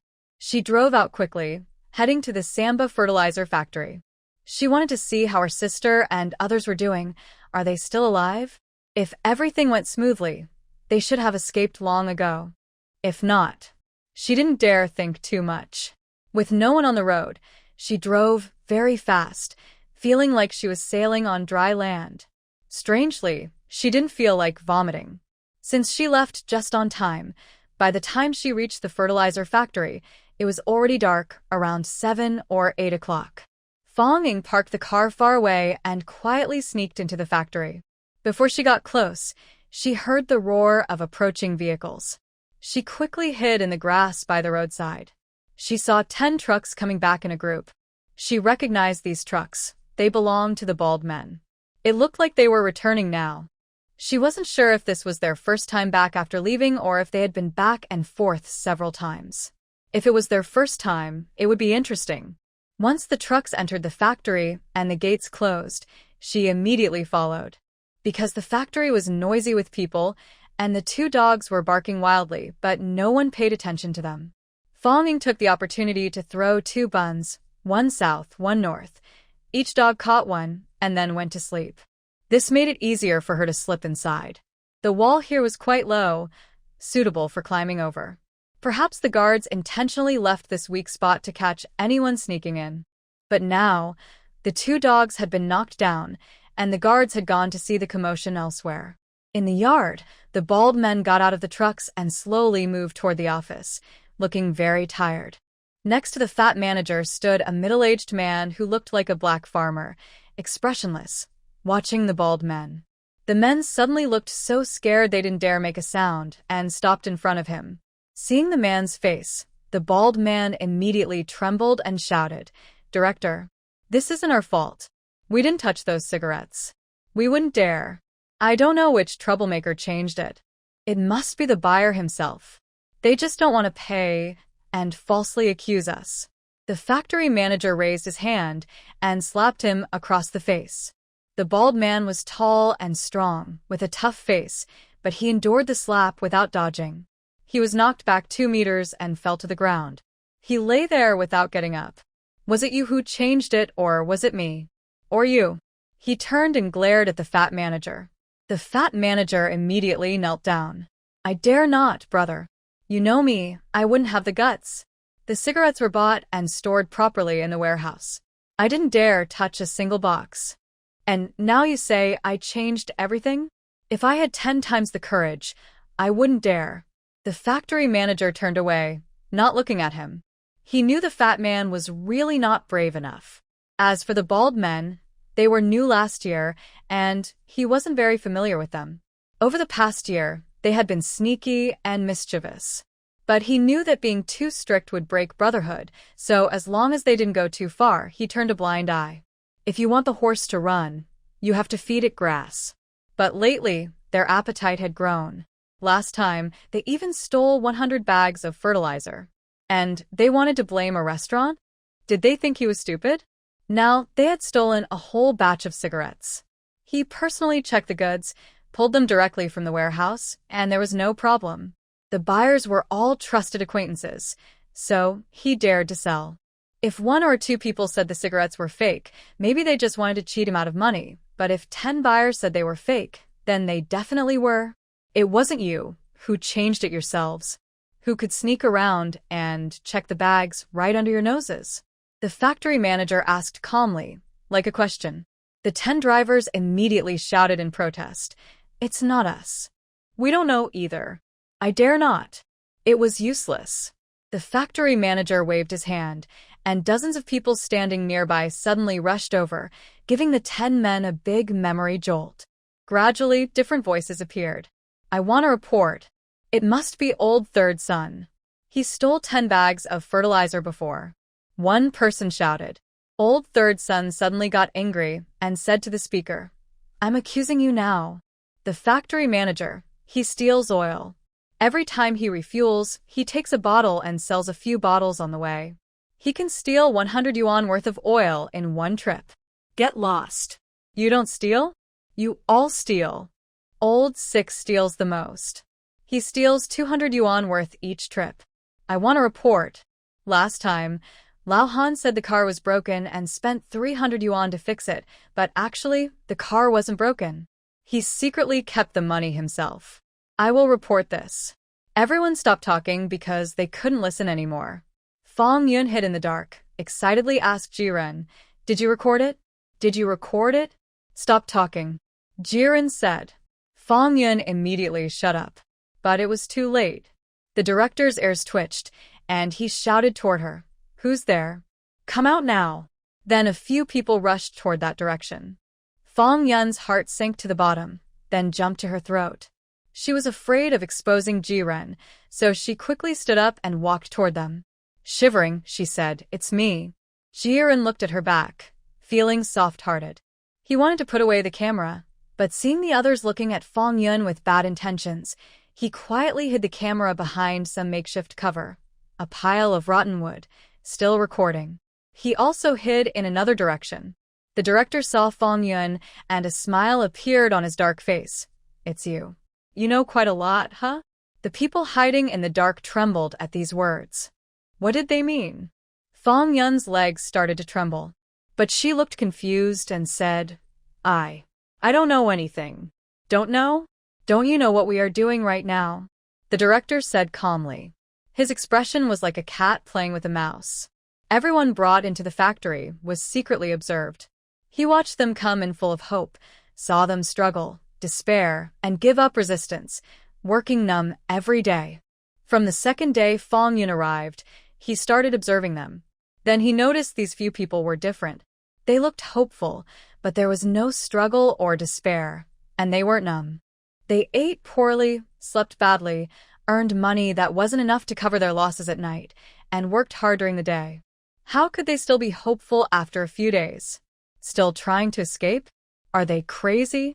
Then he noticed some people acting suspiciously, secretly watching them too.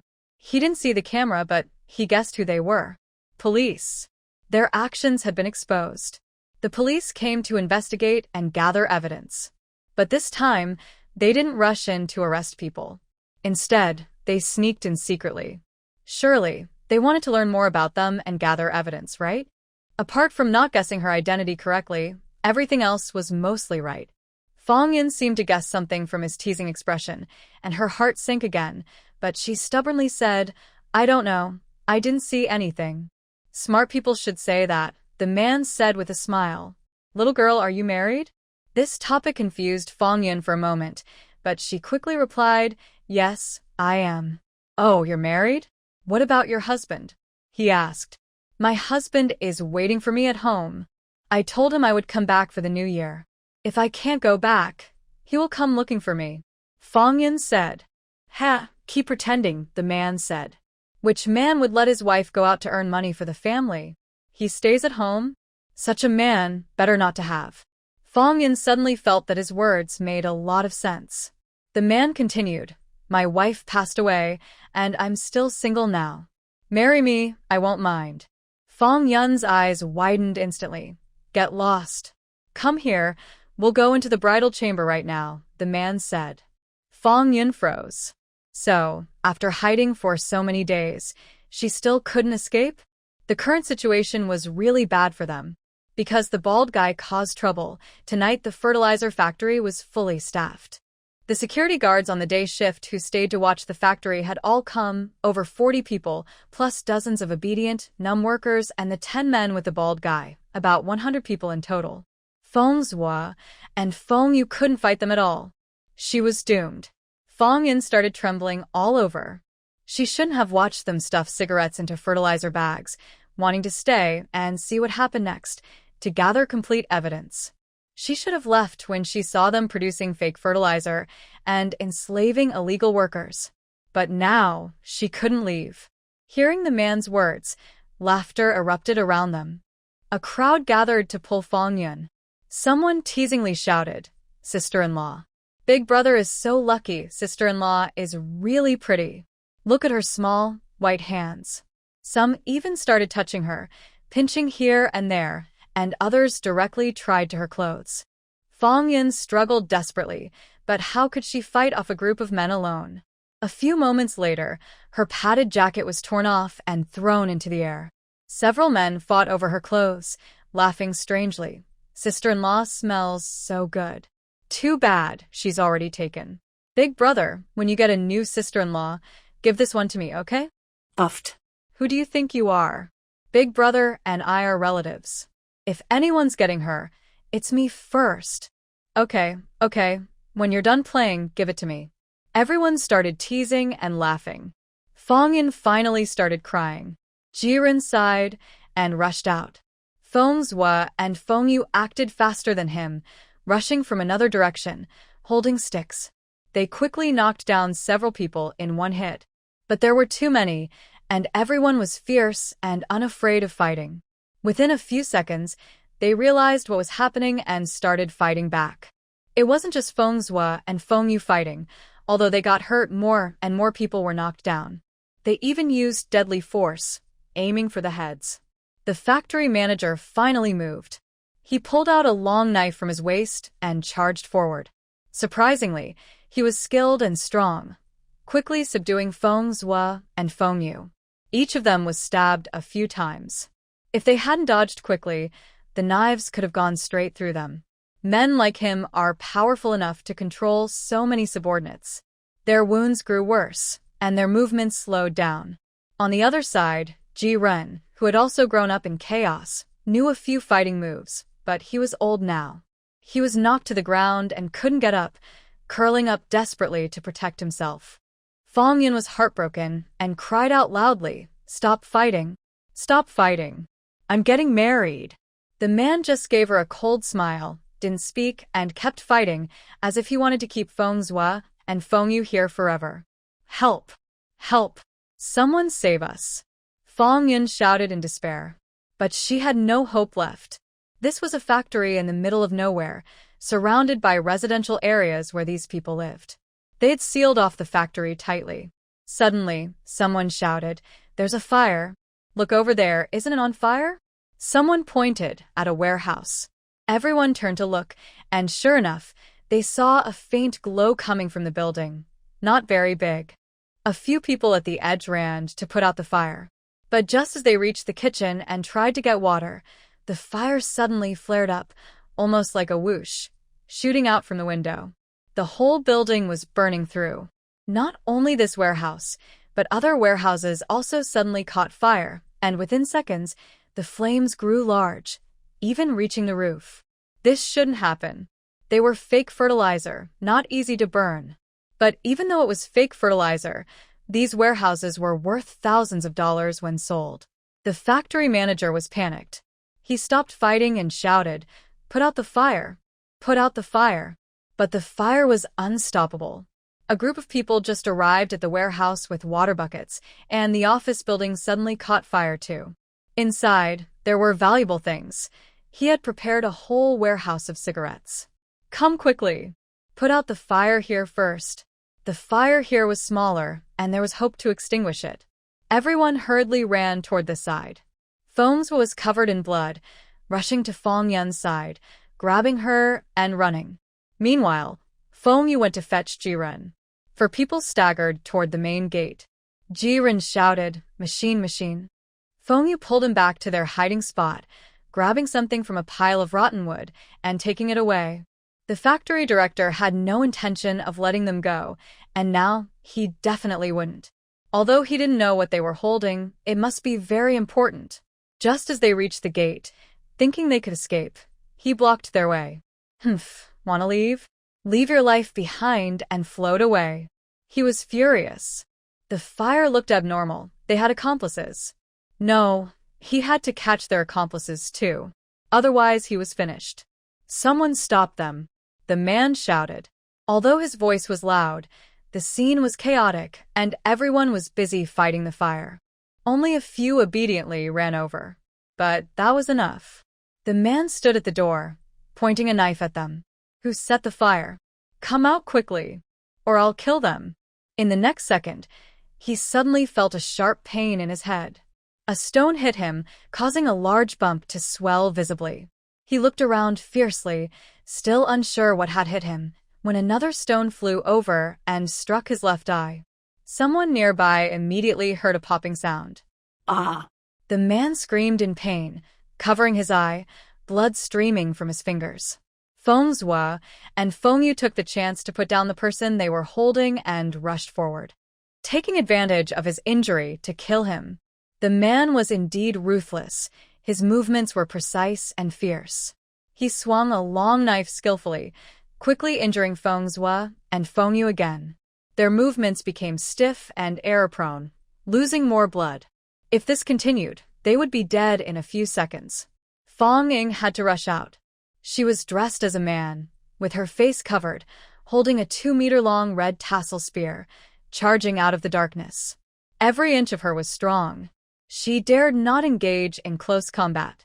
She wasn't sure if she could handle this ruthless man, and most importantly, she was pregnant and didn't want to take risks. Fengzhua saw her rush out. Although she tried hard to hide it, someone familiar could still tell. The key point was that only Feng Ying could come to save them now. Fengzhua's eyes lit up. Ignoring his injuries, he charged forward recklessly and hugged the man. He would rather be cut by the man's sword than let him hurt his sister. The man also saw Feng Ying and was about to rush over when Fengzhua grabbed him from behind. He was furious and spun around, stabbing to hit him directly. In the next second, his arm was hit with intense pain. A long spear flew over and pierced his arm. Just as he tried to shake it off, the spear wielder also rushed forward, grabbed the spear, and stabbed him in the thigh. This person moved very quickly, pulling out and stabbing repeatedly, several times in just a few seconds. But it seemed he didn't want to kill him, only to hurt his leg. In the pain, the man had a moment of doubt. Fool? Don't understand? With this much time, he could have shot him in the throat. Or maybe he's never killed anyone. Kind-hearted? He thought. He thought it was over. Suddenly, the man tilted to one side and lost strength, almost causing Fengzhua to fall. Feng Ying had poisoned the tip of the gun. There were many deadly toxins in the world, and now many were easily accessible. This kind of household item she loved collecting in her past life. Although her rebirth had wiped her memory, she started collecting again after rebirth. The easiest to get were rat poison and pesticides. The poison on the gun tip was dichlorvos. If it didn't kill the man, it would at least give him a hard time.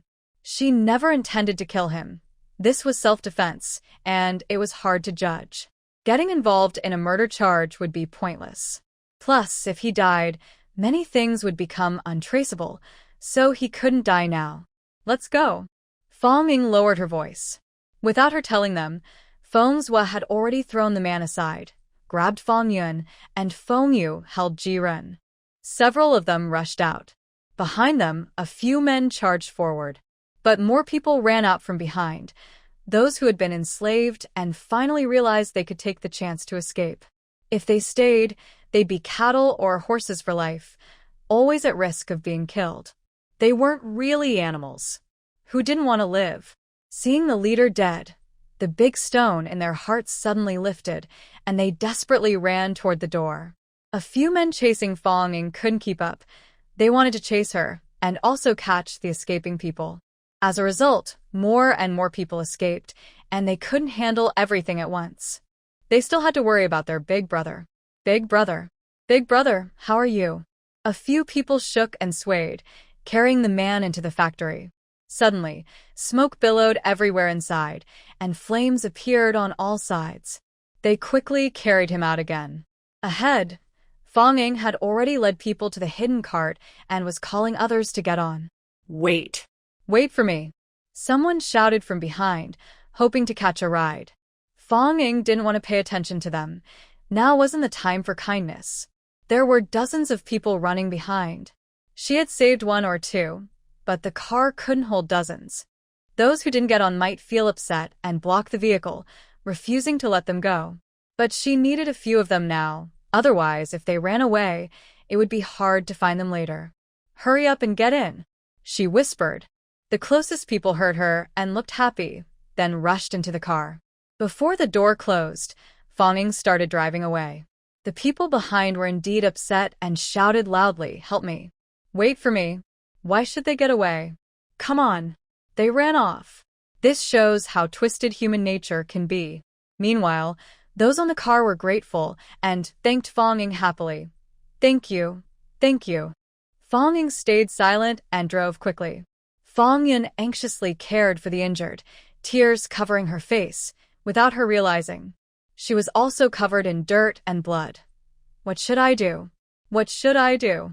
She pressed on Feng's wound and then on Feng Yu's, trying to stop the bleeding, but it was useless.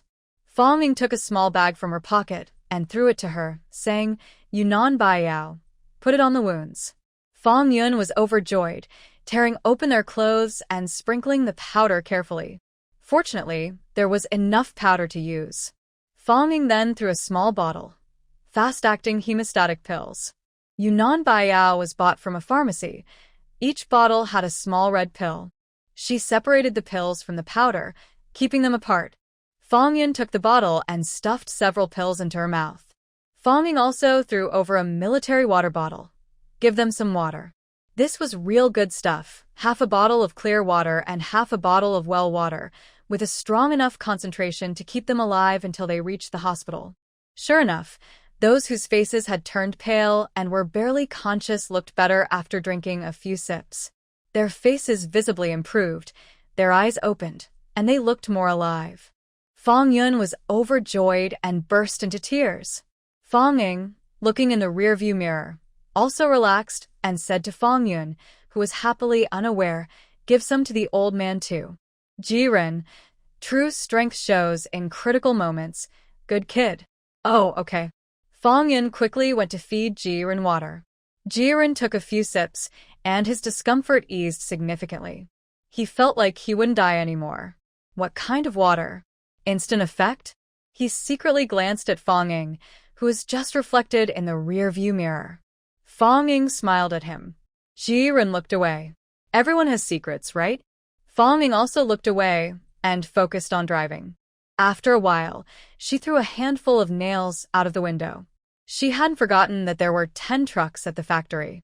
She was worried they might chase after them in trucks, or that they might escape in trucks. As for whether it would cause trouble for those fleeing, smart people wouldn't take the main road now. The car sped along for over half an hour and then entered the county hospital. Before arriving, she had done her homework. She knew where the hospitals and police stations nearby were. At the hospital, 3 oppressed workers hurried out of the car first, then tried to slip away. They wanted to go home if they had won, or just get far away from here if they didn't. They were afraid of being caught again, since this area was said to be under the other side's control. Fong Ying stopped them. "Big brothers, you're injured too, right? Want to check together? I'll pay for the treatment. After we're done, I need to go back to Beijing. If it's convenient, I can take you part of the way." The 3 looked at each other excitedly and decided not to leave. If someone was offering free medical care, what was there to say? And if she could take them to Beijing, that was better than wandering around broke and helpless. "Thank you. Thank you," the 3 said repeatedly. But one of them asked after thanking her, "I heard Heisher say before that this area belongs to his family. His family is the law here. Are we leaving the city now? Can we get treated here?" "Well, anyone notify them? Will anyone come after us and catch us? Who is He? The factory director? Fong Ying asked. Yes. Fong Ying kept her hand steady, helped Feng Zhu out of the car, and said to the others, it's okay. Just say you fought among yourselves and got injured. Even if this hospital is connected to their power, it should buy us some time.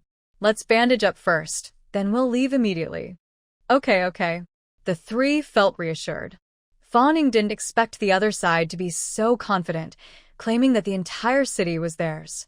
But maybe they weren't just bragging. This fertilizer factory had been established for over 10 years, and the fertilizer had been exported for several years. Without protection, that wouldn't be possible. Since that's the case, she really didn't dare stay here much longer.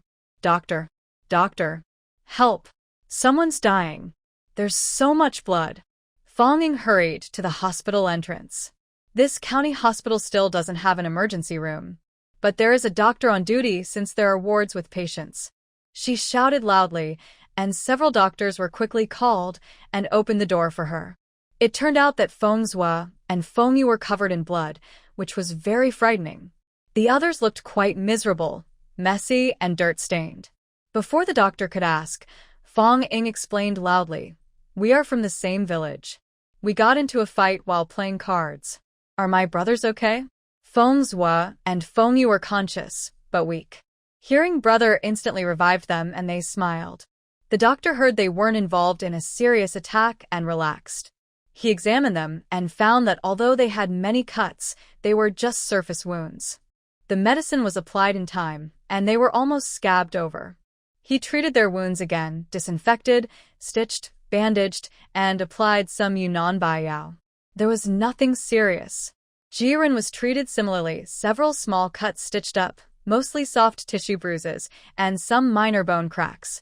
Since they were older, their bones were fragile and prone to injury. As for the other three, their injuries were strange. No new wounds, only old scars, bruises, and some bones that had broken and grown crooked. What happened?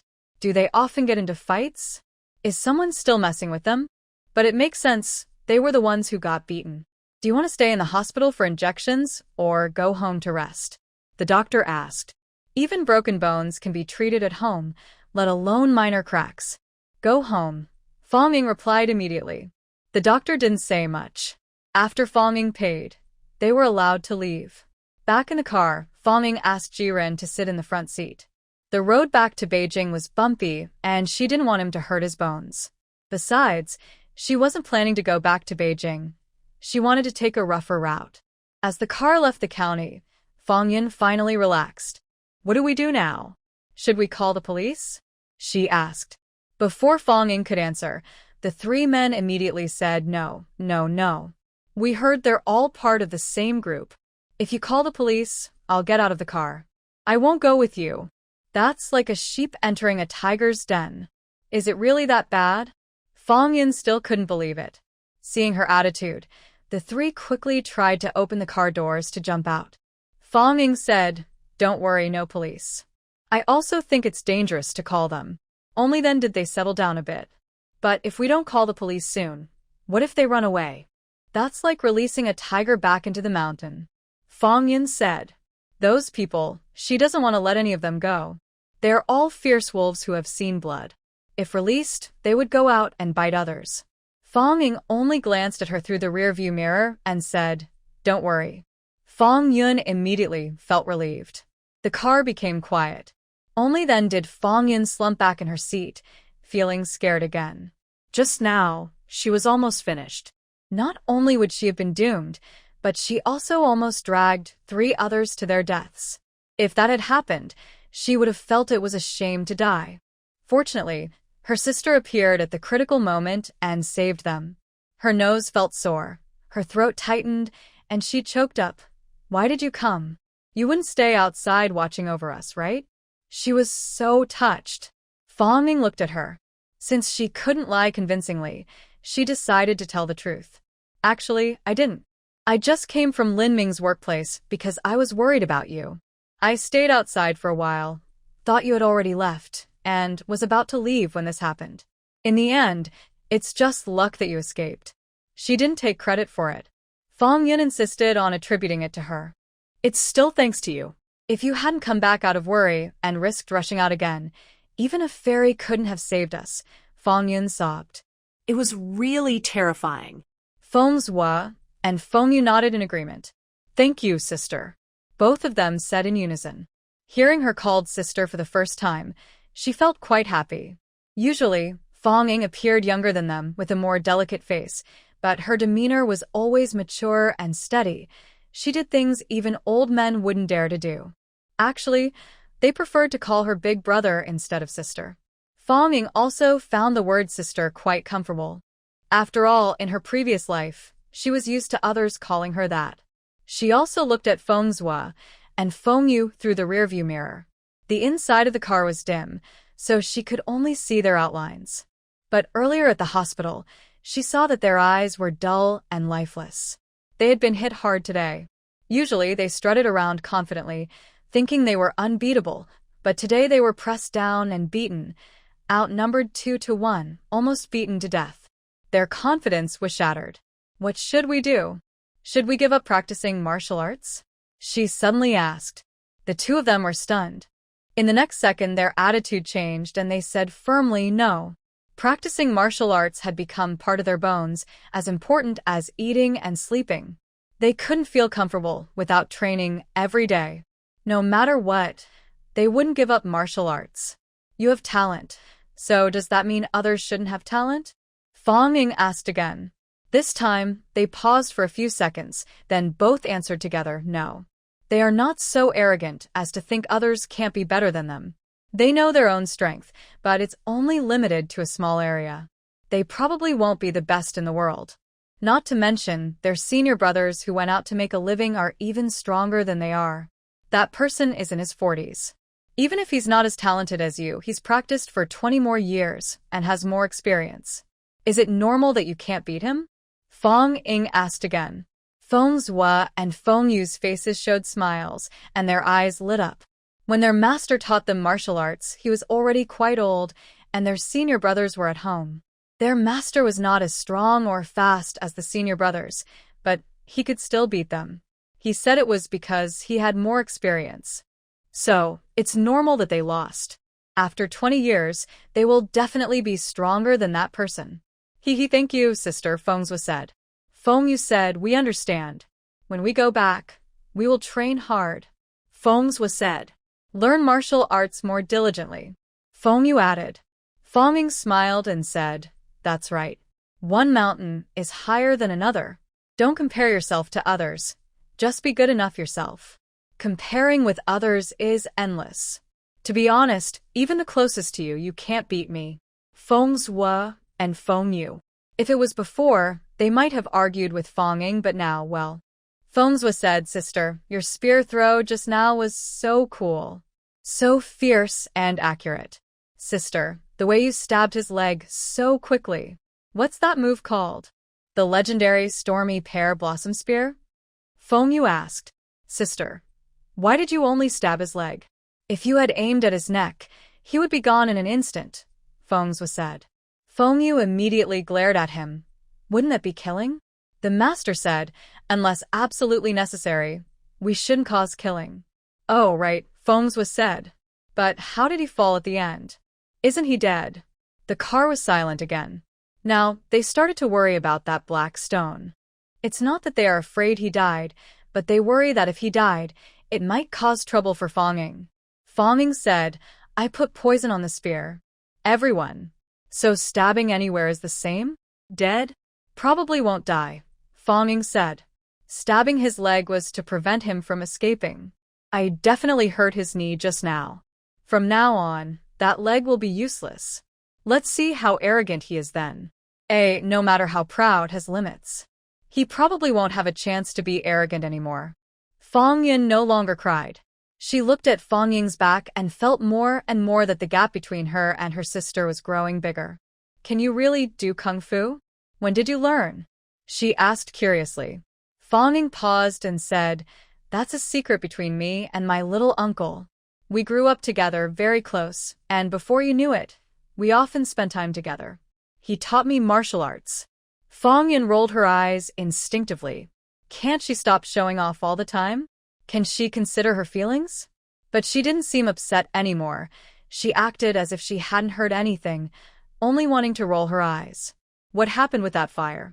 Jiren couldn't help but ask, then quickly added, if you can't say, then just don't. Almost forgot, there were 3 quiet people in the back seat, listening carefully to their conversation. I really don't know about that. It's not my business, Fanging replied. But those who knew her well could hear a hint of pride in her tone. She was definitely responsible for it. As for how it happened, they could imagine it themselves. Of course, such things shouldn't be admitted. Otherwise, the factory hasn't been convicted yet. Even if the factory manager is guilty, the factory building itself isn't. Now that Fawning set the place on fire, that's a big problem. The fire was so big that if more people got hurt, Fawning wouldn't be able to run away anymore. Jiren immediately regretted asking that question and hurriedly added, it must be their wiring that aged, causing the fire. That's why it burned from all sides at once. How could someone set a fire and have it spread in 4 directions at the same time? He convinced himself that he was overthinking earlier. Fang Yun also said, their wiring is clearly old. Every time I pass by the circuit breaker, I can smell the rubber. Exactly, Feng's was said. They work 24 hours every day. During the day, the machines don't listen, and at night, with the yard lights on, the wires can't handle it. They say that bad things don't happen without warning. Evil people will be punished in time, Jiren said. The 3 others nodded repeatedly after hearing this. Jiren took the opportunity to ask, how long have you all been working at the factory? Each of them answered, more than a year, 18 months. I've been here exactly a year. I'm a little less, only 9 months. How did you get to that factory? Jiren asked. When they talked about this, their expressions varied. One gritted his teeth and said, I was tricked by my childhood friend. He told me he worked at this fertilizer factory with very good conditions, good food, good accommodation, and even paid 30 yuan a month for temporary work. We are currently hiring. He has a good relationship with me and introduced me to this place. Who knew? It's a dangerous place. Once you go in, you can't come out. Fang Yun's eyes lit up, and she quickly remembered it. In the past 2 weeks, they tried to learn about these people, but no one would tell them anything. The factory inspectors also wouldn't let them ask questions. If anyone was caught chatting privately, even among acquaintances, they weren't allowed to talk. Even at night in the dorms, talking was forbidden. They heard that normal workers' dorms had dorm leaders who were actually paid off by the fertilizer factory to watch over them. Still, they weren't allowed to speak, probably afraid they would plan to rebel or escape together. But Fang Yun and a few others lived in a warehouse, not a dorm, so no one was watching them. They could talk at night without worry. However, this meant they couldn't get much news. Today, they only learned a little. Another person said, I was also tricked here by someone from my hometown. My hometown friend didn't fare well either. He died about half a year ago. They say he was sick, but I think he just worked himself to death. Even when he was sick, he wasn't allowed to rest. He carried so many sacks every day. How could he not be exhausted? Maybe death is the greatest thing, or perhaps it's a case of mutual sorrow. Surprisingly, this person felt sympathy for his hometown friend who had tricked him into this dangerous place. I wasn't tricked, another said. I just happened to pass by the factory entrance and saw the job advertisement, so I went in. He sighed bitterly. At first, I thought I was lucky, but it turned out to be a trap. Suddenly, someone asked, who exactly are you people? That question silenced Fang Ying and the others. Who exactly are they? Homeless people definitely wouldn't be able to drive a car, right? They also wanted to be homeless? Honestly, that's even less likely. We actually have relatives who went missing there. We found some clues and came to investigate, Fang Ying explained. Oh, they responded, accepting this reason. Fang Ying then started asking about the factory and what those people had done wrong. They hadn't known until they asked, but the answers shocked them. According to the person who had been there the longest, he had personally seen 15 people die, some from illness, some beaten to death, and some who tried to escape but were never seen again. He said others had been there longer, and had mentioned that in the past because those people lacked experience, even more had been killed. As he spoke, The car fell silent. There isn't much to say. Manhwa and the others have all experienced this firsthand. Every day they just work and work. They eat poorly and sleep badly. No matter what, they have to keep working. There's nothing new in their daily life. Only tired people and those who have lost their lives. Outside, the night is dark. The people in the carriage have all escaped safely and relaxed, falling asleep quickly. Only Jiren keeps his eyes open, occasionally chatting with Fong Ying. He's afraid Fong Ying will fall asleep. Everyone is on the move. That would be unfair. When they reach an intersection, Fong Ying turns left. Jiren immediately looks at her and softly says, "We took the wrong turn. It's not this way. Turn back." Hearing the snoring from behind, especially from the three loudest, Fong Ying says, "It's this way. We're not going back to Beijing." "Oh," Jiren replies, no longer questioning. If she doesn't want to go back, then she won't. She must have her reasons. Later, in the middle of the night, Fong Ying drives to the base gate. The guards recognize her car now. She left at noon and came back late at night? She said she comes once a month, but it doesn't need to be so often. Fong Ying takes off her headscarf and mask, rushing down with blood on her hand. "Xiao Wang, I almost got killed by someone." What? Several guards immediately rush over. Based on their experience, they recognize the dark red stuff on her hands and body as blood, and as they get closer, they smell a strong blood scent. Fong Ying had prepared in advance. When she was at the hospital, she smeared blood from Manhwa and Fong Yu all over herself, pretending to be more injured. "What happened? Are you hurt? Where is the bad guy?" The guards ask while loading their guns.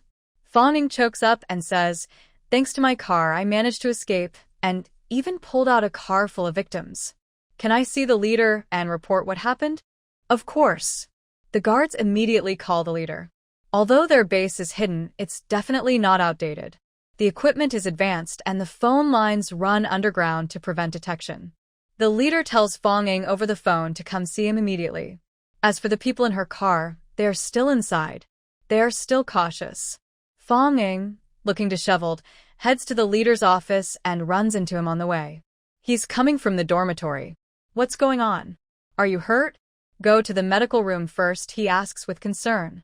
He already likes Lin Ming, and Lin Ming's wife is also his junior. They are all part of his team. In the past half-month, Fong Ying has been making all kinds of delicious food for him. She's become like a younger family member. Fong Ying said, "This isn't actually my blood. It's from two of my colleagues. Luckily, I wasn't hurt. Let's talk about her office." She only smeared blood to quickly see the leader. She couldn't admit she was injured, or else the leader would worry and make her go to the clinic for an exam, only to find she was fine. That wouldn't be fair to her. "Your colleagues? That's good. Then, let's discuss it in the office." They went to the office. Fong Ying immediately said, "Leader, my sister is a reporter. You know that, right?" The leader nodded. Fong Ying's family background had been investigated multiple times. "Leader, I won't lie in front of you. I'll tell the truth." Fong Ying paused, feeling a bit embarrassed, and said, "My sister couldn't stay at the TV station anymore because the station's boss, Li Jie, and his son, Li Yuan, bullied people. Li Yuan got involved with a young nurse from the hospital and got her pregnant, but there are rumors that the baby might actually be Li Jie's." The leader looked confused. "What? But how does this relate to Fong Ying's sister? And what does it have to do with tonight's events?" "It definitely has something to do with it. Please keep listening," Fong Ying continued. "Li Yuan didn't want to marry this rural girl. He wanted to marry someone from a good family, my sister." "Oh," the leader said, understanding the cause and effect. "But how could my sister like him? They already set a wedding date with that nurse. They just wanted to find another way out." Li Jie asked my sister and his son, Li Yuan, to go on a business trip out of town. Li Yuan took my sister to a shady club run by someone he knew well. He arranged for her to stay in a hidden room and even slipped sleeping pills into her water. Oh. The leader's expression turned cold. Even in peaceful times, such terrible things still happen. Fortunately, I was also on a business trip that day and happened to be nearby. I noticed something was wrong and saved my sister, Fong Ying said. After rescuing her, I called the police. I took officers to shut down the shady club, and I even made a contribution. I overheard the manager talking about burying bodies, and we found dozens of corpses buried in the club's bathroom. What? The leader was truly shocked. Exactly. How could a TV station director be involved with such people and be friends with them? And using them to do bad things? I wonder if any of those bodies belonged to people he caused to die. The leader understood now. She was trying to warn Li Jie and his son. All right, I understand these two people now. Things have their urgency and importance. First, tell me about tonight's events, the leader said. This is the cause, Fang Ying replied. Because of this, Li Yuan was taken for investigation. Li Jie is just on unpaid leave, but he has worked at the TV station his whole life and still has influence. My sister can't stay at the TV station anymore, so she wants to try her luck elsewhere. Just recently, someone went to my restaurant and ate without paying. The leader said impatiently, "Get to the point quickly." Fang Ying said, "I'm about to." She didn't care what others thought. If her mouth was on her, she would speak. She finally had a chance to complain and wouldn't miss it. Once this is over, she plans to give Li Jie and his father some advice, but the timing might not be right. Now, we're really getting to the main point, she said. The people who didn't pay at my restaurant were drivers from a fertilizer factory in another province. They acted very arrogantly and bossily. I overheard them talking, and I found out their factory only sells fertilizer outside the province, not locally. Fang Ying continued. I thought that was strange. There must be something fishy going on. I secretly took a handful of fertilizer from their truck. Guess what? I was right. I immediately recognized it as fake fertilizer. Wait, how can you tell it's fake fertilizer just by looking? Have you farmed before? Do you know about fertilizer? The leader finally got sidetracked. Leader, you probably don't know I'm quite good at farming. But that's a different story. Let's get back to the point. I found out they're selling fake fertilizer, but I can't do anything about it. It's not my responsibility, and since they're from another province, I don't know who to report to. I'm honest and can't keep things to myself. I always want to speak out. The leader nodded, understanding her. Next time, don't rush the story so much, he said. Why not start from the legendary emperors of Yan and Huang? Yes, Fang Ying nodded obediently. I told my sister about this. She got very upset and said selling fake fertilizer harms the people and the country. She couldn't ignore it once she knew. The leader's eyes lit up. Her sister sounds impressive. I totally agree with my sister's idea, but I didn't know what to do. Luckily, she's clever. She came up with a good plan. She wants to take her colleagues to secretly investigate the fertilizer factory, record everything about their fake fertilizer production, and gather evidence. Then they can report them. Since she deserves credit, let's send Fang Ying to the sky, who came up with the idea of undercover investigation. It doesn't really matter. If we put it on her, others will just say she's clever. But it could backfire, and they might say she's scheming and pushing her sister into danger, regardless of her safety. So, I guess Fang Ying thought of this idea herself. Her own achievement, which makes it even greater. She is brave and clever. The leader nodded repeatedly, eyes shining brighter, clearly thinking the same. Your sister is brave and clever. Where is she now? Has she gone? Yes, she has. She and I left Beijing together. I took them to that fertilizer plant before coming to the base. I wanted to stay outside and wait for them, but my sister refused. She said I, being a stranger driving a small car, shouldn't stay too long in that town, or I might be suspected. So, I had to leave, helplessly. Fang Ying said, Leader, you also know I'm not really the main. Stop. Don't go off topic. How are your sister and the others at the fertilizer plant? The leader asked anxiously. He listened carefully. He was truly paying attention. Oh, you don't know. When I arrived at the fertilizer plant, I saw a big fire burning fiercely. I was worried about my sister, so I rushed inside to find her. I saw her and some colleagues coming out covered in blood. My sister was not dressed properly, just wearing her underclothes in the middle of winter. I also saw someone with a knife blocking their way, trying to harm them. I rushed out and saved them. Leader, you probably don't know, but I'm actually pretty good at martial arts. Stop. Are your sister and the others in the car? Are they badly injured?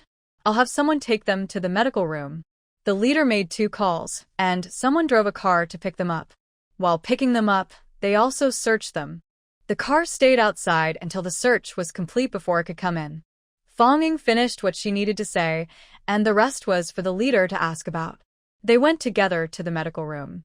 Since they walked there, Fong Ying and the others arrived later by car. When they arrived, Fong Ying and the others were being examined. After a bumpy ride, the wounds on Feng Zhua and Feng Yu started bleeding again. The leader looked at their knife wounds and immediately judged that the other side was skilled. The 2 young men also dodged well. Otherwise, they wouldn't be sitting now. They might be lying down or even buried. Looking at Fong Yun, she still looked calm, dignified, intelligent, and steady. Fong Yun isn't unattractive. She has the kind of face that suggests peace and stability, like a noble lady. Fong Ying, on the other hand, looks a bit more striking and captivating.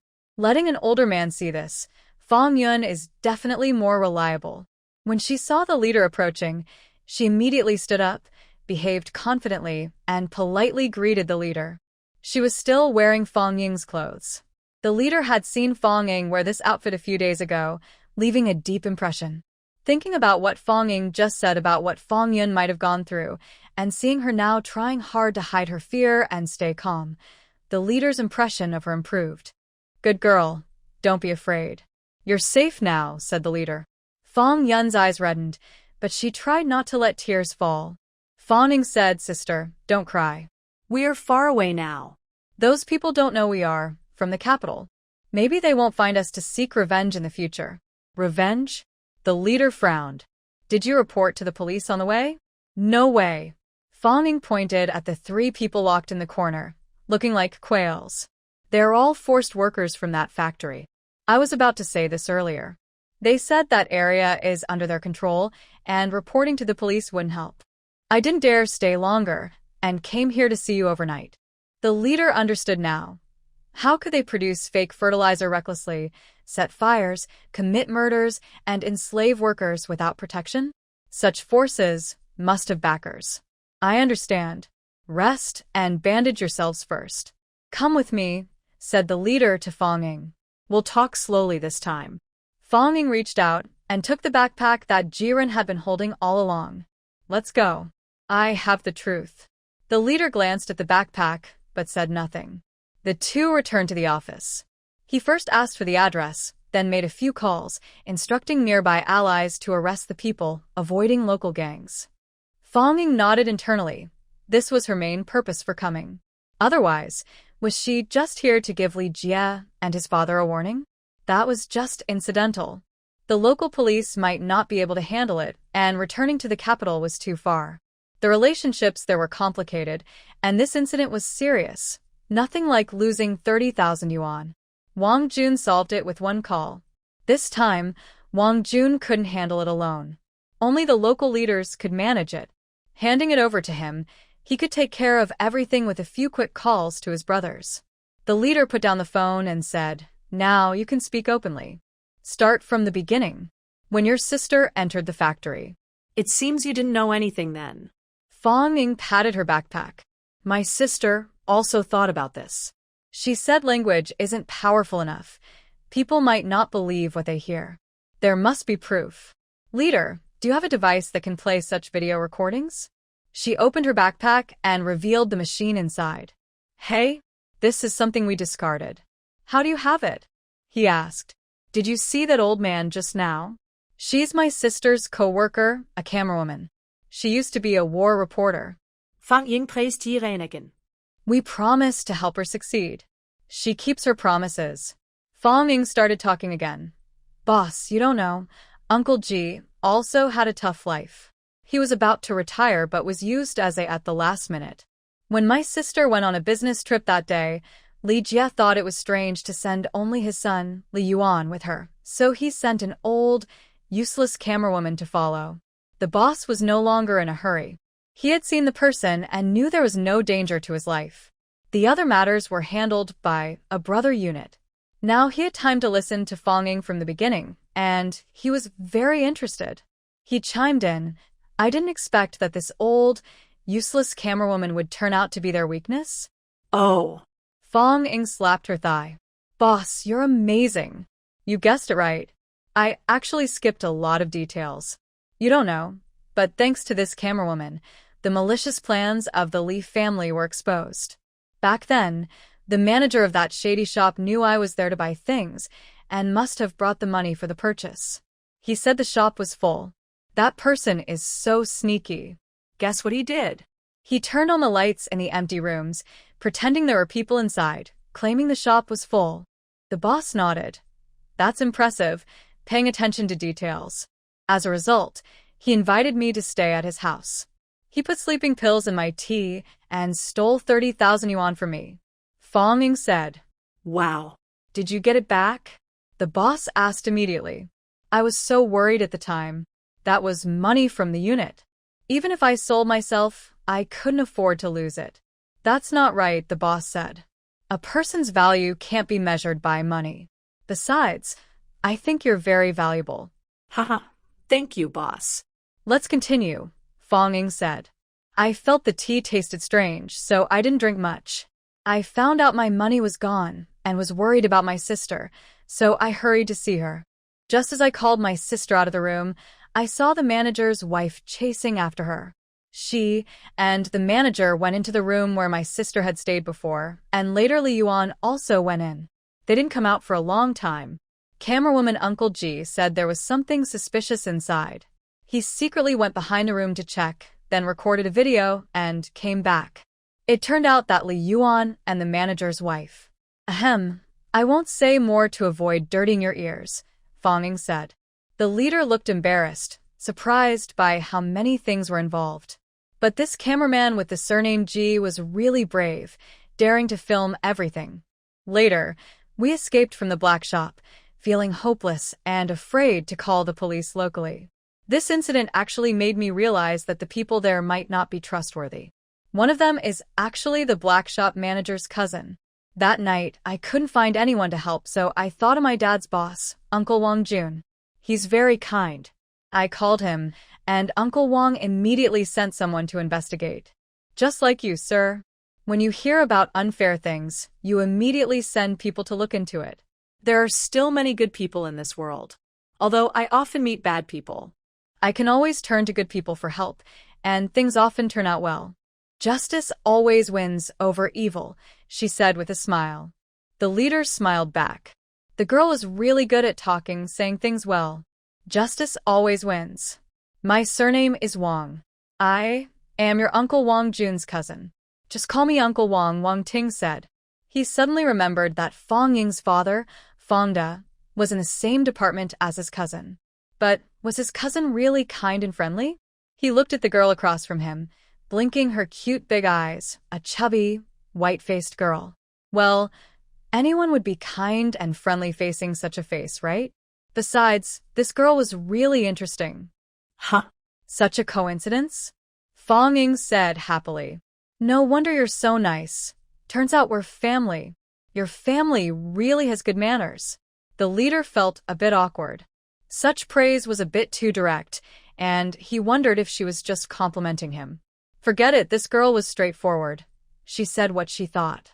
She didn't understand adult social tricks. Whatever she thought, she just said it. He smiled, feeling in a good mood. Suddenly, someone knocked on the door, and a subordinate brought in a video recorder and a TV. This recorder wasn't for recording, but for playing tapes, especially designed for special tapes. Fong Ying took out her camera and handed it to them. This device wasn't a common camera. She didn't know how to use it and didn't dare to touch it, afraid she might delete the precious footage she had just captured. While they fiddled with the equipment, she continued to put in eye drops. Later, when the police stormed the black shop, they couldn't find any evidence. I secretly approached the black shop manager and his wife, overheard their conversation, and learned they had hidden something in the bathroom. Who knew that what was dug up were actually dozens of bodies? The manager admitted it on the spot and then committed suicide. He died so quickly that Li Yuan was also taken out. No one knew what his relationship was with the manager. How could they work together to do such bad things? How could Li Yuan still sleep with his wife? Ugh, my dad told me not to talk about these things, said it would dirty my mouth and ears, but I don't know what else to say. She looked innocent and confused. It really doesn't seem like she can drive anytime, especially on the highway. People might think she's a bit inappropriate. The leader looked awkward but understanding. After all, she's just a young girl, recently married. How many other adjectives can you use? Anyway, Li Yuan escaped, but he didn't succeed with my sister. He went home and kept married to that little nurse from the TV station, Fong Ying said. Grandpa Ji couldn't stand it. He hates evil and can't tolerate nonsense. He thought Li Yuan was definitely up to no good. His father couldn't escape blame either, but he had no way to deal with it. The only option was to expose the videotape. He just edited the photos and posted them at the wedding. In the end, Li Yuan was taken away by the police for questioning. I don't know if he's out now, Fong Ying said. Wang Ting. That old man is really ruthless. No, based on his age, he's probably just an older brother. That guy is really tough. Luckily, Jiren wasn't here, or he'd be wrongly accused. It was Fong Ying who made him do the editing. He thought once he finished editing, he just handed it to the police. But no, Fong Ying asked him to edit so many wedding scenes. It's not really his fault. After this incident, Ji De-yi couldn't stay at the TV station anymore. He couldn't even retire smoothly. My sister felt sorry for him and wanted to find another way for him, so she told him about undercover investigations. So, it wasn't her who encouraged Jiren to do such dangerous things. She's pure, kind, and good-hearted. It's all her sister's doing. Who would have thought that Ji De-yi, who hates evil, would suddenly agree? He said he wanted to become a torch to light up the darkness. But today, he almost lost his life in a fire. She finished her story, and the tape finally finished debugging and started playing. The first scene shows the security guards saying they're lucky just to get food. They don't deserve wages. The second scene is inside the workshop, with workers dressed in torn clothes, numb and working. Then it shows the cafeteria, with simple food, cornbread, pickles, and plain water. This is not a problem. At this time, factories that provide free meals are rare, so getting free food is already good, even if it's just cornbread. Moreover, a few people already have wages now. The next scene shows a gambling table. All the wages just earned are taken away, debts are paid off, but it's not over. Every day, new IOUs are issued, and the amounts keep growing larger.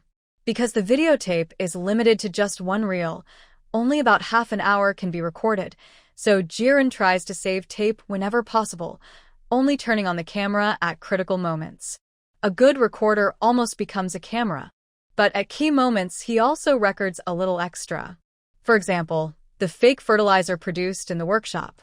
For example, how they fill fertilizer bags with cigarettes during the day and then load them onto trucks.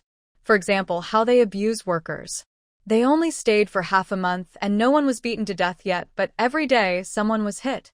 Sometimes, there's no reason. If they don't like you, they hit you. Or, if someone is in a bad mood, they just play rough.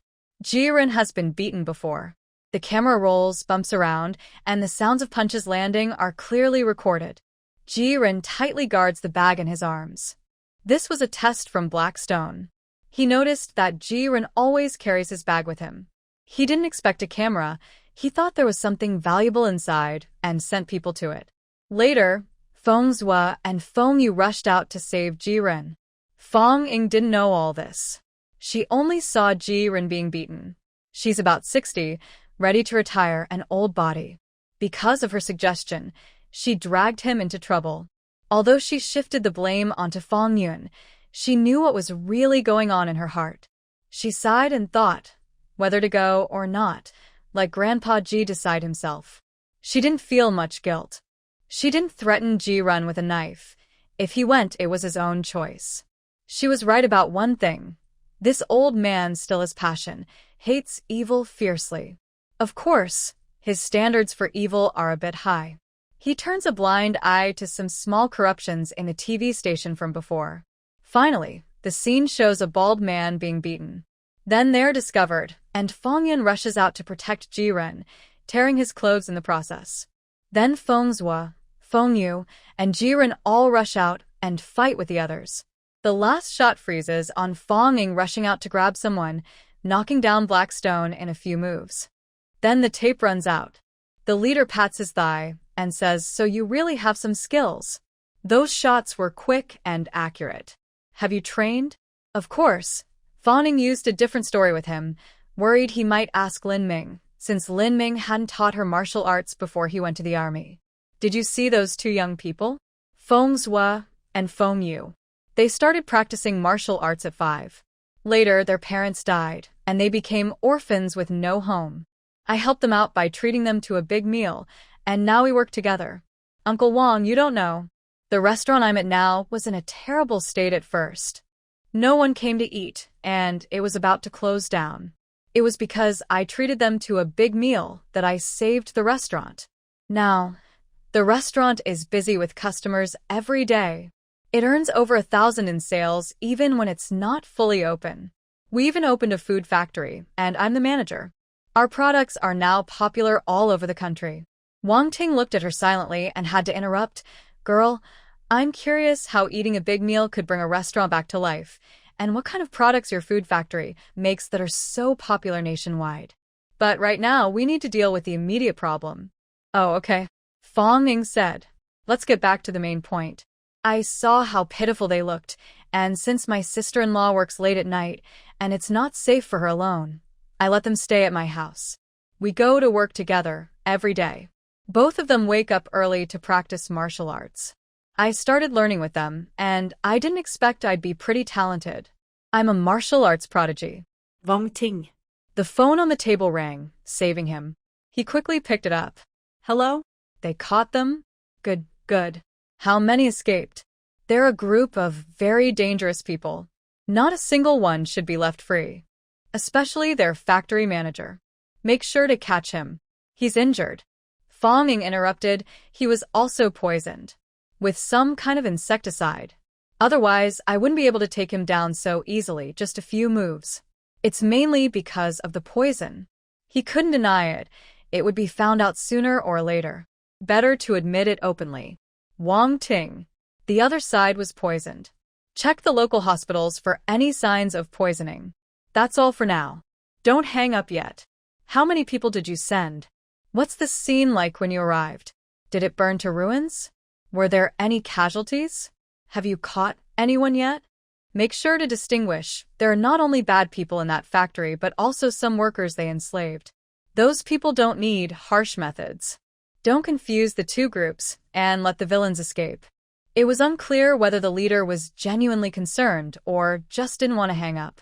Anyway, the conversation kept going endlessly. There was no intention of hanging up the phone. Fong Ning sat nearby, smiling. Is being talkative really so scary? Aren't people like them who don't talk much actually the ones who prefer to chat? After 20 minutes, Wang Ting had to hang up. But he asked the other side to report back every half hour. He looked at Fong Ning, who immediately said, Leader, let's continue talking. We were just at... Oh. I almost forgot you're still pregnant. It's so late, you've been busy all day, and you've gone through such a dangerous situation. You should rest now. If you're too tired, it might affect the baby. I can't explain this to Lin Ming. Fong Ning wisely stood up. All right, let's talk again tomorrow. Wang Ting. By the way, Uncle Wang, I want to ask you for a favor. My sister and Ji-run are actually undercover. Please don't tell anyone about this now, because they don't want to release the footage yet, Fong Ning said. Why? Wang Ting immediately asked. He thought they should reveal such dangerous things right away. Let everyone check themselves. These black factories, if one exists, there are probably many more. Who knows how many people are suffering now? I think one punch isn't enough, Fong Ning said. The local governments are slow to act, which gives the bad guys a chance to escape and hide. It's better to create a series of reports. At least 7 episodes, released together. When the whole country sees it, they will be shocked. The authorities will take stronger action, and the police will investigate seriously. Only then can we truly eliminate these dark forces. Vomiting. Is this your sister's idea or yours?